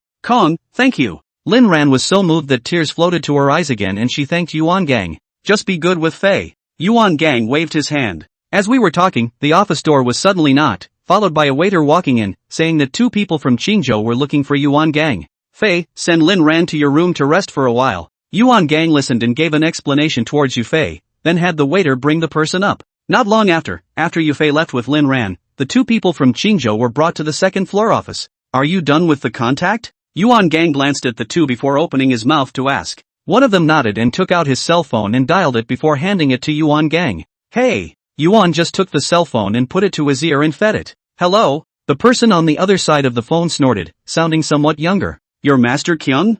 Yuan, just some surprise, can be called master how also have to be 40 or 50 years old, the opposite side of this sounds to the death to say is not more than 35. Master Jing is my big brother, my name is Zhang Yangza. Sure enough, the person on the other side wasn't Master Kyung at all, but someone under Master Kyung's hand. Young take? I realized that you people from Qingzhou are pretty damn arrogant. Without a word of greeting, they came to my store to rob me. The one conversing now isn't even the right person, you guys really don't take me, Yuan Gang, as a human being. Yuan Gang was angry and laughed, did not expect to grind half a day, he did not even touch a hand of others, so angry that he directly threw the phone out. You two stay put. This time, unless that Jing master of yours, personally come over to Yangon to collect people, or else I will directly bury you too. Immediately after that, Yuan Gang pointed at the two men and cursed angrily, then had them taken away and locked up. Brother, how's it going? Not long after, Yufei returned to the office and inquired towards Yuan Gang about the outcome of the negotiations. Asterisk. People don't even think of your brother as a human being. Bringing up this matter, Yuan Gang was still burning with anger and cursed again without any goodwill. How to get back to? Yufei was unsure and was just about to ask about the specifics when Yuan Gang's cell phone suddenly vibrated. Boss Yuan, did you mess with someone? The one who called was Zhou Haipeng, and without waiting for Yuan Gang to speak, he took the lead in asking. Qingzhou? Yuan Gang understood in his heart and confirmed towards Zhou Haipeng. That's right. Just called and asked me about you. Zhou Haipeng promised without hiding anything. Ha! Then it's just as well that I'll ask around with Boss Zhou. What kind of way is that gang? Yuan Gang smiled, and immediately afterward, he also inquired with Zhou Haipeng about the situation on the opposite side. You're really going at it with them? Zhou Haipeng thought it was just a small friction, and after hearing Yuan Gang's words, he instantly realized that it was not that simple. It's not that I just them, it's that they're being unreasonable. I was eating at your family's restaurant at noon, Boss Zhou, when I got a call that someone had come to my store to rob me. I come back here in a hurry, and not only do I not admit I'm wrong, but I'm giving me a hard time.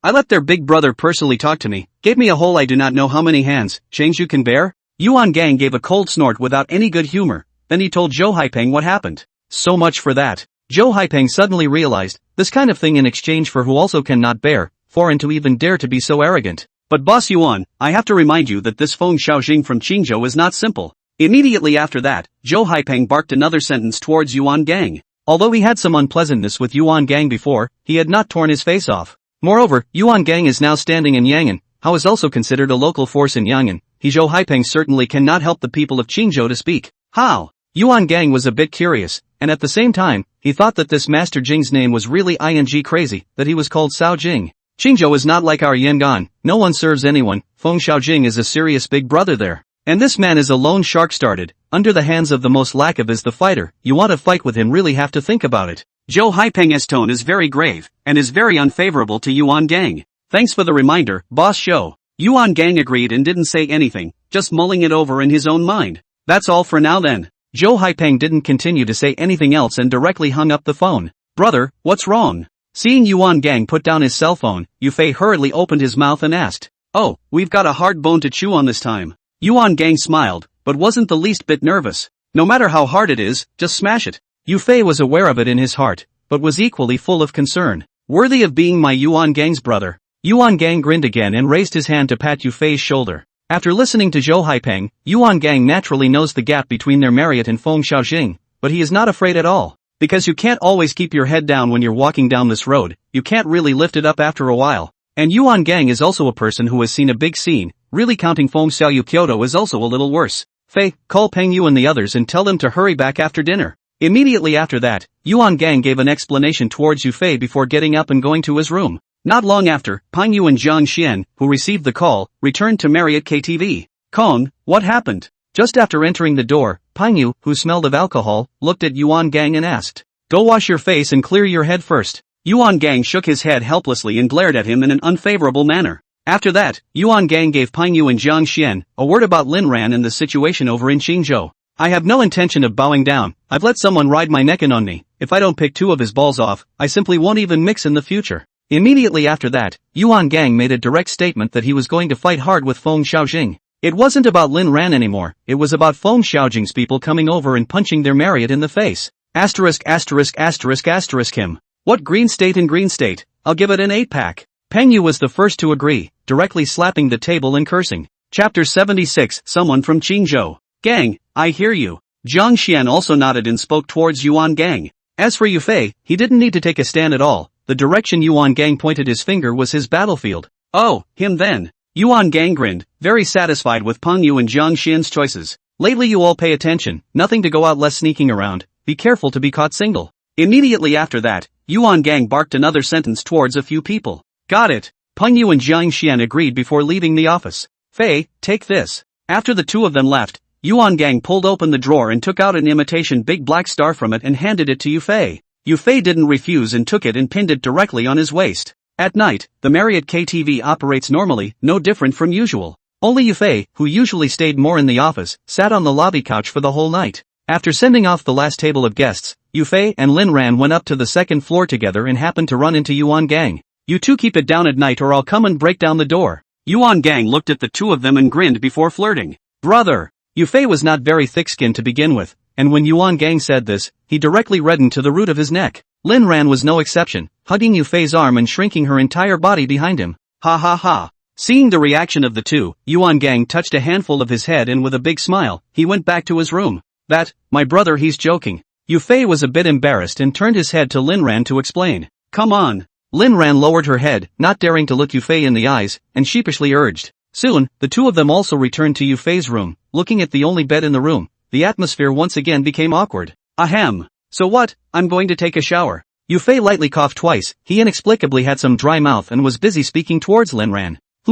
Lin Ran buried his head even lower, his voice like a mosquito, and opened his mouth to agree. "Forget it, let's just go to sleep." Listening to Lin Ran's voice, Yufei felt as if a kitten was constantly scratching in his heart. He simply went straight out on a limb, picked up Lin Ran and put her on the bed, then laid himself down next to her. "Are you hot?" A moment later, a fine sweat broke out on Yufei's forehead as he opened his mouth and asked towards Lin Ran. "Kind of." Lin Ran would be a bit paralyzed by this, and responded in a small voice. "We, didn't take our clothes off," Yufei said, then a rustling sound rang out in the room. Early the next morning, Yufei came to the office in high spirits, only to see Yuan Gang rubbing his temples in a depressed state of mind. "Brother, are you not feeling well?" Yufei asked with some concern. "Not as comfortable as you anyway." Upon hearing Yufei's voice, Yuan Gang lowered his hand, revealing his pair of deep dark circles under his eyes. "Brother, what did you do?" Yufei was startled and didn't understand how Yuan Gang had gotten himself into this situation. "You tell me." Yuan Gang glared at him without any good humor, thinking that living next door to this kid is simply torture.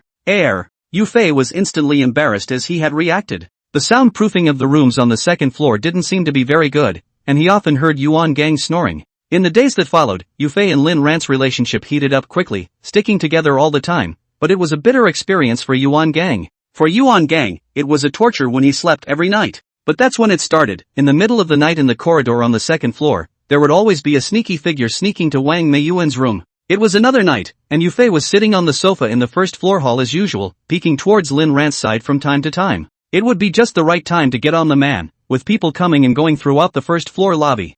Suddenly, a few people walked in through the door, instantly catching Yufei's attention. There weren't many people, only 5, but the hairstyles of the other party made Yufei feel somewhat familiar. Except for the leading man, who was about 30 years old and had a flat head, the other 4 were all laborers. This hairstyle Yufei has seen too much, after all, when he was in the first prison of the capital city, but he stayed for a short period of time. Seeing this, Yufei got up violently and ran over to the front desk. At the same time, the 5 people on the other side of the room similarly came to the front desk and looked towards Linran. Just as Linran was uncertain, Yufei stepped in front of her and met the other party's gaze. "Dude, come to play?" Yufei smiled and asked towards the other party. "Oh, your name is Yufei, right?" The man in the lead smiled similarly and asked back towards Yufei. "Qingzhou?" Yufei's eyes narrowed slightly, instantly guessing where the other party was coming from. "My name is Young Take." The other man nodded and acknowledged it outright. "You can't take people with you." Confirming the identity of the other party, Yufei slowly shook his head and said, "I'm not here for her today."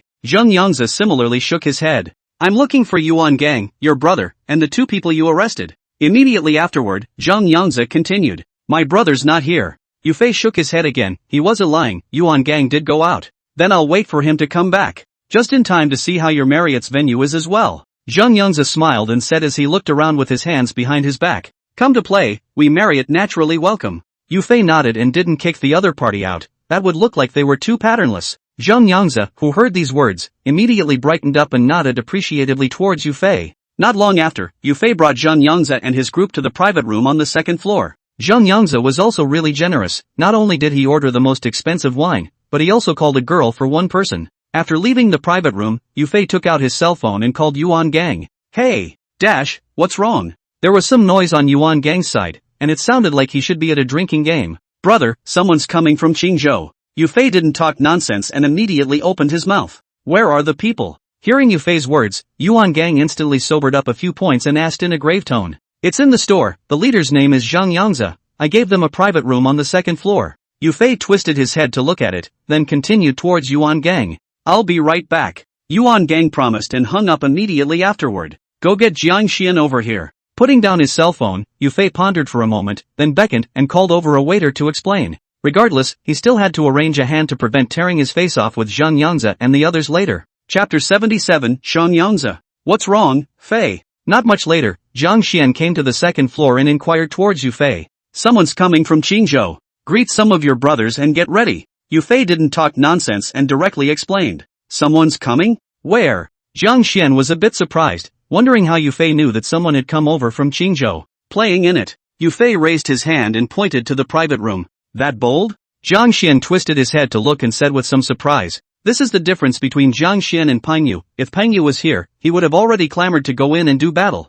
That was why Yufei had explained that Jiang Xian was going to make the preparations, not Peng Yu. "Go get ready." Yufei didn't say any more and waved his hand towards Jiang Xian. After Jiang Xian left, it didn't take long for Yuan Gang to come back, carrying the smell of alcohol all over his body. "Where are the people?" Going up to the 2nd floor, Yuan Gang saw Yufei who was standing in the corridor at a glance. 3 sixes. Yufei raised his finger and responded towards Yuan Gang. "Keep an eye on it, I'm going to wash my face and sober up." Yuan Gang nodded, glanced over his shoulder and went to the bathroom. "Yes." Yufei promised. "Dash, bring them to the office." Not much later, Yuan Gang walked out of the bathroom and shouted at Yufei. Yufei nodded and came to the 3 6-pack rooms, opened the door and walked in. "What? Your brother's back?" Seeing Yufei come in, Zhang Yangzi pressed pause and asked with a smile. "Come to the office." Yufei nodded in response. "You guys keep playing, I'm going to check it out." Zhang Yangzi also nodded and turned towards the other 4 to greet them, following Yufei out of the private room. "You have a big heart."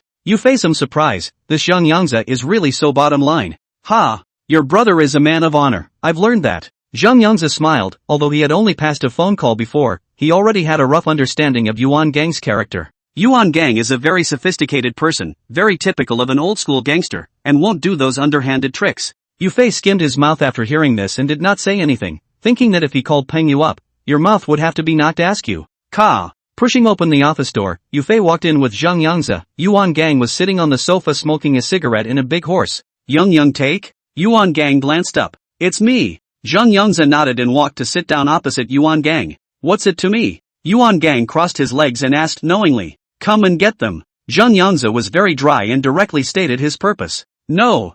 You're not equal to me." Yuan Gang was even drier and directly shook his head and refused. If my big brother moves, then this will be a big mess. Zhang Yangzi was not annoyed, smiled, and picked up the cigarette case on the table, pulled out a cigarette and said, "There are only beams to be made or not to be made, no big or small. You people from Qingzhou came to my store and robbed people without even saying hello. I, Yuan Gang, can't swallow this. Likewise, your elder brother Feng Xiaojing was swept off his feet by me, and he has to have this face." Yuan Gang smiled and threw his own lighter to Zhang Yangzi, then said slowly, "Splat. You have a point." Zhang Yangzi took a cigarette and lit it, took a sip and nodded his head and said, "Have fun tonight, our Marriott girls are unique to Yangon." Yuan Gang saw that Zhang Yangzi got it, so he stopped talking nonsense with him and directly gave an expulsion order. Nice indeed. Zhang Yangzi didn't say anything else, and with that, he got up and left the office and went back to their private room. This kid, he's a character. Yuan Gang looked at Zhang Yangzi's back as he left and gave an undisguised appreciation. Yu Fei didn't say anything, but followed with a nod of his head as he agreed.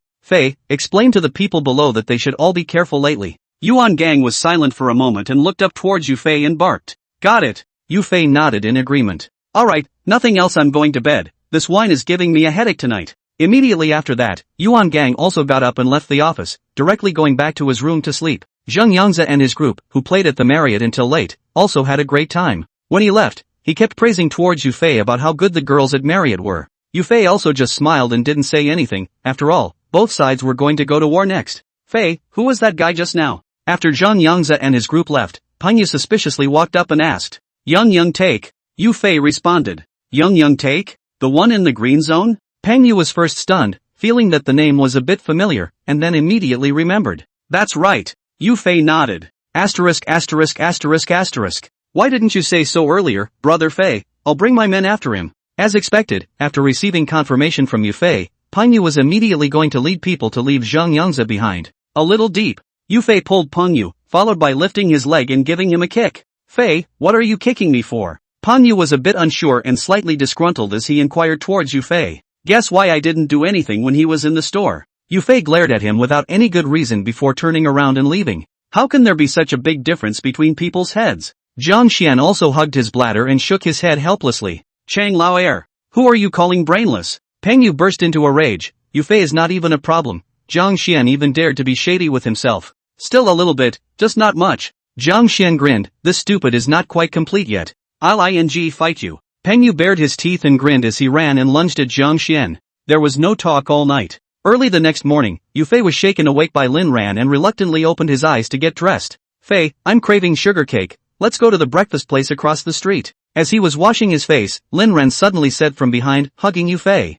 "Yeah." Yu Fei agreed, and after washing up nimbly, he and Lin Ran went out the door. Around 8 o'clock, Yu Fei stuffed the last bite of donut into his mouth and was rubbing his stomach contentedly. Suddenly, Peng Yu and a few waiters appeared in his line of sight and were talking and laughing as they walked towards the KTV. "This Peng Yu kid, it's rare to get up so early." Yu Fei looked through the window and spat with a smile. As he was talking, he glanced at his afterglow and realized that a van was speeding towards Peng Yu's side, and startled Yu Fei stood up violently and ran towards the door. "Peng Yu, be careful." Bang! Yu Fei ran to the door and shouted at Peng Yu. But just after exporting a few words, the van directly toppled Peng Yu, incidentally injuring 2 waiters. Chapter 78, Rampant. Groove your ass. Yu Fei was so alarmed that he couldn't bother to greet Lin Ran and ran over to Peng Yu's side. But at this time, the van that hit Peng Yu, but down a few people, which certainly has Zhang Yangzi. Young Take. Yu Fei roared, directly pulling out the imitation big black star from his waist. However, Zhang Yangzi was not slow and smiled at Yu Fei before taking Peng Yu with him and driving away.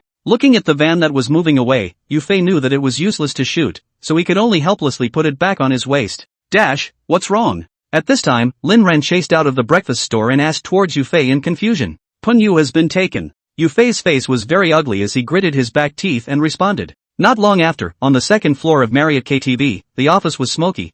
Yu Fei could not open his eyes a little. Yuan Gang, through Yu Fei, already knew the news that Peng Yu had been taken away and was sitting in silence at his desk. Although Zhang Xian didn't say anything, the cigarette after cigarette, coupled with the tightly locked brow, already indicated his mood at this time. "Can you smoke less? I'm choking back tears." A moment later, Yuan Gang raised his hand to fan the smoke in the room and spoke towards Zhang Xian. Zhang Xian looked up and didn't say anything, just pressed the cigarette butt out in the ashtray. "Don't worry. Peng Yu is fine, Zhang Yangzi is trying to replace him." Yuan Gang sighed helplessly. He knew that Zhang Xian and Peng Yu both had a good relationship. "Gang, can we get the precinct to help?" Zhang Xian nodded, but was still a bit uneasy and wanted the precinct to come in and intervene as well. After all, the precinct is much better at finding people than they are. No. Yuan Gang did not even think about it and refused. This kind of time to find the precinct, then they married people, in the future, have to put their pants over their heads to go out. But, Zhang Xian wanted to say something else, but Yuan Gang waved his hand and interrupted him as Zhang Yangzi called. Hey! Yuan Gang pressed the answer button and turned on the speakerphone directly. Gang, set a time. Zhang Yangzi did not have a word of nonsense, and directly opened the door for Yuan Gang to set the time. Noon, in front of the Marriott. Do you dare come? Yuan Gang knocked down the table with his index finger. He wasn't surprised in the least. Okay. I'll go ahead and have breakfast then, I'm starving. Zhang Yangzi smiled and agreed directly. Asterisk.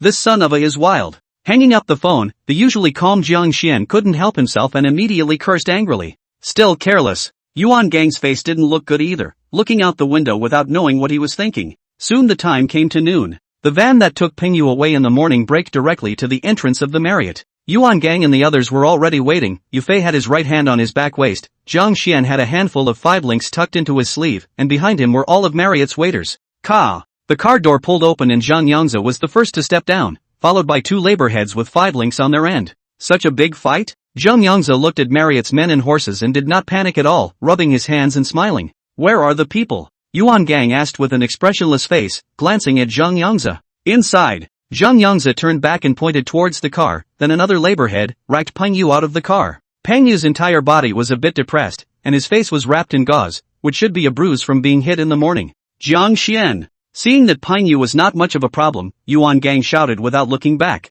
Jiang Xian saw this and raised his hand, the crowd behind him parted, and the 2 men who came from Qingzhou before were racked out by the Marriott's waiters. Zhang Yangzi, you're too arrogant. After the 2 sides had changed, Yuan Gang suddenly opened his mouth and spoke towards Zhang Yangzi, who was preparing to get into the car. What? Is Kong ready to keep me? Zhang Yangzi turned back, his eyes narrowing slightly as he smiled and asked towards Yuan Gang. I'm not that underhanded. Yuan Gang shook his head, dropped a sentence, and turned directly back to the KTV. Zhang Yangzi didn't say much when he saw this and glanced at Yufei and the others before getting into the van and leaving. Kong, I was careless. In the office on the 2nd floor, Pingyu leaned on the sofa and said vaguely, get well and don't think too much. I'll get this scene back for you. Yuan Gang waved his hand. It was not Pingyu's carelessness that was to blame for this, even he did not expect that Zhang Yangzi would be so rampant as to arrest someone in front of their Marriott. As he was talking, Yuan Gang's cell phone suddenly vibrated. He looked at the number and pressed the answer button. The crowd only saw Yuan Gang's expression, which gradually became a bit strange, and finally hung up with a promise.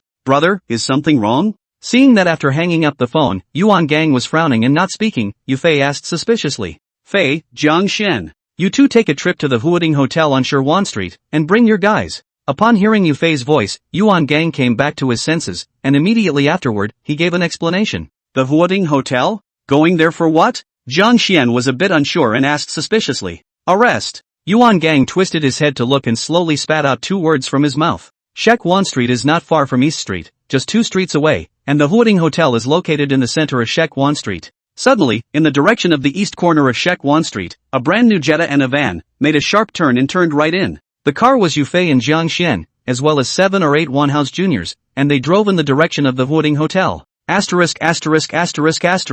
It's Young Takes car and theirs. Jetta co-pilot, Jiang Xian was full of excitement, pointing to the entrance of the Huading Hotel, parked a bread cursed. Yufei's eyes also lit up, and his foot on the gas couldn't help but push harder again. Squeak. With a sharp brake, the Jetta steadily stopped in front of the Huading Hotel, followed by another van. The car door opened. Yufei directly pulled out the imitation big black star at his waist, while Jiang Xian's hand was holding a handful of 5 links. The rest of Marriott's minions, with the exception of Xia Yuan, whom Yufei had seen a few times, who also carried a 5 link, the rest of them all carried handheld katana knives. Move in. Yufei also did not talk nonsense. After seeing all the people get off the car, he directly waved his hand and entered the Huading Hotel.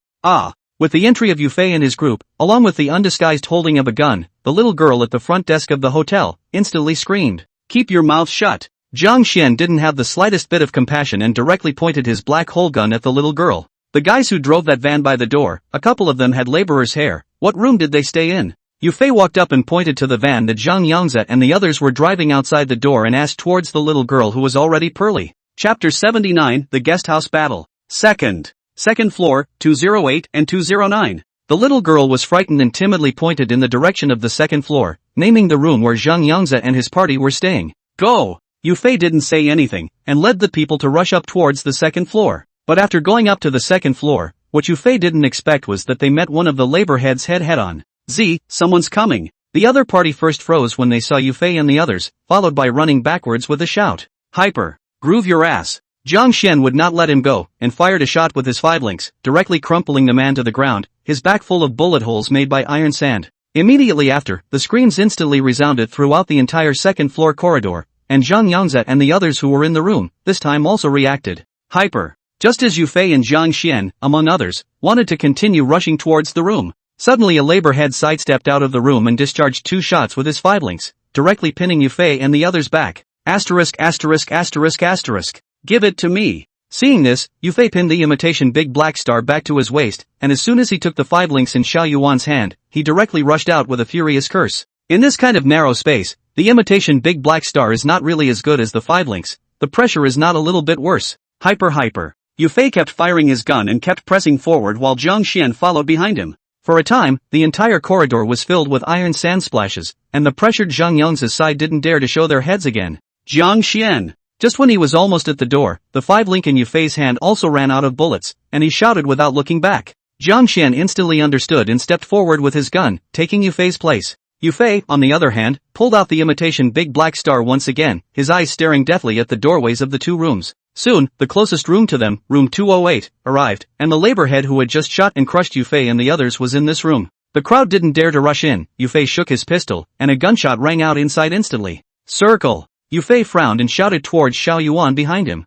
Fei, I'll do it. Xiao Yuan knew what Yufei meant. This was asking him for the 5 links. He would have reloaded the bullets by now. But what kind of man keeps letting his big brother charge? Xiao Yuan responded instantly, then sidestepped with his 5 links and discharged his gun inward. Hyper. Instantly several shots rang out, and a dozen iron grits encrusted Xiao Yuan's right arm, and the man inside screamed instantly. Groove your ass. Xiao Yuan was also frantic, disregarding the injury on his arm, and rushed in with the 5 links on his end. Hyper. 2 more shots rang out, and Circle and the man inside collapsed directly into each other, both of them with small, dense wounds in front of them. Circle. Hyper. Yufei, who was following behind, also saw this scene and raised his hand to fire a shot, right on the arm of the head laborer holding the gun. The imitation big black star's bullets were not the same as Wulianzi's iron sand, and the laborer's head was instantly defenseless. Immediately after that, Yufei glanced around and realized that Zhang Yangze wasn't in this room, and there was no one else besides the head of the labor camp. The other room, quick! Yufei couldn't care less about Xiao Yuan, pulling over a junior to take care of him, and rushed towards room 209 with Jiang Xian.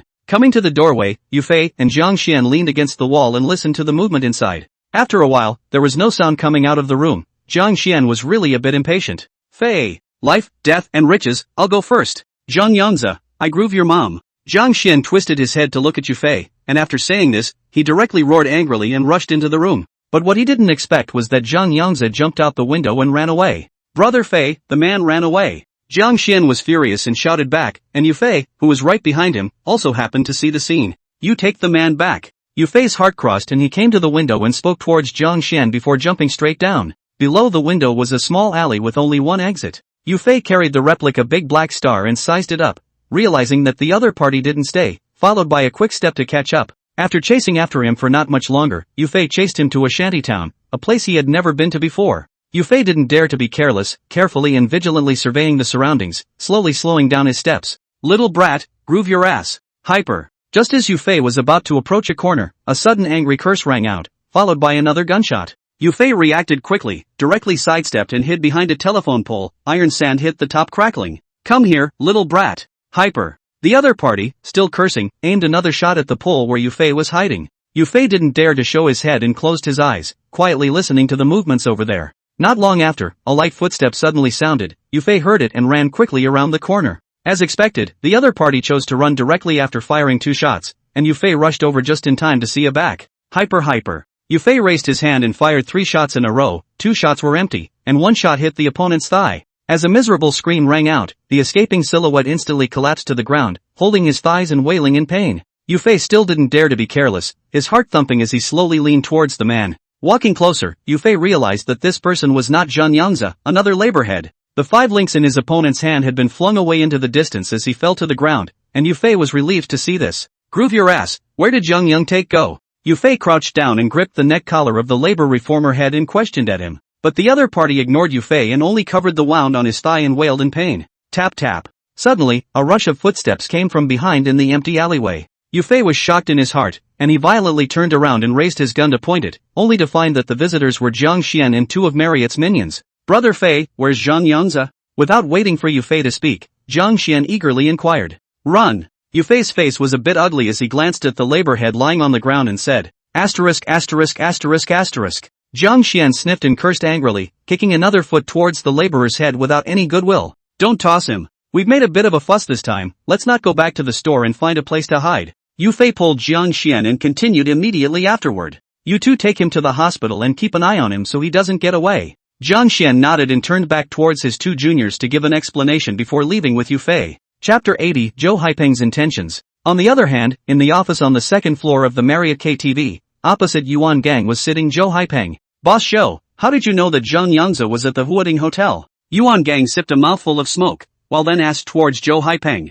"Ha, I've had my men on them since they entered Sheepscut." Zhou Haipeng also did not hide, and said bluntly, "Boss Zhou has deep pockets." Yuan Gang's eyes narrowed slightly, he didn't expect Zhou Haipeng to have this hand. "There's nothing difficult in the world, only people who want to." Zhou Haipeng smiled and leaned his body backward on the sofa. "Then what is it that Boss Zhou wants in return for helping me with this?" Yuan Gang nodded his head and followed up with a knowing question. "It's the same thing we talked about last time, the position of deputy city manager. Of course, this time, consider this as a small gift, the sincerity I prepared for Boss Yuan remains the same." Zhou Haipeng glanced at Yuan Gang and once again brought up the last time, helping his brother Zhou Haibing sit in the position of deputy director of the city council. "Boss Zhou, this matter. Boss Yuan, you can think about it for a while, it's not urgent on my side." Yuan Gang wanted to push back again, but he didn't expect Zhou Haipeng to directly interrupt him. In an instant, Yuan Gang understood Zhou Haipeng's intention, he was using Feng Xiaojing's pressure to force himself to give in. Since Zhou Haipeng has long since grasped the whereabouts of Zhang Yangzi and his entourage, he didn't pass the point early or late, and waited for them to arrest Peng Yu, and the conflict further intensified before calling.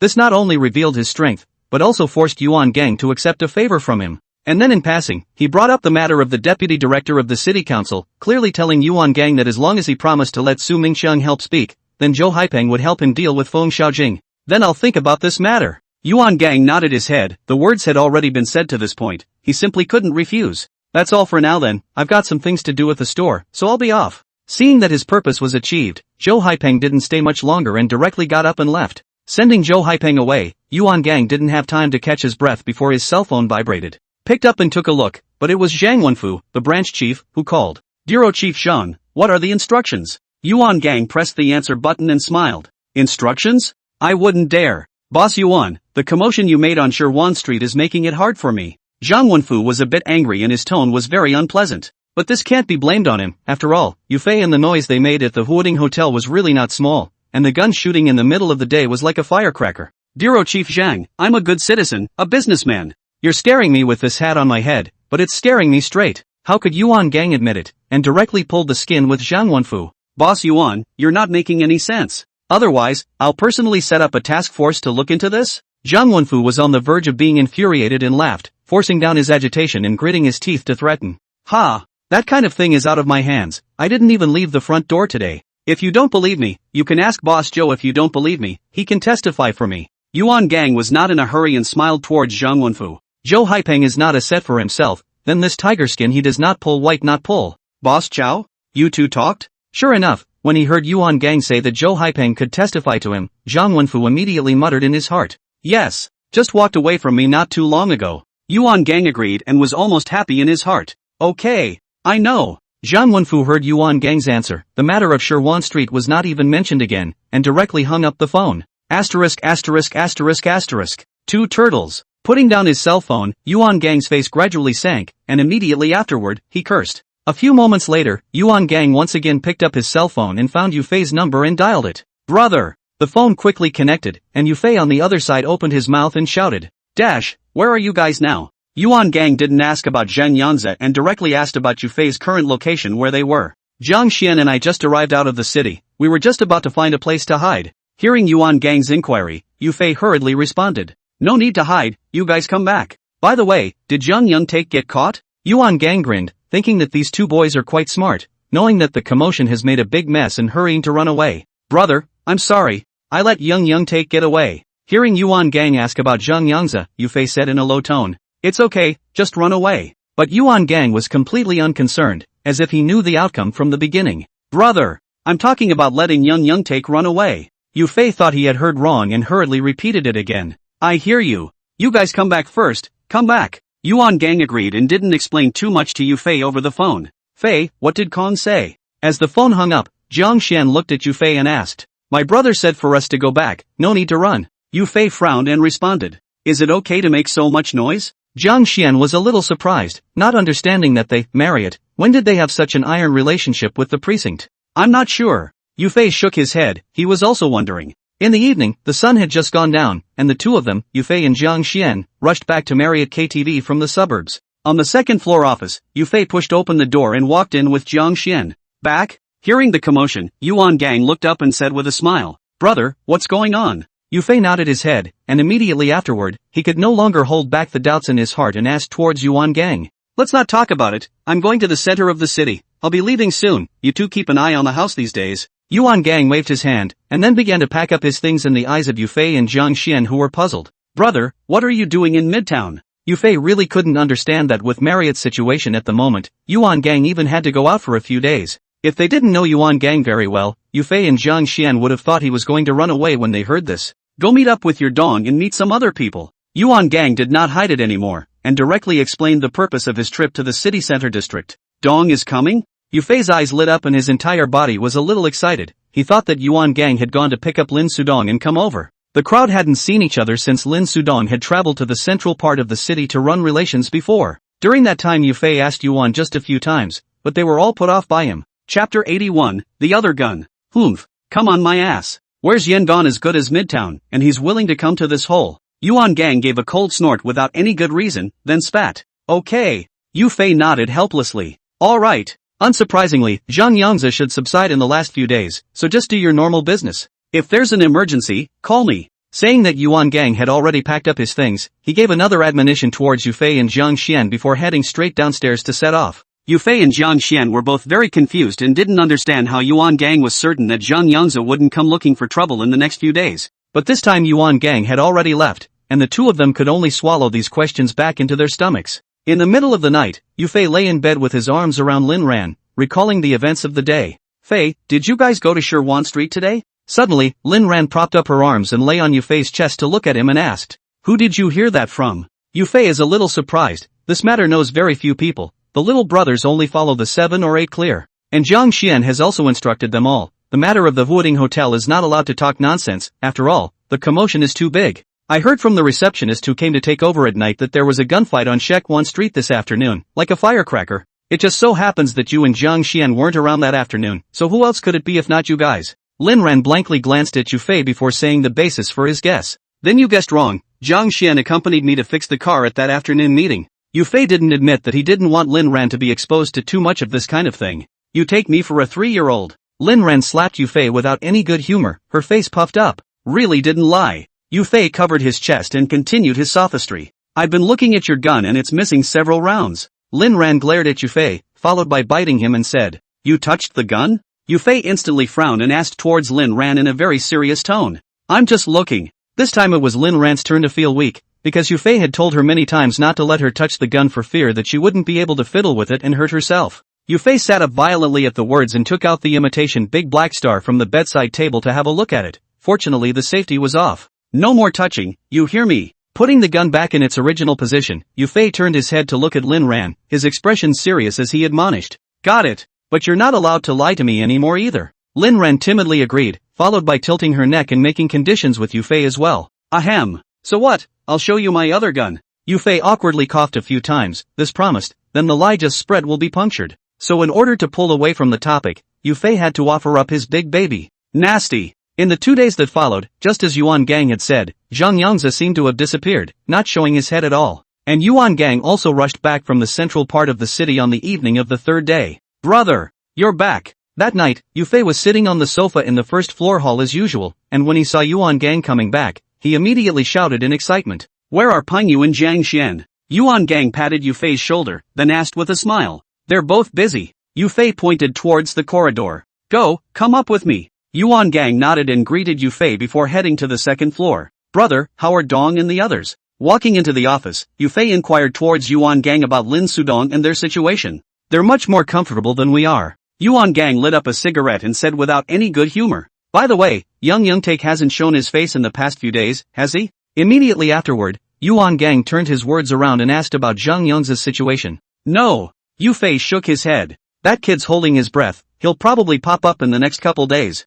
Yuan Gang sipped a mouthful of smoke, his eyes narrowed slightly, and he slowly spoke. So we just wait? Yufei frowned, he had been thinking about this matter for the last 2 days. They were too passive in the face of Zhang Yongza. The hearts and minds of the sheep and peace are not in harmony. Yuan Gang shook his head helplessly. Over the course of these few days, the news that Marriott and Feng Xiaojing of Jingzhou had gone to war had spread throughout the whole of Yang'an. But in the face of Feng Xiaojing's people coming to Yangon to smash the scene, most people chose to stand on the wall and watch the fun. Only Jirong a few people called and said they wanted to help. This is why Yuan Gang and his group of outsiders were able to get a foothold in Yangon. But where the local forces of Yangon unite, some Marriott KTV now open or not open are still to be said. After that, 2 more days passed, and Zhang Yongza still didn't show his head, which couldn't help but make Yuan Gang all a bit puzzled. At night, Marriott KTV was open for business as usual, and Yufei was leaning over the front desk to poke fun at Linran. Suddenly, a Passat blocked the gate directly, followed by a couple of vans right behind it. Ka! The door of the Passat opened and Zhang Yongza walked down with a handful of fidelinks.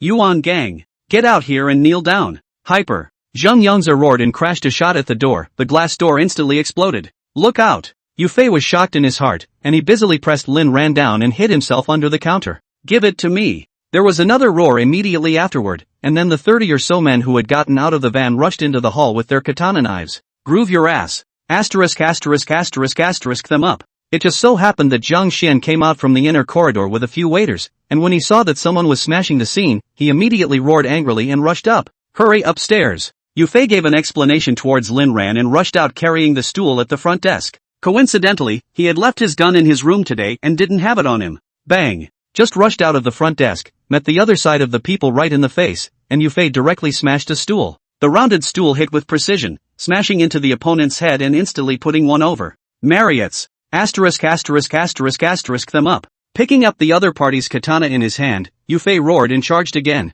This time Marriott's people have all rushed out, carrying steel pipes and knives, and the other side of the people fought together. Yufei! Look here! Yufei's side was slashing frantically when suddenly Zhang Yongza shouted his name. It was too late to raise his head to see. Yufei felt bad and directly fell to the ground and rolled. Hyper. It was at the same time that Zhang Yongza, with his 5 links on his end, crashed a shot at Yufei. Although Yufei dodged in time, he could not help the fact that the killing range of Wolianzi was too large, and his arm was still swept. Zhang Yongza, I groove your mom. Hyper. Chapter 82. Seeing Yufei dodge, Zhang Yongza wanted to continue shooting. But without waiting for him to pull the trigger, a loud cry suddenly came from the direction of the stairway on the 2nd floor, followed by a gunshot. In an instant, Zhang Yongza couldn't dodge in time and half of his body was crumpled. However, fortunately, the distance between the two sides was far. Zhang Yongza was not seriously injured, and the iron sand was only shallowly encrusted in the flesh. Yuan Gang. Groove your ass, come on. Zhang Yongza instantly went mad, firing his 5 links while roaring in rage. The one who came down the stairs was Yuan Gang, also holding a handful of 5 links in his hand, and directly collapsed against Zhang Yongza. But without firing 2 shots, Yufei suddenly touched behind Zhang Yongza and slashed at his back. Asterisk asterisk asterisk asterisk Q. Cursing on his lips, Yufei stomped out again, directly kicking Zhang Yongza to the ground. Hyper. Zhang Yongza screamed miserably and rolled up to aim a shot at Yufei, but he dodged it. Little pussy, come and stay. At the same time, Yuan Gang also arrived in front of Zhang Yongza, and with the gun aimed at his knee, he directly pulled the trigger. With the sound of the gunshot, a cloud of blood mist burst out from Zhang Yongza's leg, and in pain, he dropped his gun, holding his knee and wailing in pain. And Yuan Gang wasn't in the best of shape at the moment. The beige shirt on his body was already stained red, and his chest was full of tiny bullet holes from iron sand. Fortunately, it was also far enough away that the injuries sustained were only superficial, so Yuan Gang would still be able to tough it out this time. On the other side, seeing that Zhang Yongza was put down by Yuan Gang, Yufei carried a katana and approached the others.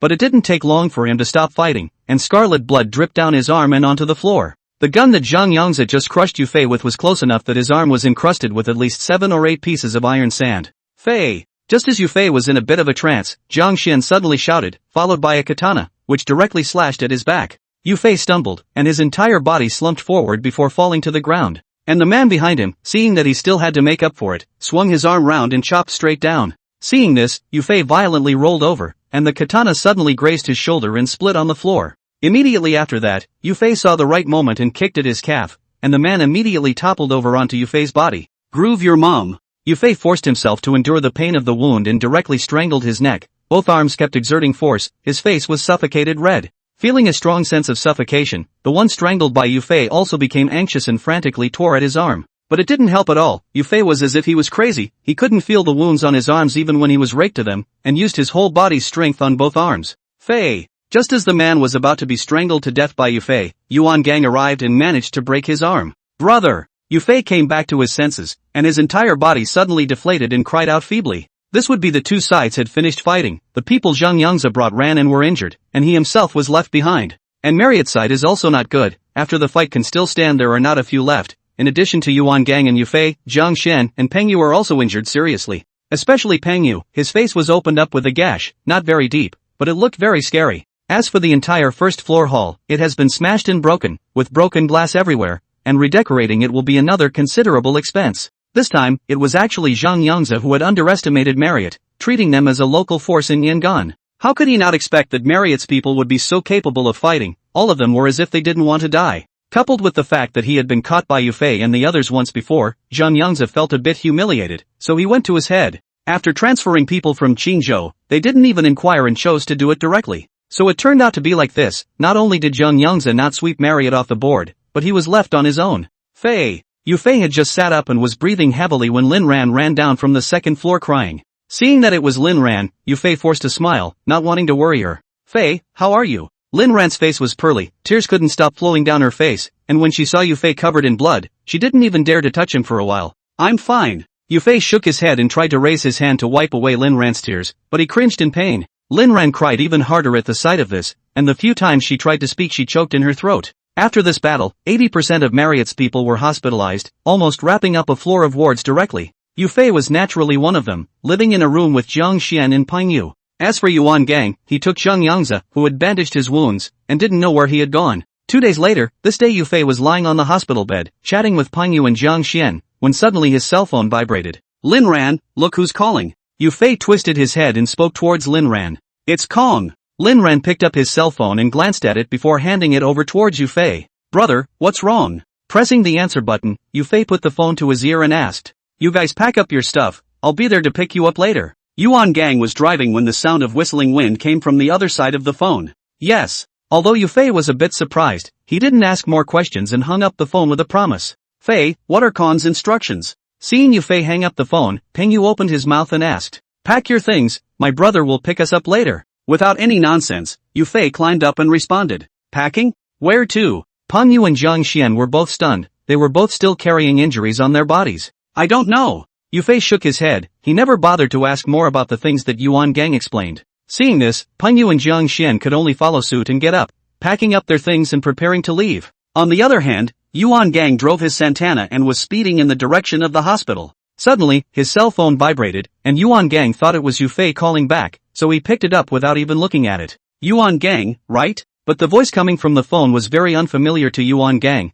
who looked at the number and had never seen it before. Who are you? Yuan Gang frowned and opened his mouth to ask. My name is Feng Xiaojing. The other party's voice was a bit dull, and when he heard Yuan Gang's inquiry, he immediately declared his identity. Squeak! When Yuan Gang heard Feng Xiaojing's name, he slammed his foot on the brake and stopped directly on the side of the road. Your brother is, right now, in the People's Hospital in Yangon, isn't he? Ward 22? Feng Xiaojing continued to speak, and cold sweat instantly broke out on Yuan Gang's brain as he listened. Chapter 83, Targeted. I'll just wait at the hospital and send Zay over, or I'll visit your brother's grave next year. Without giving Yuan Gang a chance to open his mouth, Feng Xiaojing added another sentence and then directly hung up the phone. Bang! Asterisk asterisk asterisk asterisk. Yuan Gang's face was very ugly, and he slammed the steering wheel with an angry curse. A moment later, Yuan Gang sighed and turned the car around to drive in the opposite direction. In the ward, Yufei and the others had already packed up their things. Brother Fei, let's go down and wait. The smell of potion has given me a headache these past 2 days.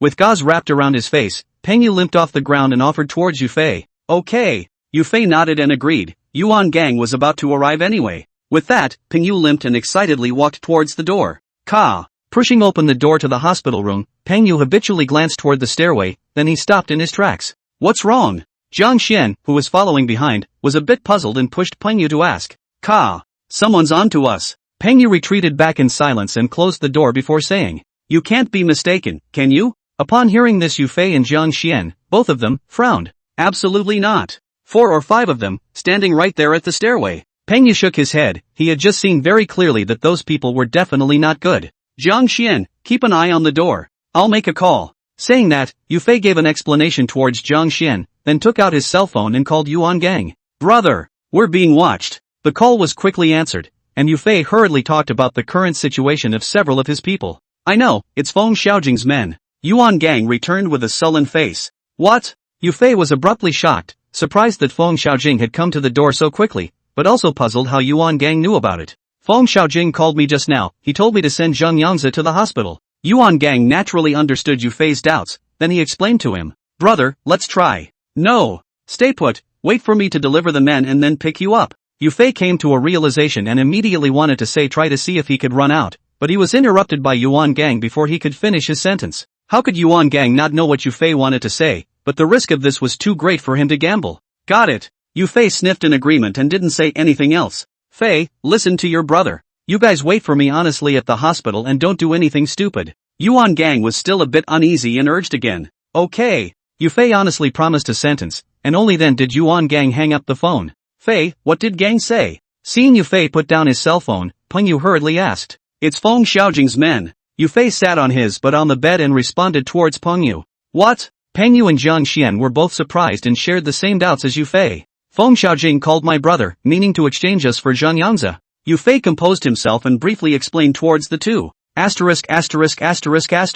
Young Yangtai can't deliver. Peng Yu sniffed and immediately cursed angrily, then looked at Yu Fei and said, "Now that they Marriott is badly wounded, they have a lot of room to maneuver with Zhang Yangzi in their hands. If they handed over Zhang Yangzi, then they wouldn't be able to withstand the wild winds and rain that would follow. Fei, let's try it." Jiang Xian also agreed with Peng Yu and opened his mouth to propose towards Yu Fei. "Let me think." Yu Fei frowned and looked out the window in deep thought. "Peng Yu, are Xiao Yuan and the others still out of the hospital?" A moment later, Yu Fei suddenly thought of something and asked towards Peng Yu. "Yeah. Circle, they're still in the hospital." Peng Yu was instantly overjoyed. He had forgotten that there were other people hospitalized at Marriott. "Call. Tell them to get ready, let's rush out together." Yu Fei sniffed and immediately pulled aside the travel bag and took out a replica big black star from it and said, "Asterisk. Fei, you're still hospitalized with a gun?" Seeing the imitation big black star in Yu Fei's hand, Peng Yu directly exploded. "Just had the realization or I wouldn't be here hospitalized with you guys." Yu Fei did not have the good sense to glare at him. That night if he had not put the gun back in the room, he would not even have suffered this injury. With that, Peng Yu took out his cell phone and called Xiao Yuan, telling him about his current situation. There were 6 people at Xiao Yuan's place, not far from Yu Fei's and their wards, right next to the stairway, and they could meet up with Feng Xiaojing's people right after they went out. "Tell them we'll do it first and let them out when the people pass our way. Don't be afraid, stay close to me later." Yu Fei gave an explanation towards Peng Yu, then immediately turned his head towards Lin Ran to comfort him. "Got it." Lin Ran didn't cry or make a fuss, and nodded her head towards Yu Fei in a well-behaved manner. "Brother Fei, it's all accounted for." Peng Yu hung up the phone and said towards Yu Fei, "Copy that." Yu Fei nodded, pinned the imitation big black star to his waist, and picked up a stool in his hand. Peng Yu and Jiang Xian did the same, and immediately opened the door directly and walked out.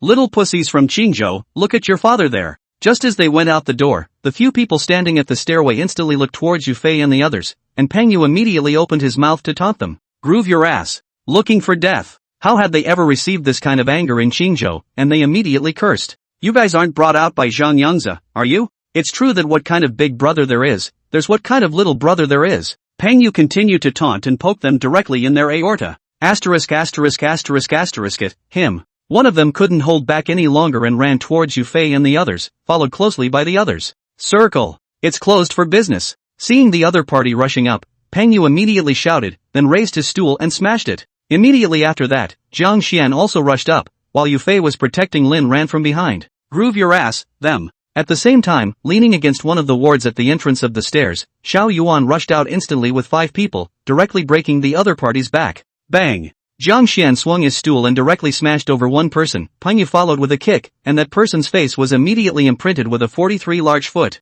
The remaining few people still wanted to resist, but Xiao Yuan and the others would have already rushed up and swung their stools behind each other. Luckily this was a hospital and the other guy didn't have a dick on him or it wouldn't have gone so well. It didn't take long before all 5 men groaned and collapsed to the ground, bloodied and covered in wood splinters. "Go!" Chapter 84. Not daring to delay, before the other party's people could react, Yufei and his group quickly rushed towards the downstairs. They're coming down. Just after arriving at the hall on the first floor, Yufei didn't even have time to take a look before a loud shout rang out. Immediately afterward, Yufei and the others were all confused because there were just too many people from Qingzhou. As soon as the words fell, 20 to 30 people instantly rushed towards them, and there was a steady stream of people coming in through the door. The entire first floor lobby was in chaos, and several people who came to see the doctor were knocked over. Run to the right. Seeing this, Yufei bellowed and pulled Lin Ran's hand and ran towards the right corridor. The gate was definitely not going to be rushed out, and outside plus inside, there had to be at least 40 or 50 people. On Yufei's side, even with the addition of Lin Ran, there were only 10 people in total, so going out through the main entrance was simply whimsical.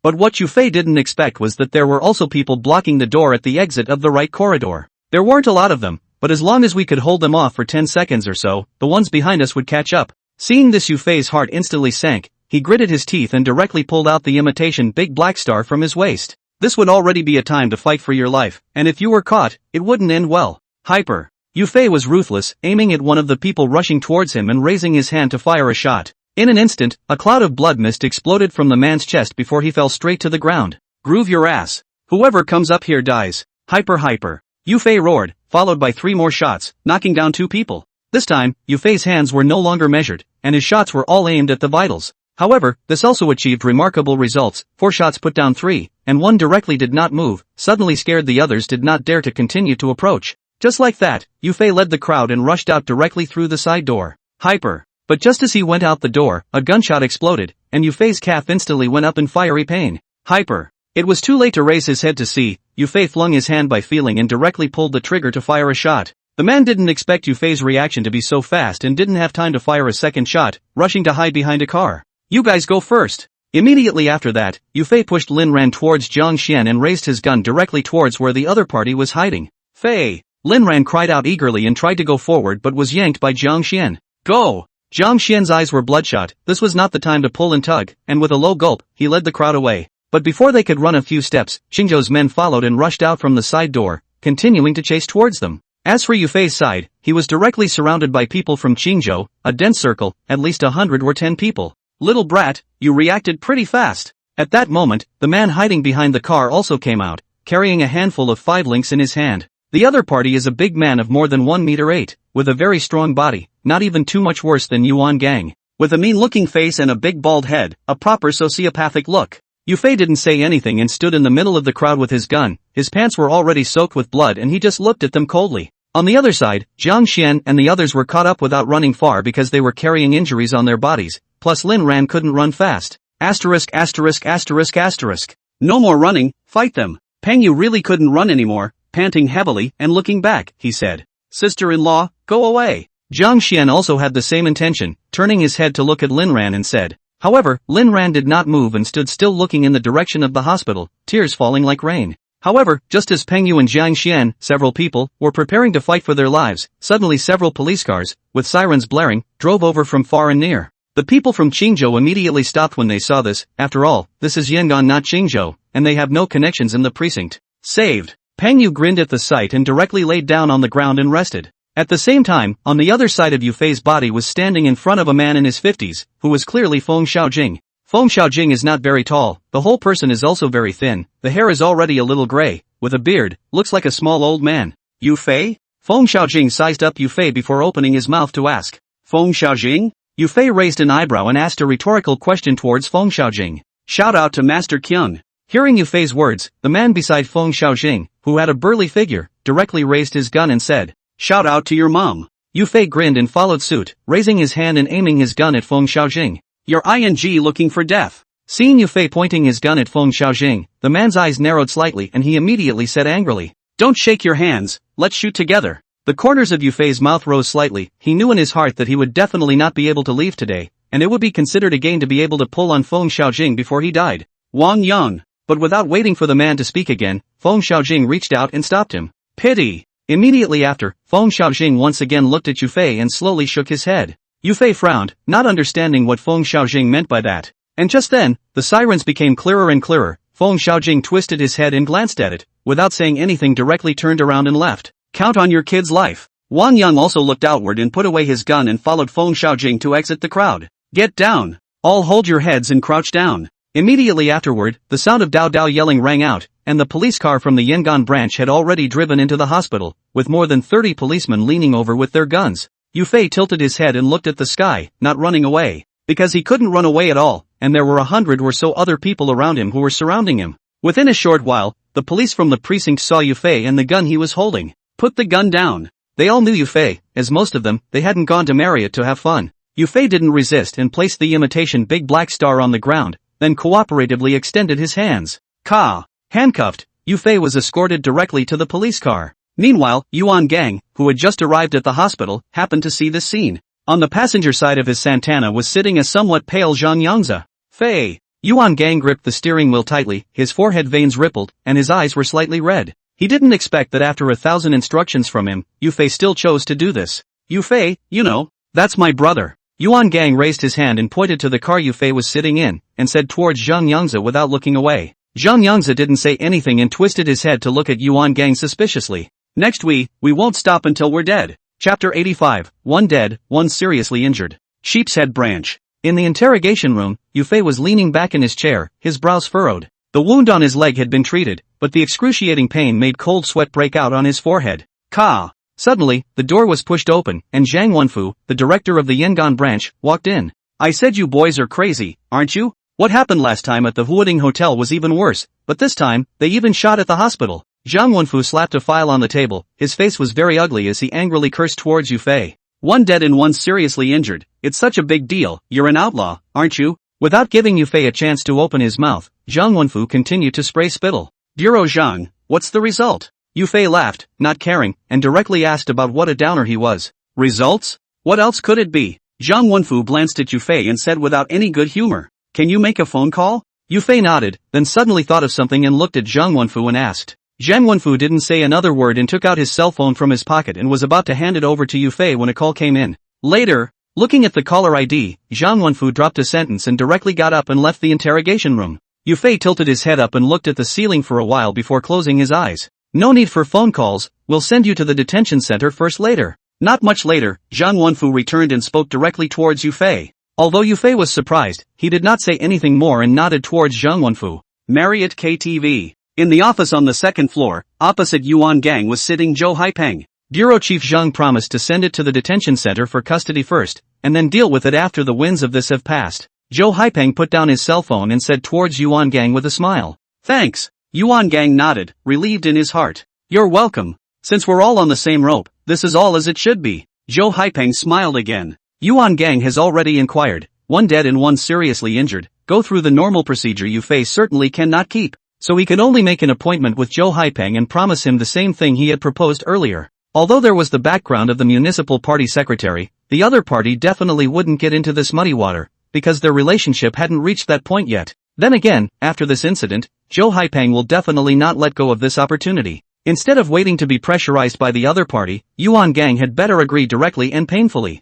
Don't worry, since Yuan Gang, promised, I won't go back on my word. Yuan Gang knew that Zhou Haipeng was reminding himself, and immediately nodded and said, that's good. I have things to do at the store, so I'll go back first. If there's anything else Boss Zhou needs help with, just ask. Zhou Haipeng didn't stay long, he knew that Yuan Gang would have a lot of things to deal with this time, so he got up and was ready to leave. I'll give you a ride. Yuan Gang nodded and stood up after him. Right. Forget this. Walking out not 2 steps, Zhou Haipeng suddenly stopped, followed by taking out a small book from his handbag and handing it over towards Yuan Gang. Boss Zhou is preachy. Yuan Gang didn't refuse and took it and looked at the number on it and said, it should. Zhou Haipeng waved his hand, politely, then went downstairs and left. Yangon District Detention Center. Near the end of the evening, Zhang Wenfu personally sent Yufei in, and also explained a few words to the director. Get in there. The cell door opened and the correctional officer spoke towards Yufei. Hearing this, Yufei inexplicably felt some familiarity and smiled before walking in. I'll be honest and stay out of trouble. The corrections officer continued to bark at the other inmates before closing the door and leaving. Dude, what's the offense in here? There were not many felons in this cell, and the speech was relatively polite, presumably because Zhang Wenfu had greeted them. Murder. Yufei didn't hide it and said as he sat on the bedpan and surveyed the surroundings. Hearing this, the entire cell instantly fell silent, so that even dropping a pin could be heard. Dude, are you kidding me? After a while, the man from before swallowed and asked with an awkward smile. Do I know you well? Yufei twisted his head and glanced at him. His icy tone scared the man and sent a chill down his spine. Call me after dinner. Immediately afterward, Yufei no longer paid any attention to him and directly walked to the berth by the window and lay down. Marriott KTV. Yuan Gang was sitting at his desk, talking to Lin Sudong on the phone. Are you missing a string in your brain? Or is it Alzheimer's? I've promised that position to someone else. What do you want me to do now? Lin Sudong was a little excited because Yuan just told him about the promise to Zhou Haipeng. This matter had been discussed between the two of them in the days when Yuan had just left for the city center. Lin Sudong needs to continue to develop relationships in the central district of the city, so that position of deputy director of the city council, he has long had plans. After all, a year big dozens of raising Su Mingxiang, also cannot let him just take money and not do anything. Fei's been captured. Yuan Gang sighed helplessly. Arresting you and spending some money to bail you out is what it has to do with this. Lin Sudong was very annoyed right now, and his teeth ached a little from Yuan Gang's anger. One dead, one seriously wounded, and shot in the people's hospital, how do you expect me to bail out? Yuan Gang's repression was also a bit difficult, and his emotions were not controlled, so he yelled lowly into the cell phone. One dead and one seriously injured? What's going on? Lin Sudong froze, and it took a while before he reacted and inquired towards Yuan Gang. Yuan Gang stabilized his emotions a little and recounted to Lin Sudong what had happened after he returned from the city center. That Feng Xiaojing has the strength? Yard nearly 200 men to go to Yangon? Lin Sudong was a little surprised, not expecting Feng Xiaojing to have this volume. To be honest, I wasn't expecting that. Yuan Gang agreed. He was also a little surprised at Feng Xiaojing's strength. That's a bit of a problem. With your current body, you're no match for others. After a moment of silence, Lin Sudong continued. It's me who underestimated Feng Xiaojing. Yuan Gang admitted down dryly that he did underestimate people this time. Let me think. Lin Sudong lit a cigarette and held it in his mouth in deep thought. Yangon Detention Center. Bro. Dude, dinner is served. The prisoner who had struck up a conversation with Yufei earlier was stiffly calling Yufei to get up and eat. Did you put dinner on? Yufei woke up at the sound and turned his head to ask. We're almost there. The man gulped and responded by raising his hand and pointing toward the door. Got it. Yufei nodded, then sat up from the bedpan. Which one is called Yufei? It didn't take long for the inmates and the corrections officer, who was in charge of putting out the food, to come their way. Chapter 86, Attack on the Guardhouse. I am. Yufei agreed and walked forward in surprise. It's yours. The correctional officer didn't say anything, but the prisoner who put the food on the table looked at Yufei one more time before bringing out a small bowl and handing it over. Yufei looked down. Unexpectedly it was braised pork and 2 steamed buns, contrasting with the nest and boiled vegetables next to it. At the same time, Yufei instantly realized that it should be Yuan Gang who was outside, arranging it for himself. Without speaking, Yufei carried his rice bowl and sat down directly in front of the bedpan. Next to him, the prisoner who had previously struck up a conversation with Yufei looked at the braised pork and steamed buns in Yufei's bowl and wanted to say something. What are you trying to say? Yufei naturally noticed it and asked with a twisted glance. Ahem. That. Or not. The man coughed twice in embarrassment, torn for a moment, but still didn't say anything. If you have a fart, let it go. Yufei got a little annoyed, being screwed up and not having a good appetite. Ah, that's what it is. Dude, are you leaving? The man was taken aback, and then rushed to ask the question he wanted to ask. Go where? Yufei was a bit unsure, not understanding where the other party was talking about going. The man smiled awkwardly, then raised his hand and pointed upward with his index finger. You've got a big disease, don't you? Yufei froze for a while before reacting, and then glared in an ungraceful manner. He finally realized that the other side saw how well he was fed and thought it was a broken meal. This can make Yufei angry. He just came in less than a day. This is thinking of sending himself away. Marriott KTV. Since being arrested by Feng Xiaojing with his men once in the hospital, Yuan Gang directly let everyone stay in the store, and went to the private room if there were not enough rooms. It may be that there is no opportunity, or it may be that Feng Xiaojing is worried that he will be targeted by the precinct because of the hospital, so he has been directly silent in recent days. Plus, now Zhang Yangze is still in the hands of Yuan Gang, and there is a defense. Feng Xiaojing again want to do it will have to weigh. And Yuan Gang's promise to Zhou Haipeng has materialized in the past few days, and his younger brother Zhou Haipeng has made the list. On this day, Zhou Haipeng, who received the news from his brother, immediately made a phone call to Yuan Gang and invited him to dinner at Yangon restaurant. Yuan Gang didn't refuse. It just so happened that he also had something to discuss with Zhou Haipeng, so he brought Jiang Xian over. On the wine table, besides Zhou Haipeng and Yuan Gang, Zhang Wenfu, the director of the Yangon sub-bureau, was also there. I say, Boss Yuan, can you marry it? Don't make such a big commotion every time. Just after meeting, Zhang Wenfu spat out a slightly dissatisfied sentence. Bureau Chief Zhang, there's nothing I can do. You said Feng Xiaojing brought nearly 200 people to the hospital to arrest people. What could my brother do? Yuan Gang didn't hide anything and said innocently with both hands. Indeed, this Feng Xiaojing is worthy of having operated in Qingzhou for so many years.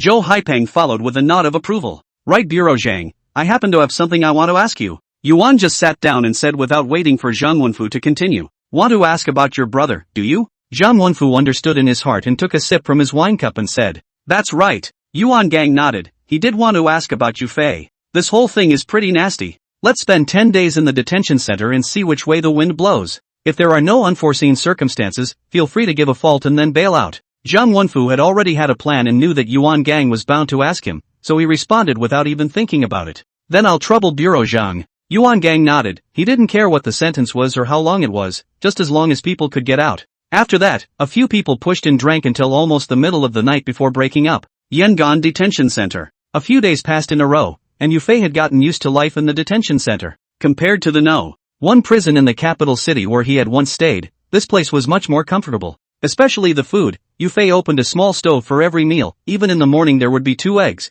which could make the other prisoners greedy. One afternoon, when it was time for the daily release, the corrections officer took the key and opened the cell door. Yu Fei, go smoke one? Bringing the prisoners to the release area, the correctional officer opened his mouth and motioned towards Yu Fei. It was well known that Yu Fei had a backstage, so no one in the detention center would offend him. This correctional officer who talked to Yu Fei, his first name is Liu Yang, and the two of them got along quite well. And during these few days, because he was really bored, Yu Fei even tried to learn how to smoke after Liu Yang. Go! Yu Fei grinned and followed Liu Yang to the warehouse not far away. When he didn't smoke in the past, Yu Fei always felt that the smell of smoke was unpleasant and choking. But after getting on his mouth and getting used to it over the past few days, he did think it was much better than drinking, at least it didn't give him a headache. Splat! Lighting the cigarette, Yu Fei gently sipped it and then exhaled it over his lungs. Yes, and choking and coughing all the time yesterday. Seeing this, Liu Yang smiled and teased. That was smoking too hard yesterday. Yu Fei glanced at it and said in a nonchalant manner, Fighting! Fighting! As he was talking, the side of the release area was suddenly in chaos, and several of the surrounding guarding correctional officers immediately rushed over. Something's wrong. Liu Yang's face changed drastically at the sound, dropping his cigarette butt and running over. Yu Fei was also a bit curious and took a last sip, then followed suit. In the middle of the crowd, 2 prisoners were fighting, their faces covered in blood from scratching. Several corrections officers struggled and pulled in an attempt to separate the 2 men, but were unsuccessful several times. Suddenly, Yu Fei, who was hugging his bladder and watching the fun, had a sharp pain in his waist, followed by a stream of warmth flowing out. Groove your mom. Yu Fei panicked and turned around, covering his back waist and lifting his leg to kick out, while cursing angrily on his mouth. Across the street, a prisoner was kicked over by Yu Fei, a pencil still in his hand. Yu Fei's clothes were already soaked, and blood was still flowing out along his fingers. Liu Yang! Not being able to care about anything else, Yu Fei fiercely shouted out, calling out to Liu Yang, who was on good terms with him. As soon as the words fell, Yu Fei was vigilantly looking at the man in front of him when suddenly another prisoner rushed over from the side. He also held a pencil in his hand and stabbed it at Yu Fei's side waist. Yu Fei was startled and twisted his body to dodge, which prevented him from continuing to be hit. Groove your ass to death. Yu Fei no longer cared about the wound on his backside and ran straight at the man. Bang! A punch hit the face. The man was stumbled by Yu Fei, but the other man would have climbed up by now and rushed towards him. Seeing this, Yu Fei hurriedly ducked his head down for a moment, then got up and slammed out another punch. Chapter 87, The People of Qingzhou. Bang! A fist smashed into the opponent's chest with a muffled sound, followed by Yu Fei lifting his leg to kick again. And this time, Liu Yang had hurried over when he heard Yu Fei shout, Yu Fei! Seeing Yu Fei's clothes covered in blood, Liu Yang let out a cry of alarm, followed by pulling out his rubber baton and rushing up. Snapping 2 sticks on the head, Liu Yang did not stay his hand and directly put over one person. Seeing this, Yu Fei on the side had no more worries, and took the opportunity to grab the other arm to knock off the pencil, and then broke it right back. Ah! Instantaneous screams rang out, attracting the attention of everyone present. Yu Fei's face was cold, and as if he couldn't hear, he continued to break the other party's arm back. Yu Fei, stop it. Seeing this, Liu Yang rushed forward and tried to block it, but without waiting for him to do so he heard a crisp crunch. The man's arm was directly broken by Yu Fei in a hard way. But that wasn't all. Yu Fei forced himself to endure the pain in his waist and grabbed his other arm. And this time Liu Yang also arrived close, reaching out to control Yu Fei. But Yu Fei was already red-eyed, and when he saw Liu Yang trying to get close to him, he raised his leg and kicked. Liu Yang had no defense at all and was directly kicked to the ground by Yu Fei. Immediately after that, Yu Fei continued to break the man's other arm, and instantly there was another crisp ringing sound. These 2 crunching sounds froze the correctional officers and inmates present, looking at Yu Fei with eyes full of scorn. Liu Yang was also confused. He didn't expect Yu Fei to hit really hard. Perhaps the past few days together had made him forget what Yu Fei had come in because of. Immediately after that, the other correctional officers finally reacted and rushed forward to control Yufei. "You're crazy." Liu Yang would have climbed up by now and roared at Yufei. Yufei didn't say anything, just grinned in a way that made people shudder at the sight. After that, Yufei and the prisoner whose arm he broke were all pulled to the people's hospital by an ambulance. Marriott KTV. Yuan Gang was calculating the renovation payment when suddenly the cell phone placed on the table vibrated. Picked up a look, it was Zhang Wenfu called. Yuan Gang immediately pressed the answer button. "Dear Chief Zhang, what are the instructions?" Yuan just smiled and snorted. "Boss Yuan, something happened to your brother." Zhang Wenfu's voice was a bit low. He had just received a call from the detention center and learned that Yufei had been stabbed, then he called Yuan Gang. "What?" Yuan Gang's face changed drastically and he stood up violently. "I just got the call too, your brother was stabbed in the detention center and has been sent to the People's Hospital." Zhang Wenfu knew Yuan Gang's anxiety and hurriedly said what he had learned. "I know. I'm going to the hospital." Yuan Gang promised, not caring if Zhang Wenfu had anything to say. He directly hung up the phone and ran down the stairs. Yangon People's Hospital. Squeak. With a sharp brake, Yuan Gang's Santana stopped at the entrance of the hospital. Seeing this, the doorman also wanted to go forward to let him move the car, but Yuan Gang in icy cold look directly scared him back. On the second floor ward area, Yufei would have already stitched up his wounds by now and was lying down on the hospital bed. Beside him, Liu Yang held his bladder and looked at him with complicated eyes. Tap tap. Suddenly, a rush of footsteps sounded, and Yuan Gang led Zhang Xian to the second floor. The two wanted to enter the ward to visit Yufei, but they were stopped by the two correctional officers guarding the outside. Immediately after that, the outside was noisy, and Yuan Gang, who was very anxious, almost directly pulled out the imitation big black star pinned on his back waist. When Liu Yang heard the commotion, he also lifted his leg and walked out. Then he saw the two of them, Yuan Gang and Zhang Xian. "You're Yufei's brother, right?" Walking forward, Liu Yang sized up Yuan Gang and Zhang Xian, then opened his mouth and asked towards Yuan Gang. "Who are you?" Yuan Gang frowned slightly and glanced at Liu Yang. "I'm a correctional officer at the detention center, and I'm on pretty good terms with Yufei. It's useless for you to rush here, we sure as hell can't let anyone in. You can't call and ask someone." Liu Yang first talked about his relationship with Yufei, followed by giving Yuan Gang a heads up. "Instead of getting in a hurry with them stewards here, why don't you call and find someone?" Yuan Gang is also concerned, only thinking about how Yufei is doing now, completely forgetting that if he wants to go in, he can just make a phone call. "Thanks." Yuan Gang nodded and thanked Liu Yang before taking out his cell phone and dialing out. He called Zhang Wenfu, but when he got through, before Yuan Gang could say anything, Zhang Wenfu said he would be right there and hung up. After waiting for about less than 2 minutes, Zhang Wenfu, wearing a police uniform, came over from the side of the stairway. "Bureau Chief Zhang, please." Seeing this, Yuan Gang hurriedly greeted him. "Boss Yuan is polite, speaking of which I am also responsible for this." Zhang Wenfu waved his hand towards Yuan Gang. He had given the guardhouse a good greeting, but he didn't expect this to happen, which made Zhang Wenfu also a little hungover. "Come on, let's go in first." Immediately after that, Zhang Wenfu didn't talk nonsense and greeted Yuan Gang and walked towards the ward. "I'm Zhang Wenfu, the chief of the Yangon branch." Arriving in front of Liu Yang's few people, Zhang Wenfu declared his identity and didn't say a word about the rest of the words. "Hello, Bureau Chief Zhang." When Liu Yang and the others heard this, they immediately stood at attention and saluted, then stood to the sides to make way. Yuan Gang couldn't care less about greeting Zhang Wenfu and rushed into the ward with an arrow step.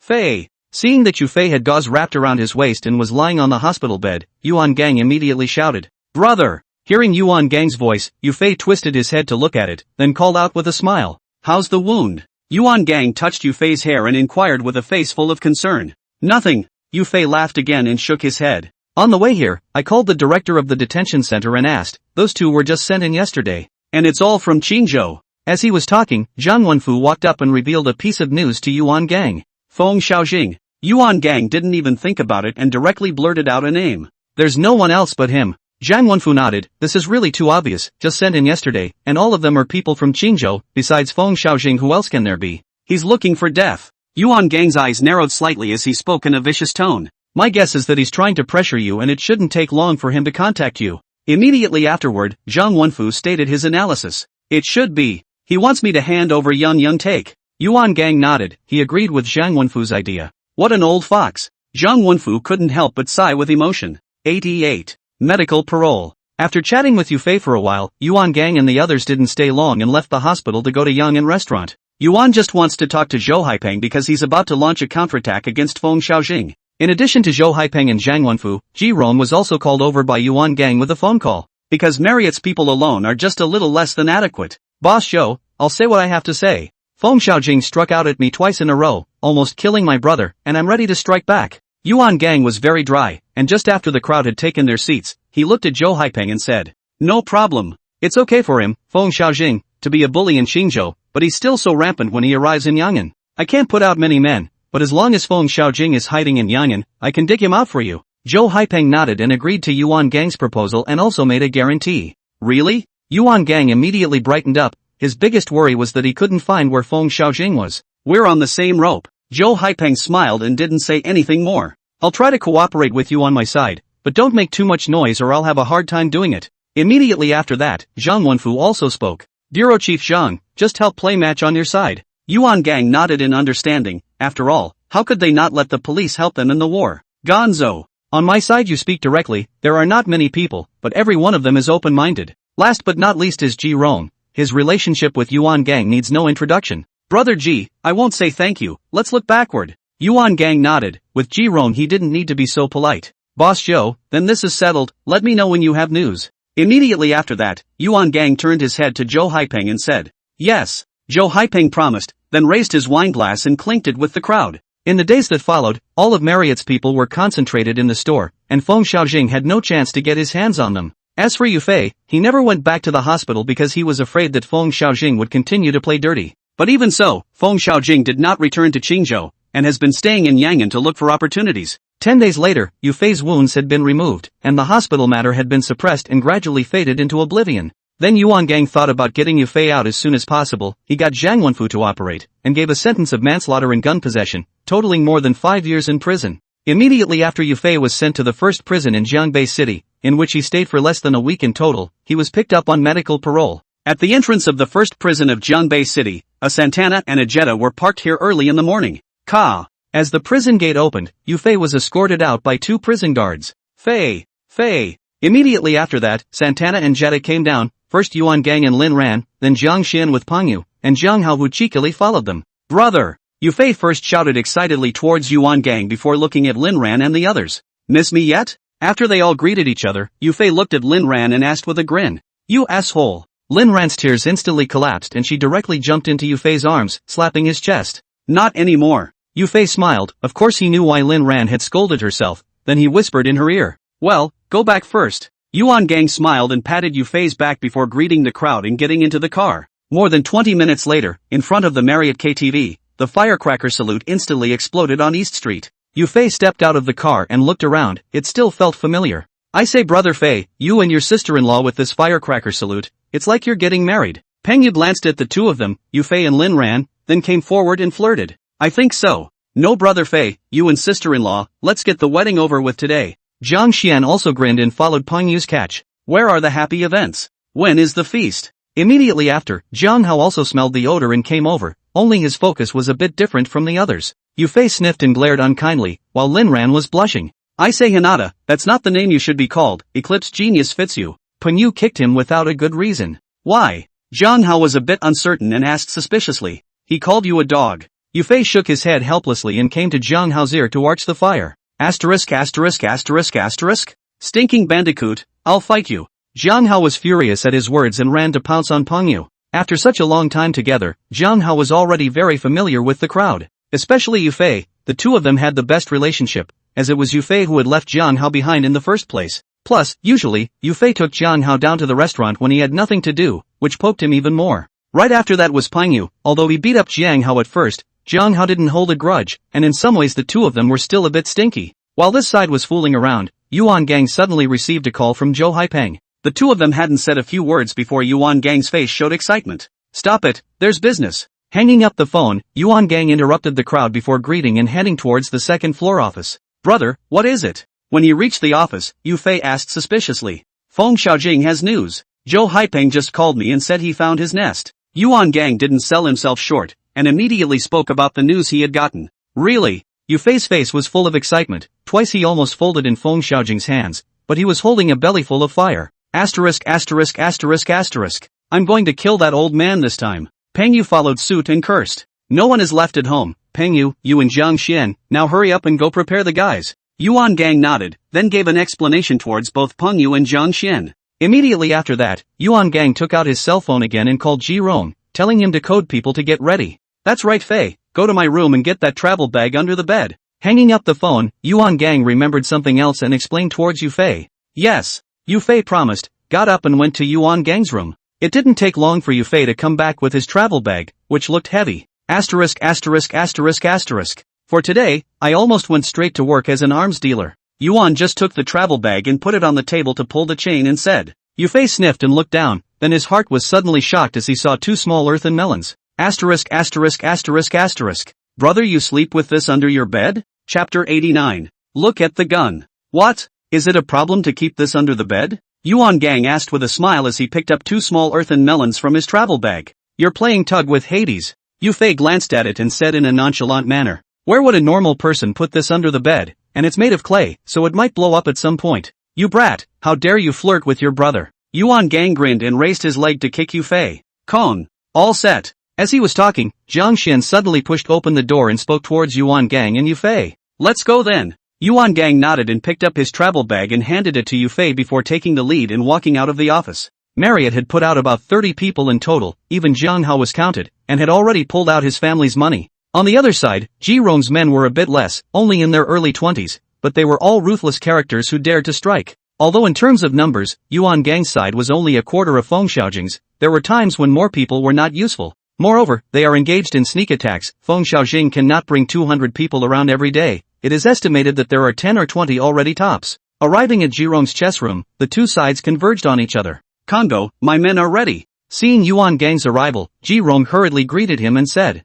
Ji, I won't say more. In the future, if there's me, Yuan Gang, there will definitely be you, brother Ji. Yuan Gang was very grateful and clutched Jirong's arm tightly to assure him. Ha ha ha. Then that's one I'm taking note of. Jirong laughed brightly, then jokingly said to Yuan Gang, how many guys did you bring, Ji? Yuan Gang smiled back and followed up by asking about Jirong's side. I brought 2 long ones and a short one. Jirong responded instantly. Ji, this Feng Xiaojing, I'm not going to let him walk out of Yang'an. Yuan Gang nodded and continued immediately afterward. Are you sure? Jirong frowned, he didn't expect Yuan Gang to run to the death. Okay, tell the people below, see people to death, Yuan Gang will take care of the latter. Yuan Gang said with a promise. Okay, then I know. Jirong nodded his head, since Yuan Gang had backed him up, he had no worries. Within a few moments of chatting, the group of 50 or so set off. At the head was Yuan Gang's Santana, followed by Yufei's Jetta and Jirong's Fukong, and then the van and cab. Fei, can you show me your gun?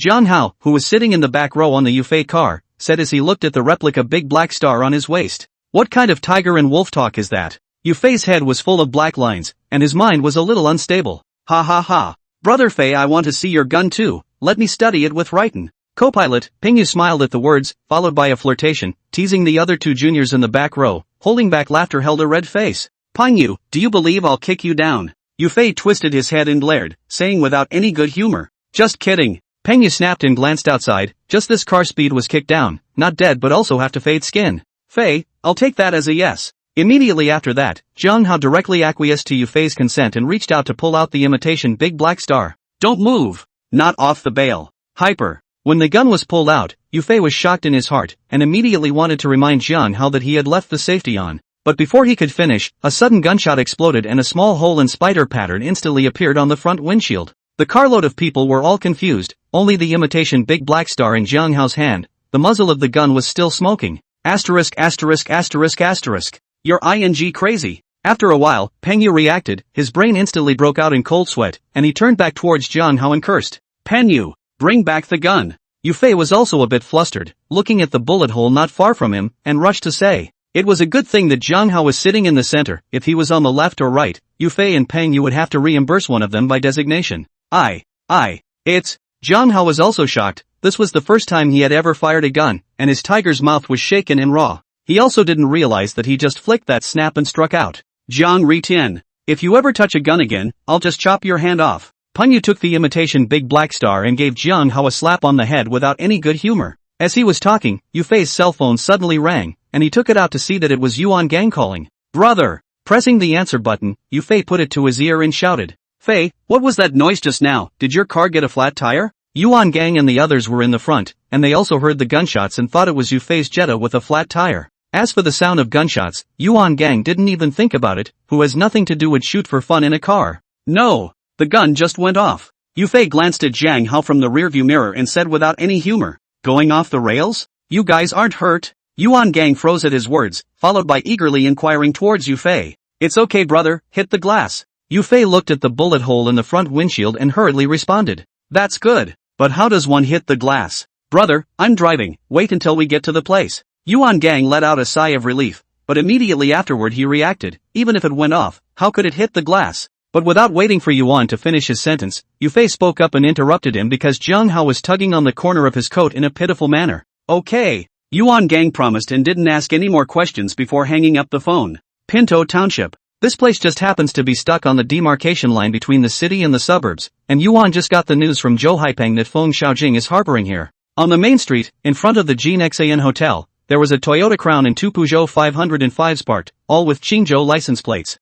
Gee, our Marriott's men are in charge of the front, you lead the men to block the back way, don't let Feng Xiaojing escape. When he was about to arrive at Pintu Town, Yuan Gang called Ji Rong. Yes. Ji Rong agreed without any comment. So be it. Immediately after Yuan Gang hung up the phone, violently accelerated and ran in the direction of GNXAN Hotel and drove over. All spirit, to the place. Yufei also received Yuan Gang's notification and followed by raising the speed of the car, barking at the several people in the car. Fei, drive faster. My lance is horny as hell. On the co-pilot, Pingyu licked his lips with a handful of 5 links, his face full of excitement. Chapter 90, Bloodshed. Squeak. With the sound of several sharp brakes, Yuan Gang Santana, Yufei's Jetta, directly parked in front of the GNXIN Hotel, blocking Feng Xiaojing's car inside. Immediately after that, another van and 3 cabs stopped behind Yuan Gang and Yufei. Ka! The car door opened, and Yuan Gang walked down with an imitation big black star in his hand and a cigarette in his mouth. Yufei and the others followed closely behind, with long guns, short guns, steel pipes, slicing knives, and all kinds of weapons. Pong Yu, Jiang Xian, you two lead the team, these Qingzhou scumbags. Yuan Gang glanced at the signboard of GNXIN Hotel and explained without looking back. It, all with me. Peng Yu took the lead and answered, rushing in with his 5 links on his end. Immediately after that was Jiang Xian, with the replica big black star pinned to his back waist and a katana in his hand. The car with the Qingzhou license plate outside. Which room are they people staying in? Just after entering the door, Peng Yu pointed to the several cars outside the door and asked towards the boss who froze in place. Groove your ass. Son of a dog, what do you want with your father? Hyper. As he was talking, suddenly a person rushed out from the corner corridor, with a 5 link in his hand, and collapsed a shot at Peng Yu. Too late to react, Peng Yu was avalanched by the shot, and his arm was encrusted with a dozen grains of iron sand. Groove your ass. Hyper. Shocked and angry, Peng Yu raised his hand and pulled the trigger, crashing several shots in succession, directly pinning the man back. Give it to me. Them. Immediately afterward, Jiang Xian roared angrily and rushed up with his men. But what they didn't expect was that Feng Xiaojing, the old fox, had wrapped up the entire hotel, which was filled with people who had come from Qingzhou. This was very different from Yuan Gang's guess and made Jiang Xian and Peng Yu suffer. Turning into the corridor, Jiang Xian immediately froze as more than 20 bare-chested men with katana knives rushed towards them. To the death. Without much time to think, Jiang Xian raised his hand and ran at the head of one of the people across the street and chopped down. The opponent saw this and dodged, but was still cut on the shoulder, scarlet blood gushing out instantly. Immediately afterward, the two sides, adding up to more than 40 people, directly began a chaotic battle in the corridor. On the other side, Peng Yu completely ignored the injury on his arm and rushed towards the second floor with his 5 links on his end. But just halfway there, he encountered Wang Yong, the man who had previously faced off against Yufei at the hospital. Groove your ass. Hyper. Peng Yu picked up the 5 link and just crashed the shot. But Wang Yong reacted incredibly fast and directly fell to the side, dodging Peng Yu's shot. Hyper. Immediately after that, there were a few more gunshots. It was Wang Yong who pulled out a pistol and shot at Peng Yu. Peng Yu was shocked in his heart, and following his body, he fell backward and directly rolled down the stairs. However, it was also this roll that caused all 3 of Wang Yong's shots to fall short, allowing Peng Yu to dodge a bullet. Having just climbed up, Peng Yu wanted to charge up again, but then the sound of stomping footsteps came from upstairs. Immediately afterward, an uncountable number of people rushed down from the second floor, carrying katana knives, steel pipes, and wooden sticks in their hands. Bang! Seeing this, Peng Yu just wanted to raise his hand and shoot to force all the people back, but a bedside table suddenly smashed towards him, scaring him into dodging. Behind them, Yuan Gang and Yufei also noticed this scene, and their hearts were suddenly startled. Brother, call out. Yufei was busy rushing up when he saw this and shouted at Yuan Gang without looking back. Yuan Gang moved quickly and directly took out his cell phone to call Ji Rong. Get in there. In right gang full of people. When the phone was connected, Yuan Gang didn't talk nonsense, and after finishing, he directly followed and rushed up. This time Yufei had already joined the fray, carrying a katana in his hand, instantly cutting over 2 people. Just as he was about to continue, he suddenly received a knife in the back, followed by a steel pipe that was jerked into his head. In an instant, Yufei directly collapsed to the ground, his entire body in a daze. Fei Yuan Gang, who followed him, after putting down one person, picked up the steel pipe dropped by the other party, and rushed over to Yufei's side. Snap! One person who was about to slash at Yufei with his knife was directly smacked on his arm by Yuan Gang with a steel pipe. Yuan Gang did not retract his strength in the slightest, the steel pipe smashed down, and the man's arm was directly knocked off. Instant screams rang out, and the man dropped his arm, his eyes aching with pain. On the ground, this time Yufei had already slowed down and stood up again with his katana. Fei, how are you? Yuan Gang came to Yufei and asked with concern. Nothing. Yufei's head was cracked and bulged with a large bag, and blood had trickled down to his neck. As soon as the words fell, Yufei fiercely reached out and pulled Yuan Gang, followed by a direct slash to his back. Yuan Gang was pulled by Yufei and stumbled. After standing steadily, he hurriedly looked back. A person was covering his face and screaming miserably on the ground. On the other side, Jiang Xian's side had already fought red-eyed, and the floor and walls of the corridor were flung with blood spots everywhere. On Jiang Xian's body, he had received a knife in his arm and forehead, and was gushing out blood. Xian, get out of the way! Suddenly, Xiao Yuan shouted from behind, and Jiang Xian hurriedly sidestepped at his words. Hyper. Xiao Yuan was anxious, and this time he didn't care if he would make a scene. He drew out his quintuplets and directly crashed a few shots. In an instant, the entire corridor was splattered with iron sand, and the 4 or 5 people in the front row of the pair of gangs fell to the ground with a scream. Even Jiang Xian was mistakenly injured, being hit on the wrist by a splashing iron sand. Groove your asses, come on again. Hyper. Xiao Yuan roared, and fired 2 more shots from his quintuplets, directly emptying all the bullets. A few more of the gang fell, and by this time there were few left standing in the corridor. On Peng Yu's side, he had a 5-link in his hand, and the bullets were already empty. And it was almost surrounded by people, but luckily the other kid with the gun, a few shots and the people were shot back. But even then, he took 4 or 5 stabs, and there was blood all over his body. Peng Yu was in a trance when suddenly Wang Yang scurried out from the side and raised his hand and directly chipped him with a shot. Hyper. Peng Yu fell to the ground in response, the shot hitting him in the shoulder, very close to his chest. And the gun in Wang Yang's hand was not a 5-link, but a replica pistol. Peng Yu. Hyper. It just so happened that Yufei also saw this scene and roared angrily as he pulled out the imitation big black star from his waist and fired several shots at Wang Yang one after another. Wang Yang couldn't dodge and was shot in the arm, bursting into a mist of blood. Yuan Gang was also anxious when he saw this and rushed to Peng Yu's side and helped him up. Peng Yu, how are you? Yuan Gang covered his wound and asked towards Peng Yu with an anxious face. Chapter 91. Kong, I'm fine. Just a little tired. Peng Yu grinned and said very weakly. Several wounds were bleeding heavily, making Peng Yu's entire body dazed. Coupled with taking another shot, this made Peng Yu's state even worse. I'm glad it's okay.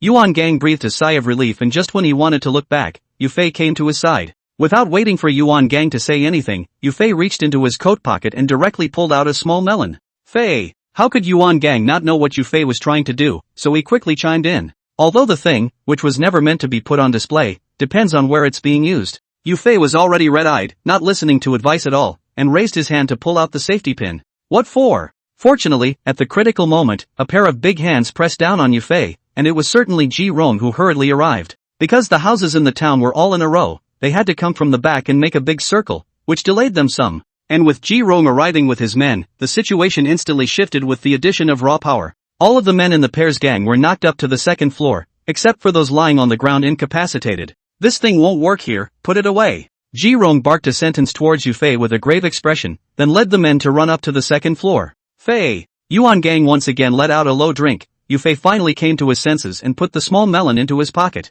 Not much later, the crowd all went up to the second floor. As for Peng Yu and some of the more seriously injured juniors, Yuan Gang had already arranged for someone to send them to the hospital. To the gang, Feng Xiaojing's people are not much left, and there are a dozen or so that can stand, with 2 5-links and an imitation pistol in their hands. Not so on Yuan Gang's side, there were still more than 20 men, 4 imitation big black stars and 7 quintuplets. I can't tell, you've got some good connections in Goatsan. Feng Xiaojing's face was as usual, not seeing the slightest panic, smiled and said towards Yuan Gang. Fighting to this point, firing dozens of shots, the police unexpectedly did not come over, which made Feng Xiaojing instantly realized what. Ha! How dare I come over here and arm wrestle you if I'm not a little more prepared? Yuan Gang smiled back, and the two chatted as if they had been old friends for years. You're good. I haven't had a loss like this in years. Feng Xiaojing nodded and complimented Yuan Gang towards him. You won't get away today, admit it. Immediately after that, Yuan Gang swept a glance at the pair of gang members and slowly opened his mouth. Can't walk away? That's not necessarily true.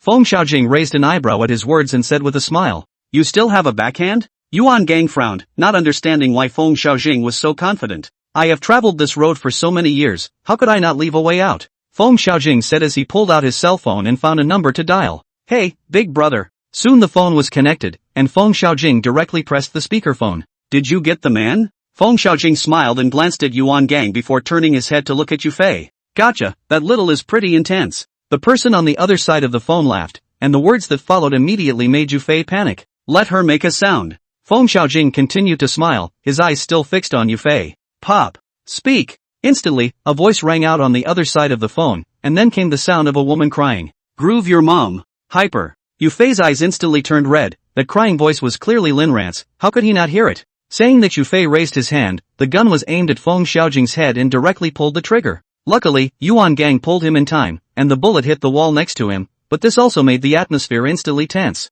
Feng Xiaojing. You're underhanded. Pulling Yufei back, Yuan Gang turned his head towards Feng Xiaojing and cursed angrily. To be on the safe side, Yuan Gang took all the people with him, and there was no one left in the house. He didn't expect Feng Xiaojing to leave a backhand and directly take out their nest, and they also arrested Lin Ran and used a woman as a bargaining chip to negotiate with them. Underhanded? The most important thing about walking on this path is staying alive. Feng Xiaojing was unimpressed and smiled in response. How dare you say that? What a disgrace to your Qingzhou. Ji Rong would understand what was going on and followed by angrily cursing at Feng Xiaojing. And after being scolded by Ji Rong like this, other than Feng Xiaojing, everyone else felt a bit of heat on their faces. And then Feng Xiaojing didn't retort, he just withdrew his gaze from Yufei and turned his head to look at Yuan Gang. Release the men and you can go. Yuan Gang glanced at Yufei, then tilted his head inside towards Feng Xiaojing. Brother! Yufei froze at his words and turned his head to look at Yuan Gang with complicated eyes. Yufei was torn because he knew what it would mean to them, Marriott, if he left Feng Xiaojing behind today. And if you let Feng Xiaojing go, you'd be letting the tiger return to the mountain, and that would let down a lot of people. But Lin Ran was the person he liked, and Yufei couldn't possibly stand by and watch something happen to her. So Yufei didn't know what to choose. Lin Ran he wouldn't give up, but couldn't open this mouth. So Yuan Gang's decisiveness made Yufei feel guilty and grateful in his heart. Settle down. Yuan Gang turned his head towards Yufei and smiled without saying anything more. It's not enough. However, Feng Xiaojing's eyes narrowed slightly as he slowly spat out 3 words. Hand over Ozawa too. Immediately after that, Feng Xiaojing made another condition, which was to release Zhang Yangzi. Groove your ass. You're not afraid of holding out. Originally, letting Feng Xiaojing go was enough of a nuisance, but I didn't expect him to want Zhang Yangzi. Zhang Xian didn't hold back and directly cursed. However, Feng Xiaojing didn't have any reaction and just looked straight at Yuan Gang, waiting for his reply. Available. Bam. Yuan Gang's face was very ugly, his fists were clenched tightly, and his eyes were dead set on Feng Xiaojing. But after a few moments, he compromised and opened his mouth to try to oblige.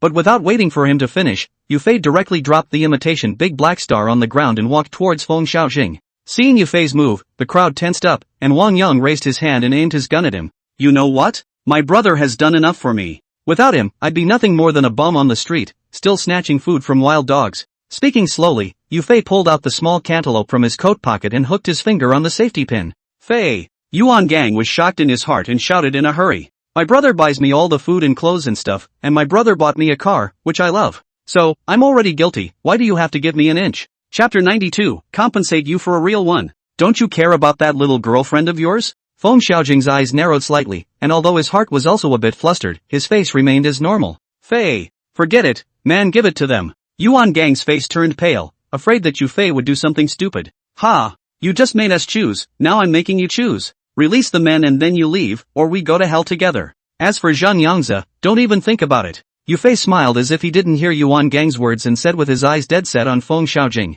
If I say no. Ka! Feng Xiaojing still wanted to take a gamble, he didn't believe that Yufei really had that kind of vigor. But without waiting for him to finish, Yufei directly pulled out the safety pin, only waiting to release the firing pin lever. The little melon would detonate. Fei! Yuan Gang's face changed drastically and he wanted to rush over, but he was stopped by Ji Rong. You say one more word of crap and I'll just let go. Yufei's face was expressionless, his eyes coldly staring at Feng Xiaojing as he slowly said. Feng Xiaojing's face was very ugly and cold sweat could not help but appear on his forehead. How could he not expect Yufei to be so decisive? Release. After a moment of silence, Feng Xiaojing picked up the phone and spoke. He could see that Yufei was really going to die with him, so he was afraid. As Feng Xiaojing had said before, the most important thing about walking on this path was to stay alive. Brother, get someone to pick up Linran. Yu Fei still stared at Feng Xiaojing and said without looking back. Yuan Gang sniffed, pulled out his cell phone and called Zhang Wenfu. This will be the police is the most secure. In this way, the two sides stalemated for about 10 minutes before Yuan Gang received a call back from Zhang Wenfu that Linran was safe.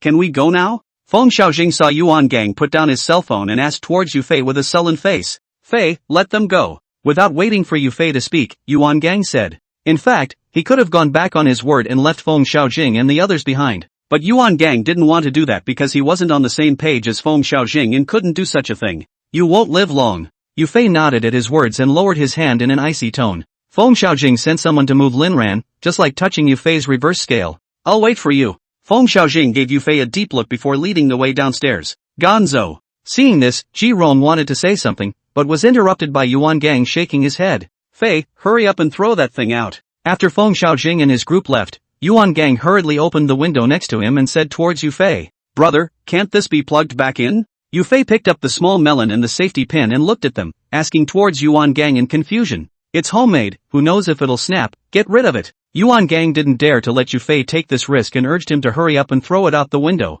Behind the hotel was an open field with no residents or stores, so there was no fear of hurting anyone. Okay. Yu Fei nodded, then walked over to the window and directly raised his hand to throw the small fragrant melon out. 1 second, 2 seconds, 3 seconds. About a minute or so had passed and the crowd hadn't heard anything. Is that a ing rotten egg? Ji Rong touched his head and glanced out the window and said. Kong, you're not getting ripped off, are you? Zhang Xian grinned directly and asked towards Yuan Gang. I can't. I paid good money for it. Yuan Gang frowned and pulled out another small chanterelle from his shirt pocket. Another one? Seeing this, Ji Rong took it in his upper hand. Let's see. Let's see. At this time, Zhang Hao appeared out of nowhere, and without waiting for Ji Rong to take a good look or two, he directly reached out and snatched it. It's kinda like that. Zhang Hao took it in his hand and played with it, then suddenly pulled out the safety pin, then said he threw it out towards the window. But, gang, you should be fooled. This thing. Boom. After Zhang Hao threw it out, he wanted to analyze it for Yuan Gang, but before he could finish his words, an explosion sounded outside the window. Instantly, everyone covered their ears and looked toward the window with a face full of horror. Asterisk asterisk asterisk asterisk. Ring. Ring. Zhang Hao was also confused, and stammered a moment later. Asterisk asterisk asterisk asterisk. Is this thing that powerful? Ji Rong picked at his ears. The explosion just now had given him tinnitus. Zhang Ritian. That's $8,000. Yuan Gang roared in anger without any good reason and raised his leg and kicked it. 80,000, that's a fake too. I'll just pay you back for the real one later. Zhang Hao rubbed his butt and said in an aggravated manner. Brother. Yu Fei shook his head helplessly and shouted at Yuan Gang. Let's go, get out of here first. Yuan Gang glared, didn't bother with Zhang Hao anymore, and greeted the crowd and left Jean Xan Hotel. On the way back, Yu Fei didn't drive, but sat in Yuan Gang's car. Fei, don't be so impulsive in the future. It's just a Zhang Yangzi, just let it go. It's not worth gambling with your life. As for what other people think, you don't need to think about it. I've got everything. There were only the two of them in the Santana, so Yuan Gang had no qualms about speaking very bluntly. Brother, I don't want it to always be you going how you want for me. I want to do something for you too. Yu Fei shook his head. He didn't want Yuan Gang to always be going through the motions for him. Silly boy. You're my brother. Yuan Gang never thought of going to get something from Yu Fei. All this giving is just because of that brother. Not long after, under Yuan Gang's leadership, the crowd arrived at a small clinic. Opening the door of the clinic, Yu Fei met a very familiar person. Yo, did you get hurt again, Fei-chan? This face is full of blood times hula. Just as he entered the house, an old voice rang out, flirting towards Yu Fei. Rhubarb. Yu Fei grinned and shouted. Asterisk asterisk asterisk asterisk you rhubarb, your whole family is rhubarb. The person in the clinic was clearly old Huang, who glared at Yu Fei without any good reason and scolded him with a laugh. How's Ping Yu doing? Yuan Gang also smiled and asked immediately afterward towards old Huang. It's lying in there. The bullets have been taken out, and it nearly wore out my old bones. Old Huang sniffed and nudged toward the inner room, where Peng Yu was lying on the bed inside. Although Zhang Wenfu was on the same line as them, it was not a good idea to send this gunshot wound to the hospital. It might cause unnecessary trouble. So Yuan Gang had someone send Peng Yu directly to old Huang here. Chapter 93. It was also good that the shot that Peng Yu was hit with didn't hit on the vitals, and the slug wasn't embedded very deeply. Otherwise, with old Huang's three-legged kung fu, he definitely couldn't handle it. Just even that had given him such a good toss that he almost fell apart as a human being. What's wrong with your head? Come here and I'll show you. Saying that, old Huang came to Yu Fei's body, picking at his head and examined it. Asterisk asterisk asterisk asterisk. You lighten up. Yufei's head was topped with a large bag, and when he was raked over the coals like this by old Huang, he instantly cried out in pain. Can you get a little deeper, like a pussy who yells when she touches it? Old Yellow twisted his head and glanced at him, not having the good sense to say. How old are you? You're not afraid that stick won't be able to withstand the force and just break? Yufei grinned and looked at old Huang's lower body and flirted. Pop. There's no decency. Yufei's words had infuriated old Huang so much that he directly slapped him on the head. Asterisk asterisk asterisk asterisk. You old thing is crazy. Yufei squatted directly to the ground in pain, and his entire face became distorted. Fei, come out with me. 10 minutes later, Yuan Gang suddenly received a phone call and then shouted towards Yufei. Coming. Yufei agreed, then got up and followed. Walking out the door, there was a police car parked on the side of the road, and just as Yufei was wondering, Lin Ran came down from it. Lin Ran. Seeing Lin Ran, Yufei immediately shouted in excitement. Lin Ran's eyes reddened and she ran at Yufei and jumped up, falling into his arms and crying out. Well, it's all over. Yufei patted Lin Ran's back and gently comforted her. Look up and let me see. Are you crying like a flower cat? After a while, Yufei held Lin Ran's face and lifted her head up. Lin Ran's face was already crying, her eyes were covered in blood, and one side of her face was still a little red and swollen. Don't worry, I'll kill the guy who hit you. Yufei looked at Lin Ran's eyes full of heartache and clenched his back teeth to assure him. Lin Ran didn't say anything, just flung herself into Yufei's arms again and rested her face on his chest. Don't stand there, you two, get in first. Not much later, Yuan Gang's side sent away the police car and came to Yufei and Lin Ran's side and said, let's go, first in. Yufei nodded and said softly towards Lin Ran. Aha! Lin Ran agreed and left Yufei's embrace, but her hands held his arms in a death grip. Yo! Dash talks to someone? Lin Ran had just entered the door with Yufei's arm in her hand, and happened to be bumped into by old Huang. Just call this one rhubarb. Yufei glanced at old Huang and introduced himself to Lin Ran without any good humor. You kids don't remember much, do you? Believe it or not, I'll wait for you to fall asleep, and then I'll pick all your loins for you. Old Yellow glared with both eyes and snarled as he pinched his waist. Master Huang. Lin Ran glanced at Yufei with some uncertainty before shouting towards old Huang. Ouch. This girl is so polite, it's a waste of time with that brat. Old Huang drew a sudden change in style, being shouted at by Lin Ran with a cry of Master Huang. The old chrysanthemum returned to spring, and immediately grinned. The few remaining large yellow teeth in his mouth swayed along with old Yellow's loud laugh. You can laugh softly, don't shake your teeth out later. Yufei glared and directed another dislike towards old Huang. You might as well worry about your loins. Old Huang glared back and reached out to gesture at Yufei's waist a few times. Fight! Don't just play lip service, you two do it. This side is talking. Suddenly Jiang Hao drilled out from the inner room and coaxed. Asterisk asterisk asterisk asterisk off. Yufei and old Huang turned their heads without good humor and cursed in unison. Okay, stop it.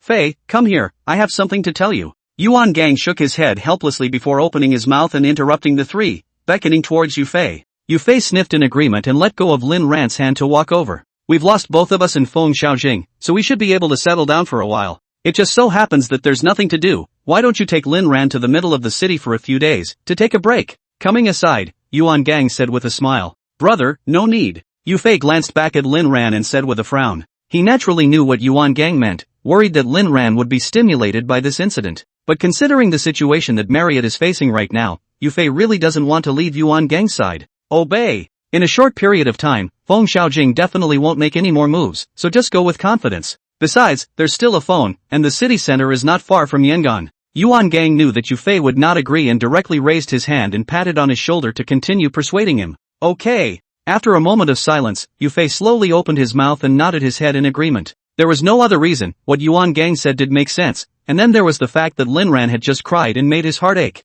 Alright. Then you guys should go now, and don't forget to give your dong a call when you get to the center of the city. Seeing Yufei agree, Yuan Gang said with a happy smile. Now. Yufei was stunned. This was just a blood frenzy. The next second he was going to go out and play. This made him a little bit not converted over. Go early and come back early. You still want to play there until New Year's? Besides, what can you do if you stay? Help old Huang change his medicine. Yuan Gang put his arm around Yufei's shoulders and walked towards Lin Ran and the others, saying as he walked. Okay. Yufei nodded. Yuan Gang had a point. He really couldn't help much by staying here. Go on. Don't care about the money, have fun. Yuan Gang laughed again and said as he pushed Yufei to Lin Ran's side. Where to play? Without waiting for Yufei to respond, Jiang Hao suddenly came up and asked in a puzzled opening. I'll have Fei take Lin Ran to the center of the city for a few days. Do you want to go? Yuan Gang suddenly froze when he saw Jiang Hao and asked him immediately afterward. Yeah.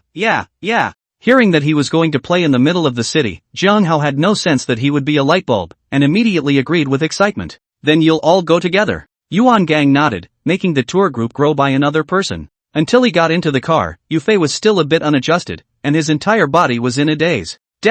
What's going on? On the co-pilot, Lin Ran was also a bit confused and turned his head to Yufei to ask. My brother asked me to take you for a walk. Yufei didn't hide it and responded absent-mindedly. Fei, is Midtown fun? With that said, Jiang Hao also interjected, poking his head out from the back row to inquire. By the way, Jiang Hao, you're a bit clean. Where did you run off to just now during the dry fight? Chapter 94, Against the Sky. Jiang Hao. Just now? A fight? That what? The scene is so chaotic, and there are knives and guns, I can only hide in the back to make a sneak attack. Jiang Hao was a bit embarrassed and smiled sarcastically as he explained. Jiang Hao? Isn't his name Jiang Ritian? Beside him, Lin Ran asked suspiciously when he heard Yufei address Jiang Hao. Ri plus Tian isn't just the word Hao, that name of his is a lie. Yufei glanced at Jiang Hao and explained towards Lin Ran with a smile. Ahem. Sister-in-law, so what? You can't expose too much when you're out and about. Jiang Hao once again awkwardly stopped and coughed a few times, saying, Okay. Lin Ran seemed to understand and nodded, no longer speaking. After more than 20 minutes, the three of them finally arrived at the city's central district after chatting about something or the other along the way.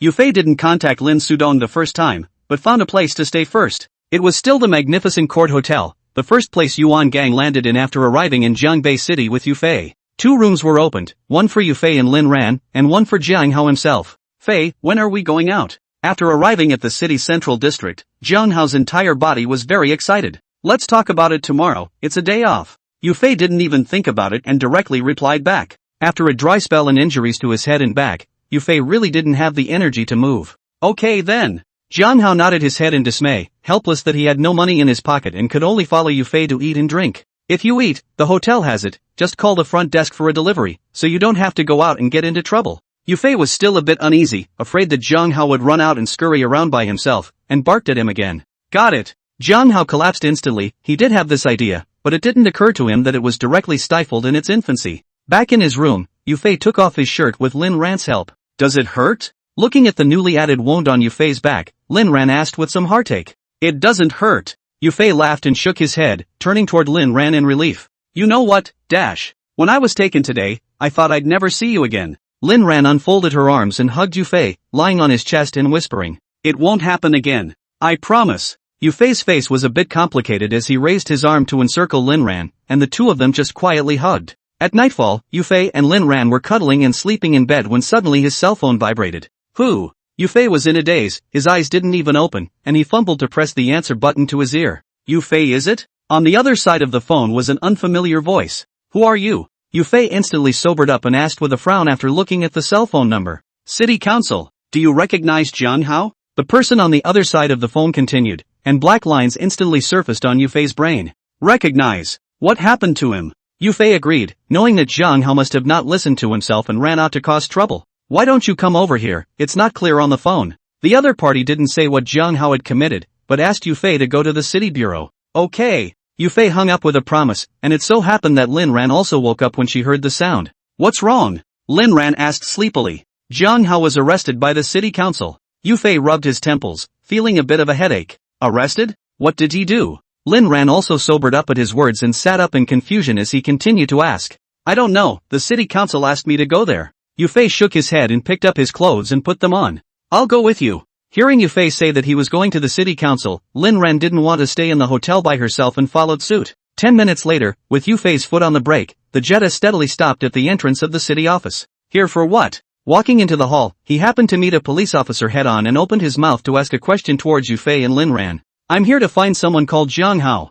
I just got a call from someone at City Hall. Yufei sniffed and hurriedly responded. Jiang Hao? Upon hearing Jiang Hao's name, the policeman's face suddenly looked odd. Come with me. Immediately afterward, the other party spoke and greeted Yufei and Lin Ran as they went to an office. Before he could even enter the door, Yufei heard the sound of a heated argument inside. Ka! The office door opened and Yufei finally saw the scene inside. Jiang Hao was tearing up a woman, while the two policemen beside him were pulling up and down. Jiang Hao! Seeing this, Yufei hurriedly gave a chorus to avoid Jiang Hao from causing more trouble. Fei! Hearing Yufei's voice, Jiang Hao's entire body directly froze, and then he received a slap on his face from that woman. You're done. My big brother has arrived, you wait for death. Immediately after that, Jiang Hao couldn't care about returning the favor, dropping a vicious sentence and coming up to Yu Fei. Brother Fei, you have to help me take revenge, I've been cheated badly. Without waiting for Yu Fei to open his mouth and ask what was going on, Jiang Hao cried out with a snotty nose and tears. Avenge your grandmother. Come thee over here and I'll make sure to beat you to death.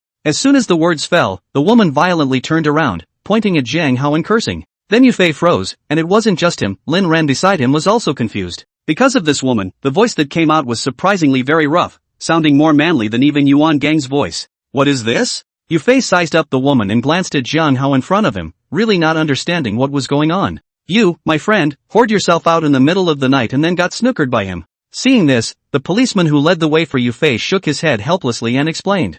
Whoring? Yu Fei frowned, then immediately turned his head to look at Jiang Hao. I'm not bored. Besides, it's not like I initiated it, he stood in the doorway and seduced me. Jiang Hao smiled sarcastically and scratched his head, hurriedly explaining. But how could Yu Fei believe his bull asterisk? His entire face had completely blackened. Officer, may I have a word? Although he was very angry, it was still imperative to bail Jiang Hao out. Yu Fei turned his head toward the police officer who led the way and whispered. There's something else. The policeman shook his head, he naturally knew what Yu Fei meant, but still refused. What is it? Yu Fei was stunned again, he didn't expect Jiang Hao to get into other troubles. This guy's a guy. When your friend found out, he didn't just leave, he had to bully his way in. Now things are getting a little dicey, people are going to sue your friend for attempted rape. The policeman raised his finger and pointed at the woman, then made some remarks that directly shattered Yu Fei's 3 views. Chapter 95 Zhou Haibing. Man, you are really hungry. Yu Fei stared at Jiang Hao with a pair of eyes, looking at him with some disbelief, and said. Lin Ran also covered her mouth in shock and moved her feet to distance herself from Jiang Hao. I was fooling around. Jiang Hao said with a rare red face, full of embarrassment. Haunting? Make fun of you for picking my ing pants. But the person in question quit, cursing and making another move. Dude, almost there. It's not like you're losing out, isn't it? Besides, you're a big old man, what's the point of pretending to be a woman when you have nothing to do? Yu Fei stepped forward and stopped the other party before opening his mouth to persuade. What's wrong with pretending to be a woman? What law says I can't pretend to be a woman? The man heard Yu Fei's words and was a bit displeased, tilting his head and just got up. This officer, I'd like to ask if there's any proof of his claim that my friend attempted rape on him? Yu Fei didn't bother to talk nonsense with him and directly turned his head to the police officer beside him and asked. No. The cop shook his head, saying that there was no evidence, but he couldn't help that the man kept making a scene. So what is my friend considered guilty of now? At best, it's an attempted prostitution offense, right? Yu Fei nodded his head, followed by 2 hands and continued to ask. This. The policeman was a bit unsure how to take it, because there was really nothing wrong with what Yu Fei said, but the trouble was that the man had been making a scene at the city hall. Hey, what do you mean? According to you, he picked my pants for nothing, right? As expected, when the man dressed as a woman heard Yu Fei's words, he instantly stopped and continued to yell at the top of his voice. Picking your pants? Who knows if you took it off yourself and set my friend up? Yu Fei was not used to him either, because he could see that this man was a scoundrel and there was no reasoning with him. Asterisk. How do you talk, you little pussy? The man instantly became anxious and was about to make a move on Yu Fei in front of the police. Comrade police officer, this man is trying to make a move on me even in front of you, and this is still the city hall. And by the way, I saw him slap my friend with my own eyes when I walked in the door just now. All 3 of you officers can testify, right? Then this is something to talk about. Yu Fei wasn't in a hurry, retreated a step back to avoid the other party and smiled at the 3 policemen. Jiang Hao's eyes were about to sprout little stars when he heard this was an expert. That's right. I still have his slap marks on this face, I'm going to sue him for willful injury. Immediately afterward, Jiang Hao's brain also opened up, pointing at the man and shouting. 3 police officers saw the situation, suddenly without a big word, this whole thing is getting more and more troublesome. Well, let's not cause any trouble for the police comrades, let's just forget about it. Yu Fei smiled once again and looked at the man and proposed. Forget it? You think so? Wait for me, I'll make it impossible for any of you to leave today. The man gritted his back teeth in anger and threatened towards Yu Fei and the others before pulling out his cell phone and calling out. The phone is connected, the person wailing and selling misery, pure acting skills can go to the movies. Just wait. None of them will be good. Not long after, the man hung up the phone and then pointed at Yu Fei and the others, even the 3 policemen were circled. The crowd looked at each other with some curiosity as to who he had called with such confidence. It wasn't long before the sound of leather shoes hitting the ground suddenly came from outside the door, followed by a man in police uniform walking in. Team Sun. The 3 policemen saw this and immediately stood at attention and saluted, shouting at each other. The visitor is the city police detachment, the captain of the 5th Brigade, Sun Shueping. What's going on? Sun Xueping asked as he entered and glanced around the crowd. Brother-in-law. They're bullying me. Before the crowd could react, the man dressed as a woman jumped in front of Sun Xueping and cried, What brother-in-law and sister-in-law, speak properly. Sun Xueping blared in disgust, and Yufei and the others instantly understood what was going on. Immediately after that, the man added more fuel to the fire and told Sun Xueping what happened, and Jiang Hao wanted to go up and tear his mouth off when he heard it. The other 3 policemen, all of them kept their heads down and didn't say a word, because Sun Xueping was not someone they could offend. As for Yufei, he took out his cell phone and called, hanging up after saying a few words. Li Liang, take the man away to take a statement, and when you're done, send him straight to the review and prosecution. Sun Xueping waved his hand impatiently, ignoring Yufei and Jiang Hao, and directly characterized the matter. Yes, one of the police officers promised, and immediately afterward, he was about to take away Jiang Hao. Wait. Seeing this, Yufei stepped forward and stopped the policeman named Li Liang. Obstruction of justice, take them away together. But without waiting for Li Liang to open his mouth, Sun Xueping made another big move and lassoed Yufei as well. I said wait. Again, without waiting for Li Liang to open his mouth, Yufei directly turned his head to look at Sun Xueping and said in a single word, Who the are you? Just wait. Before Sun Xueping could react, his brother-in-law couldn't help himself and sneered at Yufei. Dude, let's go. Li Liang sighed helplessly and persuaded towards Yufei. Snap. Someone needs to clean up that mouth of yours. But unexpectedly, Yufei didn't take care of Li Liang at all, walked to Sun Xueping's brother-in-law and directly slapped him.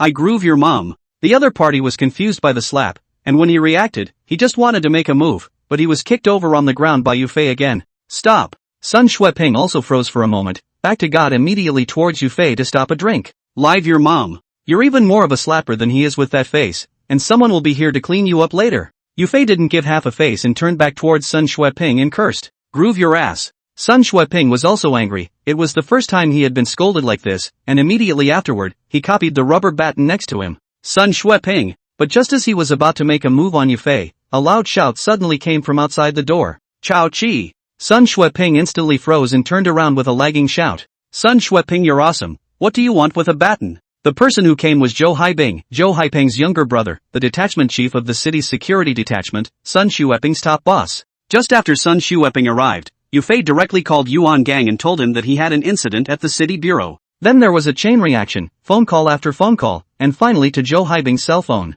After all, Zhou Haibing listed the deputy director of the bureau, but also rely on the secretary of the political and legal committee Su Mingqiang to help him speak. So after hearing the news of Yufei's accident at the city council, he hurried over. Chapter 96 Brother Fei, your ass is so white. Chao Chi. Not only did this kid hit someone in front of me, he cursed me. Obviously, Sun Xueping hadn't seen the situation clearly and thought that Zhou Haibing had just bumped into it without thinking. Snap. I think you're done as a captain. Zhou Haibing directly slapped a mouth over, then pointed at Sun Xueping's nose and snapped. Sun Xueping was confused, covering his face and somewhat at a loss. You're Yufei, right? Immediately after that, Zhou Haibing turned around and looked at Yufei with a smile and extended his hand. Hello? Yufei nodded and shook Zhou Haibing's hand. It would be only then that Sun Xueping, who saw the scene, reacted to the fact that Zhou Haibing was not passing by. What's going on here? Only after greeting them did Zhou Haibing look at the 2 policemen on duty and ask about the circumstances of the matter. Take him to the interrogation room to take his statement. A big man who dresses up as a woman to engage in fraud and attempts to extort money, it's just lawless. After understanding what happened, Zhou Haibing was just like Sun Xueping when he first arrived, and he gave a direct sentence to the sex. Zhou Ji, this is my. Shut up. I don't have time to deal with your business right now, report to my office tomorrow. Sun Xueping, who had an iron head, still wanted to protect his brother-in-law after hearing Zhou Haibing's words, but before he could finish, he was interrupted by Zhou Haibing, instantly shocking Sun Xueping into a cold sweat. I'll call you Fei, I'm guessing you're hungry after coming over here in the middle of the night and tossing this trip around? It just so happens that I don't have much to do, so how about we go for a simple midnight snack? Immediately after, Zhou Haibing once again looked at Yufei and proposed to go out for a meal. Originally I didn't feel anything, but after hearing you say that, Bing, it seems like it's a bit of a tossing hunger. Yufei didn't refuse, after all, they had just helped themselves, so having a meal was nothing. Then let's go. Saying that, Zhou Haibing didn't even pay attention to people like Sun Xueping and greeted Yufei and they went out of the office. Zhou Haibing was wearing a casual dress, so there was no need to change, and the group went directly to the private restaurant across the street from the city office. Little Fei, you said you guys came to the city center district without telling me in advance, so I can entertain you as well. After ordering, just after taking a seat Zhou Haibing spoke, and Yufei set up a close relationship. Because Zhou Haibing specially explained him that Yufei is Yuan Gang's younger brother, more than a relative. And Zhou Haibing's hope of moving up the ladder nowadays lies in Yuan Gang, which is why he pulled down his face to flatter Yufei, a brat. After all, in case Yufei was offended and Yuan Gang went back on his word, then he would lose more than he gained. Besides, if Yuan Gang protects the calf, and then let Su Mingxian give Zhou Haibing some trips, then he should not talk about progress, or even have to go back. We just arrived today too, and we're tired and sleeping at the hotel. I didn't realize that this brother of mine had run out and caused trouble, and I'm still laboring on brother Bing himself to make a trip in the middle of the night. Yufei naturally understood Zhou Haibing's mind, so he then talked. Nothing of the sort. Here in the city's central district, there is something you call me. Can do we do, cannot be done to find ways to do also have to do. Zhou Haibing waved his hand and followed up with some pretty words while exchanging cell phone numbers with Yufei. A meal that went straight to 3 o'clock in the second half of the night, making Yufei drink enough. If it wasn't for Lin Ran persuading him to stop, according to Zhou Haibing's spirit, he probably wouldn't be able to end it even after dawn. Back in the hotel, Yufei's whole body was almost paralyzed, or Jiang Hao carried him back to his room. There was no talk all night. At noon the next day, Yufei was woken up by a knock on the door and sat up drowsily. Who? Yufei was in a daze, his head was as if it was about to explode, frowning as he asked towards Lin Ran. It should be Jiang Hao. Lin Ran got up and walked to the door, looked through the cat's eye, and sure enough, it was Jiang Hao. Tell him to stop knocking, my head is exploding from him. Yufei sniffed and lay down again, covering his head with the blanket and spitting. Lin Ran shook his head helplessly and opened the door to let Jiang Hao in. Good noon, sister-in-law. Is my flying brother not up yet? Jiang Hao smiled and greeted Lin Ran, followed by glancing towards the bed and asking. It's getting hard, go ahead and toss him. Lin Ran pointed to his head and responded towards Jiang Hao. Leave it to me. Jiang Hao instantly understood, running towards Yufei was a vicious dog pounce, and the whole person directly smashed on his body.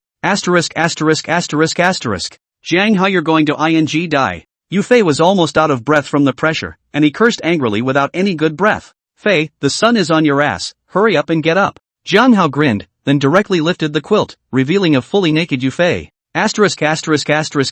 Fei, your ass is so white. Seeing that Yufei had no clothes on, Jiang Hao couldn't help but flirt.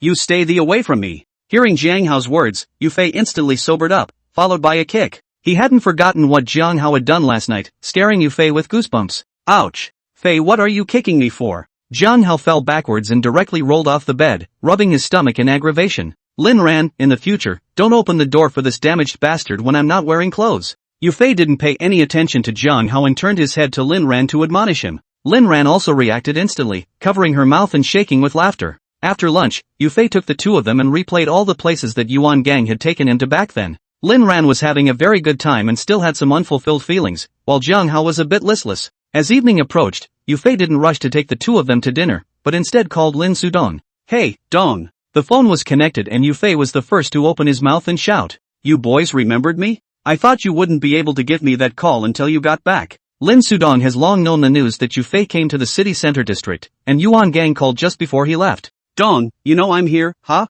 Yufei was a bit embarrassed and was still thinking of giving Lin Sudong a surprise. With your brother's big mouth, I'd be hard-pressed not to know. Lin Sudong grunted without a good mood and spat at Yuan Gang immediately afterward. Dong, where are you? Yufei smiled. He didn't want to get involved in this pair of old enemies, it would be easy to please both sides. Just say where you are, I'll come and get you. Lin Sudong did not know that Yuan just bought a car for Yufei, and said that he would come to pick him up. Dong, I have a car. Just tell me the place and I'll come over to you. Chapter 97. Yo! When did your brother get so generous as to let someone else drive his wife? Hearing Yufei's words, Lin Sudong was a bit surprised and thought that Yufei had driven Yuan Gang's car over. You'll see when we meet. Yufei sold the story and didn't say anything about Yuan Gang buying him a car. Then go straight to the Palea Pavilion. You'll have to be entertained first anyhow. I'll wait for you there. Lin Sudong looked at the time and thought about picking up the wind for Yufei first. Yes. Yufei promised and then hung up. Baiweigo is the largest and most luxurious restaurant in the city's central district, equivalent to the status of Yang'an restaurant in Yang'an,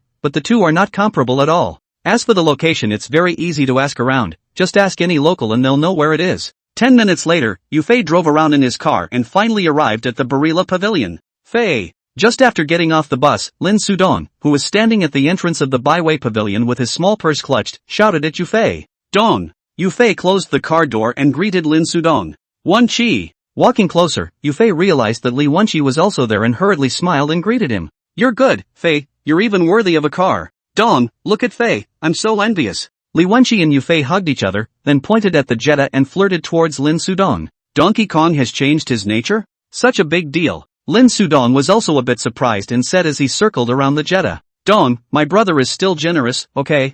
Yufei laughed and helped Yuan Gang to excuse himself. Right. This is my girlfriend Lin Ran, and that one is Jiang Hao. Immediately afterward, Yufei pulled over Lin Ran and Jiang Hao and introduced them to Lin Sudong and Li Wenqi. Gee, it's a waste of a good cabbage to match you boy. Lin Sudong looked at Lin Ran, then smacked his lips and said the same thing as old Huang. I think so. Li Wenqi nodded in agreement and glanced at Yufei in disgust. Where am I missing? Yufei quit. Lin Sudong he did not dare to do anything, but Li Wenqi was different. With that, the two of them directly scuffled together, causing the other three to burst out laughing. Okay, stop it. I've booked a private room, let's go up first. After tossing and turning for a while, Lin Sudong then made a sound to stop it and greeted the crowd as they entered the 100 Flavors Pavilion. In the second floor private room, after the people were seated, Lin Sudong inquired about Marriott's recent situation. Yufei didn't hide anything, and talked about all the things that had happened recently. This Donkey Kong, after all that happened, he didn't know to give me a call. After listening to Yufei's narration, Lin Sudong slapped the table without any good reason and said,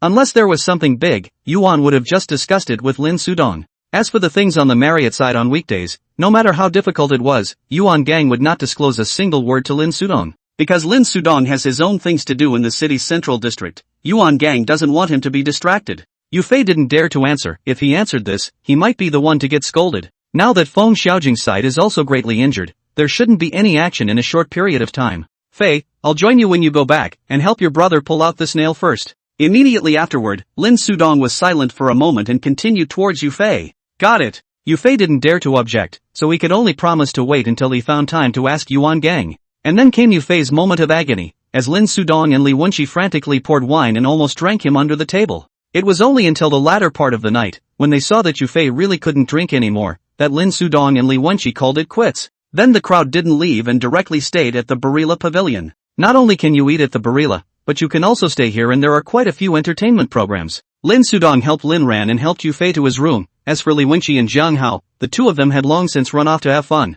The next day, Yufei once again covered his head and bared his teeth as he opened his eyes. Have some water. Lin Ran had long since woken up from her nap, and seeing Yufei's uncomfortable appearance, she hurriedly poured him a glass of water. No more, never again. A cup of water was consumed by Yufei in a single gulp, which made him feel better, and then he muttered with two lifeless eyes. All you have left is a mouth. Lin Ran glanced at Yufei and said without any good humor. Every time Yufei finished his drink, he said this, but every time after the table, he never drank less. I see you've been a bit overwhelmed by not revitalizing your husband lately. Yufei raised his eyebrows, the corners of his mouth rising slightly, followed by directly pressing Lin Ran underneath him. Stop it. I just got cleaned up. Lin Ran's face was flushed, and she shrank her neck like a small quail. I haven't washed it yet, let's wash it together later. How could Yufei let him off the hook? He smiled and then directly lifted the quilt and wrapped Lin Ran in it as well. Half an hour later, Yufei walked into the bathroom sweating profusely, and Lin Ran glared at him with a toothbrush in her hand without a good look. Knock, knock. Who?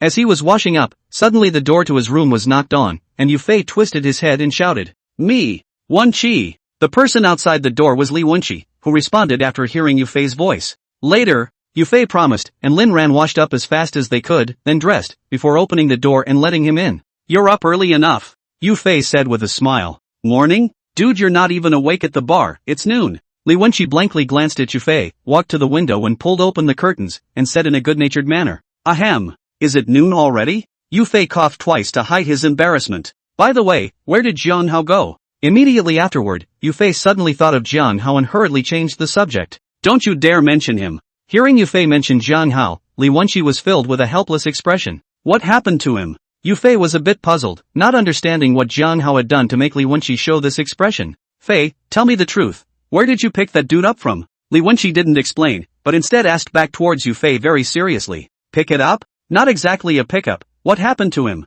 Yufei thought about it. Jiang Hao is not what he picked up. It should be said that it is more accurate to take in. That dude is an animal. I just got back from bringing him food at the hospital. Li Wenqi shook his head, and his words shocked Yufei in his heart. Why did he go to the hospital? Yufei fiercely stood up and said, overexerted and weak. Chapter 98, Zhenjiang. In the hospital, Yufei was full of despondency, looking at Jiang Hao who was lying on the hospital bed. Dude, how hungry are you, anyway? Yufei is also a little helpless, just arrived in the city's central district only 2 days. This guy is the city council in the hospital. Brother Fei, this is not my first time. Jiang Hao was also a bit embarrassed, and a trace of redness appeared on his pale face. First time? Then you don't know to take it easy. Yufei was so angry that his teeth ached a little, and if he didn't see that Jiang Hao was too weak, he would have wanted to drag him up and beat him up. Like you know much. Saying that, Lin Ran pinched Yufei's waist. Okay, this time honestly raise it. The other doctor said you'll have to hold it in for at least 6 months. Yufei let out a sarcastic smile, followed by looking at Jiang Hao again and said,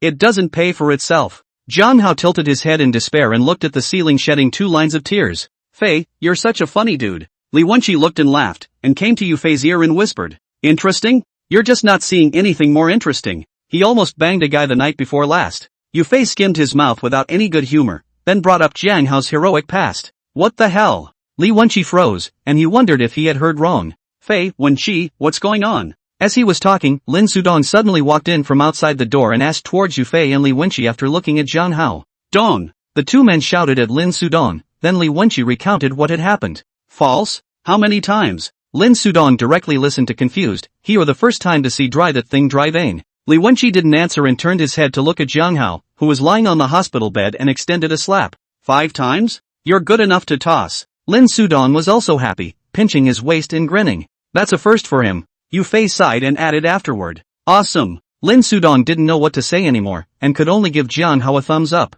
Right Fei, you'll accompany me to meet someone tonight. After a few people chatted for not much longer, Lin Sudong suddenly thought of something and looked at Yufei and said, Dong, you let Wenqi go, I really can't drink anymore. Yufei's face instantly fell, he really didn't want to drink anymore. Wenqi, he has something to do in the evening, or I could find you boy. Besides, it's not like you need to drink, just stay with me and drive me. Lin Sudong lifted his leg and kicked Yufei, followed by saying without any good humor, that works. I'm not drinking the wine anyway. Hearing that he didn't need to drink, Yufei immediately nodded his head and agreed. Okay, then. Lin Ran, I've commandeered Shofei for the night, so I'll send you to the beauty parlor then, for a treatment or something. Lin Sudong smiled and patted Yufei's shoulder, then turned his head to look at Lin Ran and said, no need Dong, I'll just stay with Jiang Hao in the hospital, and I can still buy him a meal at night. Lin Ran waved her hand, she knew what the beauty parlor was for and knew that the spending there was very high, so she directly refused. Sister-in-law, you're still good. Jiang Hao obviously didn't know what Lin Ran was thinking, only thinking that she really wanted to stay and take care of him, and was instantly moved. It's okay, I'll just get him an escort, let him pout here by himself. You can do whatever you want with the items in the beauty salon, the spending is all on me. Consider it as a meeting gift from brother to you. How shrewd Lin Sudong was, how could he not see what Lin Ran was thinking? Immediately waved his hand and said, alright, just go enjoy yourself without worrying about this livestock. Lin Ran still wanted to refuse, but was stopped by Yufei. Fei, you're breaking my heart. Jiang Hao was in pain, covering his chest and pretending sad. The next time you make a mistake, I'll make you hurt your kidneys straight away. Yufei glared back at Jiang Hao and said without any good humor. Alright, you all haven't eaten yet, have you? Looking for a place to have a drink? Lin Sudong smiled and interrupted Yufei before proposing to go out for a drink. Brother, spare me. I can't really drink anymore when I'm burping up the smell of alcohol. Yufei's face changed drastically when he heard this, and he immediately clasped his hands and begged for forgiveness. Ha ha ha. Look at that. Lin Sudong laughed out loud before wrapping his arm around Yufei's shoulders and heading out of the hospital room, while Li Wenqi and Lin Ran followed behind. As for Jiang Hao, by the time he reacted, the people were already far away. Evening. After sending Lin Ran to the beauty store, Lin Sudong took Yufei to a private restaurant. Dong, who are we meeting? Arriving at the private room that had been reserved in advance, Yufei inquired towards Lin Sudong. A nuisance. Lin Sudong's expression was somewhat helpless as he spread his hands and said, trouble? Yufei was a little curious, not understanding what kind of person would cause Lin Sudong to show this expression. Not long after, just as Yufei and Lin Sudong were chatting, the door of the private room was suddenly pushed open. Immediately afterward, 2 men walked in, one after the other. The leader of the 50-something years of age, obese body full of crossface meat, keep a big bald head. Following him was a young man, but also older than Yufei, almost around 30 years old. Money! Lin Sudong stood up when he saw the visitor and greeted the other party. Yufei followed suit and nodded. Did you ask me to come here today to talk about something? The bald man glanced at Lin Sudong and Yufei, not giving the slightest bit of face, pulling the stool away and sitting down on his butt. Brother Qian, it's the same thing as before. You say I've asked you out a few times here, and you don't give your brother a chance to apologize. Lin Sudong didn't care about the other party's attitude and continued to hold a smiling face and said, apologize? Is it an apology I want? I want that position of deputy city manager. The bald man snorted at his words, followed by slapping the table in a stern voice. Seeing this, Yufei frowned and clenched his fists, but was held down by Lin Sudong. The bald man's name is Qin Jiang, he is in the real estate industry, and he is quite famous in Jiangbei City. As for why he was so angry, it was because of that position of deputy director of the city council. Earlier, Yuan Gang and Lin Sudong called. Lin Sudong said that position has been promised out, that is, promised to Qian Jiang. Qian Jiang has a hairy young man, is the Jiangbei City Schwanting District Branch Director, the City Bureau Deputy Director position, is trying to let him on. But because of that incident with Yufei at the hospital, which led to the final promise of the Deputy Director's position to Zhou Haibing, Qian Jiang quit. Although Qian Jiang's relationship in Jiangbei City wasn't very hard, he was a rich lord, and Lin Sudong didn't want to offend him easily. Chapter 99, Tearing Up. Brother Qian, I've explained what's going on to you, so there's no point in dilly-dallying any longer. This time, it is indeed me, Lin Sudong, who did not do a good job. I didn't say anything. Let's do it tonight. I just wanted to apologize in person. I'm so sorry. Lin Sudong put his posture very low, poured 2 glasses of wine, picked up one of them and said. Although Lin Sudong didn't want to offend Qian Jiang, it didn't mean that he didn't dare to do so. Even if Qian Jiang was rich, the old saying goes that it's better to be rich than powerful. With the secretary of the Political and Legal Committee Su Mingqiang standing behind Lin Sudong, Qian Jiang simply cannot jump up. As for why Lin Sudong wanted this, it was because a piece of land he had his eye on was in Qian Jiang's hands. This piece of land is related to Lin Sudong's future development in Jiangbei City, that's why he will pull down his face to salvage this friendship. Ha! You don't have to say so many pretty words, you just want that piece of land. I, Qian Jiang, will say one thing, without the position of Deputy Director of the City Council, you can forget about that piece of land. Qian Jiang smiled disdainfully. He certainly knows the purpose of Lin Sudong, and directly open the windows of the sky. Things cannot be done to the ground, do not think. Brother Qian, you really don't give way? Lin Sudong's face was a bit ugly. He had done this, but Qian Jiang didn't even give half face. Qian Jiang is also a bit arrogant, thinking that with that piece of land in his hand, he will be able to hold Lin Sudong. Road? The road is your own dead end. Figure out how to get through it yourself if you can. Without waiting for Qian Jiang to speak, the man sitting beside him glanced at Lin Sudong and said, Bang! There's your word for it. Yufei didn't know what the twists and turns were in there, but this attitude of Lin Sudong really made him unable to endure it. Especially the other party's cynicism made Yufei burst into a rage and copied the cup and slammed it. The man reacted quickly, twisting his body to dodge it directly, and the cup instantly exploded as it fell against the wall. Little pussy, you're looking for death. Immediately after that the man stood up violently, cursing angrily, and preparing to strike. Fei! Kawako! Seeing this, Lin Sudong and Qian Jiang simultaneously opened their mouths and chimed in, which prevented the two sides from fighting. Lin Sudong, you call that an apology? I've seen it all. Let's forget about that piece of land. We don't have the same temperament, so don't get hard on one piece. Immediately afterward, Qian Jiang's eyes narrowed slightly as he looked at Lin Sudong and snorted. Then I wish Boss Qian a prosperous business. Since the words had already been said to this point, Lin Sudong did not need to give Qian Jiang any more face, and responded with an expressionless tone of voice. Humph. Qian Jiang snorted coldly at his words and got up to directly leave the private room, while the man beside him glared viciously at Yufei. Dong, I'm sorry. I just couldn't resist. I don't blame you. After Qian Jiang and the two of them left, Yufei looked at Lin Sudong to admit his mistake, but was interrupted by him giving a wave of his hand. I'm the one who gave him too much face and made him think what a great character he is. This guy, he's just cheap. He'll never understand what he is until you slap him twice. Immediately afterward, Lin Sudong looked at the half-open door of the private room and said in a cold voice. This time he also kind of understand, Qian Jiang this kind of person, and he came to soft it all useless. Just have to make him hurt and make him afraid so that people like him will behave. Come on. We can't let this table go to waste, let's try to build it all. Saying that, Lin Sudong turned his head to look at Yufei and grinned as he said. I've been hungry for a long time. Yufei was also not polite, copied the chopsticks and stuffed them into his mouth, directly making Lin Sudong look happy. After dinner, the two of them went to the beauty parlor to pick up Lin Ran, and then went to the hospital to see Jiang Hao before going back to rest.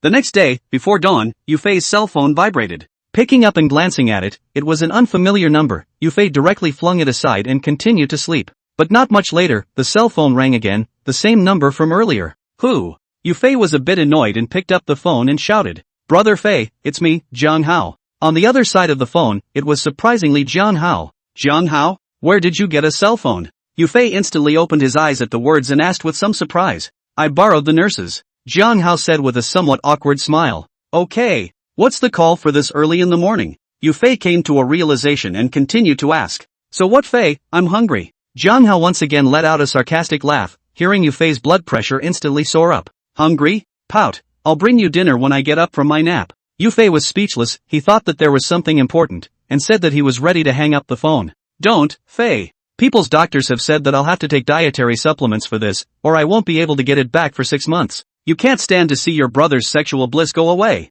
Jiang Hao hurriedly called out to Yufei, then played the friendship card, but Yufei didn't eat it at all. I put up with it. I put up with it too damn much. That's just as well, you'll be able to get me into less trouble too. Yufei wasn't that easy to fool, right now he just wanted to sleep, then hung up. But Jiang Hao wasn't one to give up easily, and tirelessly dialed frantically, hardening Yufei's sleepiness. I'm kind of convinced. Yufei picked up the phone and let out a wild whine of incompetence. Hey, Fei, you're the best, I'll wait for you, yo. Jiang Hao smiled cheaply, then dropped a sentence and hung up directly. What's wrong? Lin Ran was also tossed awake and looked at Yufei, who was frantically scratching his head, and asked. That animal, Jiang Hao, asked me to bring him food. Yufei didn't have the good sense to slap the covers and said towards Lin Ran. This early? Lin Ran looked at his cell phone, it wasn't even 6 o'clock yet. Morning? He's been calling me for over half an hour. Yufei lifted the covers off the bed lifelessly and put clothes on his body. I'll stay with you. Seeing this, Lin Ran propped up her arms to get up as well, but she was pressed down by Yufei. Don't you toss and turn, get some sleep. I'll just drop it off myself, I'll be right back after. Yufei waved his hand, ran to the bathroom and washed his face, grabbed the car keys and left the hotel.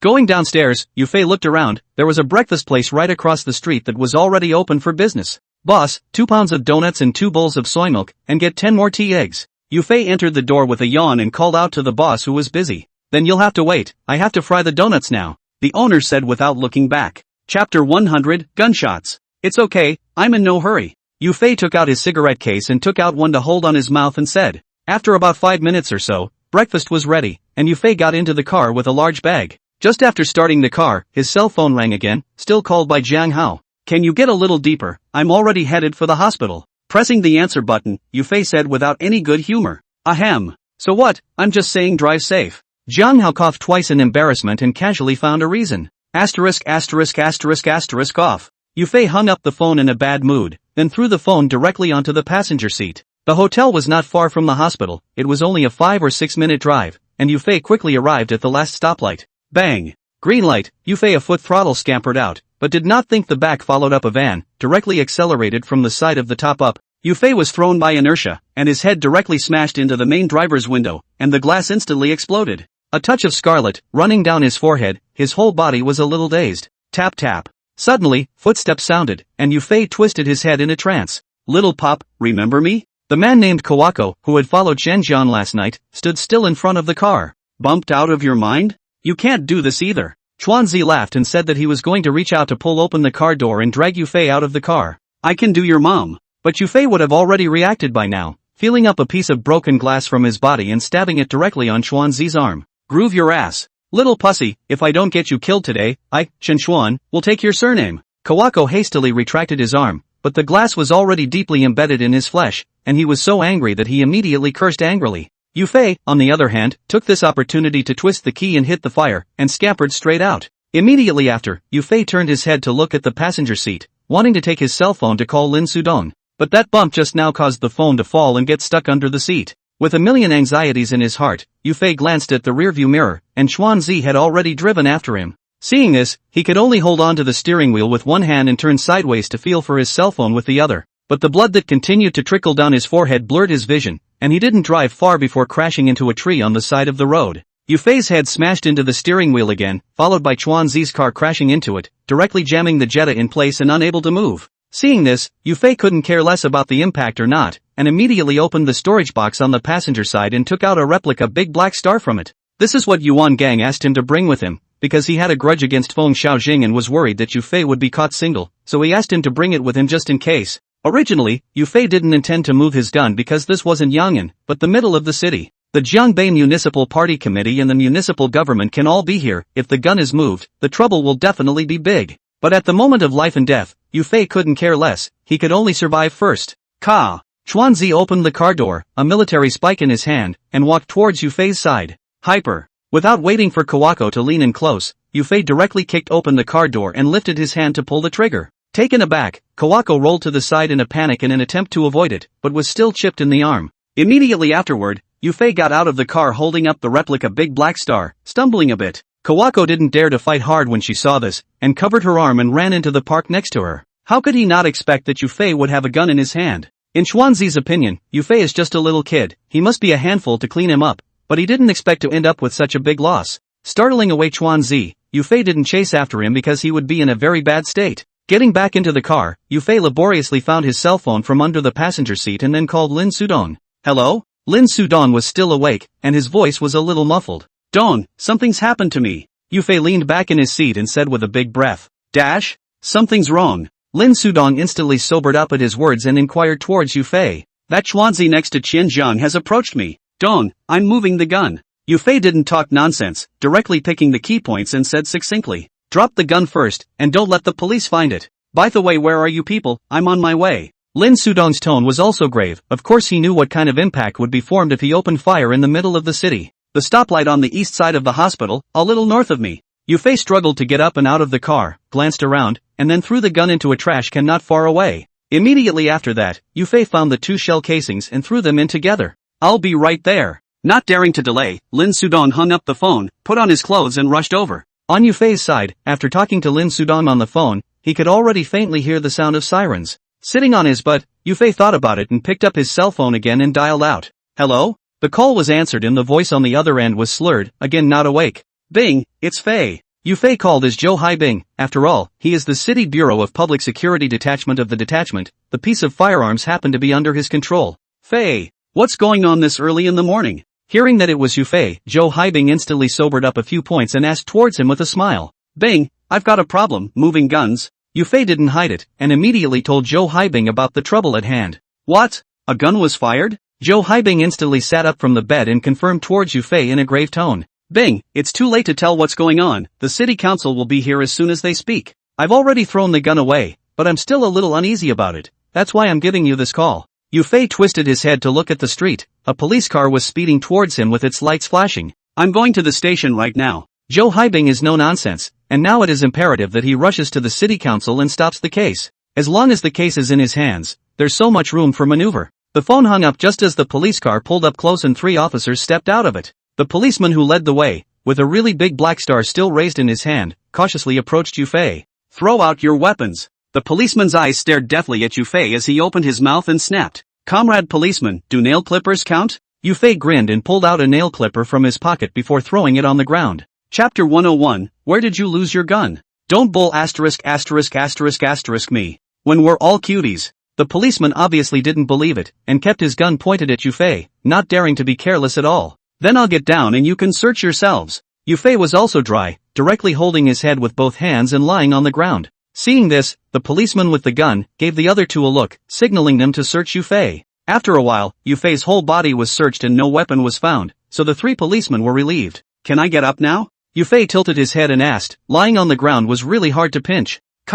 Get up. One of the policemen handcuffed Yufei and then pulled him up from the ground. Immediately afterward, 2 more police cars drove by not far away, coming for reinforcements. As the car door opened, a familiar figure stepped down. Yufei fixed his eyes to see. It is the City Police Detachment 5 Brigade Captain Sun Shueping. It's you! Sun Shueping was also surprised, not expecting to meet Yufei here. You fired the gun? Immediately afterward, Sun Shueping suddenly reacted, but they had received a call that someone had discharged a gun. Brigadier Sun, don't just snap your hat. Yufei grinned and said. Give me the man, we'll take this case in the security detachment. Seeing this, Sun Shueping instantly understood something, then twisted his head and said. Among the policemen present, Sun Shueping's position was the highest, and naturally no one objected to his words. And since gun involvement is supposed to be the jurisdiction of the Law and Order Detachment, it makes sense for him to take people away. Your name is Yufei, right? Getting into the car, Sun Shueping didn't let anyone follow and sat himself in the main driver's seat, turning back towards Yufei to ask.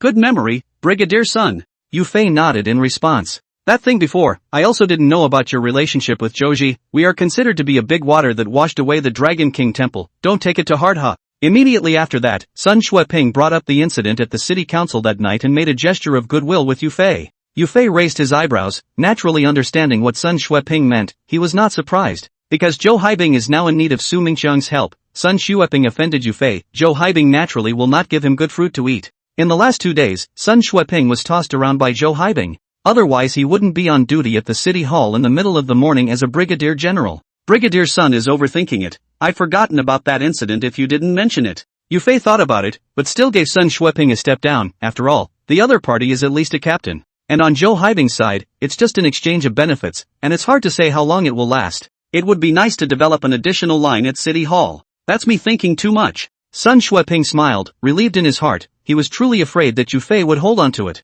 Saying that, the car had already driven to the courtyard of the city bureau, and Zhou Haibing was standing at the door waiting. Sun Xueping? Seeing that it was Sun Xueping who brought Yufei back, Zhou Haibing was a bit surprised. Immediately afterward, he reacted to the fact that Sun Xueping had been placed on night duty by himself for the past 2 days.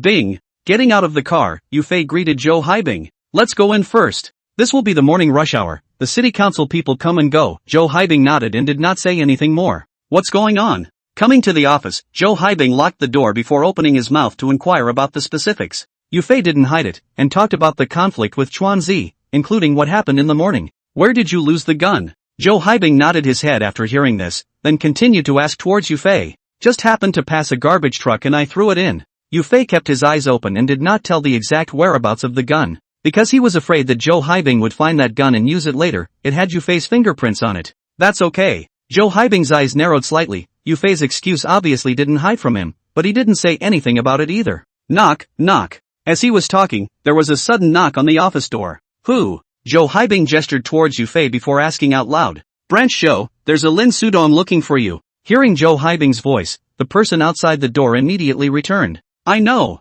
Zhou Haibing of course knew who Lin Sudong was, and with that, he got up and opened the office door. Dong! Lin Sudong was standing at the door, and Yufei opened his mouth to shout when he saw this. You brat, are you okay? Lin Sudong ignored Zhou Haibing and walked directly to Yufei and sized him up.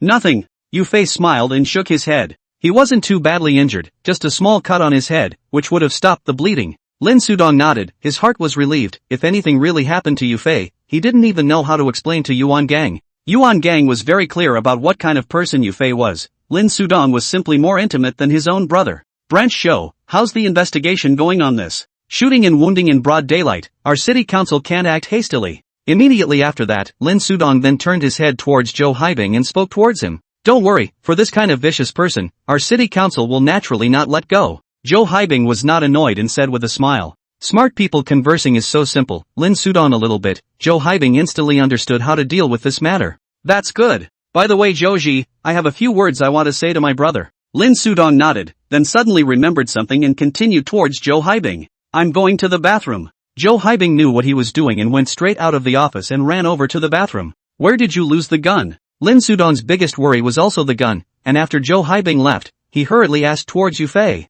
Threw it in the trash can in front of the park. Yufei responded. You didn't tell Zhou Haibing, did you? Lin Sudong nodded and continued to ask after a moment of silence. No. He asked, and I said a garbage truck just happened to pass by and threw it in the car. Yufei shook his head and told Lin Sudong his own excuse for stonewalling Zhou Haibing. That's good. Lin Sudong was just as worried as Yufei. He didn't trust Zhou Haibing and was afraid that he would use it to say something after he found that gun. Alright, you wait here for your statement, I'll go ahead and wipe your ass. Saying that, Zhou Haibing had already returned, and Lin Sudong saw this and patted Yufei's shoulder and left. Going so fast? Zhou Haibing glanced at Lin Sudong's departing back and said towards Yufei suspiciously. My dog still has soup at home, he's good at it. Yufei grinned. Chapter 102. Ha! I've seen a morning drink, but this is the first time I've heard of a morning soup. Zhou Haibing also laughed. After hearing Yufei's excuse, he had already reacted to what was going on. Lin Sudong must have gone looking for a gun when he left in such a hurry. Alright, come with me to take a statement first. Immediately after that, Zhou Haibing didn't say much and led Yufei to the interrogation room.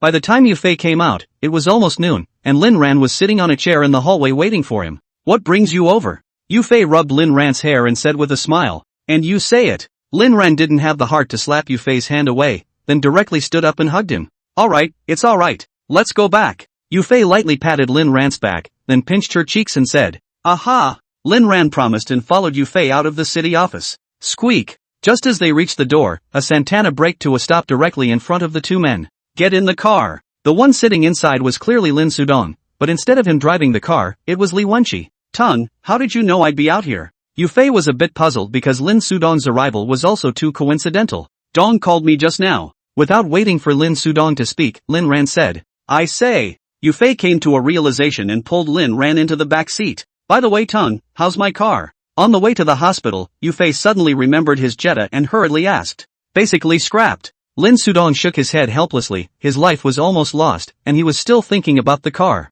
Asterisk asterisk asterisk asterisk. Damn Chen Chuan, let me catch and kill him. Upon hearing this, Yufei became furious. That Jetta was given to him by Yuan Gang. I went to find Chen Jiang in the morning. This is something he said he didn't know, that Chen Chuan has run away. Hearing Yufei's words, Lin Sudong followed suit. Chen Jiang isn't a good bird either. It's not that easy for him to skim off the top. Yufei frowned. He didn't believe that Qin Zhang didn't know. That was lying to Cutie. Words. That's what I thought. But, whether he knows it or not, the S already on his head. Right on time. Gotta find a way to get that land in his hands. Lin Sudong nodded. He also didn't believe Qin Zhang's words. However, this time, it also gave Lin Sudong just the right opportunity to take the initiative. What's the point of that parcel? Yufei was a bit puzzled, not understanding why Lin Sudong was obsessed with a piece of land. It's no use talking about it now, you'll know later. Lin Sudong shook his head and did not explain. Soon, the group arrived at the hospital. Yufei went to treat the wound first. Then he came to Jiang Hao's hospital room. Fei, are you okay?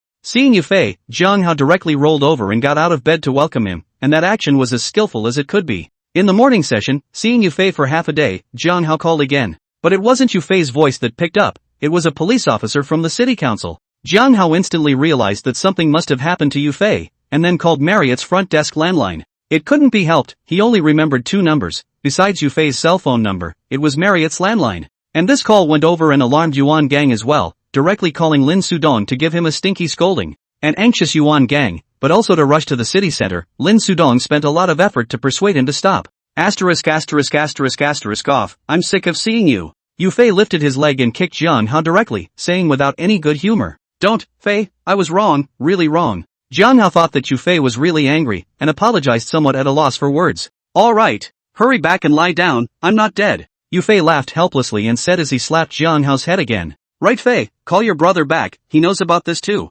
Seeing Jiang Hao, Lin Sudong suddenly remembered Yuan gang and hurriedly reminded Yufei. My brother knows? Yufei turned his head at his words and looked at Lin Sudong to confirm. And gave me a bad rap. Lin Sudong glared at Jiang Hao without any good humor, before he spread his hands and said, okay. Yufei nodded and pulled out his cell phone to call Yuan gang. Brother! The phone was connected and Yufei shouted. Fei, how are you doing? Yuan gang's voice was very urgent, and a warm current instantly surged in the bottom of Yufei's heart when he heard it. I'm fine, but the car you bought me crashed. Yufei looked a little downcast, he really liked that Jetta, because it was given to him by Yuan gang and was the first car in his life. You're fine as long as you're fine. If the car is crashed, it's crashed, brother will buy it for you later. Yuan gang sniffed in relief, he didn't care about the car or anything, as long as Yufei was fine. Got it. Yufei's eyes reddened a bit and he choked out a promise. Yufei wasn't a crybaby, but Yuan gang's care for him made him a bit unable to hold back every time. Well, that's it. And don't run back in a hurry, lately Dog Dongzi's place is using people, so stay and help him. Immediately after, Yuan gang suddenly remembered something and barked at Yufei. Yes. Yufei agreed once again, he could probably guess what was going on. Then the two chatted a little more about recent events before hanging up. Donkey Kong cursed me again, didn't he? Seeing Yufei come back, Lin Sudong asked in an unfriendly manner. My brother he called you Dog Dongzi. Yufei grinned and nodded towards Lin Sudong. This big chimpanzee, he knows how to talk bad about me behind my back. Lin Sudong blackened his face and spat through gritted teeth. Yufei, a few people have laughed at the words, thinking that you are not the same, 2 people half a caddy with 8 or 2. I think your brother told you to stay and help me for a while. Saying that, Lin Sudong suddenly brought up the matter of Yuan gang asking Yufei to stay behind. Said it. Yufei promised. Then don't stay at the hotel, you guys can just move to my place this afternoon. Wenqi, you'll be fine in a while to go back and clean up and buy some more necessities. Lin Sudong nodded, then looked at Li Wenqi and explained. Yes. Li Wenqi gave an excited yes. Dong, I'll go too. Jiang Hao had long since had enough of living in the hospital, and when he heard Lin Sudong say that he would let move to his place, he hurriedly opened his mouth. You'll have to ask Wenqi about that. Lin Sudong didn't make a statement, but instead smiled and looked at Li Wenqi. Because the house that Lin Sudong rented was a 3-room house, Jiang Hao could only squeeze a bed with Li Wenqi if he wanted to go. Chapter 103. Fire. No way. Li Wenqi didn't even think about it and rejected it outright. As for the reason, it was very simple, because he had heard Yufei talk about Jiang Hao's heroic deeds. So for the sake of her own backdoor, Li Wenqi couldn't possibly sleep in the same bed with Jiang Hao to death.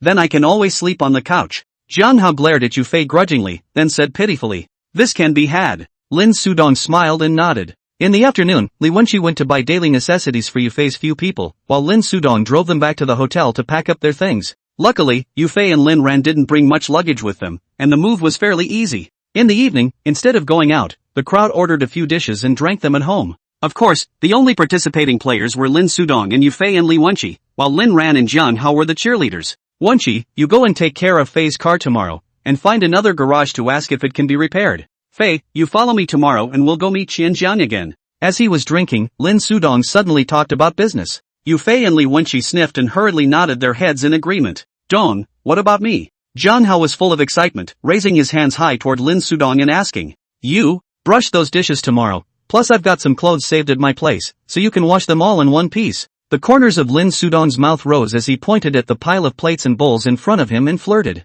Put. Yufei didn't hold back, and the beer he just drank into his mouth directly sprayed Jiang Hao all over his face. Dong, I'm still a sick man. Jiang Hao wiped his face and didn't pay any attention to Yufei at all, saying towards Lin Sudong with a pitiful look. You still know you're a sick man, don't you? Then just lie down honestly, and don't go out and wander around with nothing to do. Lin Sudong glared, followed by saying without a trace of anger. The next day, near noon, Yufei was shaken awake by Lin Ran. What time is it? Yufei was obviously a bit confused, although the person was awake, his brain was not yet switched on. It's almost 12 o'clock, Dong has called out to you several times. Lin Ran blankly glanced at him and said without a trace of anger. No more, never again. At those words, Yufei sat up and rubbed his temples, once again making up his mind to quit drinking. All you have left is a mouth. Lin Ran didn't even want to pay attention to him, the words were getting worn out, but the wine was still half drunk. Fei, are you up yet? As he was talking, Lin Sudong suddenly shouted from the living room. Coming. Yufei instantly sobered up at the words, and his hands were busy putting clothes on his body.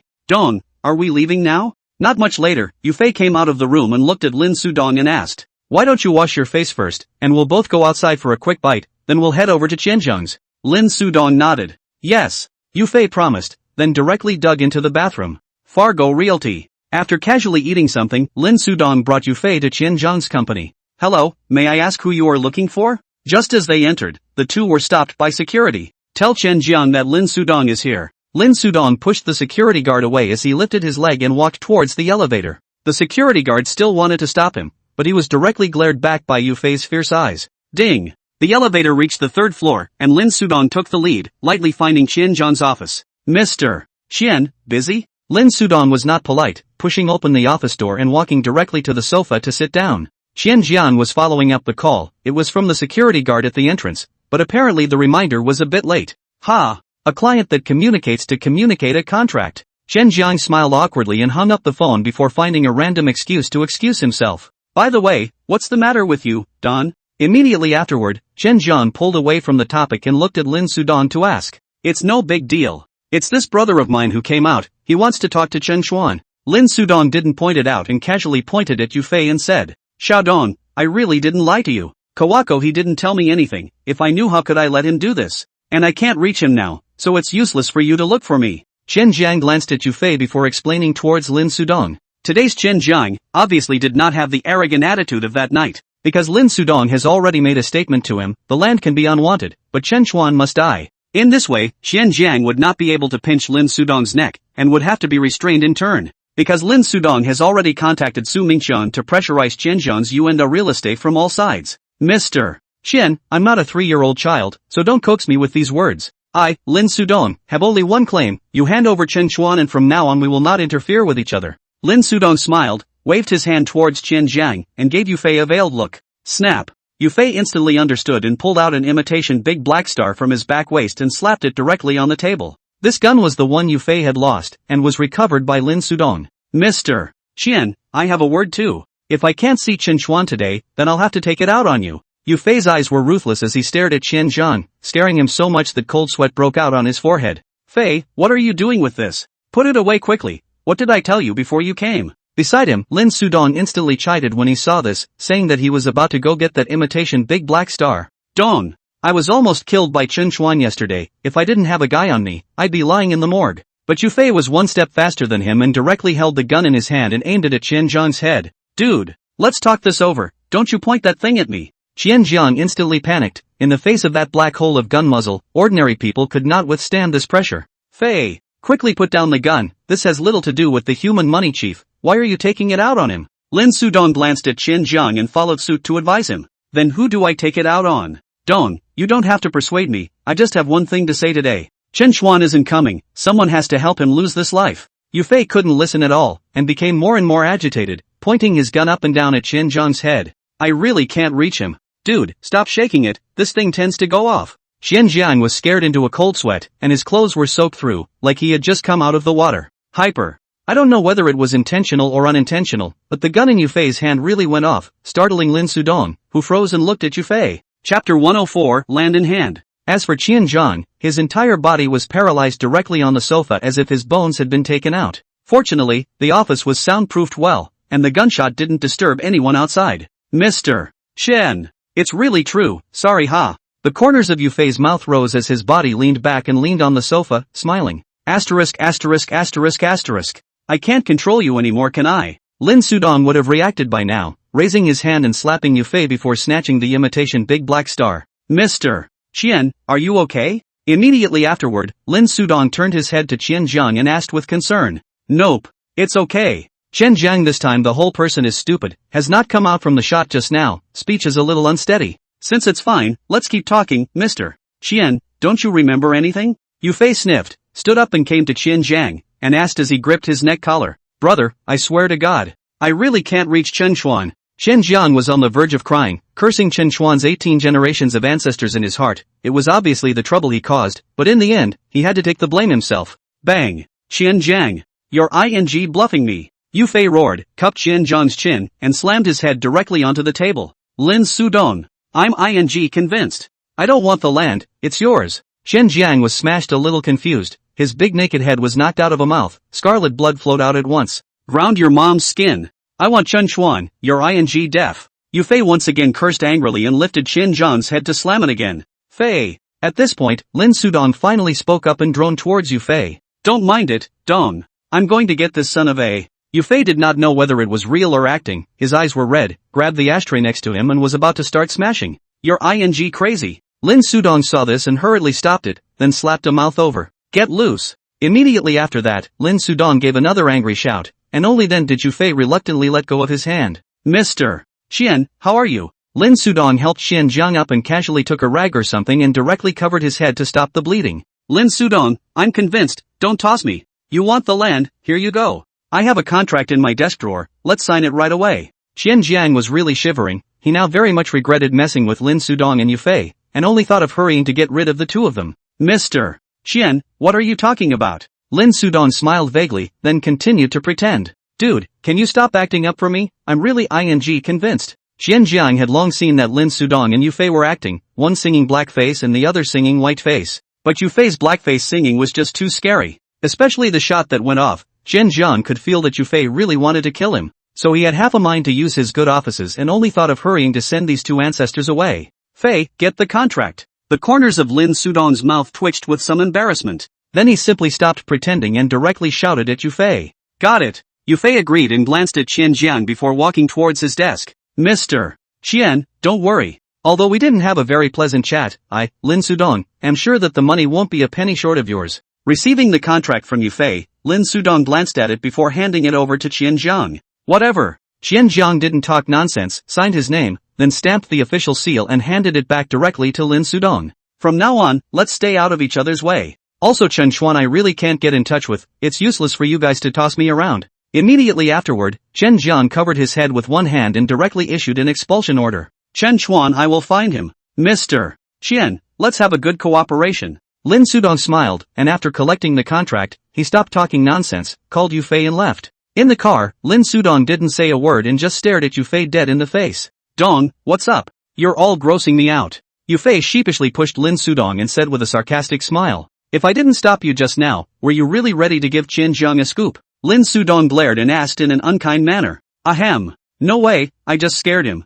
Yufei coughed twice, his eyes drifting towards the window. Don't bother being stubborn. Lin Sudong shook his head helplessly and scurried out directly with a kick of the gas. The two of them went to the bank first, and Lin Sudong called Qian Zhang for the money to buy the land before returning home. At this point, Lin Sudong never wanted to eat for free, or hit the money according to the price that had long been negotiated. After all, it would be more than worth it to spoil the reputation and affect the next development because of this. Wenqi, how's Fei's car? Just as they entered the door, Lin Sudong and Yufei saw Li Wenqi, who was chatting with Jiang Hao, had come back one step ahead of them. Dumped it at the garage, said it could still be salvaged. Li Wenqi turned back at the sound and said towards Lin Sudong. Then fix it, and spend how much when you give me a number? Lin Sudong nodded. Dong, I have money. Hearing Lin Sudong say that he wanted to pay for the cost of repairing the car, Yufei hurriedly stopped it. If you have money, save it for when you get married. Your dong isn't too bad about these 3 dates, and besides, it's my fault for getting you involved in this. Lin Sudong waved his hand. When it comes to this matter, Yufei is also a victim, and Lin Sudong definitely can't let him go and spend money.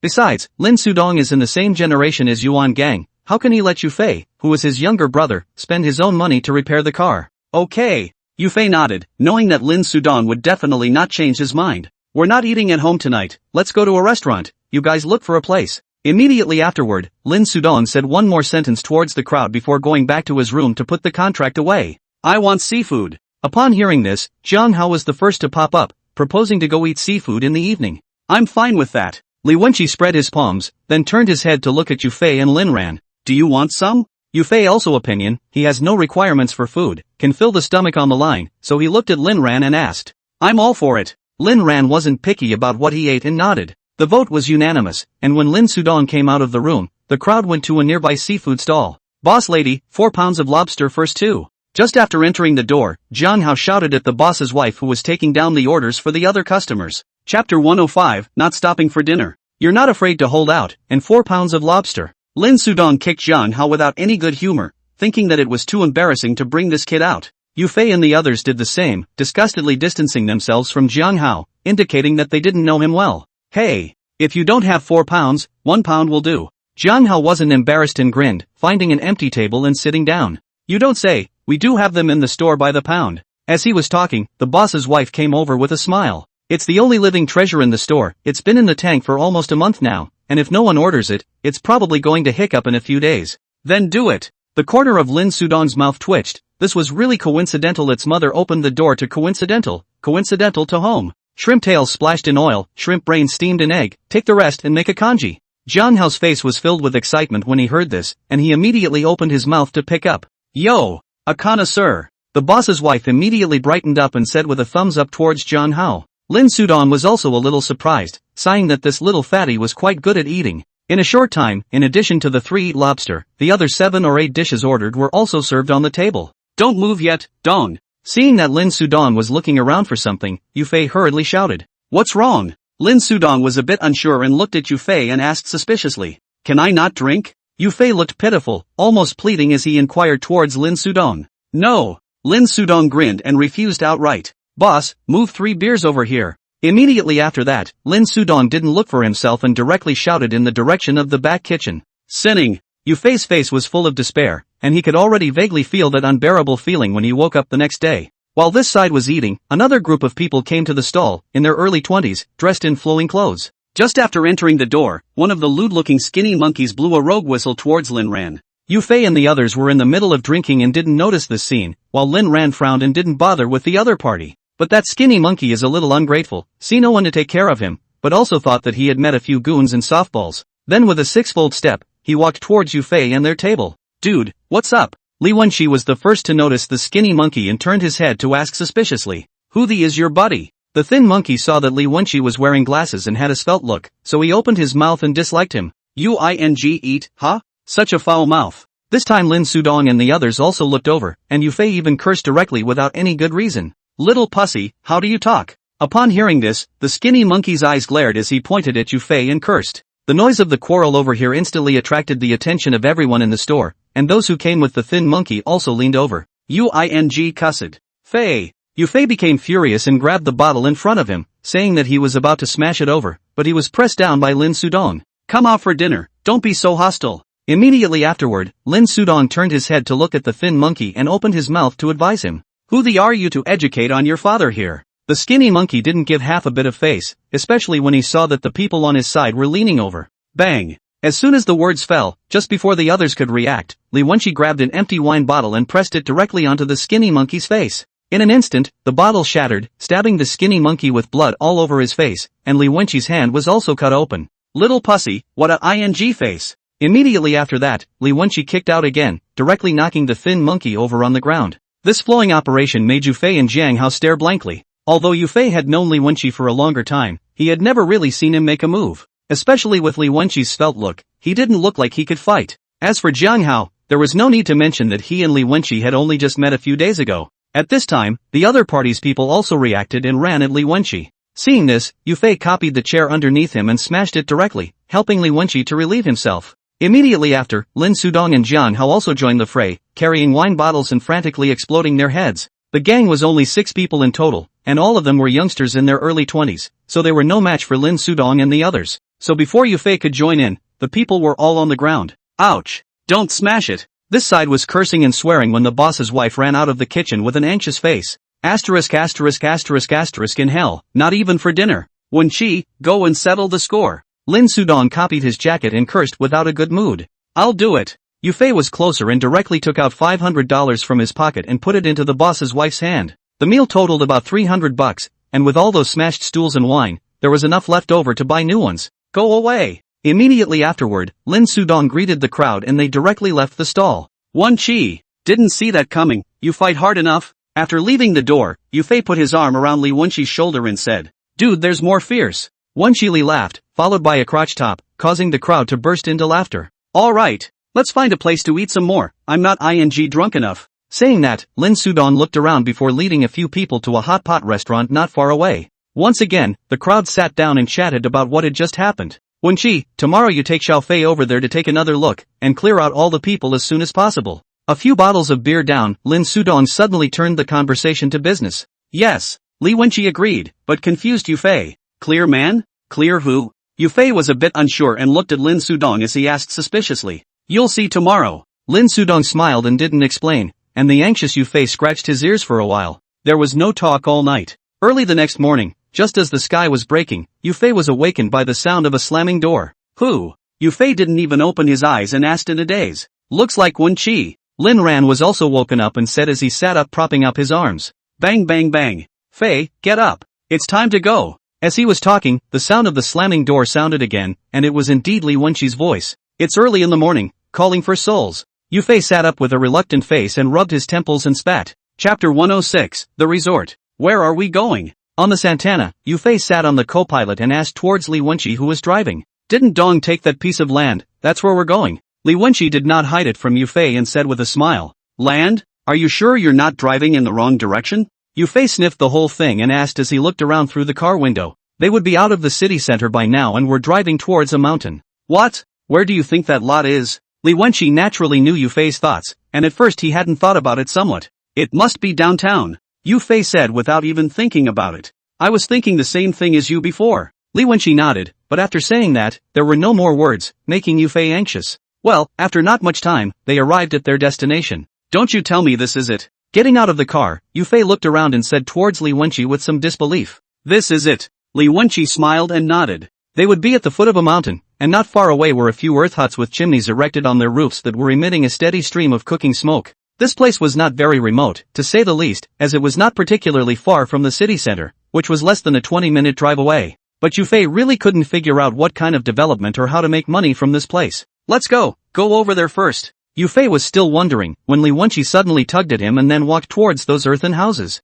Why are you here again? Before the two of them could get close, suddenly an old man came out of the house, looking 50 or 60 years old, carrying a tobacco stick in his hand. Grandpa, it's the same thing we said before, we've already bought this piece of land. Li Wenqi piled on a smile and stepped forward. No moving. Go back where you came from, and you can try to be tough if you want. The old man rickied his back and carried his hands, glancing at Li Wenqi and said. Yufei this time also sort of understand. Lin Sudong said clear people is clear witch people. Grandpa, can we have a nice chat? You're so old, it's not convenient for you to live here, it's not good to go to the city to enjoy your life. Li Wenqi was a bit helpless, he had already come many times, and his lips had worn out several layers. But the tenants here just won't budge, no matter what kind of offer they make, they won't move out no matter what they say. Our family has lived here for several lifetimes, how we lived before and how we will live again. And you don't have to come over here to rub it in, we're not moving. The old man waved his hand toward Li Wenqi and sat directly on the threshold to smoke a cigarette. Why are you here again? As he was speaking, a voice suddenly sounded behind Li Wenqi and Yufei. Looking back, a man of about 30 years of age, very stout and looking somewhat like the old man, was carrying a bundle of firewood toward them. Dachuan, off to chop wood again. Li Wenqi didn't care about the other party's words and smiled in greeting. You go, we're not moving. Ohara frowned and said the same thing as the old man. Dae-chun, don't bother with him, no one with glasses is nice. Not waiting for Li Wenqi to open his mouth, the old man who was sipping his cigarette stick suddenly said, and instantly Yufei burst into laughter. Laughing fart. Li Wenqi twisted her head and glared at Yufei, followed by a helpless sigh. Can't scare them? Seeing this, Yufei forced down his laughter and proposed towards Li Wenqi. You think I haven't thought about it? The first time I came, I brought all 5 companies with me. But turn around and there's 6 shotguns, straight up against my head. Li Wenqi spread his hands. It's not that he hadn't thought about coming hard, but the other party was even harder than him. So fierce. Yu Fei froze at his words and once again glanced at the old man who was sipping his cigarette stick. But what the hell can this place do? Immediately after, Yu Fei asked the doubt in his heart. He really didn't see what was so good about this place.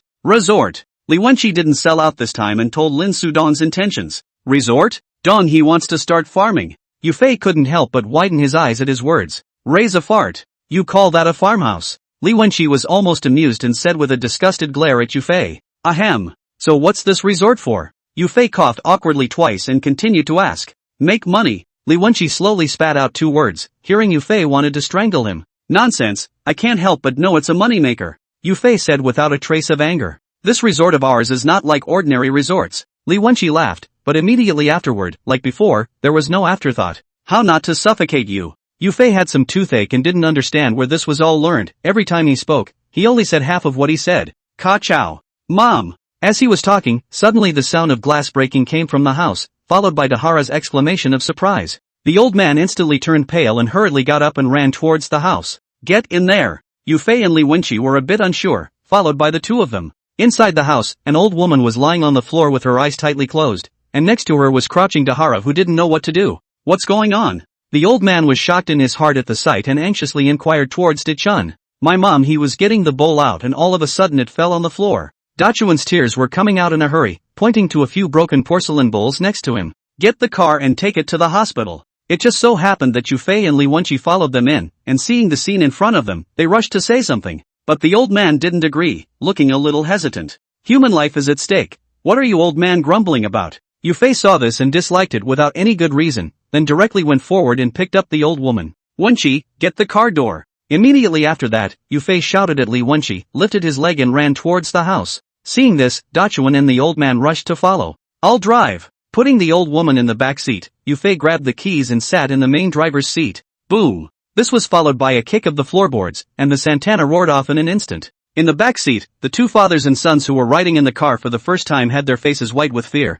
and their bodies were tense, as if they were quite dead. Asterisk asterisk asterisk asterisk. You drive slow. Li Wenqi was also taken aback and cursed as she put on her seatbelt. What was originally a nearly 20-minute drive was hardened by Yu Fei stepping into the city in about 10 minutes. But the result was that the car arrived at the hospital with a disgusting sour odor. Chapter 107, Targeted. In the hospital corridor, Dachuan's father and son crouched in the corner, waiting with sad faces. How's it going? Li Wenqi came back from the restroom and asked towards Yu Fei who was standing aside. Went in for a checkup and hasn't come out yet. Yu Fei responded by pointing to the CT room next to him. Who is Wang Guifen's family member? Go to the front charge window to pay the fee first. As he was talking, a nurse came out of the CT room, followed by a yell. I am. Me too. Dachuan and the old man got up at once at his words and took the list from the nurse. Arriving at the charge window, Dichun handed over the slip, but what he heard next made him despair a little. Let's pay 2,000 up front, if it's not enough. The staff member charging the bill looked at the examination and labs and gave a suggested number.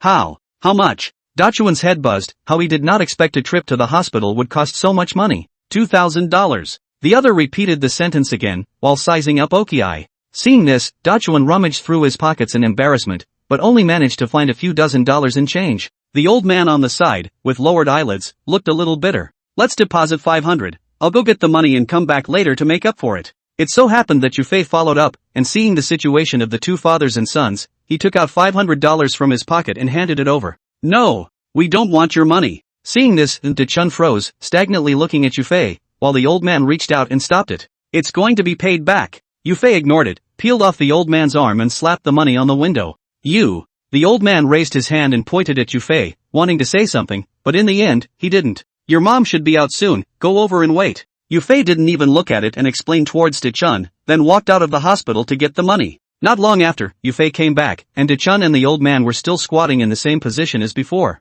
Not out yet? Yu Fei looked at the CT room and opened his mouth to ask. Ka. As soon as the words left his mouth, the door to the CT room opened, followed by the old woman lying on the hospital bed being wheeled out. Doc, what's wrong with my mom? Seeing this, Dachuan and the old man hurriedly got up and came to the doctor and asked. The patient is having some heart problems. We can't be sure of the specifics yet. We'll have to run a few more tests to find out. The doctor glanced at the 2 men before he said with a grave expression on his face. What? Heart trouble? The old man's entire body froze at the words, and the tobacco stick he was carrying in his hand fell to the ground. He wasn't very educated, but he still knew what a heart was. "Doctor, can my mom be cured?" Daharo also got a little anxious and asked, gripping the doctor's arm tightly. "This will have to be confirmed after all the tests have been done to confirm the specifics, and you shouldn't be too anxious, the condition may not be that serious." The doctor frowned in pain, but said nothing, except to turn toward the two men in relief. "Dae-chun, don't block here, let the doctor examine your mom first." Seeing this, Yufei opened his mouth and spoke, and only then did Dae-chun and the old man get out of the way.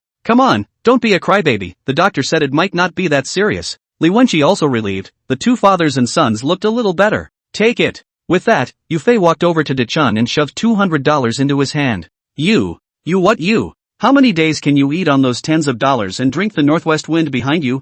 Dachuan was just about to refuse when Yufei interrupted him, and the rare old man didn't say anything when he saw this scene. "All right, if you feel bad about it in your heart, consider it owed to me and pay it back when you have it later." Yufei waved his hand again and called Li Wenqi to leave. "Wait, what's your name?" As he was walking, Dae-chun suddenly shouted, then asked towards Yufei with red eyes. "Yufei." Yufei grinned at that and told Dae-chun his name. "Gotta. I didn't get anything done today, and I've even lost $200. Getting into the car, Li Wenqi spat helplessly. "It's 2002. Yufei frowned at the smell of the car and said as he started the car. 2002? Li Wenqi was a little unsure and quizzically turned her head to look at Yufei. "I paid for the hospitalization too." Yufei spread his hands, followed by a foot of gas and directly straddled out. Asterisk. Slow the down. Li Wenqi's face changed drastically, he would remember how he came to the hospital and regretted letting Yufei hold the steering wheel again. "Not slow. This smell is killing me, hurry up and find a place to wash the car." Yufei laughed and slammed on the gas again, instantly allowing Li Wenqi to see the kind smile of his great-grandmother. Noon. After dropping the car off at the car wash, Yufei and Li Wenqi thought about finding a place to have a bite to eat. Dong is on the phone. While discussing what to eat, Li Wenqi's cell phone suddenly vibrated, it was Lin Sudong calling. "Wait a minute," Dong said to come over and find us. After chatting for a few sentences, Li Wenqi put down her cell phone and said. Yufei nodded, pulled out a cigarette in his mouth, squatted on the curb and sipped. Not much later, a cab stopped in front of the two, followed by Lin Sudong walking down from the back seat. "What's the situation?" Lin Sudong held two folders in his hand and his small purse under his armpit as he asked towards Yufei and Li Wenqi. "It's a long story." Yufei grinned, and with that, he turned his gaze to Li Wenqi. "Why don't you just get lazy?" Li Wenqi glared at Yufei without any good humor, then recounted the events of the morning. "You two want to hear something from me?" After listening to Li Wenqi's account, Lin Sudong was also somewhat helpless. "Dinner on the house?" Yufei extinguished his cigarette butt and said with a raised eyebrow. "Brat." Lin Sudong had some toothache and raised his leg to give Yufei a kick. "Go!" Immediately afterward, Lin Sudong looked around, his eyes finally locking onto a beef soup restaurant. 3 big bowls of beef soup, plus 3 fried cakes, looked a few people's appetite. As he was eating, Yufei glanced at him inadvertently and suddenly realized something. "Dong, look at that guy, is he staring at us?" Yufei frowned and nudged towards Lin Sudong. Not far from the door of the kiosk, there was a person sneaking around peeking towards their side. "Wenqi, don't turn around." Lin Sudong sniffed and glanced over, realizing that someone was indeed staring at them. Just as Li Wenqi wanted to look over as well, Lin Sudong hurriedly called out to him. "Hurry up and eat, then go out and hold him down." Immediately afterward, Lin Sudong finished the last mouthful of soup and wiped his mouth towards the two. Chapter 108, Chun Chuan appears. Walking out of the beef soup store, Lin Sudong and the three of them chatted with laughter as they leaned towards the kiosk. The sneaky man, seeing this, didn't think much of it and remained crouched under the eaves smoking a cigarette. Walking closer, Lin Sudong made a look, and Yufei and Li Wenqi instantly understood. Bang! Immediately after that, Yufei suddenly turned around and kicked out a leg, directly kicking the man over on the ground, and Li Wenqi followed up to hold him down. "What are you guys doing?" The man's face changed drastically, but he still forced himself to shout. You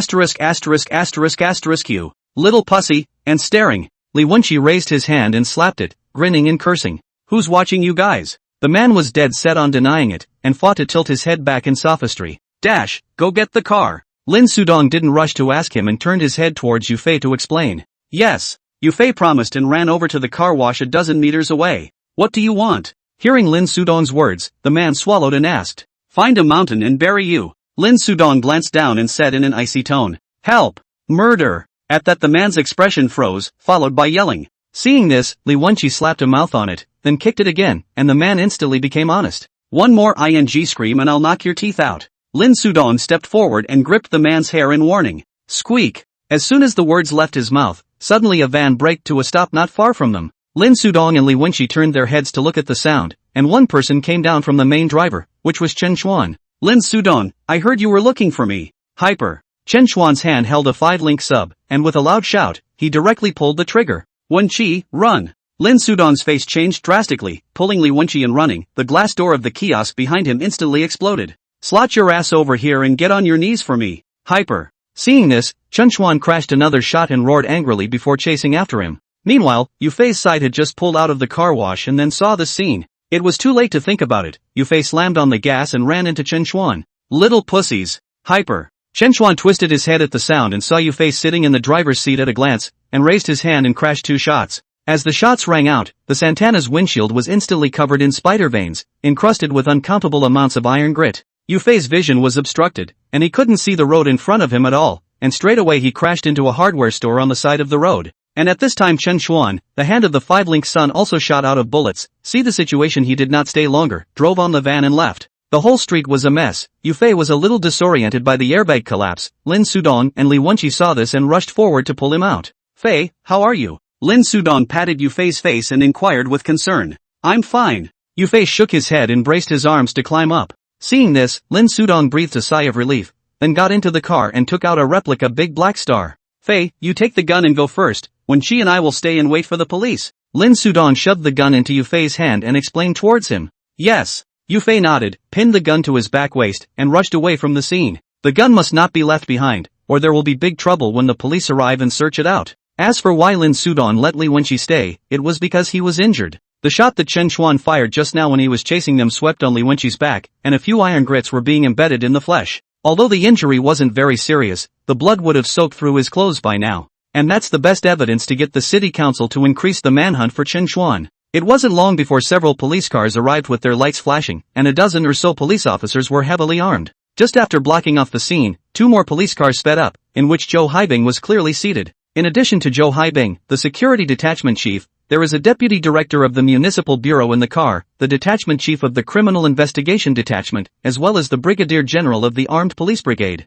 Seeing this battle, Lin Sudong knew that this matter should be a big deal. Maybe the first and second in command are concerned. Lin Sudong? After getting out of the car and seeing that the person in question was Lin Sudong, Zhou Haibing was a little surprised. Chao Chi. Lin Sudong nodded and opened his mouth to greet him. So you guys know each other? Seeing this, that deputy director turned his head to Zhou Haibing and asked. Friend. Zhou Haibing nodded in response. He's very close to Secretary Su. Immediately after that, Zhou Haibing came to that deputy director's ear and whispered. Hello? Upon hearing this, that deputy director was shocked in his heart. How could he not know who Secretary Su was that Zhou Haibing was talking about, and hurriedly greeted Lin Sudong. It's Chen Xuan. Lin Sudong shook hands with the other party, then without any nonsense, he looked at Zhou Haibing and directly said Chen Xuan's name. Are you sure? Zhou Haibing frowned and thought that Lin Sudong was deliberately putting a label on Chen Xuan. There should be quite a few people in the neighborhood to see it, just ask for a casual look. Lin Sudong nodded, he naturally knew what Zhou Haibing was thinking. Chen Xuan? Is that the last shooting? That deputy director listened to Chen Xuan's name with some familiarity and opened his mouth to ask after recalling it for a moment. That's right. Zhou Haibing nodded in response. This man is lawless. You guys immediately arrange for manpower to block off all major roads to conduct a sweep, don't let him get out. Upon hearing that deputy director waved his hand and immediately gave orders to Zhou Haibing's several people. Shoche, what's the situation? After that deputy director left, Lin Sudong pulled Zhou Haibing aside and asked. Although the matter this time is a bit nasty, but it is not so bad that the 2 detachments of law and order and criminal investigation are all mobilized, and even the armed police have also been mobilized. To put it bluntly, the little things that Chen Xuan had committed were not worthy of such a big battle. The mayor was eating on the next street over when the gun went off. Zhou Haibing sniffed and looked around, seeing that there was no one, which then whispered towards Lin Sudong. I say. Lin Sudong suddenly realized that he had surprised the second in command. No wonder there was such a big battle. Meanwhile, on the other side Yufei called a cab and had returned home. Fei, why are you back by yourself? Seeing that only Yufei returned, Jiang Hao asked suspiciously. Don't mention it. Yufei waved his hand and pulled out the imitation Big Black Star and placed it on the table. Asterisk.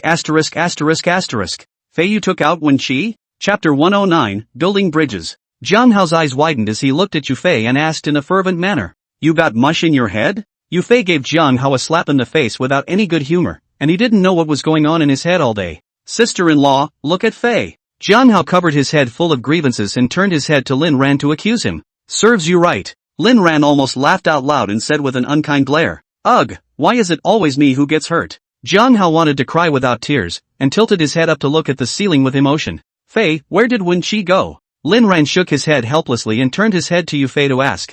Yufei didn't sell himself short this time, and talked about what happened in the afternoon. Asterisk asterisk asterisk asterisk. Fly, you're a car killer, aren't you? However, after listening, Jiang Hao's concern made Yufei's teeth hurt a little. Asterisk asterisk asterisk asterisk off. Seeing you doesn't bother anyone else. Yufei lifted his leg and kicked it without any good humor, scaring Jiang Hao into dodging. As he was talking, Yufei's cell phone suddenly vibrated. It was Lin Sudong calling. Dong. Picking up the phone, Yufei shouted. Dash, where are you? Lin Sudong asked. I just got home. How are you guys doing, Dong? Yufei spoke of his location, then inquired about Lin Sudong and the others. I'm at the city hall. Once you went to the hospital. Lin Sudong let out a sigh of relief and responded immediately afterward. Then I'm going to the hospital. Lin Sudong's side definitely didn't need him, and Yufei was a bit unable to stay at home, so he decided to go to the hospital to see Li Wenqi. Good thing too. But be careful yourself, Chen Xuan might still be watching us. Lin Sudong agreed, then barked at Yufei. I know.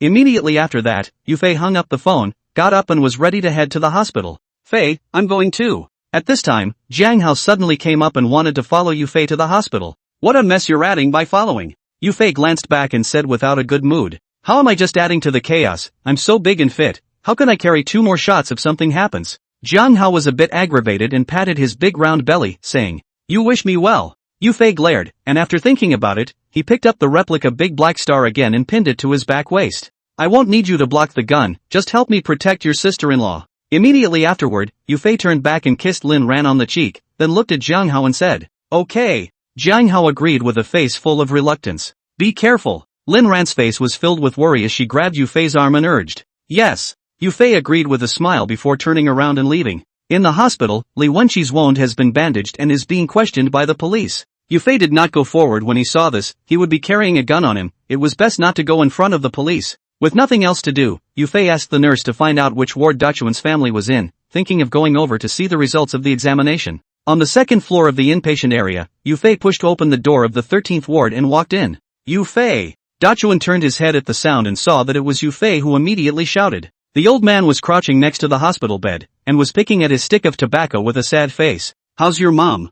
Yufei nodded and asked with a smile. The doctor said it's a heart attack. We might need to operate to build a bridge of some kind. Let's go to a big hospital in the capital to have a look. Dachuan looked a little downcast and said as he glanced at his mother lying on the bed. Building bridges? Yufei was a bit puzzled and didn't understand how to build a bridge in his body, but he didn't ask much. So what do you guys think? Immediately afterward, Yufei continued to ask towards Dichun. What else to think? Wait for death. Without waiting for Dichun to speak, the old man squatting next to him suddenly stood up and slowly said. Dichun didn't say anything at that, but just instantly reddened his eyes and buried his head even lower. Because the doctor not only told them about the condition, but also the approximate cost of the treatment, which was not something they could afford. Why do you talk like that, old man? If you have a disease, just cure it, what's dead or not. Yufei frowned and disliked him without any goodwill. Humph, easy for you to say. The old man snorted coldly, ignoring Yufei, and walked straight out of the ward. We don't have any money. Only after the old man left did Dichun choke on his voice and say towards Yufei, how much does it cost? Yufei froze at his words, then opened his mouth to ask. The doctor said it all adds up to tens of thousands of dollars, at least, and possibly more. And there's no guarantee of survival. There's a chance my mom could be gone before the bridge is finished. Dahara finally couldn't hold back the tears that slipped from his eyes. Yufei also stagnated when he heard this. He didn't expect to have to spend so much money, and the risk was still so high. Okay, stop crying for a second. So what do you think? Keep treating your mom. Dichun cried. Yufei was a little annoyed, probably because he could not see tears, so he waved his hand and said, I want to, but... Dachuan wiped his face and opened his mouth to speak but couldn't. I'll ask you. Yufei nodded, then didn't stay much longer as he turned around and left the ward. Walking out of the hospitalization building, Yufei suddenly glimpsed a silhouette of a person who was squatting in the corner sipping a cigarette stick. I don't know whether it was choked by the smoke or not. That face full of grooves was also hung with tears at the moment. Pulling out his cell phone, Yufei called Lin Sudong. Dash, what's wrong? Lin Sudong quickly picked up and opened his mouth to ask. Dong, what compensation did we give those tenants? Yufei didn't dawdle, and asked straightforwardly towards Lin Sudong. What happened? Lin Sudong was a bit surprised, not understanding why Yufei would suddenly ask about this. Yufei immediately gave a brief account of what happened to Dichun's family, then quietly waited for Lin Sudong's reply. Fei, you're doing this. Tell that Dachuan that if he can help persuade those residents to move out, we'll not only house them, but also cover the cost of their treatment. After a moment of silence, Lin Sudong continued. Okay, I got it. Yufei agreed and then hung up the phone. Follow me upstairs. Turning around and coming in front of the old man, Yufei spoke towards him. Who are you talking to, you little brat? Not going. The old man secretly wiped his tears and glared at Yufei with some annoyance and said, come up here if you want to save your wife. Yufei didn't say anything, turned around and walked towards the door of the hospitalization building. The old man instantly froze at his words, stagnantly looking at Yufei's back for a while before coming back to his senses. Immediately afterward, he wrapped his tobacco pouch around it and stood up, hunched over to follow. Chapter 110. Back in the hospital room, De-chun is a bit confused as he looks at Yufei, who has gone and returned. What are you doing back here? Yufei entered the door and didn't say anything, just stood there holding his bladder. De-chun asked suspiciously. Later, leaning against the door and glancing outward, Yufei said with the corner of his mouth slightly curled. Not long after, the old man followed with his hands behind his back, glanced at Yufei without saying anything, and entered the ward on his own. De-chun, do you want to save your mom? Seeing this, Yufei didn't dawdle and asked straightforwardly towards De-chun. Think. Dahara froze at the question and responded with a busy nod. Go back and help us, persuade those neighbors of your family to leave, and we'll cover the cost of your mother's treatment. Yufei didn't sell himself short, and immediately put forward the conditions Lin Sudong had said. No way. But without waiting for De-chun to open his mouth, the old man glared angrily at Yufei and said, what do you think? Yufei didn't even look at the old man and continued to ask towards De-chun. Dad. You shut up. Don't you dare say yes, you little brat, and don't you dare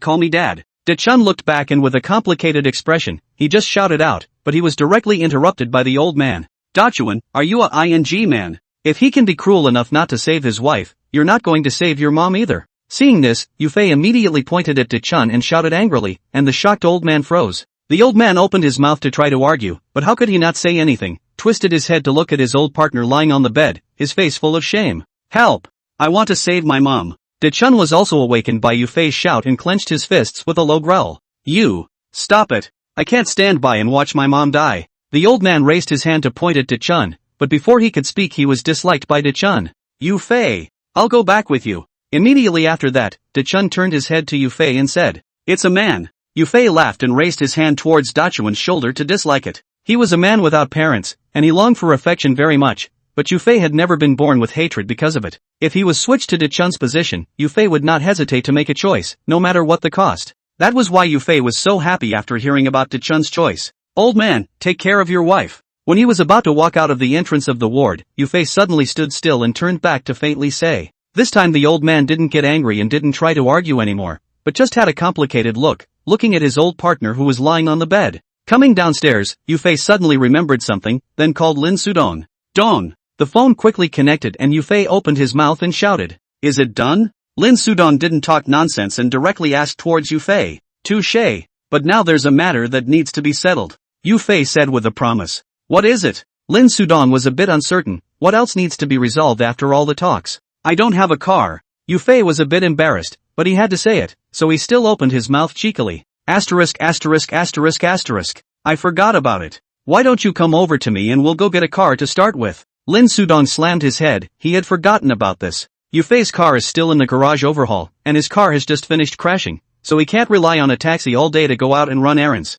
Okay. Are you still at City Hall, Dong? Yufei agreed, somewhat inexplicably excited to have a new car to drive again. Come on home, I'm on my way. Lin Sudong would have already left the city office by now and was on his way home. Got it. Immediately afterward, Yufei hung up the phone to get a car and rushed back with De-chun. Not long after, Yufei bumped into, downstairs, Lin Sudong who was waiting for them. You're Oharu, aren't you? Lin Sudong smiled and greeted De-chun. This is my Dong. De-chun was a bit cognizant and nodded without saying anything. Yufei rushed to introduce himself. Dong. It was only after hearing Yufei's words that De-chun shouted towards Lin Sudong. Come on, let's see the car first. Lin Sudong didn't care and nodded before leading the two to the nearest car dealership. Dong, what kind of car are we picking up? On the way, Yufei really couldn't hold back his curiosity and asked towards Lin Sudong. You'll see when we get there. Lin Sudong smiled mysteriously and sold a secret to Yufei. Dong, you're so boring. Yufei's heart felt as if there were cats scratching it, and he spat at Lin Sudong without any good humor. Soon, the three arrived at their destination, and Yufei was instantly dazzled by the variety of cars. Looking for a car, three gentlemen? Just inside the door, a salesman greeted us with a smile on his face. Right. Lin Sudong nodded and glanced around and said. And what type and brand do you prefer, or do you already have your eye on a model? Sale sniffed and hurriedly continued to ask. Find a big loaf of bread, not a new one, just a cheap one. Lin Sudong waved his hand in a big way, and and that momentum looked like it was not too much to mention a labor. But the words fell off a bit. Not only did the sales freeze, even Yufei was confused. Dong, lifting bread, huh? Yufei thought that Lin Sudong is to mention the new car, did not expect to look forward to half a day as a bread, and not necessarily a few hands. What? You can't drive something for a couple days total, you want to gut me? Lin Sudong raised an eyebrow. He had expected Yufei's reaction and smiled as he opened his mouth to flirt. Also, Yufei nodded in approval. Lin Sudong's car, although the crash, but the damage is not very serious. The front end to do sheet metal spray paint can be, not a few days of time. Half an hour later, Yufei drove a five-handed bread that sounded everywhere except for the horn, which didn't, and pulled Lin Sudong and Dachuan out of the car dealership. Dong, I'm serious, you're going to have to live on your own from now on with that vision. In the car, Yufei hooked back the gas pedal with his toes and twisted his head towards Lin Sudong to spit out a sentence. Can't you kids expect anything good from me? Lin Sudong raised his hand and slapped it, glaring at him without a good reason. No. I'd like to know how you managed to spot this old granddaddy at a glance among dozens of cars, Dong. Yufei is really a little helpless. The horn does not sound even if the gas pedal does not rebound. Want a brake to slow down, still have to hook back first. In this case, a slow reaction is easy to directly car crash, driving Yufei fearful. Because it smells cheap everywhere. Lin Sudong grinned and pointed at the tattered interior of the car. First time I've heard of buying a car by smell. Chapter 111. My name is Zhang Chun. By the way, how is Wenqi doing? Saying that, Lin Sudong suddenly remembered Li Wenqi and turned his head to Yufei to ask. I didn't even get to see him. Yufei froze for a moment and responded immediately afterward. He was so preoccupied with the business of Dachuan's family that he forgot Li Wenqi to death. Learn something good from your brother. All day long you have a big heart. Lin Sudong shook his head helplessly and pulled out his cell phone to call Li Wenqi. 10 minutes later, the three of them drove to Dachuan's house, and Lin Sudong happened to hang up the phone as well. Go! With a greeting, Lin Sudong took the lead and opened the car door and walked down. Dachuan, what's wrong with you? Yufei was just about to get out of the car when he glanced back and saw that Dachun was not moving, so he asked suspiciously. Nothing. Ohara shook his head, then followed and got out of the car as well. Fei, do you know what this mountain is called? Suddenly, Lin Sudong pointed at the mountain not far away and asked towards Yufei. Panglong Peak. Without waiting for Yufei to say anything, Dachun took over. That's right, Coiled Dragon. Lin Sudong twisted his head and glanced at Dachun, then sighed with emotion. Don't you guys follow, I'll go by myself. Immediately afterward, Dachun spoke towards Lin Sudong and Yufei. Okay. Lin Sudong nodded his head in agreement, and Yufei had even less to say. Fei, do you think he can do it? After Dachuan left, Lin Sudong lit a cigarette and held it in his mouth as he asked towards Yufei. I think so. Yufei nodded for no reason. You have quite a lot of faith in him. Lin Sudong was a bit surprised and said with a smile. I don't know why, it just feels like he's going to be able to do what he promised. Yufei didn't know what was going on, but he just had an inexplicable trust in Dachun. Brat, and you're getting all mysterious on me. Lin Sudong shook his head and sipped his cigarette as he continued to wait for news from Dachuan. After about an hour or so, Lin Sudong and Yufei's feet were already full of cigarette butts, and only then did Dachun walk over with the two men. The two men were very old, looking about the same age as Dachuan's father, and both carried a cigarette stick in their hands as well. You're the boss? Coming closer, one of the old men looked at Lin Sudong and asked. I am. Lin Sudong smiled and nodded. We can move, but you'll have to show us the new place first. The old man looked up and down before continuing towards Lin Sudong.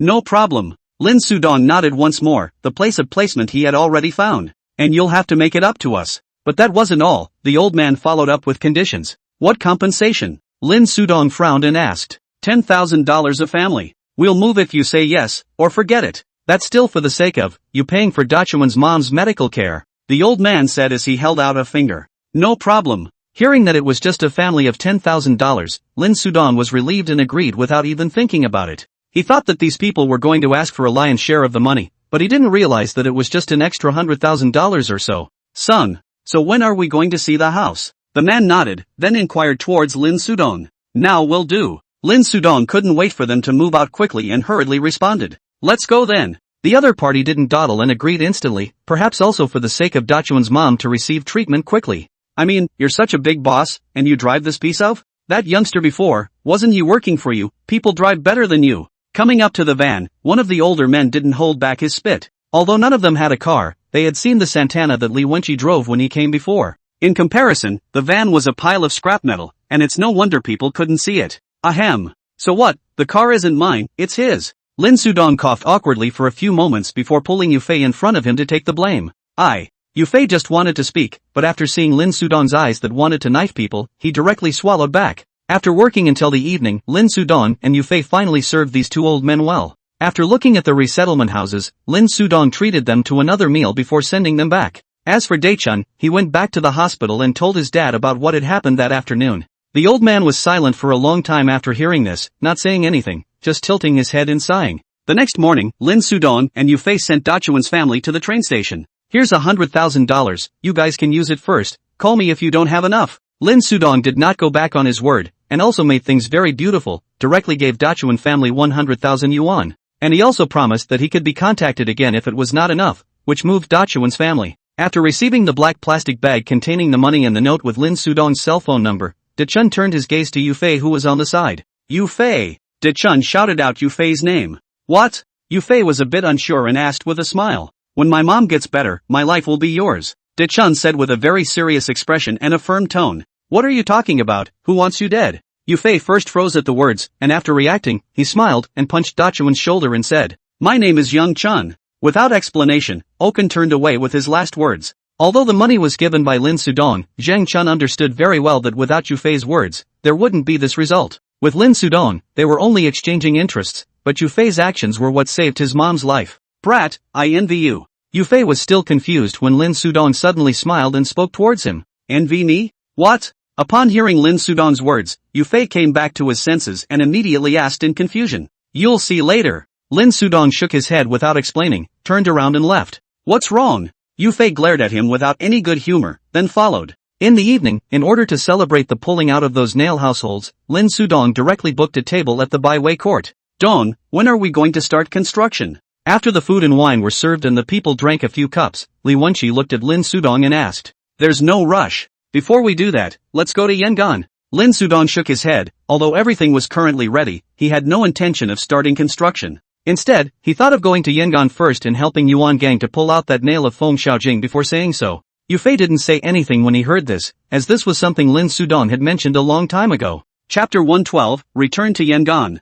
And Lin Sudong had another consideration, which was that he didn't have very much money left. This trip to Yangon, in addition to helping Yuan Gang pull nails, there is also to scrape some oil and water back. You didn't secretly call your brother, did you? Saying that, Lin Sudong suddenly turned his gaze towards Yufei and asked. No. Yufei shook his head, although he had that intention, he had forgotten about it to death because of various things. Don't let me know you snitched. Lin Sudong was somewhat unconvinced and glared at Yufei again threateningly. Childish. Two people get along for a long time, Yufei more and more know big and small up, and Lin Sudong also do not get angry with him, but also quite happy feeling. After spending a few more days in the central part of the city, they waited until Lin Sudong and Yufei's cars were all repaired before they set off for Yangon. Squeak! With the sound of two sharp brakes, Santana and Jetta steadily stopped at the entrance of Marriott KTV. It's already nighttime, and the business of the KTV is booming, with people coming and going in the hall. The two waiters at the door who were smoking recognized Yufei's car at a glance, then rushed to welcome him. Fei! Yufei happened to get out of the car and the two waiters shouted at him.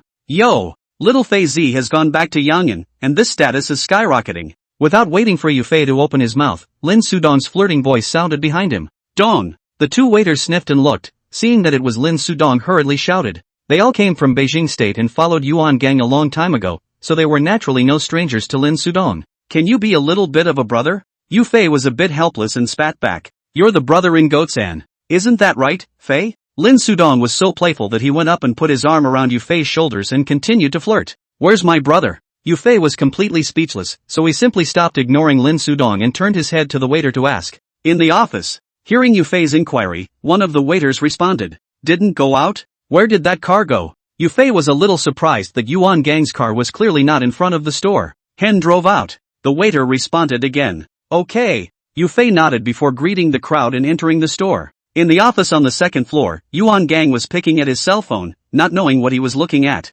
Bang! Suddenly there was a loud bang, and the door of the office was directly kicked open, frightening Yuan Gang almost didn't throw his cell phone out. Donkey Kong, did you miss me? Immediately afterward, Lin Sudong flung his hands and walked in, followed by Yufei and the others. Lin Sudong, you're ing sick. Scared the hell out of me. Yuan Gang first froze, then directly slapped the table and stood up, cursing angrily at Lin Sudong. I'm not welcome, then go away. Fei, Donkey Kong is blowing up, it's better to go back to the city center with your dong. Lin Sudong was not annoyed and turned back to pull Yufei's arm to leave. Spread your hands, that's my brother. Yuan Gang instantly became anxious and ran towards Lin Sudong.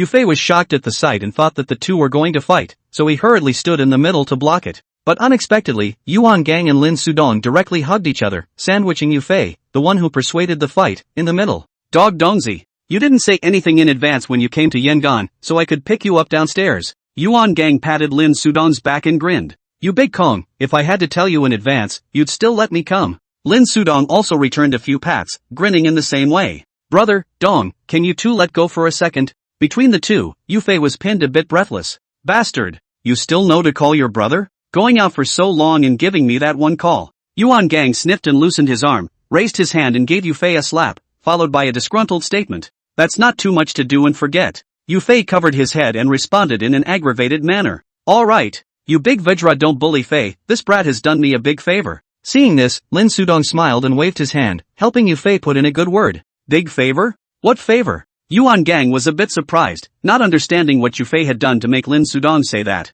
Later, Lin Sudong didn't explain because it wasn't the right time yet. Seeing this, Yuan Gang didn't ask again and turned his head to greet Lin Ran and Li Wenqi Jiang Hao. What are you doing here in Sheepscut? Don't say it's to send dash back. After exchanging pleasantries, Yuan Gang looked at Lin Sudong and joked. Here to help you pull out the nails. Lin Sudong didn't sell out and bluntly stated the purpose. Fei, Jiang Xian is out tonight. You're back just in time to bring Wenqi and the others to help Peng you. Upon hearing this, Yuan Gang instantly understood Lin Sudong's meaning before he looked at Yufei and spoke. Got it. Yufei promised. He also understood Yuan Gang's meaning, called Li Wenqi several people and left the office. What's the point of sending people away? Lin Sudong was a bit puzzled. It wasn't like this was anything important.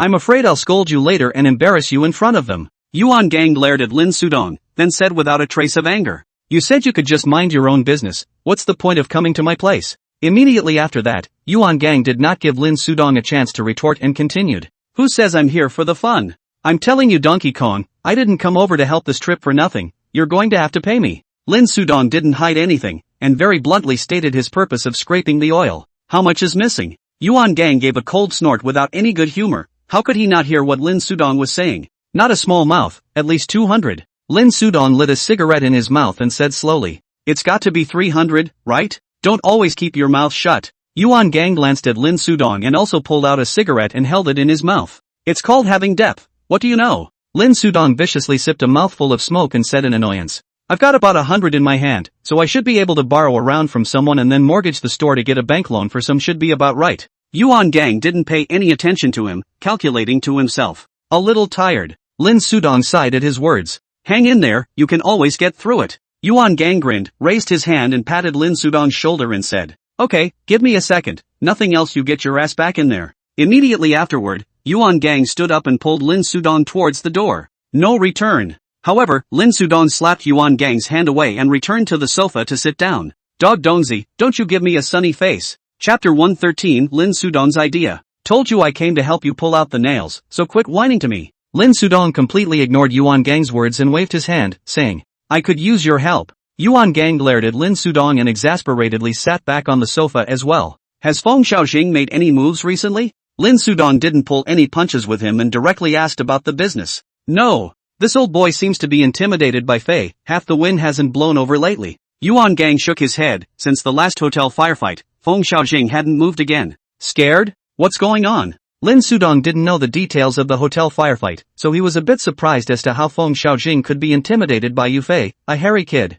It wasn't much better having you there, I'm still a little freaked out thinking about it. Yuan Gang glanced at Lin Sudong, then told a little bit about Yufei exchanging his life with Feng Xiaojing with a small melon. You brother, I really don't know what to say. Lin Sudong gave Yuan Gang a thumbs up after hearing this. He had nothing else for Yufei right now, just one big word, convince. In his early 20s, he dared to take a small melon and exchange his life with someone. Lin Sudong has seen only Yufei can do this. Don't say you don't know what to say, I don't know what to say about him. Yuan Gang pinched his temples and sighed helplessly. He had always wanted to find a chance to have a good chat with Yufei, but always forgot about it when he was busy. Yuan Gang was actually very worried about Yufei in his heart, because his character was too ruthless, with a kind of disregard for life. A normal person who shoots someone would definitely feel scared and panicked. Even the old knives and guns in society are more or less subject to mood swings. But Yufei was like a robot, killing individuals felt as normal as eating and sleeping. Perhaps not having had any family, and the circumstances he experienced as a child led to his personality turning out the way it did. He might not feel anything himself, but Yuan Gang was just a little scared for no reason. Don't worry. As long as you're around, you can still keep his little tiger down. Lin Sudong waved his hand. He had some understanding of Yufei's character, but he had never worried about it. Because no matter what happened to Yufei, as long as the Chain Yuan gang was there, it would be able to hold him tightly. In this world, the most important person to Yufei was probably Yuan gang. If Yuan gang and Lin Ran were taken to Yufei to make a choice, he would absolutely choose the former without hesitation. No more of that. Tell me Feng Xiaojing, what are you going to do about this old boy? Yuan gang rubbed his face and digressed to talk about business. You knew I had an idea? Lin Sudong raised his eyebrows and grinned. Don't sell yourself short. With that pouting ass of yours, I can tell what flavor of fart you're going to let out. Yuan gang glanced towards Lin Sudong and said without a trace of anger. Come on. Look what my farts smell like today. Lin Sudong was happy and directly pouted his ass at Yuan gang, looking at him with a toothache. Asterisk asterisk asterisk asterisk off. Don't point that thing at me. Yuan just misses with a leg kick but Lin Sudong dodges it. No martial virtues. Lin Sudong skimmed his lips and sat back down on the sofa. Don't dawdle, if you have an idea, say it. Yuan gang was really not in the mood to joke with him and waved his hand to urge him on. Don't you still have a young take on your hands? We've raised him for so long, Feng Xiaojing, mustn't pay something. Lin Sudong spread his hands in a bored manner, then came over to Yuan gang and said, Young take? You mean put him back? Yuan gang frowned at his words. He somewhat did not understand what Lin Sudong meant. Zhang Yangzi is a big card. Hold in the hand can clamp Feng Xiaojing an arm. This will let the tiger return to the mountain, then the trouble can be big. I've inquired about that Feng Xiaojing. You should know something about him as well. Do you think that if it really came down to the wire, Feng Xiaojing, would care about Zhang Yangzi's death? Might as well take him and knock Feng Xiaojing before it gets to that point. Lin Sudong smiled, then analyzed Feng Xiaojing's person with Yuan gang. Yuan gang was initially a bit confused, but after hearing Lin Sudong's explanation, he instantly reacted. Indeed, like Feng Xiaojing, that kind of unscrupulous person, a Zhang Yangzi is really enough to hold him. I'm afraid there's more to it than that, so don't hide it, get it straight. Yuan gang nodded, followed by another push to Lin Sudong. He didn't believe that his old brother's idea was that simple. Your nickname is Pickpocket, huh? Just listen to it, and you have to plow your way down. Lin Sudong slapped off Yuan gang's hand and said with a displeased glare at him, tell me or you're out. Yuan gang also lost his temper, leaning back on the sofa and just staring at Lin Sudong with a deadly stare. Groove. I really owe you from my past life. Lin Sudong cursed, then reluctantly continued. First floor lobby. Yufei was chatting with Li Wenqi and Peng Yu and the others when suddenly Jiang Xian walked in through the door. Fei, when did you get back? Seeing Yufei, Jiang Xian instantly brightened up and opened his mouth to shout out a question. Just arrived not long ago. Yufei smiled and hugged Jiang Xian. Kitty, you're here too. Immediately afterward, Jiang Xian glimpsed Li Wenqi standing behind Yufei and hurriedly greeted him. Li Wenqi was in the same batch as Xiaolong, a generation higher than Peng Yu and Jiang Xian. Okay. I didn't realize that you guys would be the main force now. Li Wenqi smiled and nodded, instantly having the feeling that he was getting old, even though he wasn't even 30 yet. Where have you been? Yufei took over and asked towards Jiang Xian. Kong asked me to deliver something to Ji. Jiang Xian sniffed and immediately responded. Brother Fei, we're all here now, why don't we go out for a drink later? As he was talking, Peng Yu came over to Yufei's side and proposed. This is good. This is good. Without waiting for the others to react, Zhang Hao clapped his hands excitedly. Okay. But wait for my brother and Dong, ask them if they're going. Yufei glanced at Jiang Hao helplessly, then agreed. Dong is here too? Jiang Xian was a bit surprised. He thought that only Li Wenqi had come over, but he didn't expect Lin Sudong to be there. We came back together. Yufei nodded. As soon as the words fell, on the other side of the stairs, Yuan gang and Lin Sudong walked down jokingly. Brother, why don't we go for a drink later? Seeing this, Yufei immediately shouted towards Yuan gang. You guys play your games, we're not following along. But Yuan gang waved his hand, then he and Lin Sudong went out the door and drove away. Chapter 114, This is Yangan. Gotta. You can let loose and play tonight. After Yuan gang and Lin Sudong left, Peng Yu shouted with a face full of excitement. Let go and play? How open do you want to let go? Yufei turned his head to look at Peng Yu and asked with a smile. I'm telling you Fei, I found a great place during your absence. Saying that, Peng Yu came over to Yufei's side with a lewd smile on his face. You think Fei is you? Don't around. But without waiting for Peng Yu to continue, Jiang Xian raised his leg and gave him a kick. What are you kicking me for, Chang Laoer? Peng Yu slapped his ass and turned back to his annoyance. However, Jiang Xian didn't say anything and just nudged his mouth in one direction. Seeing this, Peng Yu hurriedly turned his head to look, and he realized that Lin Ran was staring at him with icy eyes. Ahem. Sister-in-law, so what? I'm kidding. The atmosphere instantly became awkward, and Peng Yu coughed twice and smiled as he explained towards Lin Ran. Stop staring, you're scaring him. Yufei was instantly happy to see this, and after seeing Peng Yu's pleading eyes, he then pinched Lin Ran's cheeks to relieve himself. Cut it out. Lin Ran lifted his hand without a good reason and slapped it, followed by a glare at Yufei. The crowd joked and laughed, and the time soon reached midnight, which would not have many customers left in the store. Pan Yu, you explained to Xiao Yuan, let's get going. Really a bit unable to sit still, Yufei looked at Peng Yu and said, yes. Peng Yu had also been unable to hold back for a long time, and after hearing Yufei's words, he rushed out with an arrow step. Gone. Gone. It didn't take long for Peng Yu to trot back, shouting towards the crowd with a face full of excitement. Let's go then, one car for us is just right. Yufei nodded and spoke to Lin Ran before greeting the crowd and heading out the door. On the Jetta, Yufei drove, Li Wenqi sat in the co-pilot, and behind him were the three Peng Yu, Jiangxi and Zhang Hao. Lin Ran didn't follow. Apart from being a bit tired after just rushing back from the city center, there was also the fact that tonight was purely and simply a Rowan game, and it wouldn't be much fun for her to follow. As for whether Yufei would follow Peng Yu out to fool around, Lin Ran still had that much trust in him. G10, have you gained weight again? The three people in the back row had just sat down, and Peng Yu, who was sandwiched in the middle, turned his head to look at Zhang Hao and asked,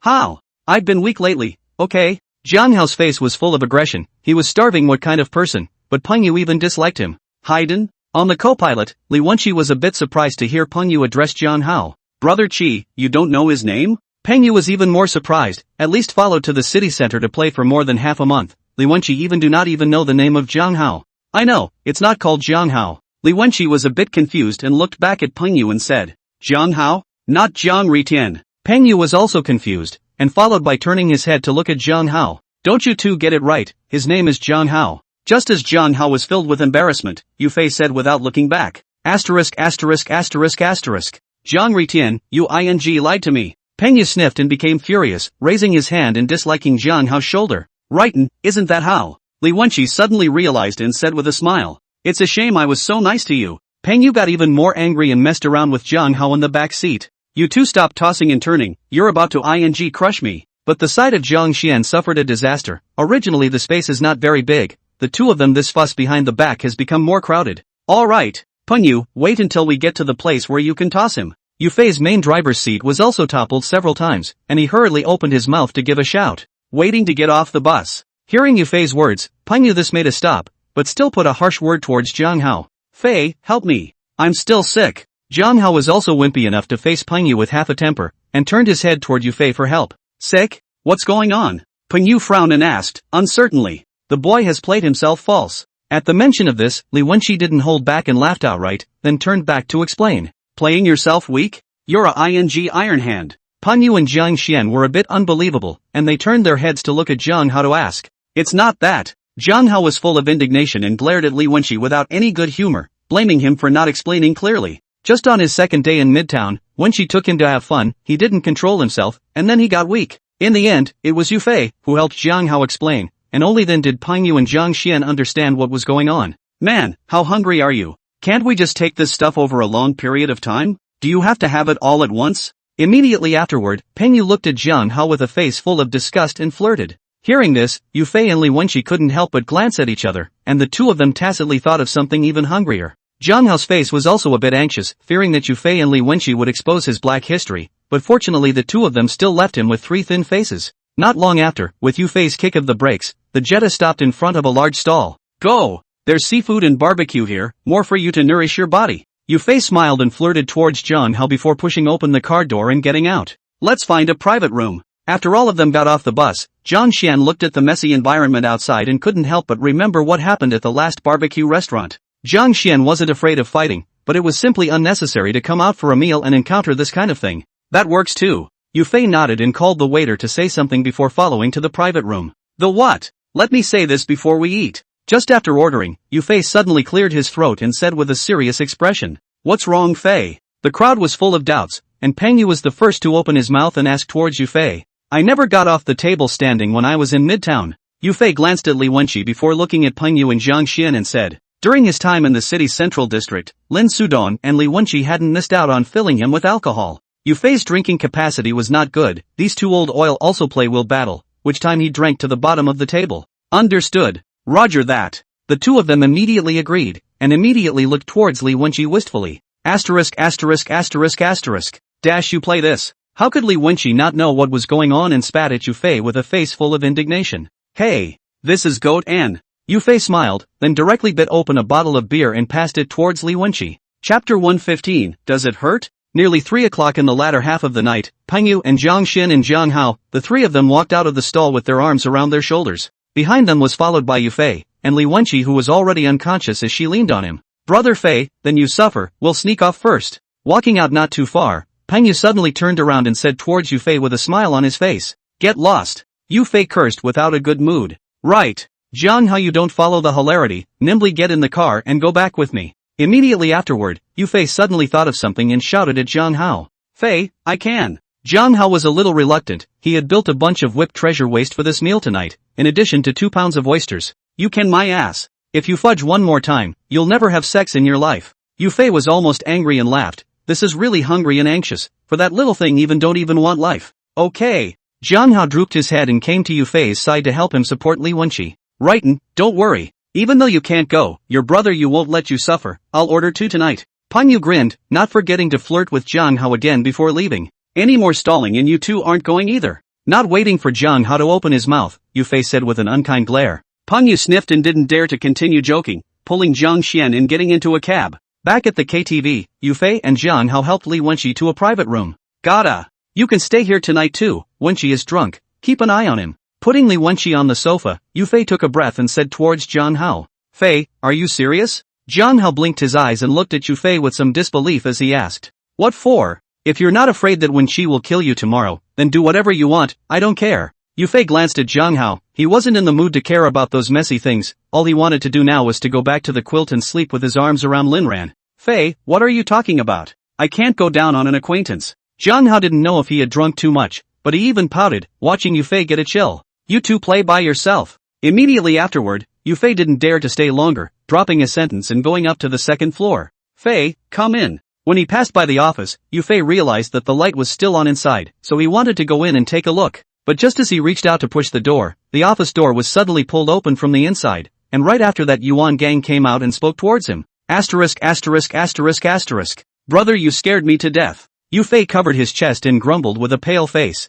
"I heard footsteps coming up the stairs, and there's no one else but you at this hour." Yuan Gang laughed and lightly patted Yu Fei's back and said, "Okay." Yu Fei promised, then followed Yuan Gang into the office. "Dong, you didn't go to bed?" Just after entering the door, Yu Fei saw Lin Sudong, sitting on the sofa smoking a cigarette. "Your brother misses me so much, he's going to sleep with his arms around me tonight, no matter what he says. It can't be helped, after so many years as a brother, it's a bit hard for me not to satisfy him." Lin Sudong spread his hands at his words, then pointed at Yuan Gang and teased, "Fei, find me a steel pipe later, it has to be 2 meters long, not even an inch shorter." Yuan Gang wasn't annoyed, and then he looked at Yu Fei and said, "Asterisk asterisk asterisk asterisk. Donkey Kong, you're a bit of a pervert." Lin Sudong sniffed and froze. 2 meters long steel pipe, that is not directly strung into a string.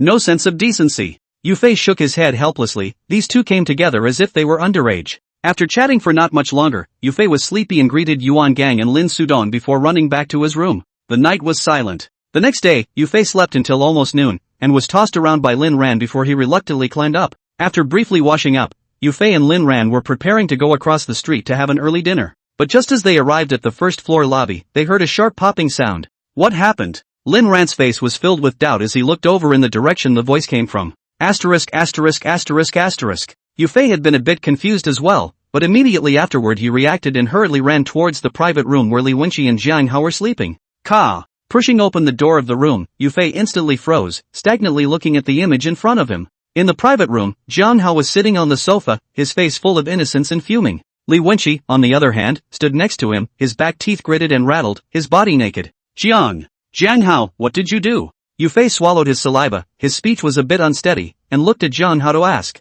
"Fei, what's going on in there? Stay back." As soon as the words fell, Lin Ran followed and ran over, but without waiting for her to get close, Yu Fei hurriedly chimed in. He wouldn't dare let Lin Ran see this image, he might have to have nightmares for a few weeks. "Fei, I didn't do anything." Suddenly, Jiang Hao opened his mouth and said towards Yu Fei with a bewildered face, "You didn't do it? And what's with my clothes?" Without waiting for Yu Fei to open his mouth, Li Wenqi clenched his fists and gritted his teeth. That icy tone made Yu Fei's back go a little cold when he heard it. Lin Ran also covered her mouth instantly. Although she hadn't seen the picture, she could understand what was happening just by listening to the conversation. "I don't know." Jiang Hao shook his head. The innocent expression on his face didn't look like he was pretending. "Wenqi, did you have a hard time drinking too much and took it off yourself?" Seeing that the atmosphere was a bit off, Yu Fei hurriedly opened his mouth to round off the conversation.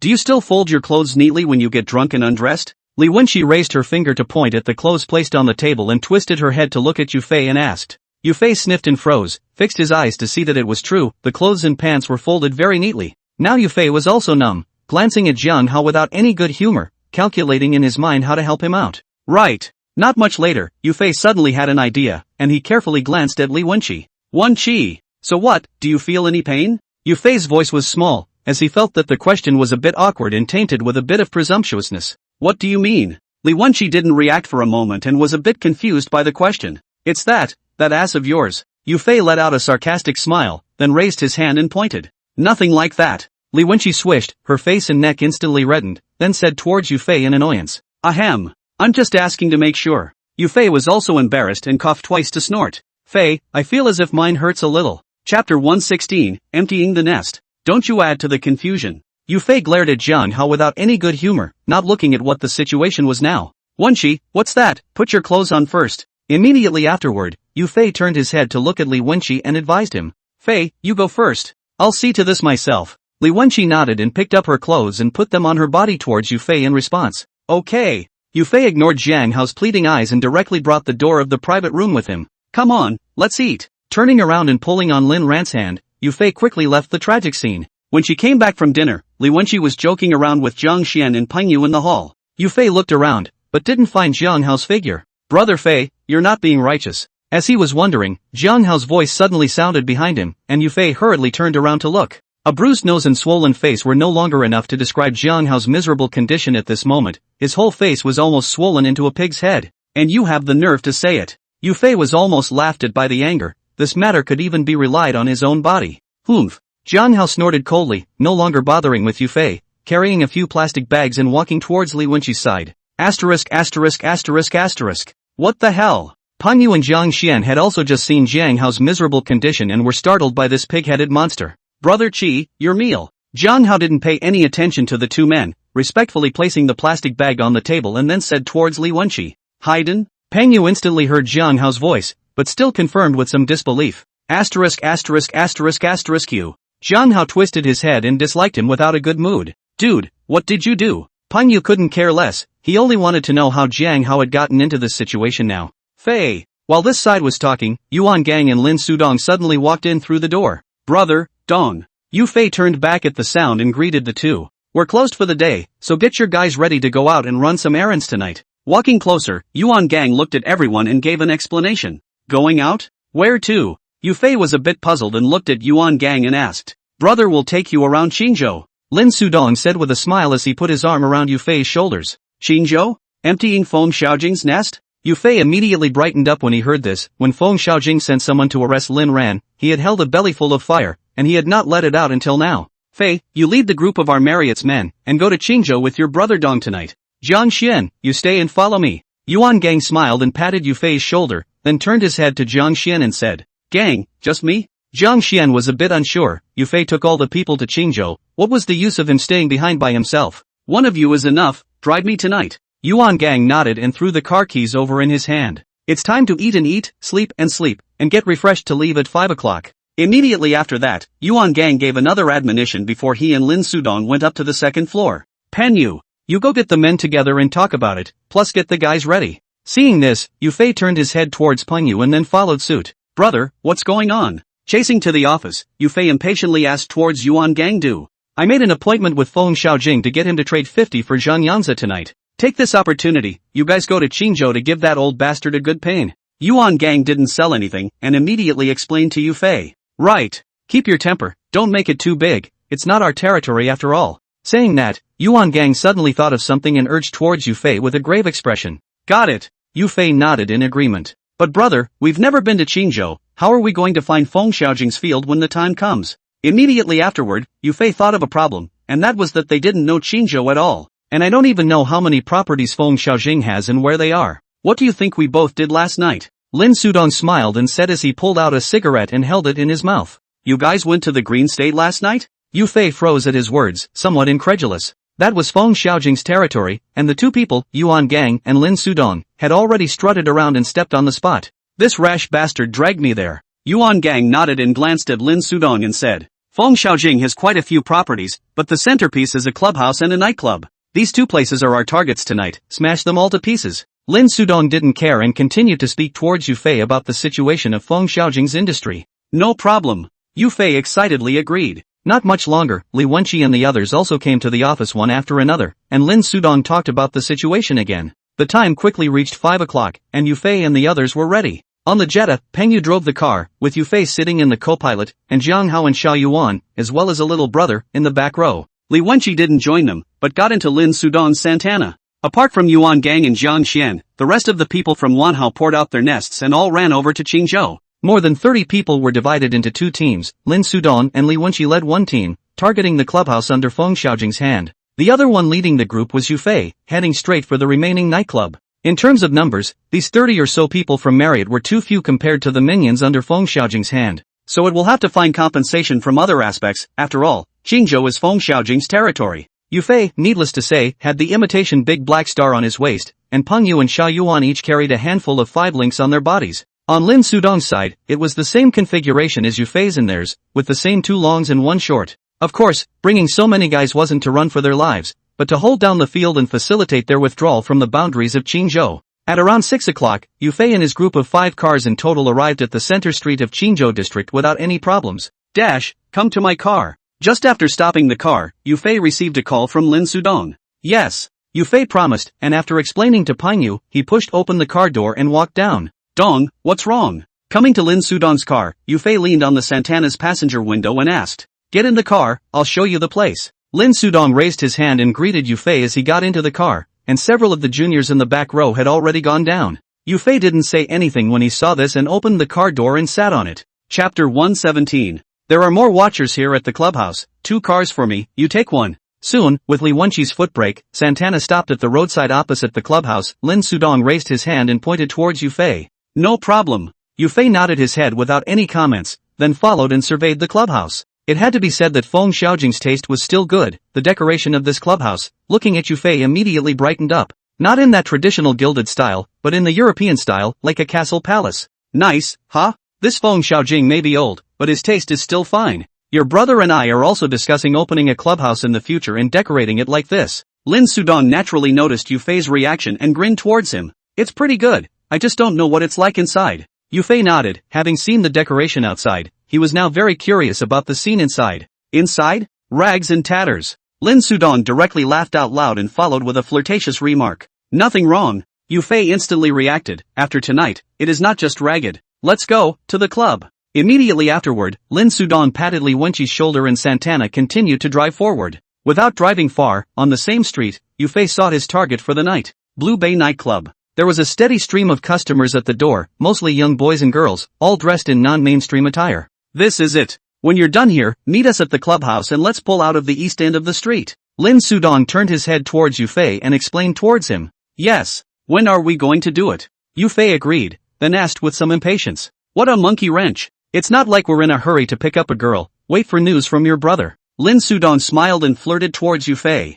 Marriott KTV. In the office on the 2nd floor, Yuan Gang took Jiang Xian out after receiving a phone call. Gang, where are we going? Getting into the car, Jiang Xian, who was sitting in the main driver's seat, turned his head to look at Yuan Gang and asked. There's no rush, just wait here. Yuan Gang lit a cigarette and held it in his mouth, smoking it unhurriedly. A few minutes later, not far from the intersection suddenly turned in 3 cars. The head is clearly Jirong Nat Fukang. Ka. Seeing this, Yuan Gang dropped his cigarette but before opening the car door and walking down. Squeak. With the sound of brakes, Fukang steadily stopped in front of Yuan Gang. Kongzi, the man is here. The door of the Fukang opened and Ji Rong got out and spoke towards Yuan Gang. Trouble you, Ji. Yuan Gang nodded gratefully. After capturing Zhang Yangzi, Yuan Gang sends him to Ji Rong just to be on the safe side. Ji Rong not only didn't refuse, but also accepted the trouble very quickly, which made Yuan Gang very touched. From the time he first arrived in Yangon, Ji Rong had been sparing no effort to help, contributing both money and men. Even going so far as to offend Feng Xiaojing in order to help Yuan Gang,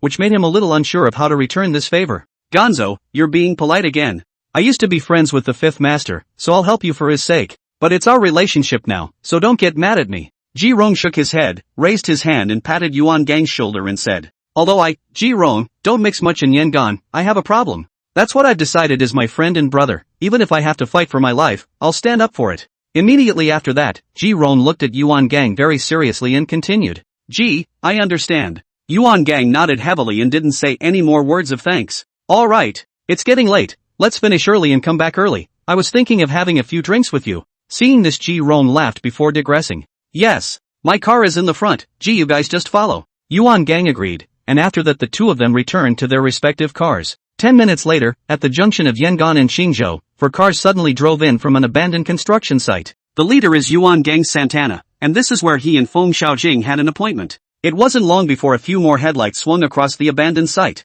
A Peugeot 505 led the way, followed by a Toyota Crown and then 3 vans. The people who came were none other than Feng Xiaojing and Wang Yang, who had chipped Pengyu in the first place. Feng Xiaojing, I'm really high on you. How did you get to where you are today with that kind of drive? Yuan Gang stood in front of the car, holding his bladder and glancing disdainfully, sneering towards Feng Xiaojing. Groove your ass. You're so screwed up. Without waiting for Feng Xiaojing to open his mouth, Wang Yang didn't hold back and directly cursed. Which pants are unzipped and showing you off? You're equal to me. Yuan Gang didn't spoil him either and directly scolded him back. Slot you. Wang Yang. Wang Yang became furious and reached for his waist, but was stopped by Feng Xiaojing. Yuan Gang. Don't shoot your mouth off, I brought the money, where's the man? Immediately after that, Feng Xiaojing turned his head to look at Yuan Gang and asked a question towards him. And the man brought it. Yuan Gang made a gesture, then Ji-Rong had someone bring Zhang Yangzi down from the car. Big brother. Seeing Feng Xiaojing, Zhang Yangzi shouted excitedly. Zay, wait a little longer,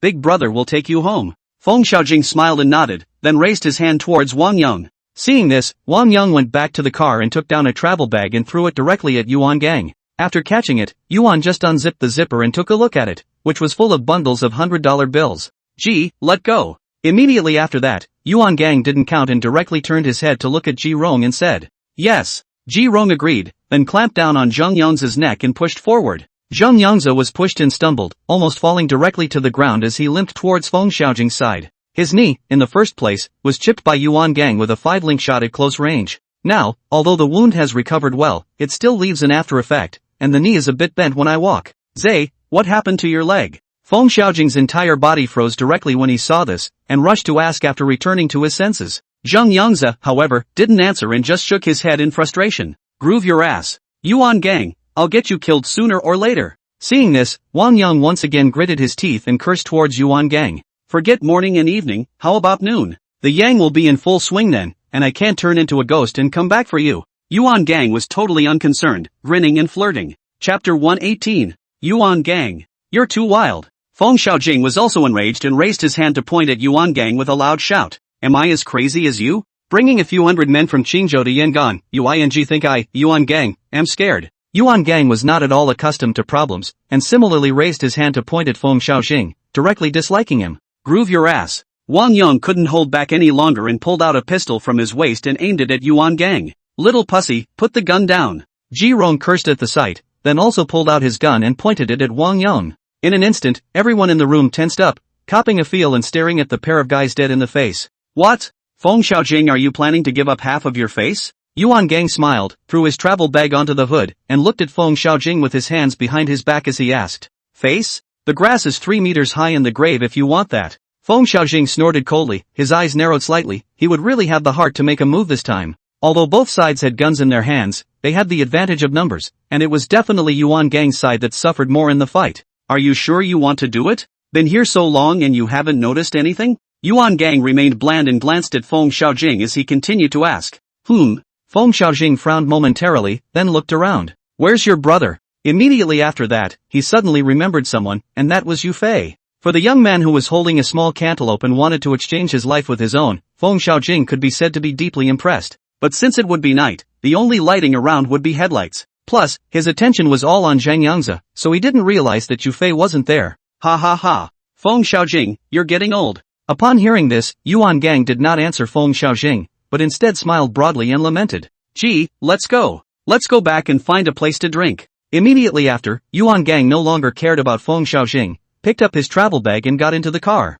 Ji-Rome also put down the gun in his hand when he sniffed, then opened the door of the fulcrum and sat in it. Big brother. Seeing this, Wang Yang shouted with a face full of anxiety, but received no response. Back. Not much later, Yuan Gang and his group had already walked away. Feng Xiaojing then sighed and said. On the other hand, Yuan Gang threw his travel bag onto the back seat, then pulled out his cell phone and called. Finished? The phone quickly connected, and Lin Sudong's voice came from the other side. It's done, you guys do it. Yuan Gang didn't talk nonsense and spoke directly. Yes, Lin Sudong promised and then called Yufei. Hey, Dong. Yufei pressed the answer button and put it to his ear and shouted. Do it. Lin Sudong said 2 words dryly and hung up immediately afterward. Pengyu, drive. Putting down his cell phone, Yufei carried a katana and turned his head to look at Pengyu and said, Okay. Pengyu was full of excitement, slammed on the gas, and ran towards the gate of the Blue Bay nightclub and drove over. Squeak! The few security guards at the entrance were horrified at the sight, and it was a good thing the Jetta didn't crash right in, but just happened to block the door to the nightclub.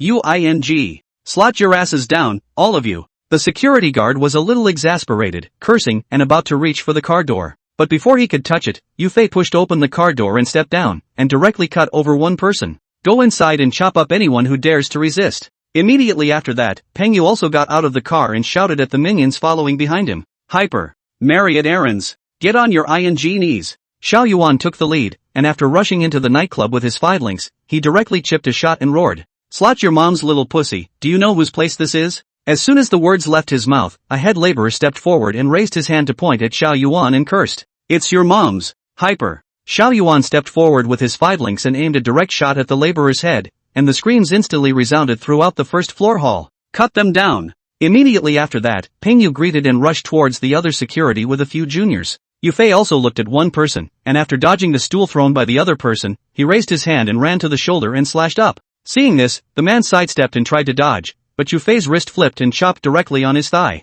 Bang! Another kick followed, and the man instantly slumped to the ground, covering his stomach. Pengyu, head for the second floor. The first floor was just a reception hall, not a lot of people. Yufei saw this and shouted towards Pengyu. Circle! Pengyu sniffed and greeted Xiao Yuan to open the way, and the group ran up to the second floor. Coming to the second floor, the music was deafening and the crowd was a little hard to breathe. Seeing this, Xiao Yuan, with his 5 links, chipped a shot directly at the stereo, and the entire second floor instantly fell silent. Hyper. Just as the crowd wondered why there was no more music, Circle raised his quintet and let loose another shot. What's going on? Hearing the gunshots, the security guards on the second floor came rushing over, carrying rubber bats. Marriott errands. Get on your ing knees. Seeing this, Pengyu laughed excitedly and roared angrily before charging up. Instantly, the entire second floor was in chaos as the guests screamed and scattered in all directions. On the other side, Yufei, carrying a katana, had just hacked over a security guard, followed by a blow to his back. He sucked in a breath of cold air. It hurt to take that hit even though the rubber stick couldn't open a wound. Too late to turn back to look, Yufei swung his arm round and slashed horizontally directly towards the back. The man happened to lunge forward, thinking to give Yufei another hit, before he was chopped in the face. In an instant, screams rang out as the man dropped the rubber baton and covered his face with both hands as blood continued to flow down his fingers. Yufei saw this but didn't show any mercy and slashed at the man's arm again. Fei, watch out. Hyper. Just as Yufei wanted to continue to lay his hands on him, Pengyu suddenly rushed over and tackled him to the ground, followed by the sound of a gunshot. Little pussies. Even dare to touch Master Jing's field, tired of living, right? Not far away, a large bald man with a 5 lensi on his end came down from the 3rd floor. Groove your ass. Hyper. Seeing this, Xiao Yuan picked up his 5 links and let loose a shot. But the man didn't even dodge, roaring angrily and collapsing directly against Xiao Yuan. I groove your mom, get on your knees. Seeing this, Pengyu hurriedly got up from the ground and rushed over, carrying the 5 lianzi. Circle. Hyper. Seeing that the other guy had a gun, Yufei also pulled out his imitation big black star and aimed it at the man and pulled the trigger. Instantly, a cloud of blood mist exploded out, and the man fell to the ground covering his knee, wailing in pain. Chapter 119, Shot. Groove your ass, scream again. Hyper. Pengyu came in front of the man and pulled the trigger on the arm he was holding the gun on. In an instant, a large piece of iron sand set into the flesh, and the man's arm and leg were all but ruined.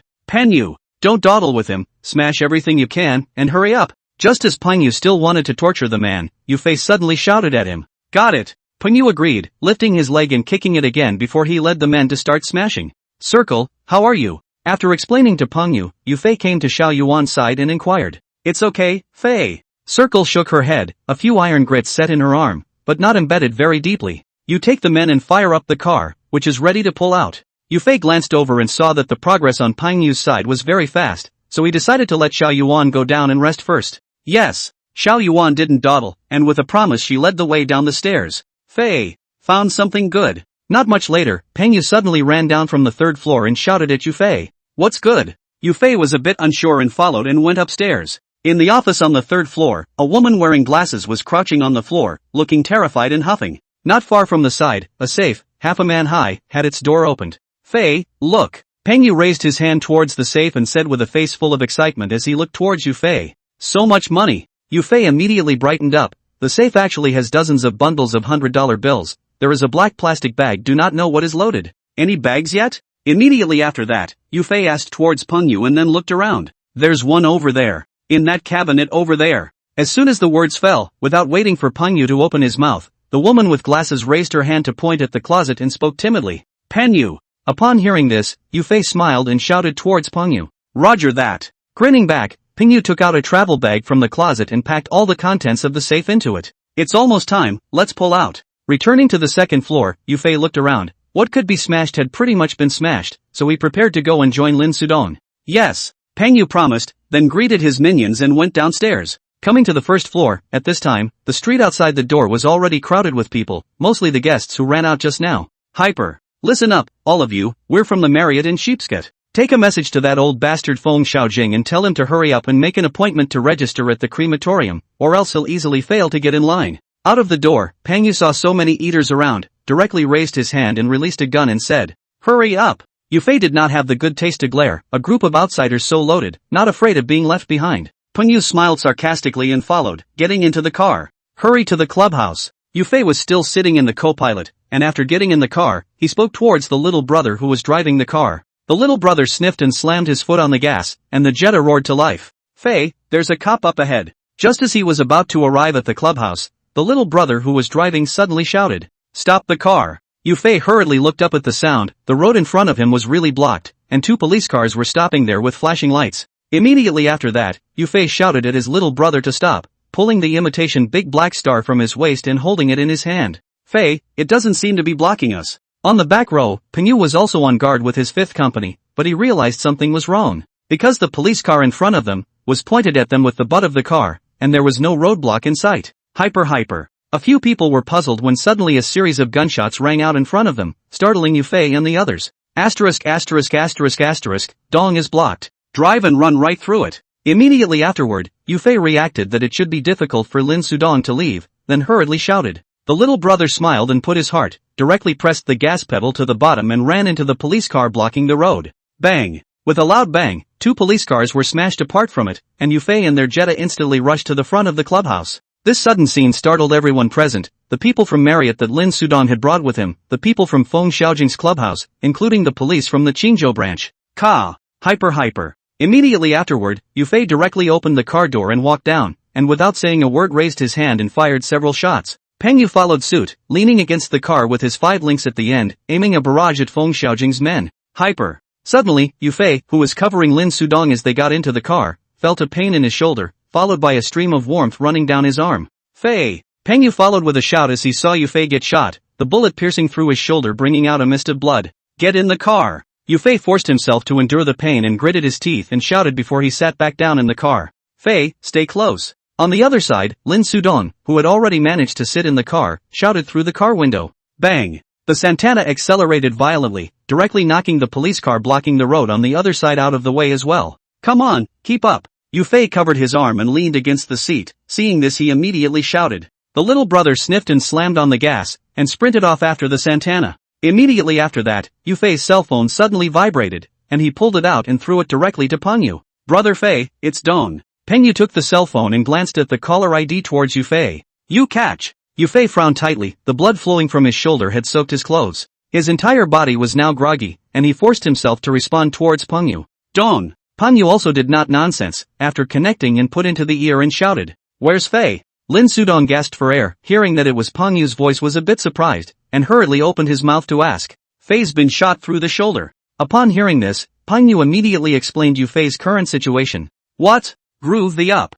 Lin Sudong was shocked in his heart and cursed angrily as he slammed the steering wheel. "Peng Yu, take care of Fei. You guys stay close to my car, we'll go straight back on the national highway." Immediately afterward, Lin Sudong continued. Originally, he had planned to take a shortcut back to Yang'an, because Feng Xiaojing had received the news and would definitely block them halfway. However, after hearing about Yu Fei's situation, Lin Sudong immediately changed his mind and decided that it would be better to go back from the national highway because it would be the fastest. "Got it." Peng Yu agreed and then hung up, but immediately after that his cell phone also rang. The right gang is catching up. Chapter 120, You die, I live. At those words, Peng Yu hurriedly looked back, and immediately afterward, his face changed drastically. Because behind the van, at least, followed 7 or 8 vehicles, 3 of which had flashing police lights. Asterisk. You guys stay close to us, we'll go straight back on the national highway later. Peng Yu cursed and explained towards the little brother in the rear car. Dong. The right gang's catching up, and there's 3 police cars. Immediately after, Peng Yu called Lin Sudong again and told him the news. Let them follow, I'll make a call first. Lin Sudong wasn't surprised and hung up the phone as he said that. On the other hand, during the time that Peng Yu was on the phone, Xiao Yuan tore open her clothes and gave Yufei a simple bandage. Fei, how are you? Putting down his cell phone, Peng Yu looked at Yufei with concern and asked. It's holding up. Yufei's face was pale at this time, and his situation was very bad, but he still shook his head towards Peng Yu and said. On the national highway leading from Qingzhou to Yang'an, a dozen cars were speeding along, especially the 3 police cars with flashing lights, which were particularly conspicuous in the night. On the other hand, Feng Xiaojing, who had gotten the news, was sullenly leading people to block the exit of the national highway, waiting for Lin Sudong and the others to throw themselves into the net. After more than 20 minutes, the two sides finally met at the junction of Qingzhou and Yang'an. Lin Sudong looked at the 5 cars lined up directly in front of him and said a heartfelt yes. Stop the car. Lin Sudong opened his mouth and Li Wenqi immediately stepped on the brakes after hearing this. Immediately after that, the vans that followed, including Yufei's Jetta, also stopped. Behind them again, there are the 3 police cars that are catching up, as well as the people who chased Feng Xiaojing from Qingzhou, and also followed the stop. Both sides did not act rashly, Feng Xiaojing's people did not go forward, and Lin Sudong's side did not get out of the car. Because this was already a certain death, Feng Xiaojing wouldn't be stupid enough to trade lives with Lin Sudong. After a moment of stalemate, the men from the Qingzhou branch got a little impatient and leaned in with their guns. On Lin Sudong's side, the crowd saw this and gripped the guys in their hands, ready to get out of the car and fight for their lives. Peng Yu even flattened the Jetta's passenger seat in case the gunfight later would injure Yufei, who had already passed out. Do it! On the other side, Feng Xiaojing saw the people from the Qingzhou branch leaning up and also turned his head towards Wang Yang. Upon hearing this, Wang Yang pulled out the pistol pinned on his waist and greeted his little brothers to go forward. But just then, suddenly a dozen or so headlights shone over from a distance. Seeing this, Feng Xiaojing hurriedly turned his head to look, and Wang Yang and the people from the Qingzhou branch also stopped in their tracks. A dozen cars sped by, driving toward them from a distance. Especially among the 7 or 8 police cars with flashing lights, see Feng Xiaojing pupils suddenly shrink. Squeak! As the brakes sounded, a dozen or so cars steadily stopped behind Feng Xiaojing and the others. The Santana at the head of the car, the door opened, Yuan Gang with a cigarette in one hand and a gun in the other, walked down from the car. Immediately after them were Jiang Xian and Ji Rong and Zhou Haipeng, as well as the minions they brought over. On the side of the police car, Zhang Wenfu, the director of the Yangon Sub-Bureau, personally led the group, followed by more than 30 police officers, a dozen of whom were armed with guns. Yuan Gang. Seeing this, Feng Xiaojing looked at Yuan Gang and let out a low cry in anger. I'm listening. Yuan Gang smiled and nodded, then just strutted over towards Feng Xiaojing. Do you really want to fight me to the death? Feng Xiaojing's eyes narrowed slightly as he stared dead at Yuan Gang and asked. You're wrong. Standing still, Yuan Gang shook his head at Feng Xiaojing. It's you who dies and me who lives. Immediately after that, the corner of Yuan Gang's mouth rose as he raised his hand and nudged Feng Xiaojing's chest with his gun and said, Yuan Gang, you're ing looking for death. Seeing this, Wang Yang instantly cursed angrily and rushed towards Yuan Gang, pressing the muzzle of his gun against his head. In an instant, only a flush of sound was heard as nearly 20 guns were aimed at Wang Yang behind Yuan Gang. I told you, you're not equal to me. Yuan Gang looked very calm and raised his hand without panic, pressing Wang Yang's arm down. Seeing this, Wang Yang clenched his back teeth, glanced at the nearly 20 guns that were aimed at him, and did not resist. I've come to take my brother home. Your car is blocking the road. Immediately after that, Yuan Gang no longer paid attention to the two men and dropped a sentence to continue walking forward. But just a few steps out, he was stopped by people from the Qingzhou branch. Yuan Gang carried his gun with his hand behind his back and didn't say anything, just looked at each other quietly. Tap tap. Suddenly, the sound of leather shoes hitting the ground rang out, and Zhang Wenfu walked over with 2 policemen. Zhang Wenfu, director of the Yangon branch. Coming to stand beside Yuan Gang, Zhang Wenfu directly identified himself. Qingzhou branch, Security Detachment 2nd Brigade, Captain Yang Guang. The other party also stood out a person and looked at Zhang Wenfu and said, You've crossed the line, pull back the men. Zhang Wenfu didn't talk nonsense and said bluntly, Bureau Zhang, we received. I said you guys crossed the line. The other party was a bit annoyed and wanted to say something else, but was directly interrupted by Zhang Wenfu's low drink. Dude, sometimes recognizing yourself is more important than anything else. Seeing this, Yuan Gang raised his hand and patted the shoulder of this brigadier before continuing forward. Ka. The door opened and Lin Sudong got out of the car. You're a little slow getting here. Immediately after, Lin Sudong smiled and said towards Yuan Gang. Who knew you couldn't get this done and that I'd have to wipe your ass? Yuan Gang glanced at it and disliked it without any goodwill. I'm that because. Come on, don't put a horse in the race. The corners of Lin Sudong's mouth twitched and he just wanted to explain, but he was interrupted by Yuan Gang giving a wave of his hand. By the way, Fei's been shot, we need to get him to the hospital. Immediately after, Lin Sudong suddenly remembered Yu Fei's injury and hurriedly said towards Yuan Gang. You didn't say so. Upon hearing this, Yuan Gang's face instantly changed, no longer the lightheartedness he had when the gun was held to his head just now, and he ran over to the Jetta behind him. Ka! Pulling open the car door, Yuan Gang saw Yu Fei, who was unconscious, at a glance. Gang, Fei he. Too late to hear what Peng Yu said. Yuan Gang picked up Yu Fei before running in the direction of his car. Feng Xiaojing. If anything happens to my brother, your whole family will have to pay for his life. As he passed by Feng Xiaojing, Yuan Gang stopped and stared at him with a vicious gaze and said. At those words, Feng Xiaojing's heart skipped a beat as he glanced at Yuan Gang and did not speak. I'll leave it to you and my brother. His name is Lin Sudong. The last sentence, Yuan Gang said to Zhou Haipeng, then got into the car and went straight to the hospital with a kick of the gas. Chapter 121 Pink Bricks. Day 2. In the hospitalization building, Yu Fei, who was lying on the hospital bed, slowly opened his eyes.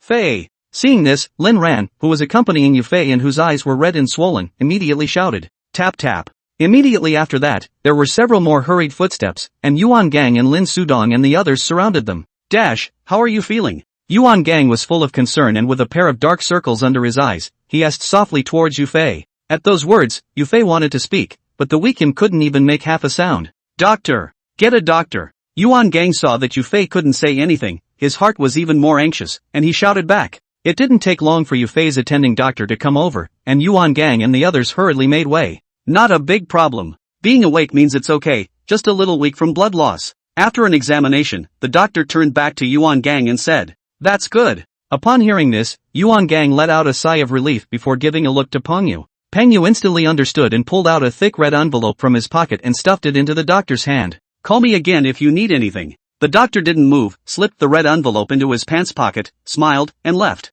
Fei, don't be in a hurry, get well, got it. Immediately afterward, Yuan Gang once again looked at Yu Fei and softly instructed. Yu Fei nodded and didn't bother to force a conversation. Donkey Kong, tell me the truth, is Fei your real brother or not? Next to him, Lin Sudong stroked his chin and looked at Yuan Gang very seriously as he asked. You got something to say? Besides, if it wasn't for wiping your ass, Fei would have been so badly injured. Yuan Gang glanced at Lin Sudong, knowing that he definitely wasn't holding back any good farts, so he didn't answer and directly disliked him. You. Lin Sudong was a bit furious, pointing at Yuan Gang and wanting to dislike him, but immediately afterward, he lost his temper. Because Yuan Gang was indeed right, if it wasn't for covering them, Yu Fei wouldn't have been injured. Come on, I'm just kidding. Seeing Lin Sudong looking a bit down, Yuan Gang hurriedly patted his shoulder and said, I'm not that small-minded. Lin Sudong shook his head, he didn't take Yuan Gang's words to heart, he was just thinking back to last night's events. Last night, after calling Yu Fei, Lin Sudong greeted Li Wenqi and rushed in with his men towards the clubhouse.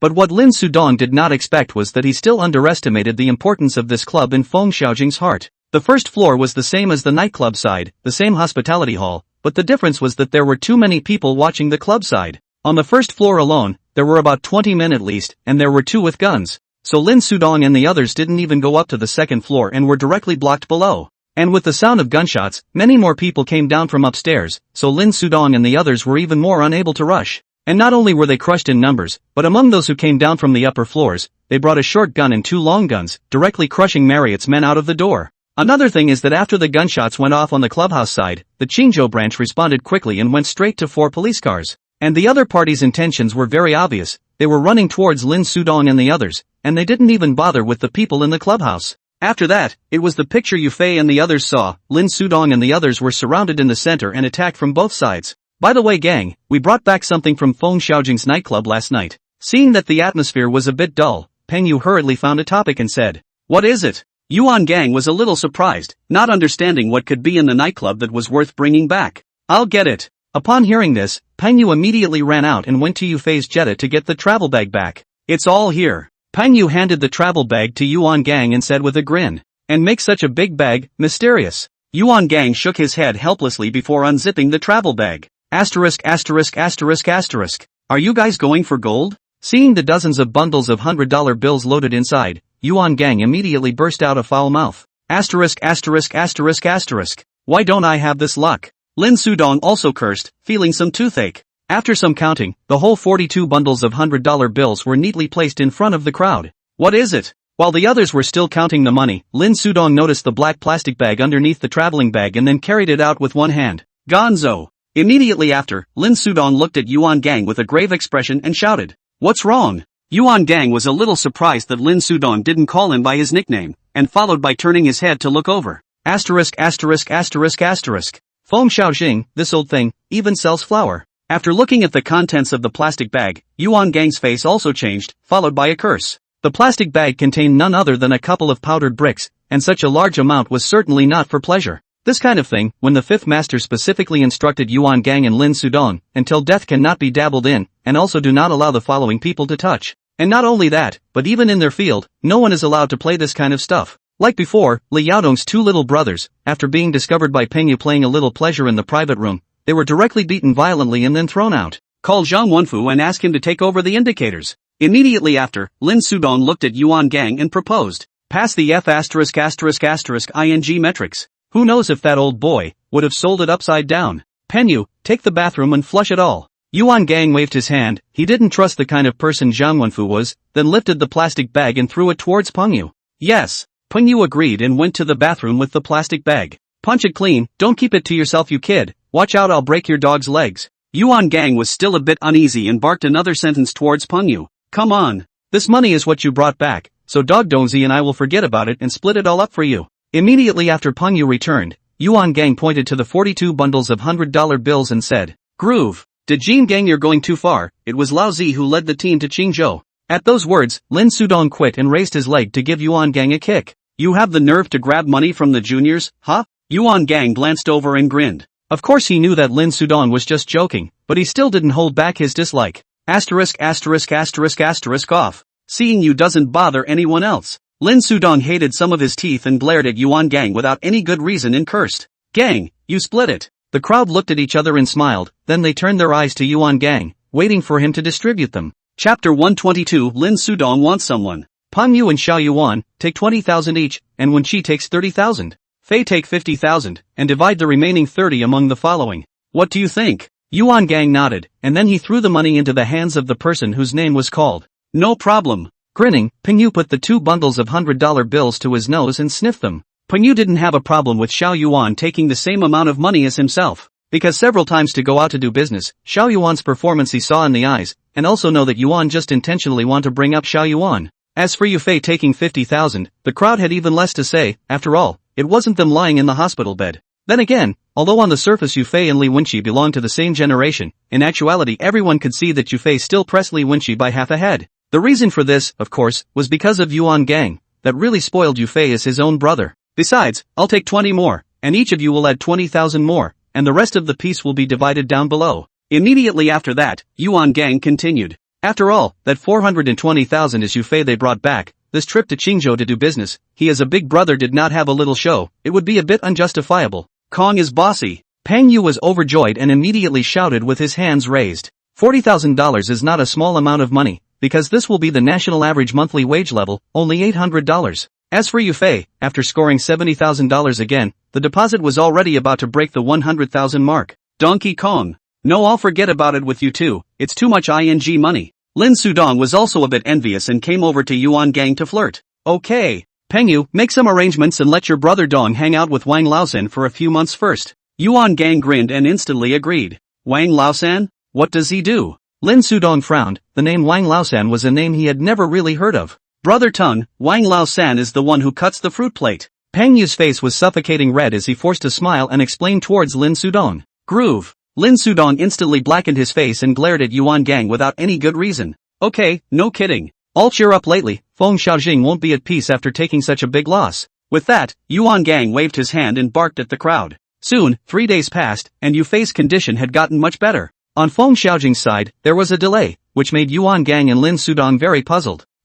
How do you feel? That day, Yuan Gang, by himself, came to the hospital to visit Yu Fei. Brother, it's been better. Yu Fei shouted excitedly. His qi was no different from normal people, but his body was still a bit weak. That's good. Yuan Gang dragged over a stool and sat down beside Yu Fei. Where's Lin Ran? Immediately afterward, Yuan Gang glanced around and saw that Lin Ran wasn't there, so he inquired towards Yu Fei. She's gone to get pigeon soup. Yu Fei was a bit helpless, because he had lost a lot of blood, so Lin Ran ordered 10 pigeons from the restaurant across the hospital, specifically to make soup for him. This girl is good. Hearing this, Yuan Gang smiled and nodded. He was very satisfied with Lin Ran as a younger sibling. Brother, what's the matter with coming over today? Yu Fei smiled back and immediately asked towards Yuan Gang. Well, there's something I'd like to hear from you.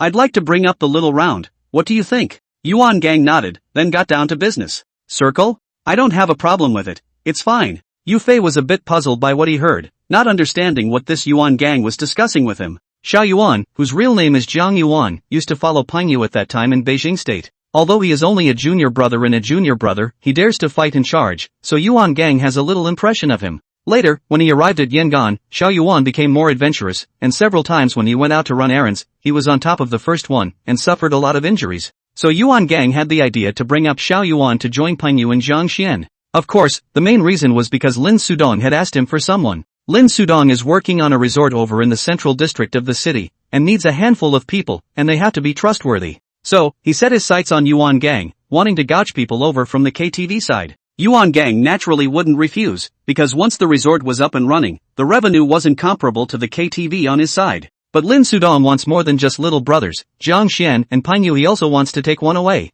which makes Yuan Gang a bit of a headache. After all, it's easy to find minions who can fight and dare to fight, but it takes time to develop minions who can carry the load. There is also the fact that Jiang Xian and Peng Yu make it somewhat difficult for Yuan Gang to choose, and he doesn't want to let go of either of these two people. That's good. Also, you give brother another idea. You need manpower on Dong's side. Jiang Xian and Peng Yu have to go over one. Who do you think is better to let go? Yuan Gang nodded and immediately continued to ask. Since he couldn't decide on his own, he wasn't going to dwell on it and directly threw the dilemma to Yu Fei. Tong wants someone there? Yu Fei froze at his words, then instantly came to a realization, understanding why Yuan Gang suddenly mentioned Xiao Yuan up. Brother, no, I'll go. Yu Fei scratched his head and didn't directly say what he was thinking, but instead joked with Yuan Gang. No. Don't even think about it, you brat, just stay honestly by my side. However, Yuan Gang took it seriously and thought that Yu Fei really wanted to go and follow Lin Sudong, and his face immediately became grave. In response, Yuan Gang was not jealous, but he knew that Lin Sudong could not suppress Yu Fei.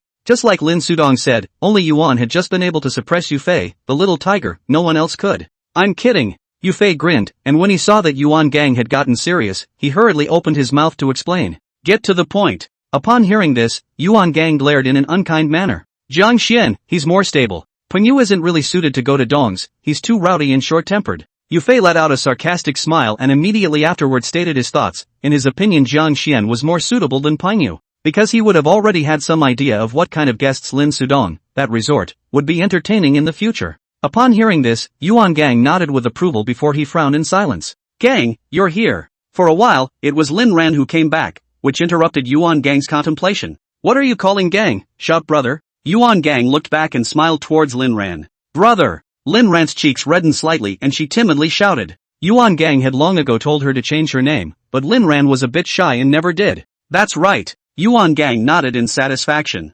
Chapter 123, Guizi Heo. Okay. I'll do as you say then, I'll go back first. Immediately after that, Yuan Gang didn't intend to stay much longer, and with that, he stood up and prepared to leave. Brother, let's eat before we go. This is the mealtime. See, Yuan just want to go back. Yu Fei rushed to stay. Yeah, I bought quite a lot of food. Lin Ran nodded and followed suit. Forget it, there's not much meat in that pigeon, you two can gnaw on it yourself. Yuan Gang waved his hand and looked at Yu Fei and Lin Ran and flirted before turning to leave. Old immodesty. Yu Fei glanced at Yuan Gang's back and spat without any goodwill. Soup first. Lin Ran had already blushed with shame and served out a bowl of soup to Yu Fei and said, I want to nibble on the pigeon first. Yu Fei took the soup bowl and put it on a side table, then directly pulled Lin Ran into his arms. You still have a shoulder injury. Lin Ran was afraid of touching Yu Fei's wounds, so she didn't dare to struggle hard, and just said without a good breath, then I'll have a go at it first. Upon hearing this, Yu Fei laughed, and immediately afterward, he arched the cabbage. The next day, Marriott KTV, Yuan Gang and Lin Sudong were chatting in the office when suddenly Jiang Xian pushed open the door and walked in. Kong, someone's looking for you. After entering the door, Jiang Xian looked at Yuan Gang and said, Who? Yuan Gang was a bit puzzled. If it was an acquaintance, Jiang Xian would have definitely brought it up directly. Never met him, he said his name was Guizi Heo.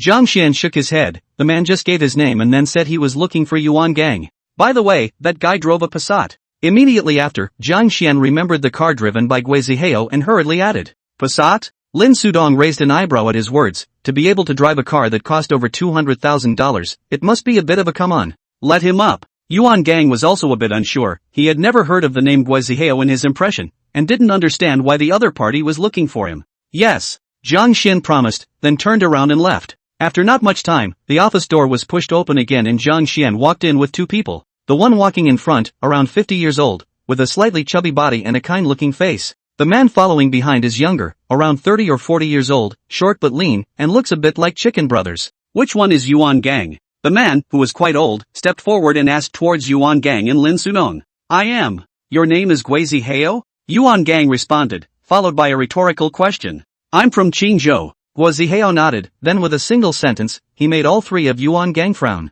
However, I'm not in the same boat as Feng Xiaojing. But without waiting for Yuan Gang to open his mouth, Gui Zihao continued with a smile. Sit. Yuan Gang sniffed without saying anything and reached out to greet the other party and sat down. I didn't mean to come over here on this trip for any other reason than to give you a heads up. Gui Zihao was not polite and sat his butt on the sofa, then looked at Yuan Gang and said, a wake-up call? What do you mean? Yuan Gang was a bit unsure and asked suspiciously. Feng Xiaojing has found two people from the south. They should be here in the next few days. Gui Zihao also didn't sell out and said bluntly, how do you know? Upon hearing this, Yuan Gang's eyes narrowed slightly as he stared dead at Gui Zihao and asked, he's got a middleman, and I know him. We were drinking together the other day, and the guy got drunk and blabbed. Gui Zihao smiled, and likewise didn't hide anything, revealing the bottom all to Yuan Gang. Why are you telling us? Immediately afterward, Lin Sudong opened his mouth and asked towards Gui Zihao. Gui Zihao did not answer, but glanced at Yuan Gang. The questioning intent in his eyes was very obvious. He's my brother, Lin Sudong. Yuan Gang naturally understood Gui Zihao's meaning. This was to know if Lin Sudong was big enough to talk to him, so he immediately introduced him. It was you who tossed around Qingzhou the other day? Upon hearing this, Gui Zihao's eyes lit up as he looked towards Lin Sudong and asked, it's me. Lin Sudong smiled and nodded, acknowledging it with a big smile. You're bold enough to bring someone to drill into the Qingzhou territory to touch Feng Xiaojing's clubs and nightclubs. Gui Zihao raised an eyebrow, a trace of appreciation flashing in his eyes. It's not like Qingzhou had the fence circled or put up a sign saying no outsiders allowed. Can it be that only he Feng Xiaojing is allowed to come to Yanyan and toss us around, and I'm not allowed to go over and take a handful out of him? Lin Sudong laughed, leaning his entire body against the sofa and said disdainfully. Indeed. However, Feng Xiaojing's nest is not easy to dig out, is it? Gui Zihao nodded, followed by glancing at Lin Sudong and asking with a meaningful question. Looks like you know a lot. Yuan Gang lit a cigarette and held it in his mouth. He became more and more curious about this Gui Zihao. It's quite a lot. I also know that you took something from Feng Xiaojing's nightclub. Gui Zihao nodded his head once again, his eyes filled with smiles as he responded towards Yuan Gang. Upon hearing this, Yuan Gang and Lin Sudong were both stunned. How could they not expect that Gui Zihao would even know about this matter? Who the hell are you? Yuan Gang frowned and asked bluntly. Me? Ha! I am Feng Xiaojing's former brother and current enemy, or the immortal kind. Hearing Yuan Gang's inquiry, Gui Zihao smiled, then gritted his teeth and responded. Former brother? Yuan Gang became even more curious and leaned forward slightly, waiting for Gui Zihao to continue explaining to him. Once upon a time is out of the question. However, Gui Zihao did not follow up and waved his hand towards Yuan Gang. Okay. Anyway, thanks for the heads up. Yuan Gang nodded. Although he was curious about the matter between Gui Zihao and Feng Xiaojing, he would not force the other party to say anything if he did not want to. Don't thank me yet. I have another thing to tell you. Gui Zihao reached for the cigarette case on the table and pulled out a cigarette and held it in his mouth as he continued. Wash your ears. Yuan Gang didn't reject it. After all, it's information for nothing. It's not worth listening to. That clubhouse of Feng Xiaojing's, you guys should realize how important it is to him, right? Gui Zihao was also dry and continued talking after hearing Yuan Gang's words. What does that club have to say? Upon hearing this, Lin Sudong immediately became interested. After all, he had suffered a big loss because of that clubhouse. That's a big claim. He's been able to stabilize himself in Qingzhou for so many years, all thanks to that clubhouse. Gui Zihao nodded. So metaphysical? Don't tell me that there's a dragon vein underneath that clubhouse of his or something. I don't believe in that. Lin Sudong grinned and looked towards Gui Zihao to tease him. Chapter 124. You've got a sense of humor. Hearing Lin Sudong's words, Gui Zihao smiled and shook his head. That clubhouse of his has something to do with what you brought back from the club. Immediately afterward, Gui Zihao suddenly looked grave and said to Yuan Gang and Lin Sudong.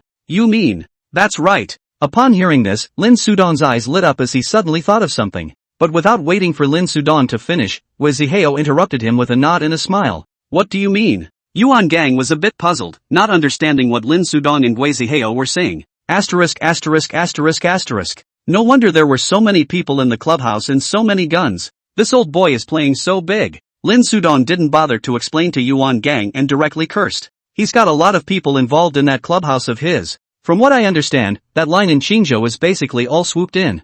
Gui Zihao followed and nodded, confirming what Lin Sudong had in mind and said something deeper. The tree may be small, but the roots are deep. At those words, Lin Sudong frowned, then lamented. Will you two treat me like a human being? Yuan Gang is a little angry. These two people chat half a day. He did not understand a word. I'll explain it to you later. Brother Hao, you're not in a hurry to go back today. Why don't you have dinner together tonight and talk? Lin Sudong glanced at Yuan Gang and ignored him, then looked at Gui Zihao and asked with a smile. Okay. I haven't been to Sheepskid in years either, so it's nice to stay for a few days. Gui Zihao nodded and agreed straight away. Groove. You two play. Yuan Gang cursed without a good breath, then directly got up and left the office, going to the hospital to find Yufei to complain about his suffering. Brother, who's in the south? After listening to Yuan Gang's account, Yufei was a bit puzzled and did not understand why Feng Xiaojing was looking for someone from the south. Outlaws. Mentioning this, Yuan Gang's face was a bit gloomy. He didn't understand the matter of the clubhouse, but what kind of person came over from the south, this Yuan Gang still knows. Because of the numerous and sparsely populated mountains in the south, it's easy to avoid surveillance and pursuit, so there are a lot of outlaws and wanted criminals over there. These people can't throw their weight around, but they need to make ends meet or they need running money, so the bold ones take jobs to make money. Of course, they weren't taking on an arm or a leg, that would obviously be worthless and pay too little. After all, being caught is basically a death, so this kind of person easily won't move, but as long as they do, it's a human life at the bottom. By the way, do you carry a gun? Immediately after, Yuan Gang suddenly thought of something and looked at Yufei and asked, bring a handful. At those words, Yufei glanced down in response. You've got a gun with bullets that can kill people. Yuan Gang followed suit and looked over, then glared at Yufei without a good look. Lin Ran blushed even more, and busily turned to look out the window, no longer bothering with the brother and sister who were emitting a yellow glow. Tomorrow, I'll have Circle come over. Keep him in the hospital until you get discharged and go back. Immediately after that, Yuan Gang thought for a moment, then continued towards Yufei. No need. Yufei frowned and opened his mouth to refuse. Cut the crap. Just listen to what I say, and if you don't stop talking, I'll slap you with a big ear. Upon hearing this, Yuan Gang immediately glared with a pair of eyes and threatened towards Yufei. Okay. Yufei nodded helplessly. This overbearing care from Yuan Gang always made it hard for him to refuse. Mostly, he didn't want to get beaten up, because Yuan Gang wasn't just talking about it. Evening. Lin Sudong pulled Yuan Gang and entertained Gui Zihao at Yong'an Restaurant, accompanied by Zhou Haipeng. Zhou Haipeng immediately revealed a look of surprise upon seeing Gui Zihao, but did not say anything more. During the banquet, after drinking almost, Zhou Haipeng implicitly made a look towards Yuan Gang. So what, a little bloated, I'm going to the restroom. Yuan Gang instantly understood, got up and left the private room. Seeing this, Zhou Haipeng also snorted and then followed. What's the situation, Zhou? In the toilet, Yuan Gang was unbuckling his pants and asked Zhou Haipeng when he saw him follow him in. That Gui Zihao, how do you guys know each other? Zhou Haipeng didn't talk nonsense and directly asked towards Yuan Gang. He came to me on his own. With a shiver, Yuan Gang shook it off again before opening his mouth to respond. Come to the door on your own? At those words, Zhou Haipeng frowned. Came in that afternoon, went straight to the store. Yuan Gang nodded, then told him about Gui Zihao, reminding him that Feng Xiaojing was looking for someone from the south. However, Yuan Gang did not say a word about those things in the clubhouse. Feng Xiaojing is in a hurry. After hearing Yuan Gang's account, Zhou Haipeng's frown deepened. At the same time, he also heard that Yuan Gang was hiding something from him, but Zhou Haipeng didn't point it out. Soldiers come with water to cover the earth, I'm not scared. Although Yuan Gang was also scornful in his heart, he still said with disdain on his face. In fact, the fear of those outlaws was only because Yuan Gang and the others were in the clear, so they had to be on guard at all times. If you really compare the things you've committed to the lives of the people in your hands, Yuan Gang isn't that far behind. I'm kind of dragged down by you. Zhou Haipeng shook his head helplessly, a businessman himself, now follow all day to do some playful work. What, regret? It's not too late to backtrack, and the adjustments won't be made until the end of the year on the city council's end anyway. Yuan Gang grinned and asked towards Zhou Haipeng, the deputy director of the municipal bureau, to the end of the year before retiring. Zhou Haipeng want to go up. You have to stay up for a few more months. If Zhou Haipeng withdrew now, he would lose a lot of money. Moreover, Zhou Haipeng had already shown his face last time, and Feng Xiaojing would not forget his face. Therefore, Yuan Gang wasn't worried at all, and his words just now were just flirting. Net talk about these unnutritious words. Zhou Haipeng glanced at Yuan Gang, then said without a trace of anger. At first, he did not expect that Yuan Gang and Feng Xiaojing would get to this point, Zhou Haipeng originally intended to wait for about the same time to persuade Yuan Gang, so that he and Feng Xiaojing to soften. This matter is over and done with. But unexpectedly, Lin Sudong went to Qingzhou with his men and emptied Feng Xiaojing's nest. Now Feng Xiaojing is even going to spend money on his life, finding 2 outlaws from the south. So Zhou Haipeng really felt the feeling of being mute and unable to speak. Alright. We have Marriott in front of this, why are you panicking? Yuan Gang smiled and waved his hand towards Zhou Haipeng to comfort him. Panic my ass. I'd better tell you about Gui Zihao, he has quite a story with Feng Xiaojing. Chapter 125 Yuan Gang attacked. You know him? At those words, Yuan Gang's eyes lit up. He didn't expect Zhou Haipeng to understand Gui Zihao's past. Gui Zihao is not simple, if you really count. Feng Xiao Kyoto was mixed out after him. Zhou Haipeng nodded.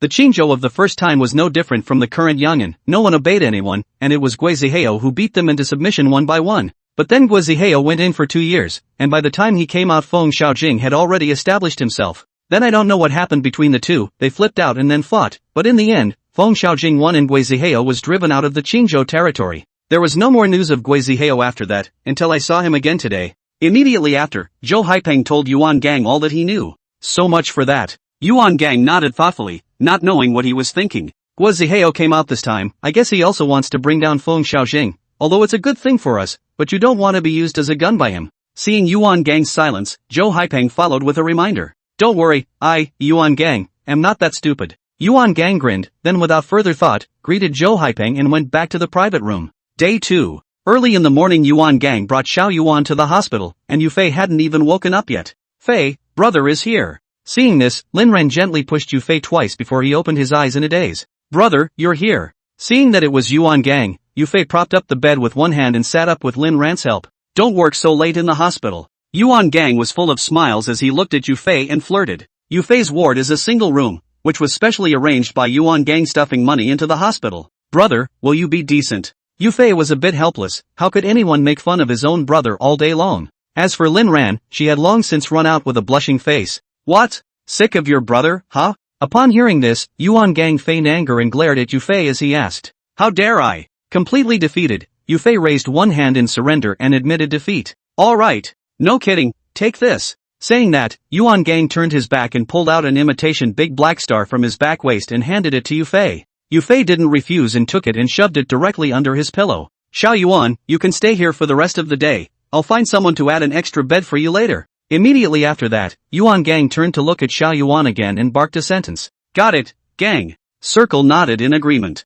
I'll go back first if there's nothing else. Call my brother if you need anything. After making the arrangements, Yuan Gang said one more word towards Yu Fei before leaving the hospital. Circle, how's the store these days? After Yuan Gang left, Yu Fei nattered with Xiao Yuan, asking about the situation in the store. It's still that way, business is still booming. Round grinned in response. By the way, how's my car? Upon hearing this, Yu Fei nodded, then immediately remembered his Jetta and hurriedly asked. Before going to Qingzhou, because of saving Lin Sudongnam, Yu Fei's Jetta crashed into the police car and gave it another bump. Brother, you sent it to the garage, it should be almost repaired in the next 2 days. I'll make a call and ask. Saying that, Xiao Yuan flipped out the cell phone number of the owner of the auto body shop and directly called it. Fei, the car will be back tomorrow. After chatting for a few sentences, Xiao Yuan hung up the phone and looked at Yu Fei and said, That's good. Yu Fei nodded, and sighed in his heart that this car had really suffered a great deal after him, plus the one in the city center, it was already the second time he entered the factory. By the way, my brother, he didn't talk to you about anything, did he? Immediately after that, Yu Fei suddenly remembered that Yuan Gang had said that he would mention Xiao Yuan coming up.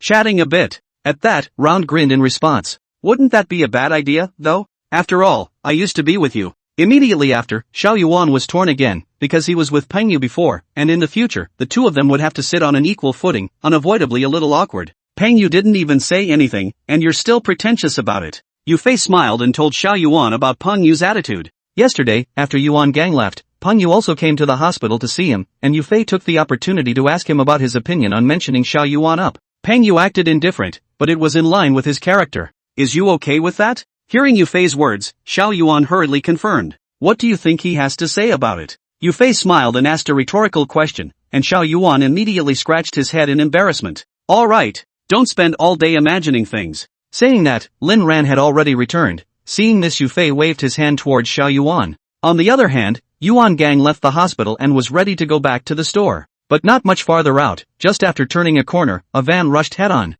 Seeing this, Yuan just jerked the steering wheel to avoid, but to no avail, the two cars directly on top of a piece. Fortunately, because it was an intersection, Yuan Gang did not drive very fast, so he was not injured. Hyper. Immediately after that, Yuan Gang wanted to get out of the car to check the situation, but the man in the driver's seat of the van suddenly raised his hand and aimed at him, followed by a gunshot. Thanks to this move of trying to get out of the car, Yuan Gang's body was slightly sideways, and the bullet penetrated the glass and hit his arm. After being shot, Yuan Gang was shocked in his heart, and he forced himself to endure the pain to put on the reverse gear, and then stepped on the gas with one foot. The Santana growled and slammed backward, with a small hole in the same hood. Bang! Not far after backing out, the Santana hit another car. Without much time to think, Yuan Gang gritted his teeth and re-engaged the gears, jerking the steering wheel to one side, because this would be the van across the street, running at him again. Fortunately, the reaction is timely. Yuan just finished shifting gears and a foot of floor oil. Santana rubbed the front of the van, rushed out. Seeing this, the other party did not pursue, but turned the car around and left directly.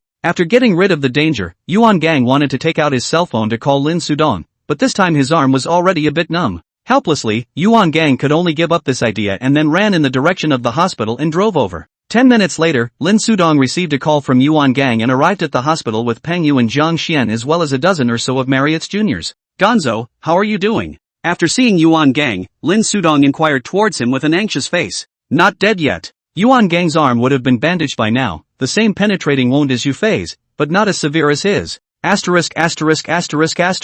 Damn Feng Xiaojing, I'm going to him up. Seeing this, Peng Yu immediately cursed and said that he turned around to leave. Chapter 126. Don't add to the confusion you. Zhang Xian slapped Peng Yu without any good humor and stopped him, then turned his head to look at Yuan Gang. I said Yuan Gang, what are you up to? Shooting in the street in broad daylight. As he was talking, Zhang Wenfu suddenly walked in through the door and had a very unpleasant look on his face. A report had just come into the precinct, and it was still a shooting, and he had followed it to the scene after hearing the report. Then by the direction pointed out by the witnesses, they followed it all the way. However, just arrived at the hospital, Zhang Wenfu saw Yuan Gang's battered and broken Santana at a glance. Unable to do anything else, Zhang Wenfu could only withdraw the people and then find them himself. Bureau Chief Zhang, you must speak from your conscience. Yuan Gang was almost laughed out of anger, lifting his arm and saying towards Zhang Wenfu without any good humor. You're. Seeing this, Zhang Wenfu's entire body froze. I wasn't the one who shot, I was the one who got shot. Yuan Gang lowered his arm and glanced at the response. Who did this? Upon hearing this, Zhang Wenfu frowned and continued to ask towards Yuan Gang. Feng Xiaojing found someone. The strike was very decisive, and ran straight for the kill. Yuan Gang didn't even think about it and was very sure that it was the person Feng Xiaojing had found. Groove. If I'd known I wouldn't have pulled people back. Zhang Wenfu followed with a curse before taking out his cell phone and calling the precinct. Kong. That grandson Feng Xiaojing is playing dirty, let's go straight over on him. Saying that, Peng Yu mentioned again that he wanted to go directly to Qingzhou to spar with Feng Xiaojing. This. Stay where you are. Without waiting for Yuan Gang to open his mouth, Lin Sudong rebuked in an unkind manner. Although it was clear that Feng Xiaojing was the one who had found the person, both sides had indeed reached the point of no return. But running to Qingzhou to fight with Feng Xiaojing, that was clearly irrational behavior. Let's just say that not too long ago, they were almost left there just going to pull out a nest, let alone fighting hard head-on. Then I'll go check on Fei. Upon hearing this, Peng Yu glanced at Lin Sudong, slightly dissatisfied, and said that he was about to leave. Come back. I can't let Dash know about my injury. Hearing Peng Yu say that he was going to find Fei, Yuan Gang hurriedly opened his mouth and stopped him. As far as Peng Yu's temper is concerned, this is how he reacted after seeing Yuan Gang's injury, and if Fei knew about it, then this would really be a big deal. All of you, stay still, don't make any noise for a while, until we find the man. Immediately after that, Yuan Gang barked another sentence. Seeing Yuan Gang snapped, Peng Yu instantly lost his temper and could only huff and puff to the side and sit down. I've called the people back, so cooperate later. Saying that, Zhang Wenfu also came back from the phone call and looked at Yuan Gang and said,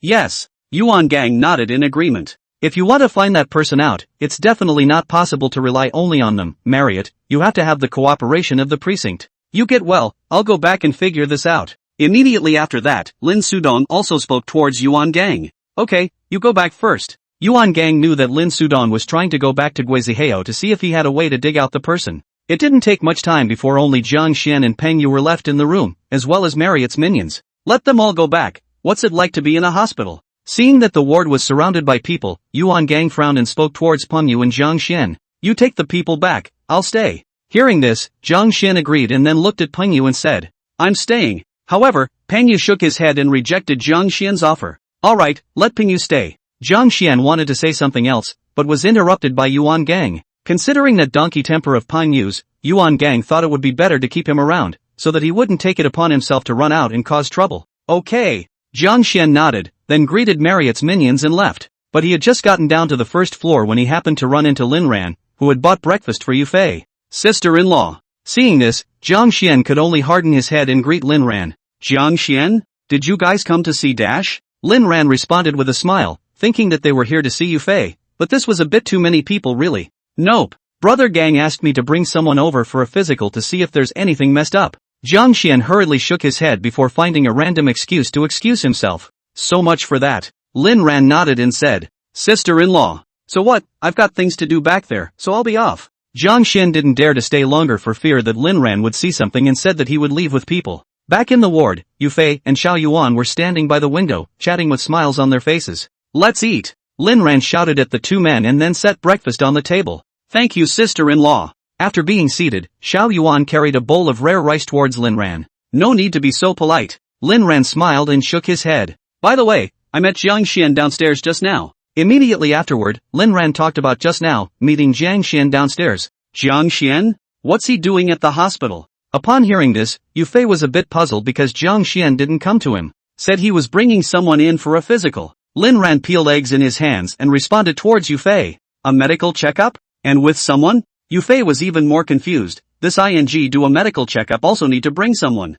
No. It's brother who asked Jiang Xian to bring the people from Marriott to do a physical examination, checking to see if there's anything messed up. Lin Ran knew that Yufei had misunderstood and explained after putting the eggs in his bowl. My brother? What kind of medical checkup is this for a good reason? Do you know about it, Round? Yufei froze at his words, then turned his head to look at Xiao Yuan and asked. Haven't heard. Xiao Yuan put down her chopsticks and shook her head. What do you care? Why don't you just get a physical? Lin Ran laughed and said with a blank look at Yufei. Also, it's good to check and check. After dinner later Xiao Yuan you go and check too. Yufei nodded, then looked at Xiao Yuan and said. I wouldn't have to. Xiao Yuan was a bit helpless, who good people have nothing to do to get any checkups. Why not use it? Especially in that area, you have to take a good check to protect your future wife's sex life. The corner of Yufei's mouth rose slightly as he flirted towards Xiao Yuan. Ahem. Upon hearing this, Xiao Yuan, who was sipping on some thin rice, almost didn't choke to death. What are you talking about in the morning? Lin Ran's pretty face was also slightly red,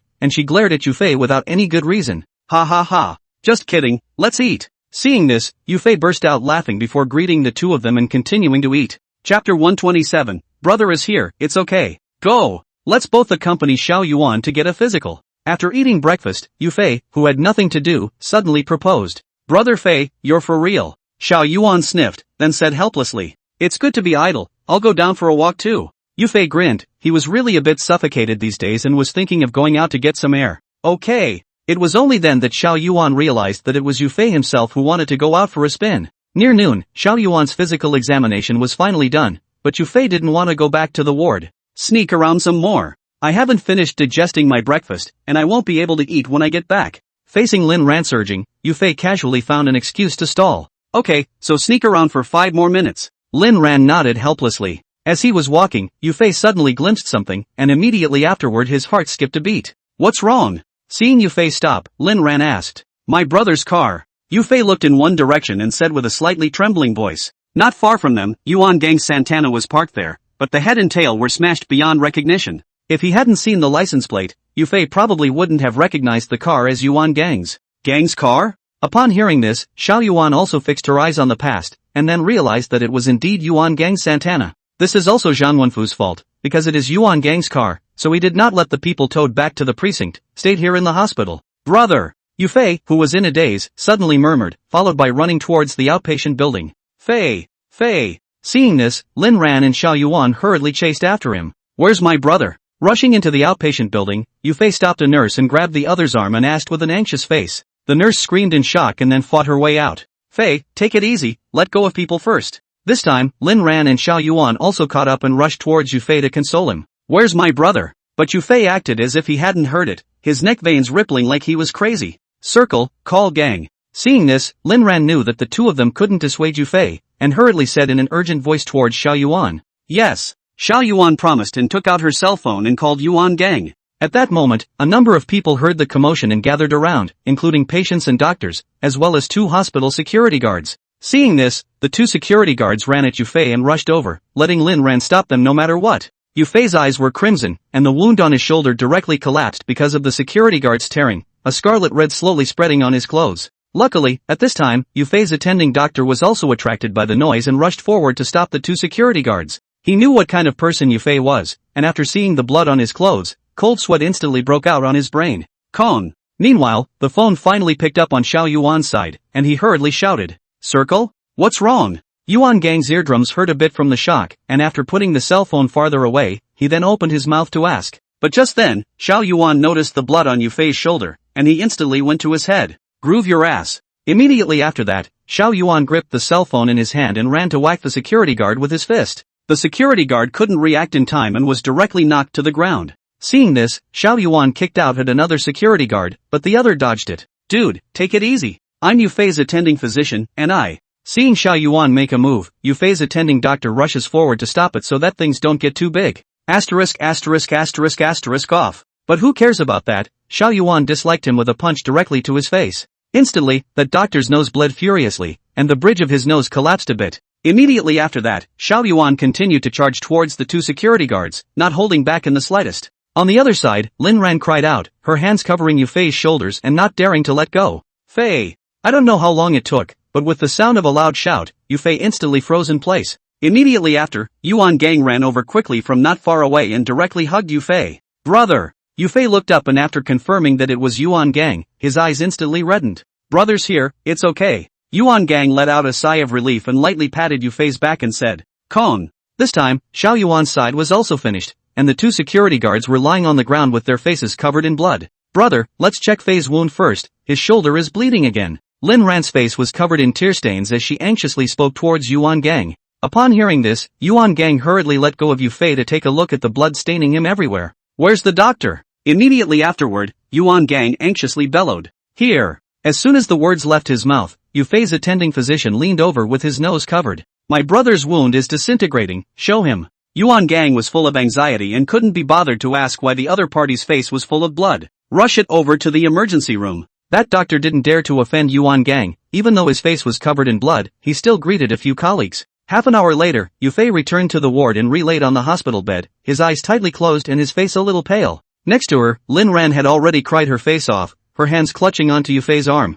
Behind Lin Ran, standing behind him were Yuan Gang and Peng Yu as well as Xiao Yuan. Except for Peng Yu, the 2 men had one arm bandaged and one hand bandaged. In the future, calm down when things go wrong, don't be so impulsive. Looking at Yufei, who was lying on the hospital bed, Yuan Gang sighed, then looked at Xiao Yuan and barked. "Got it, gang." Round grinned in agreement. Just now, he didn't just put down those 2 security guards, he even smashed his own hand open. "Alright, go back and get well. And Peng Yu, you go back with them, get some money from your dong and come back to take care of this." Immediately after that, Yuan Gang waved his hand towards Xiao Yuan and told him and Peng Yu to go back to the store first. "Yes." Peng Yu and Xiao Yuan nodded and left with a promise. "That brat." After the 2 of them left, Yuan Gang sat down next to Yufei and spat out a sentence without a good mood. "Brother, what happened to your arm?" Upon hearing this, Lin Ran looked up, and it was only then that she realized that Yuan Gang's arm was also wrapped in gauze. "Nothing." Yuan Gang shook his head and did not explain. He mainly wanted to find an excuse to hide it from Yufei, fearing that Lin Ran would spill the beans if he knew.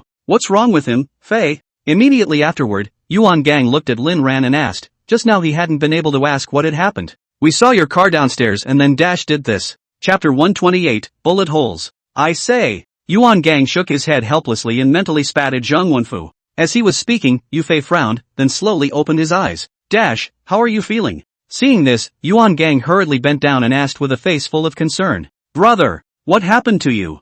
Yufei, however, couldn't care less about himself and turned his head to Yuan Gang to ask. "What can I do? Got distracted on the way back and had a car accident, almost got caught in a meat sandwich." Upon hearing this, Yuan Gang laughed, then casually found an excuse to put it off. "Car accident? So what happened to your arm?" Yufei frowned as he had noticed the gauze wrapped around Yuan Gang's arm.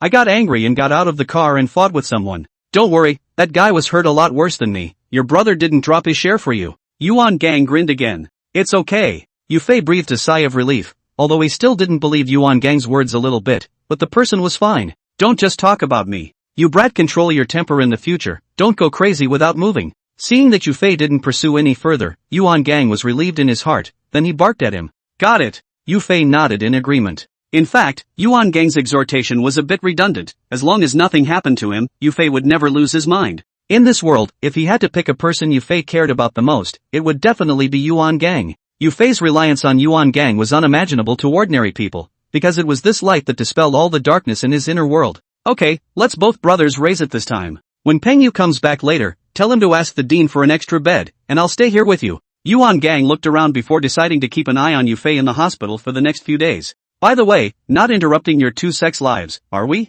Immediately afterward, Yuan Gang suddenly remembered something and looked at Yufei and Lin Ran and flirted. Brother! Yufei shouted out in a good-natured manner, and Lin Ran's weeping flowery face gained a hint of redness. In the afternoon, Peng Yu came back and negotiated with the hospital to pay $5,000. As for Yuan Gang, after receiving Lin Sudong's call, he hurried back to the store. Peng Yu, pull me up. It was a bit hard to lie on the bed. Yufei twisted his head towards Peng Yu and greeted him. Coming. Upon hearing this, Peng Yu rushed forward and helped Yufei sit up. By the way, my brother, where he had the accident? Suddenly, Yufei's sentence directly caused Peng Yu to break out in a cold sweat with his question.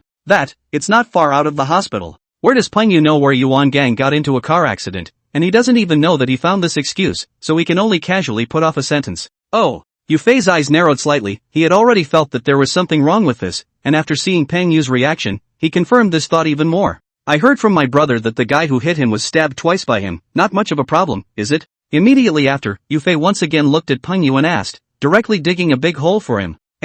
Nothing, can't die. Peng Yu was already sweating profusely, spitting at Yuan Gang in his mind. What kind of excuses are these? That's good. Yufei nodded and responded without any expression on his face. Brother Fei, so what? Do you want some fruit? I'll go downstairs and buy you some. Peng Yu was really a bit flustered. All he wanted to do now was to hurry up and give Yuan Gang a call to write his words. Okay. I'll go too, just to see what's good to buy back. Yufei nodded his head once again, then directly got out of the hospital bed. Fei, so what? I'll just go by myself. At those words, Peng Yu felt his scalp go numb and didn't dare to look into Yufei's eyes. Come here and hold me. Yufei glanced at Peng Yu before speaking coldly. Fei, I. Peng Yu's heart instantly thumped and he looked at Yufei wanting to say something. But after meeting his icy eyes, he swallowed his words back hard. Fei, what are you doing down here? Just in time, Lin Ran, who had gone to get medicine for Yufei, came back and rushed to ask when she saw him get out of bed. I'm going downstairs with Peng Yu to do some shopping. Yufei twisted his head and looked toward Lin Ran in response. By what?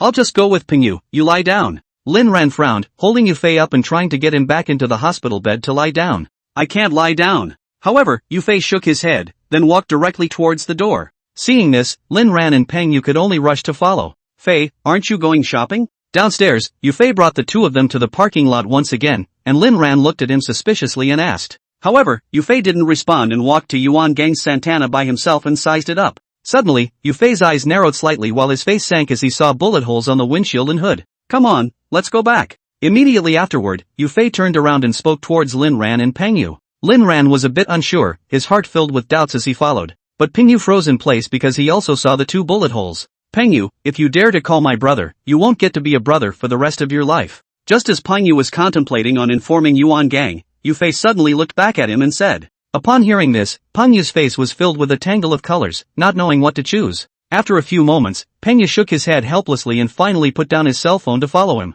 Go get my car tomorrow. Back in the ward, supporting Lin Nen, Yufei looked at Peng Yu and said. Brother Fei, it's better to discuss this with Brother Gang. Peng Yu of course knew what Yufei was trying to do, and he opened his mouth with a bitter face to persuade him. But Yufei didn't say anything and just shook his head. At night, Yuan Gang didn't come back, and Yufei was lying on the hospital bed, looking at the ceiling without knowing what he was thinking. Fei, I have to go back. Suddenly, Peng Yu came to Yufei and said. Back. Yufei still stared at the ceiling without looking away, and faintly opened his mouth to respond. I'm not trying to inform Gang, I'm trying to go back and get some guys. Seeing this, Peng Yu thought that Yufei had misunderstood and hurriedly explained.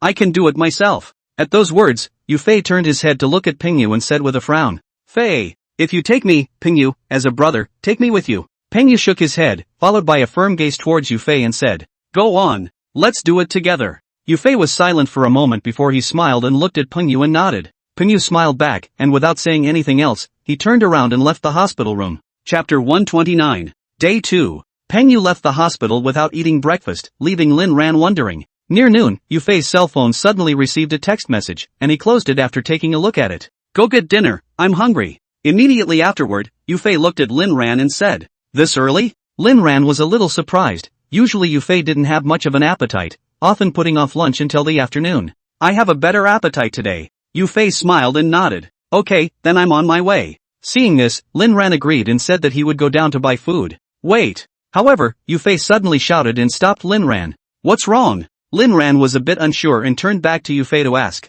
"Come here for a minute." Yufei smiled and waved at Lin Ran. At those words, Lin Ran turned around and walked towards Yufei. "What's there?" Walking closer, Lin Ran was just about to speak before Yufei wrapped his arm around his waist and gagged him. "What are you doing?" It was only after a while, when Lin Ran felt like she was suffocating, that Yufei let her go. "Lin Ran, I love you." Yufei's eyes were full of deep emotion as he gently caressed Lin Ran's face and said, "Why?" All of a sudden, Lin Ran shyly scrunched her neck, her face as red as a ripe peach. "Just wanted to say it." Yufei laughed and raised his hand to pinch Lin Ran's nose. "There. I'll get dinner first." Lin Ran blankly glanced at Yufei and said without any good humor as she slapped his hand away, "Go on." Yufei nodded and responded with a smile. However, looking at Lin Ran's departing back, Yufei suddenly felt his nose turn a little sour before he murmured an apology with his head down. "Where?" After a while, Yufei adjusted his emotions before he took out his cell phone and called Pengyu. "Parking lot." Pengyu didn't talk nonsense and directly stated his location. "Wait for me a minute."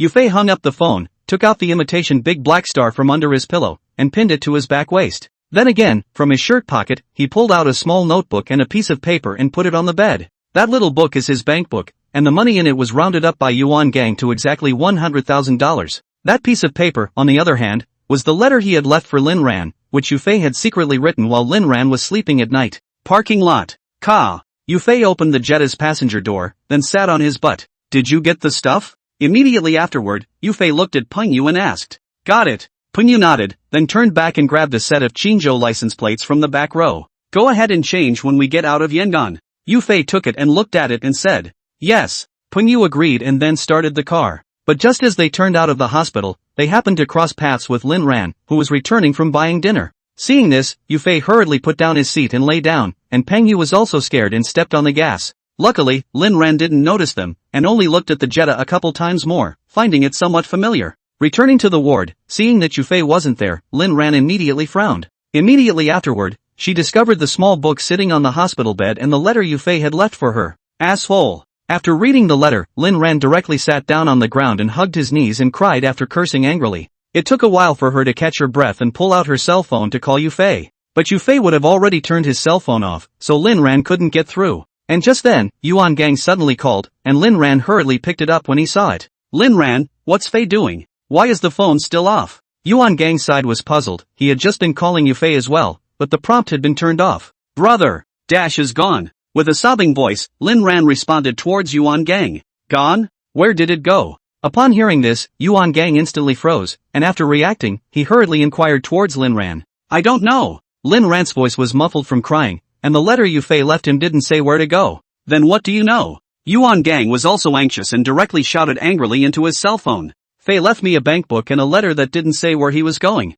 Lin Ran was taken aback and choked on what Yufei had left for her. "You wait for me at the hospital." Saying that, Yuan Gang hung up the phone and then ran over to the hospital. Not long after, a Santana sped into the hospital, not waiting to stop. Yuan Gang opened the door and jumped down. "You don't want to die." The main driver's door opened and Lin Sudong cursed and followed by Li Wenqi and Zhang Xian. When he came to the ward, Yuan Gang saw, at a glance, Lin Ran, who was sitting on the floor and kept choking. "Where's the letter?" At this moment, Yuan Gang couldn't care about anything else and said in a hurried voice towards Lin Ran. At those words, Lin Ran stood up and handed over the letter Yufei had left behind. "What the is this writing?" After looking at it, Yuan Gang kind of didn't understand it and cursed with his mouth open. "I'll do it." Just then Lin Sudong followed up and directly reached out and snatched the letter. "Does this kid know you're being chipped?" After scanning it for a few moments, Lin Sudong repassed the letter to Lin Ran and immediately turned his head to look at Yuan Gang and asked. "I didn't say that." Yuan Gang responded with a frown. "You take him for a cutie.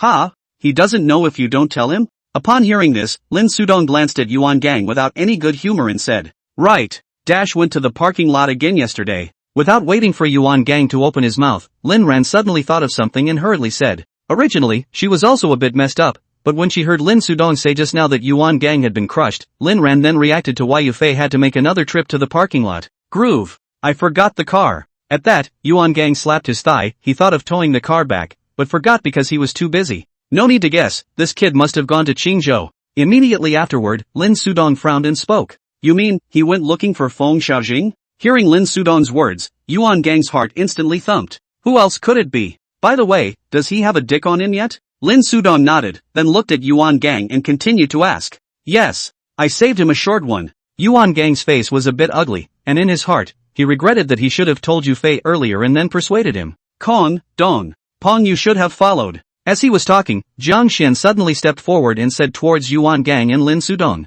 Panyu? ******.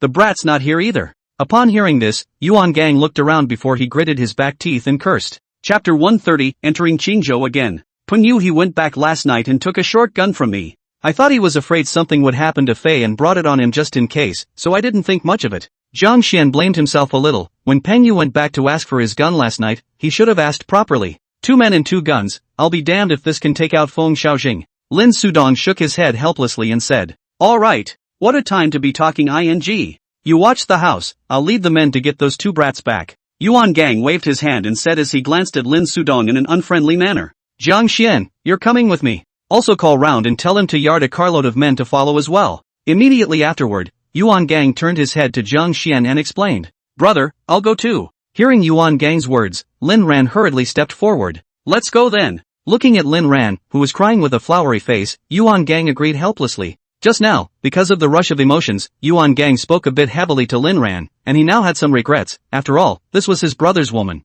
Moreover, apart from Yu Fei, Lin Ran no longer had anyone she could rely on, and when it came to being anxious, she wasn't half as bad as Yuan Gang in the slightest. Soon, Yuan Gang drove Lin Sudong's Santana with Lin Ran and Jiang Xian straight in the direction of Qingzhou. On the other hand, Yu Fei and Peng Yu would have already entered the border of Qingzhou, and the license plate had been changed to a Qingzhou license plate. Fei, are we going straight to the clubhouse? Peng Yu drove the car and looked at Yu Fei and asked. Are you stupid? We're here to get killed, not come here to get killed. Yu Fei glanced at Peng Yu and responded in an unfavorable manner. He did not intend to run directly to Feng Xiaojing's lair, so easy to people did not kill, but the 2 of them to get themselves into it. Ahem. I'm just asking. Upon hearing this, Peng Yu coughed awkwardly a few times. Go into the city and find a random place to stay first, and then we'll go over there for a stroll tonight. Yu Fei thought about it and didn't rush into it. Yes, Peng Yu promised, and with his feet once again, the Jetta instantly roared out. At the same time, Yuan Gang slammed on the gas and sped down the national highway. But until they were out of Yangon, they didn't see the shadows of Yu Fei and Peng Yu.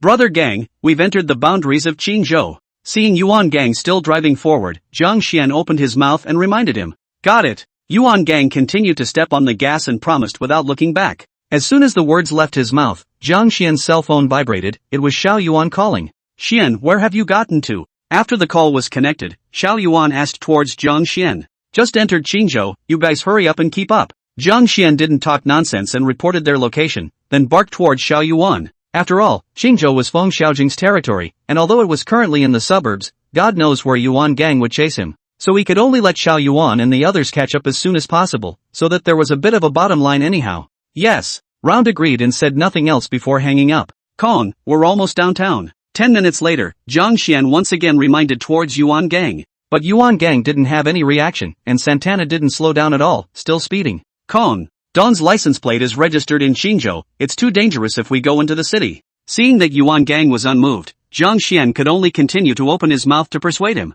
It wasn't that he didn't want to chase Yu Fei and Peng Yu, but the license plate of Lin Sudong's Santana, including the license plate of Yu Fei's Jetta, was too famous in Qingzhou. That was why Yu Fei had asked Peng Yu to get a set of Qingzhou license plates to replace them. But Yuan Gang still acted as if he couldn't hear, and drove in the direction of the city. Kong, your sibling, my sister-in-law Fei, she's still in the car. Jiang Xian was really a bit anxious and pointed at Lin Ran and shouted towards Yuan Gang. Hearing the word sibling, Yuan Gang finally reacted and slowly let go of the gas to slow down the car. Kong, the city is up ahead. At that moment, Round, who had followed, caught up and, after paralleling the Santana, rolled down the window of the van and shouted. Squeak! With a sharp brake, the Santana came to a steady stop at the curb.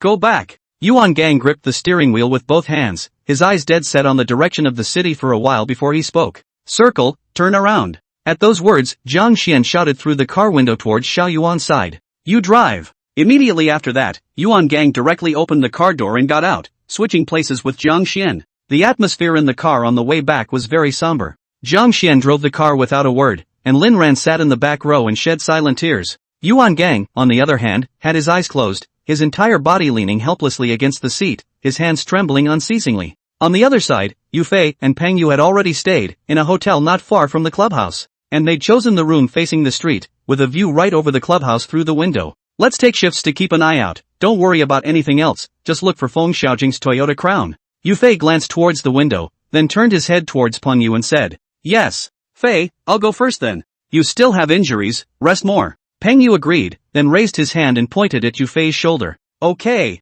Yu Fei didn't force himself, his body was indeed still a bit weak. Just like that, Jiang Xian stood by the window and stared at the clubhouse, while Yu Fei laid down on the bed and rested. It wasn't until the night that Yu Fei rolled over and pressed on the wound, which woke him up in pain. What time is it? Seeing that it was dark outside, Yu Fei hurriedly asked towards Peng Yu who was smoking to refresh himself. It's after 9. Hearing Yu Fei's voice, Peng Yu turned around and raised his hand to point at the wall clock in response. Why don't you call me? Yu Fei sat up with his arms propped up and said towards Peng Yu without any good humor. Hey, it's not like I'm sleepy. Peng Yu grinned, then took a hard sip of his cigarette. Come on, don't hold up. You go take a break, I'll keep an eye on it. Yu Fei shook his head helplessly, got up and came to the window, looked at Peng Yu and said, Fei, why don't you sleep some more, I'm really not tired. Peng Yu was still talking tough, deliberately staring wide-eyed, he came to Yu Fei's body and said, and you're not afraid to stare your eyes out. Get the hell out of here. Yu Fei lifted his leg and kicked it directly, then said without a good mood. Okay. I'll sleep for an hour then, don't forget to call me, Fei.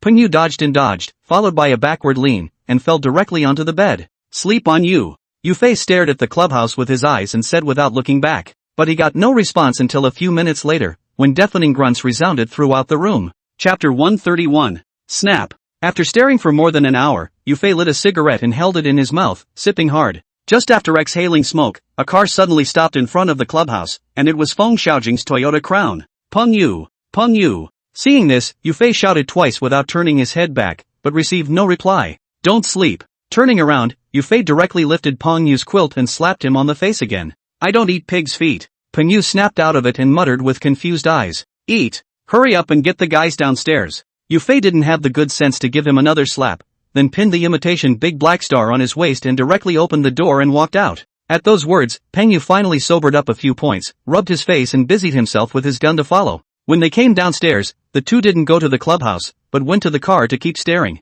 Last time, Lin Sudong had brought so many people with him, but he hadn't even rushed in, and now it was just the two of them, so it was even more impossible. So Yu Fei had to wait for Feng Xiaojing to come out, and then follow his car to some other place before making his move. Brother Fei, do you have any cigarettes? Give me one. Peng Yu was still a bit sleepless and looked at Yu Fei with a yawn and said, smoking farts. You're planning to give Feng Xiaojing a light. Yu Fei twisted his head and glared, saying without any good humor, ahem. So what? Sleepy days? Upon hearing this, Peng Yu scratched his head awkwardly and grinned. Chew on this. Yu Fei shook his head helplessly, then pulled out a few pieces of large bubblegum from his pocket and threw them directly towards Peng Yu. Fei, you still like to chew this? Peng Yu casually picked up a piece, peeled off the wrapper and threw it into his mouth and said, Lin Ran likes to eat. Upon hearing this, Yu Fei said without even thinking about it, and then fell silent. He wasn't a big fan of candy, and carrying these on him was purely for the usual amusement of Lin Ran. Fei, have a piece. Pretty sweet. Peng Yu's expression was also a bit downcast, and immediately raised his hand to hand Yu Fei a piece and said with a smile, no more food. Yu Fei didn't bother to pick it up and shook his head towards Peng Yu. He didn't want to be distracted in this. Fei, out. As soon as the words left his mouth, Peng Yu suddenly glimpsed a few people walking out of the clubhouse before getting into the Toyota Crown. Is there any Feng Xiaojing? Upon hearing this, Yu Fei hurriedly turned his head to look, but he was still a step too late. He didn't see who all was in the car. I didn't see it either. Peng Yu shook his head, he had just swept it by his afterglow. Whatever, just keep up. Saying that, the Toyota Crown had already started up and was driving forward. Yu Fei saw this and immediately started the fire and followed up. Peng Yu, who was sitting in the co-pilot's seat, was also pumped up, holding the imitation big black star in his hand, ready to strike at any time. The Toyota Crown drove slowly, followed by a Peugeot 505, two cars one in front of the other, always keeping a distance of a few meters. Seeing this, Yu Fei was afraid that the other party would notice something, so he didn't dare to follow too close and hung far behind. It didn't take long for the Toyota Corolla to turn off Center Street, with that Peugeot 505 right behind it. Fei, turn right. Peng Yu was a little nervous, and a fine sweat appeared on his forehead, seeing the other party turn the corner hurriedly reminded. I saw it. Yu Fei agreed, his face was calm, quite a bit better than Peng Yu's state. Turning the corner, the taillights of those two cars reappeared. Yufei was not in a hurry and still followed from afar. "Fei, where do we do it?" However, Peng Yu was a little anxious and licked his dry and cracked lips towards Yufei. Just a little longer. Currently it was still too close to the clubhouse, and Yufei was afraid that people would come too quickly from there, and he and Peng Yu would not be able to get away at that time. Immediately after that, 2 more intersections were turned, and by now there were few people or cars on the road. "Peng Yu, I'm going to drive straight ahead and don't stop them later, and you keep an eye on the guy in the car behind me." Seeing that it was almost time, Yufei gave an explanation towards Peng Yu and then slammed his foot on the gas. In an instant, the Jetta roared to complete the overtake and sprinted in front of the Toyota Corolla.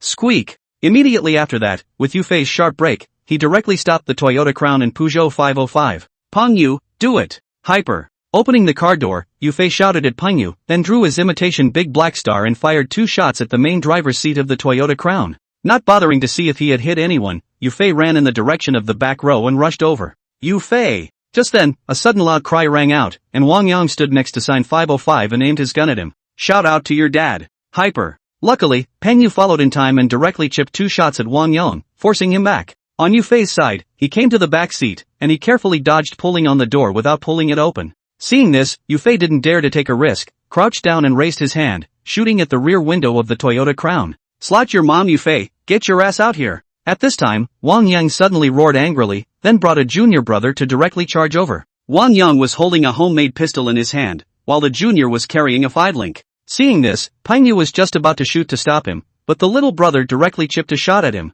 In an instant, uncountable iron sand splattered, and Peng Yu's arm ached, and the imitation Big Black Star held in his hand almost fell to the ground. "Fei, let's go! Hyper! Strongly enduring the pain, Peng Yu fired several shots, and then busied himself by shouting towards Yufei. "Wang Yang, I groove your mom." Upon hearing this, Yufei turned his head to look and saw that Peng Yu was injured when he immediately roared in anger. Immediately afterward, Yufei couldn't care less about how the people in the car were doing, and stood up and raised his hand to fire a shot. It was also a coincidence that the junior just happened to be leaning towards Yufei's side, and then was hit squarely in the face by this shot. In an instant, the junior fell straight down, red and white liquid slowly flowing down his forehead. "Blackie!" Wang Yang's eyes widened angrily, and his eyes were a little red, and he shouted at the junior brother, but he didn't get any response. "Yufei! You die!" Immediately after that, Wang Yang stood up and first fired 2 shots towards Peng Yu's side, then directly ran towards where Yufei was. But Yufei was prepared and raised his hand and fired a few shots, pinning Wang Yang back and hitting him in the arm.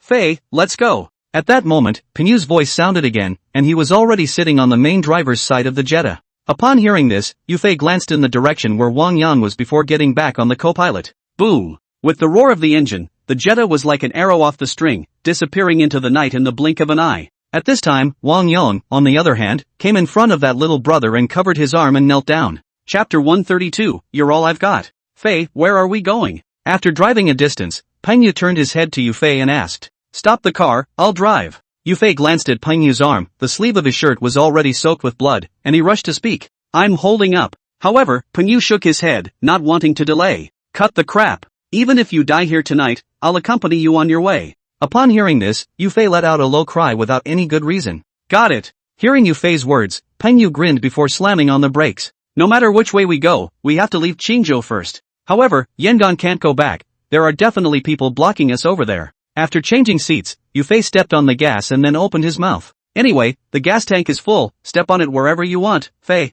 Peng Yu would also look away this time and smiled at Yufei and said, "Right, turn your cell phone on and call my brother." Yufei also laughed. Immediately after that he suddenly thought of something, then looked at Peng Yu and said, "Fei, why don't you fight?" Peng Yu had a bitter face, he really didn't want to make this call to Yuan Gang. "Look at you. You call my brother, I'll get it." Although he was also a bit vain, Yufei still glared at Peng Yu in disgust. "Okay." Hiss. Peng Yu excitedly agreed, said he was about to go to pull out his cell phone, but he forgot about the injury on his arm, this fierce movement, suddenly the pain he sucked in a mouthful of cool air. "Can't you slow down?" Yufei looked at Peng Yu with an even more disgusted look and spat out without a good mood. Overjoyed, Peng Yu smiled awkwardly and changed his hand to continue holding his cell phone, then turned it on and called Yuan Gang. "Fei, here." Immediately after that, without even waiting for the connection, Peng Yu directly shoved the cell phone into Yufei's arms as if he was throwing a hot potato. "You're a good brother." Yufei shook his head helplessly, then picked up the cell phone and put it to his ear. "Peng Yu." Just after it was posted, the phone was connected, followed by Yuan Gang's angry roar.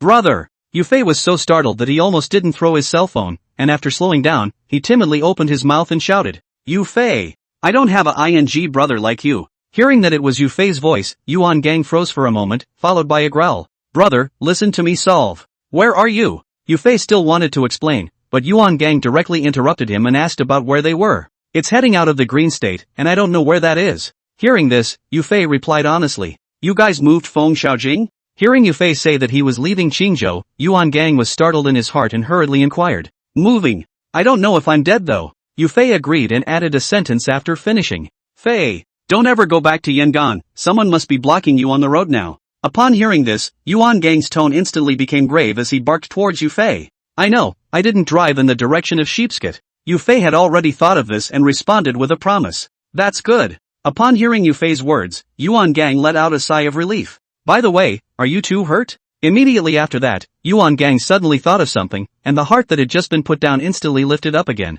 I'm fine, Pingyu got shot in the arm by a 5 Lindsay. Upon hearing this, Yufei twisted his head and glanced at Pengyu before he responded towards Yuan Gang. Is it serious? I'm fine. Hearing Yufei say that he was injured, Pengyu of course knew what Yuan Gang was asking. Then without waiting for Yufei to open his mouth to respond, Pengyu shouted at the phone. Asterisk.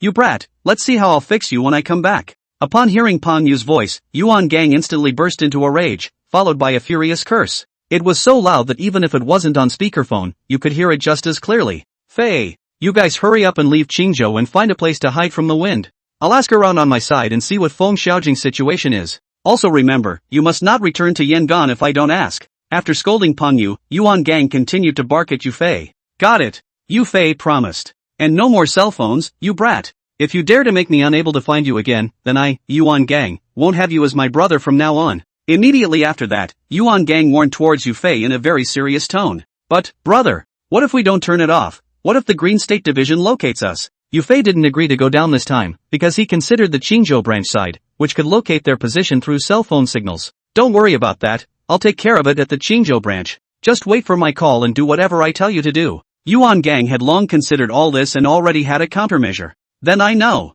Yufei agreed, since Yuan Gang said so, then it would be fine for him to obediently listen to the command. Alright. Say something to Lin Ran, her eyes are all swollen from crying. Immediately after that, Yuan Gang dropped a sentence before handing his cell phone to Lin Ran. Fei. What followed was Lin Ran's voice that was already hoarse and choked, and Yufei's heart broke when he heard it. I'm sorry. Yufei's nose was a bit sour, he had so many words he wanted to go say to Lin Ran, but they were all blocked in his throat and finally turned into 3 words of sorry. You asshole. After hearing Yufei's voice, Lin Ran instantly collapsed, and that cry seemed to be a knife that kept stabbing at Yufei's heart. Lin Ran, don't cry. Yufei's voice trembled a little, he could face Yuan Gang's angry scolding, but he couldn't bear Lin Ran's tears. I don't want to cry, but I can't help it. Why did you leave me behind? Do you realize that you're all I have in this world? Lin Ran couldn't control herself at all, her tears kept falling down, and what she said made Yuan Gang and the others listen with a pang of heartache. Yufei was even more so, his heart felt like it was being pinched, and he was a bit out of breath.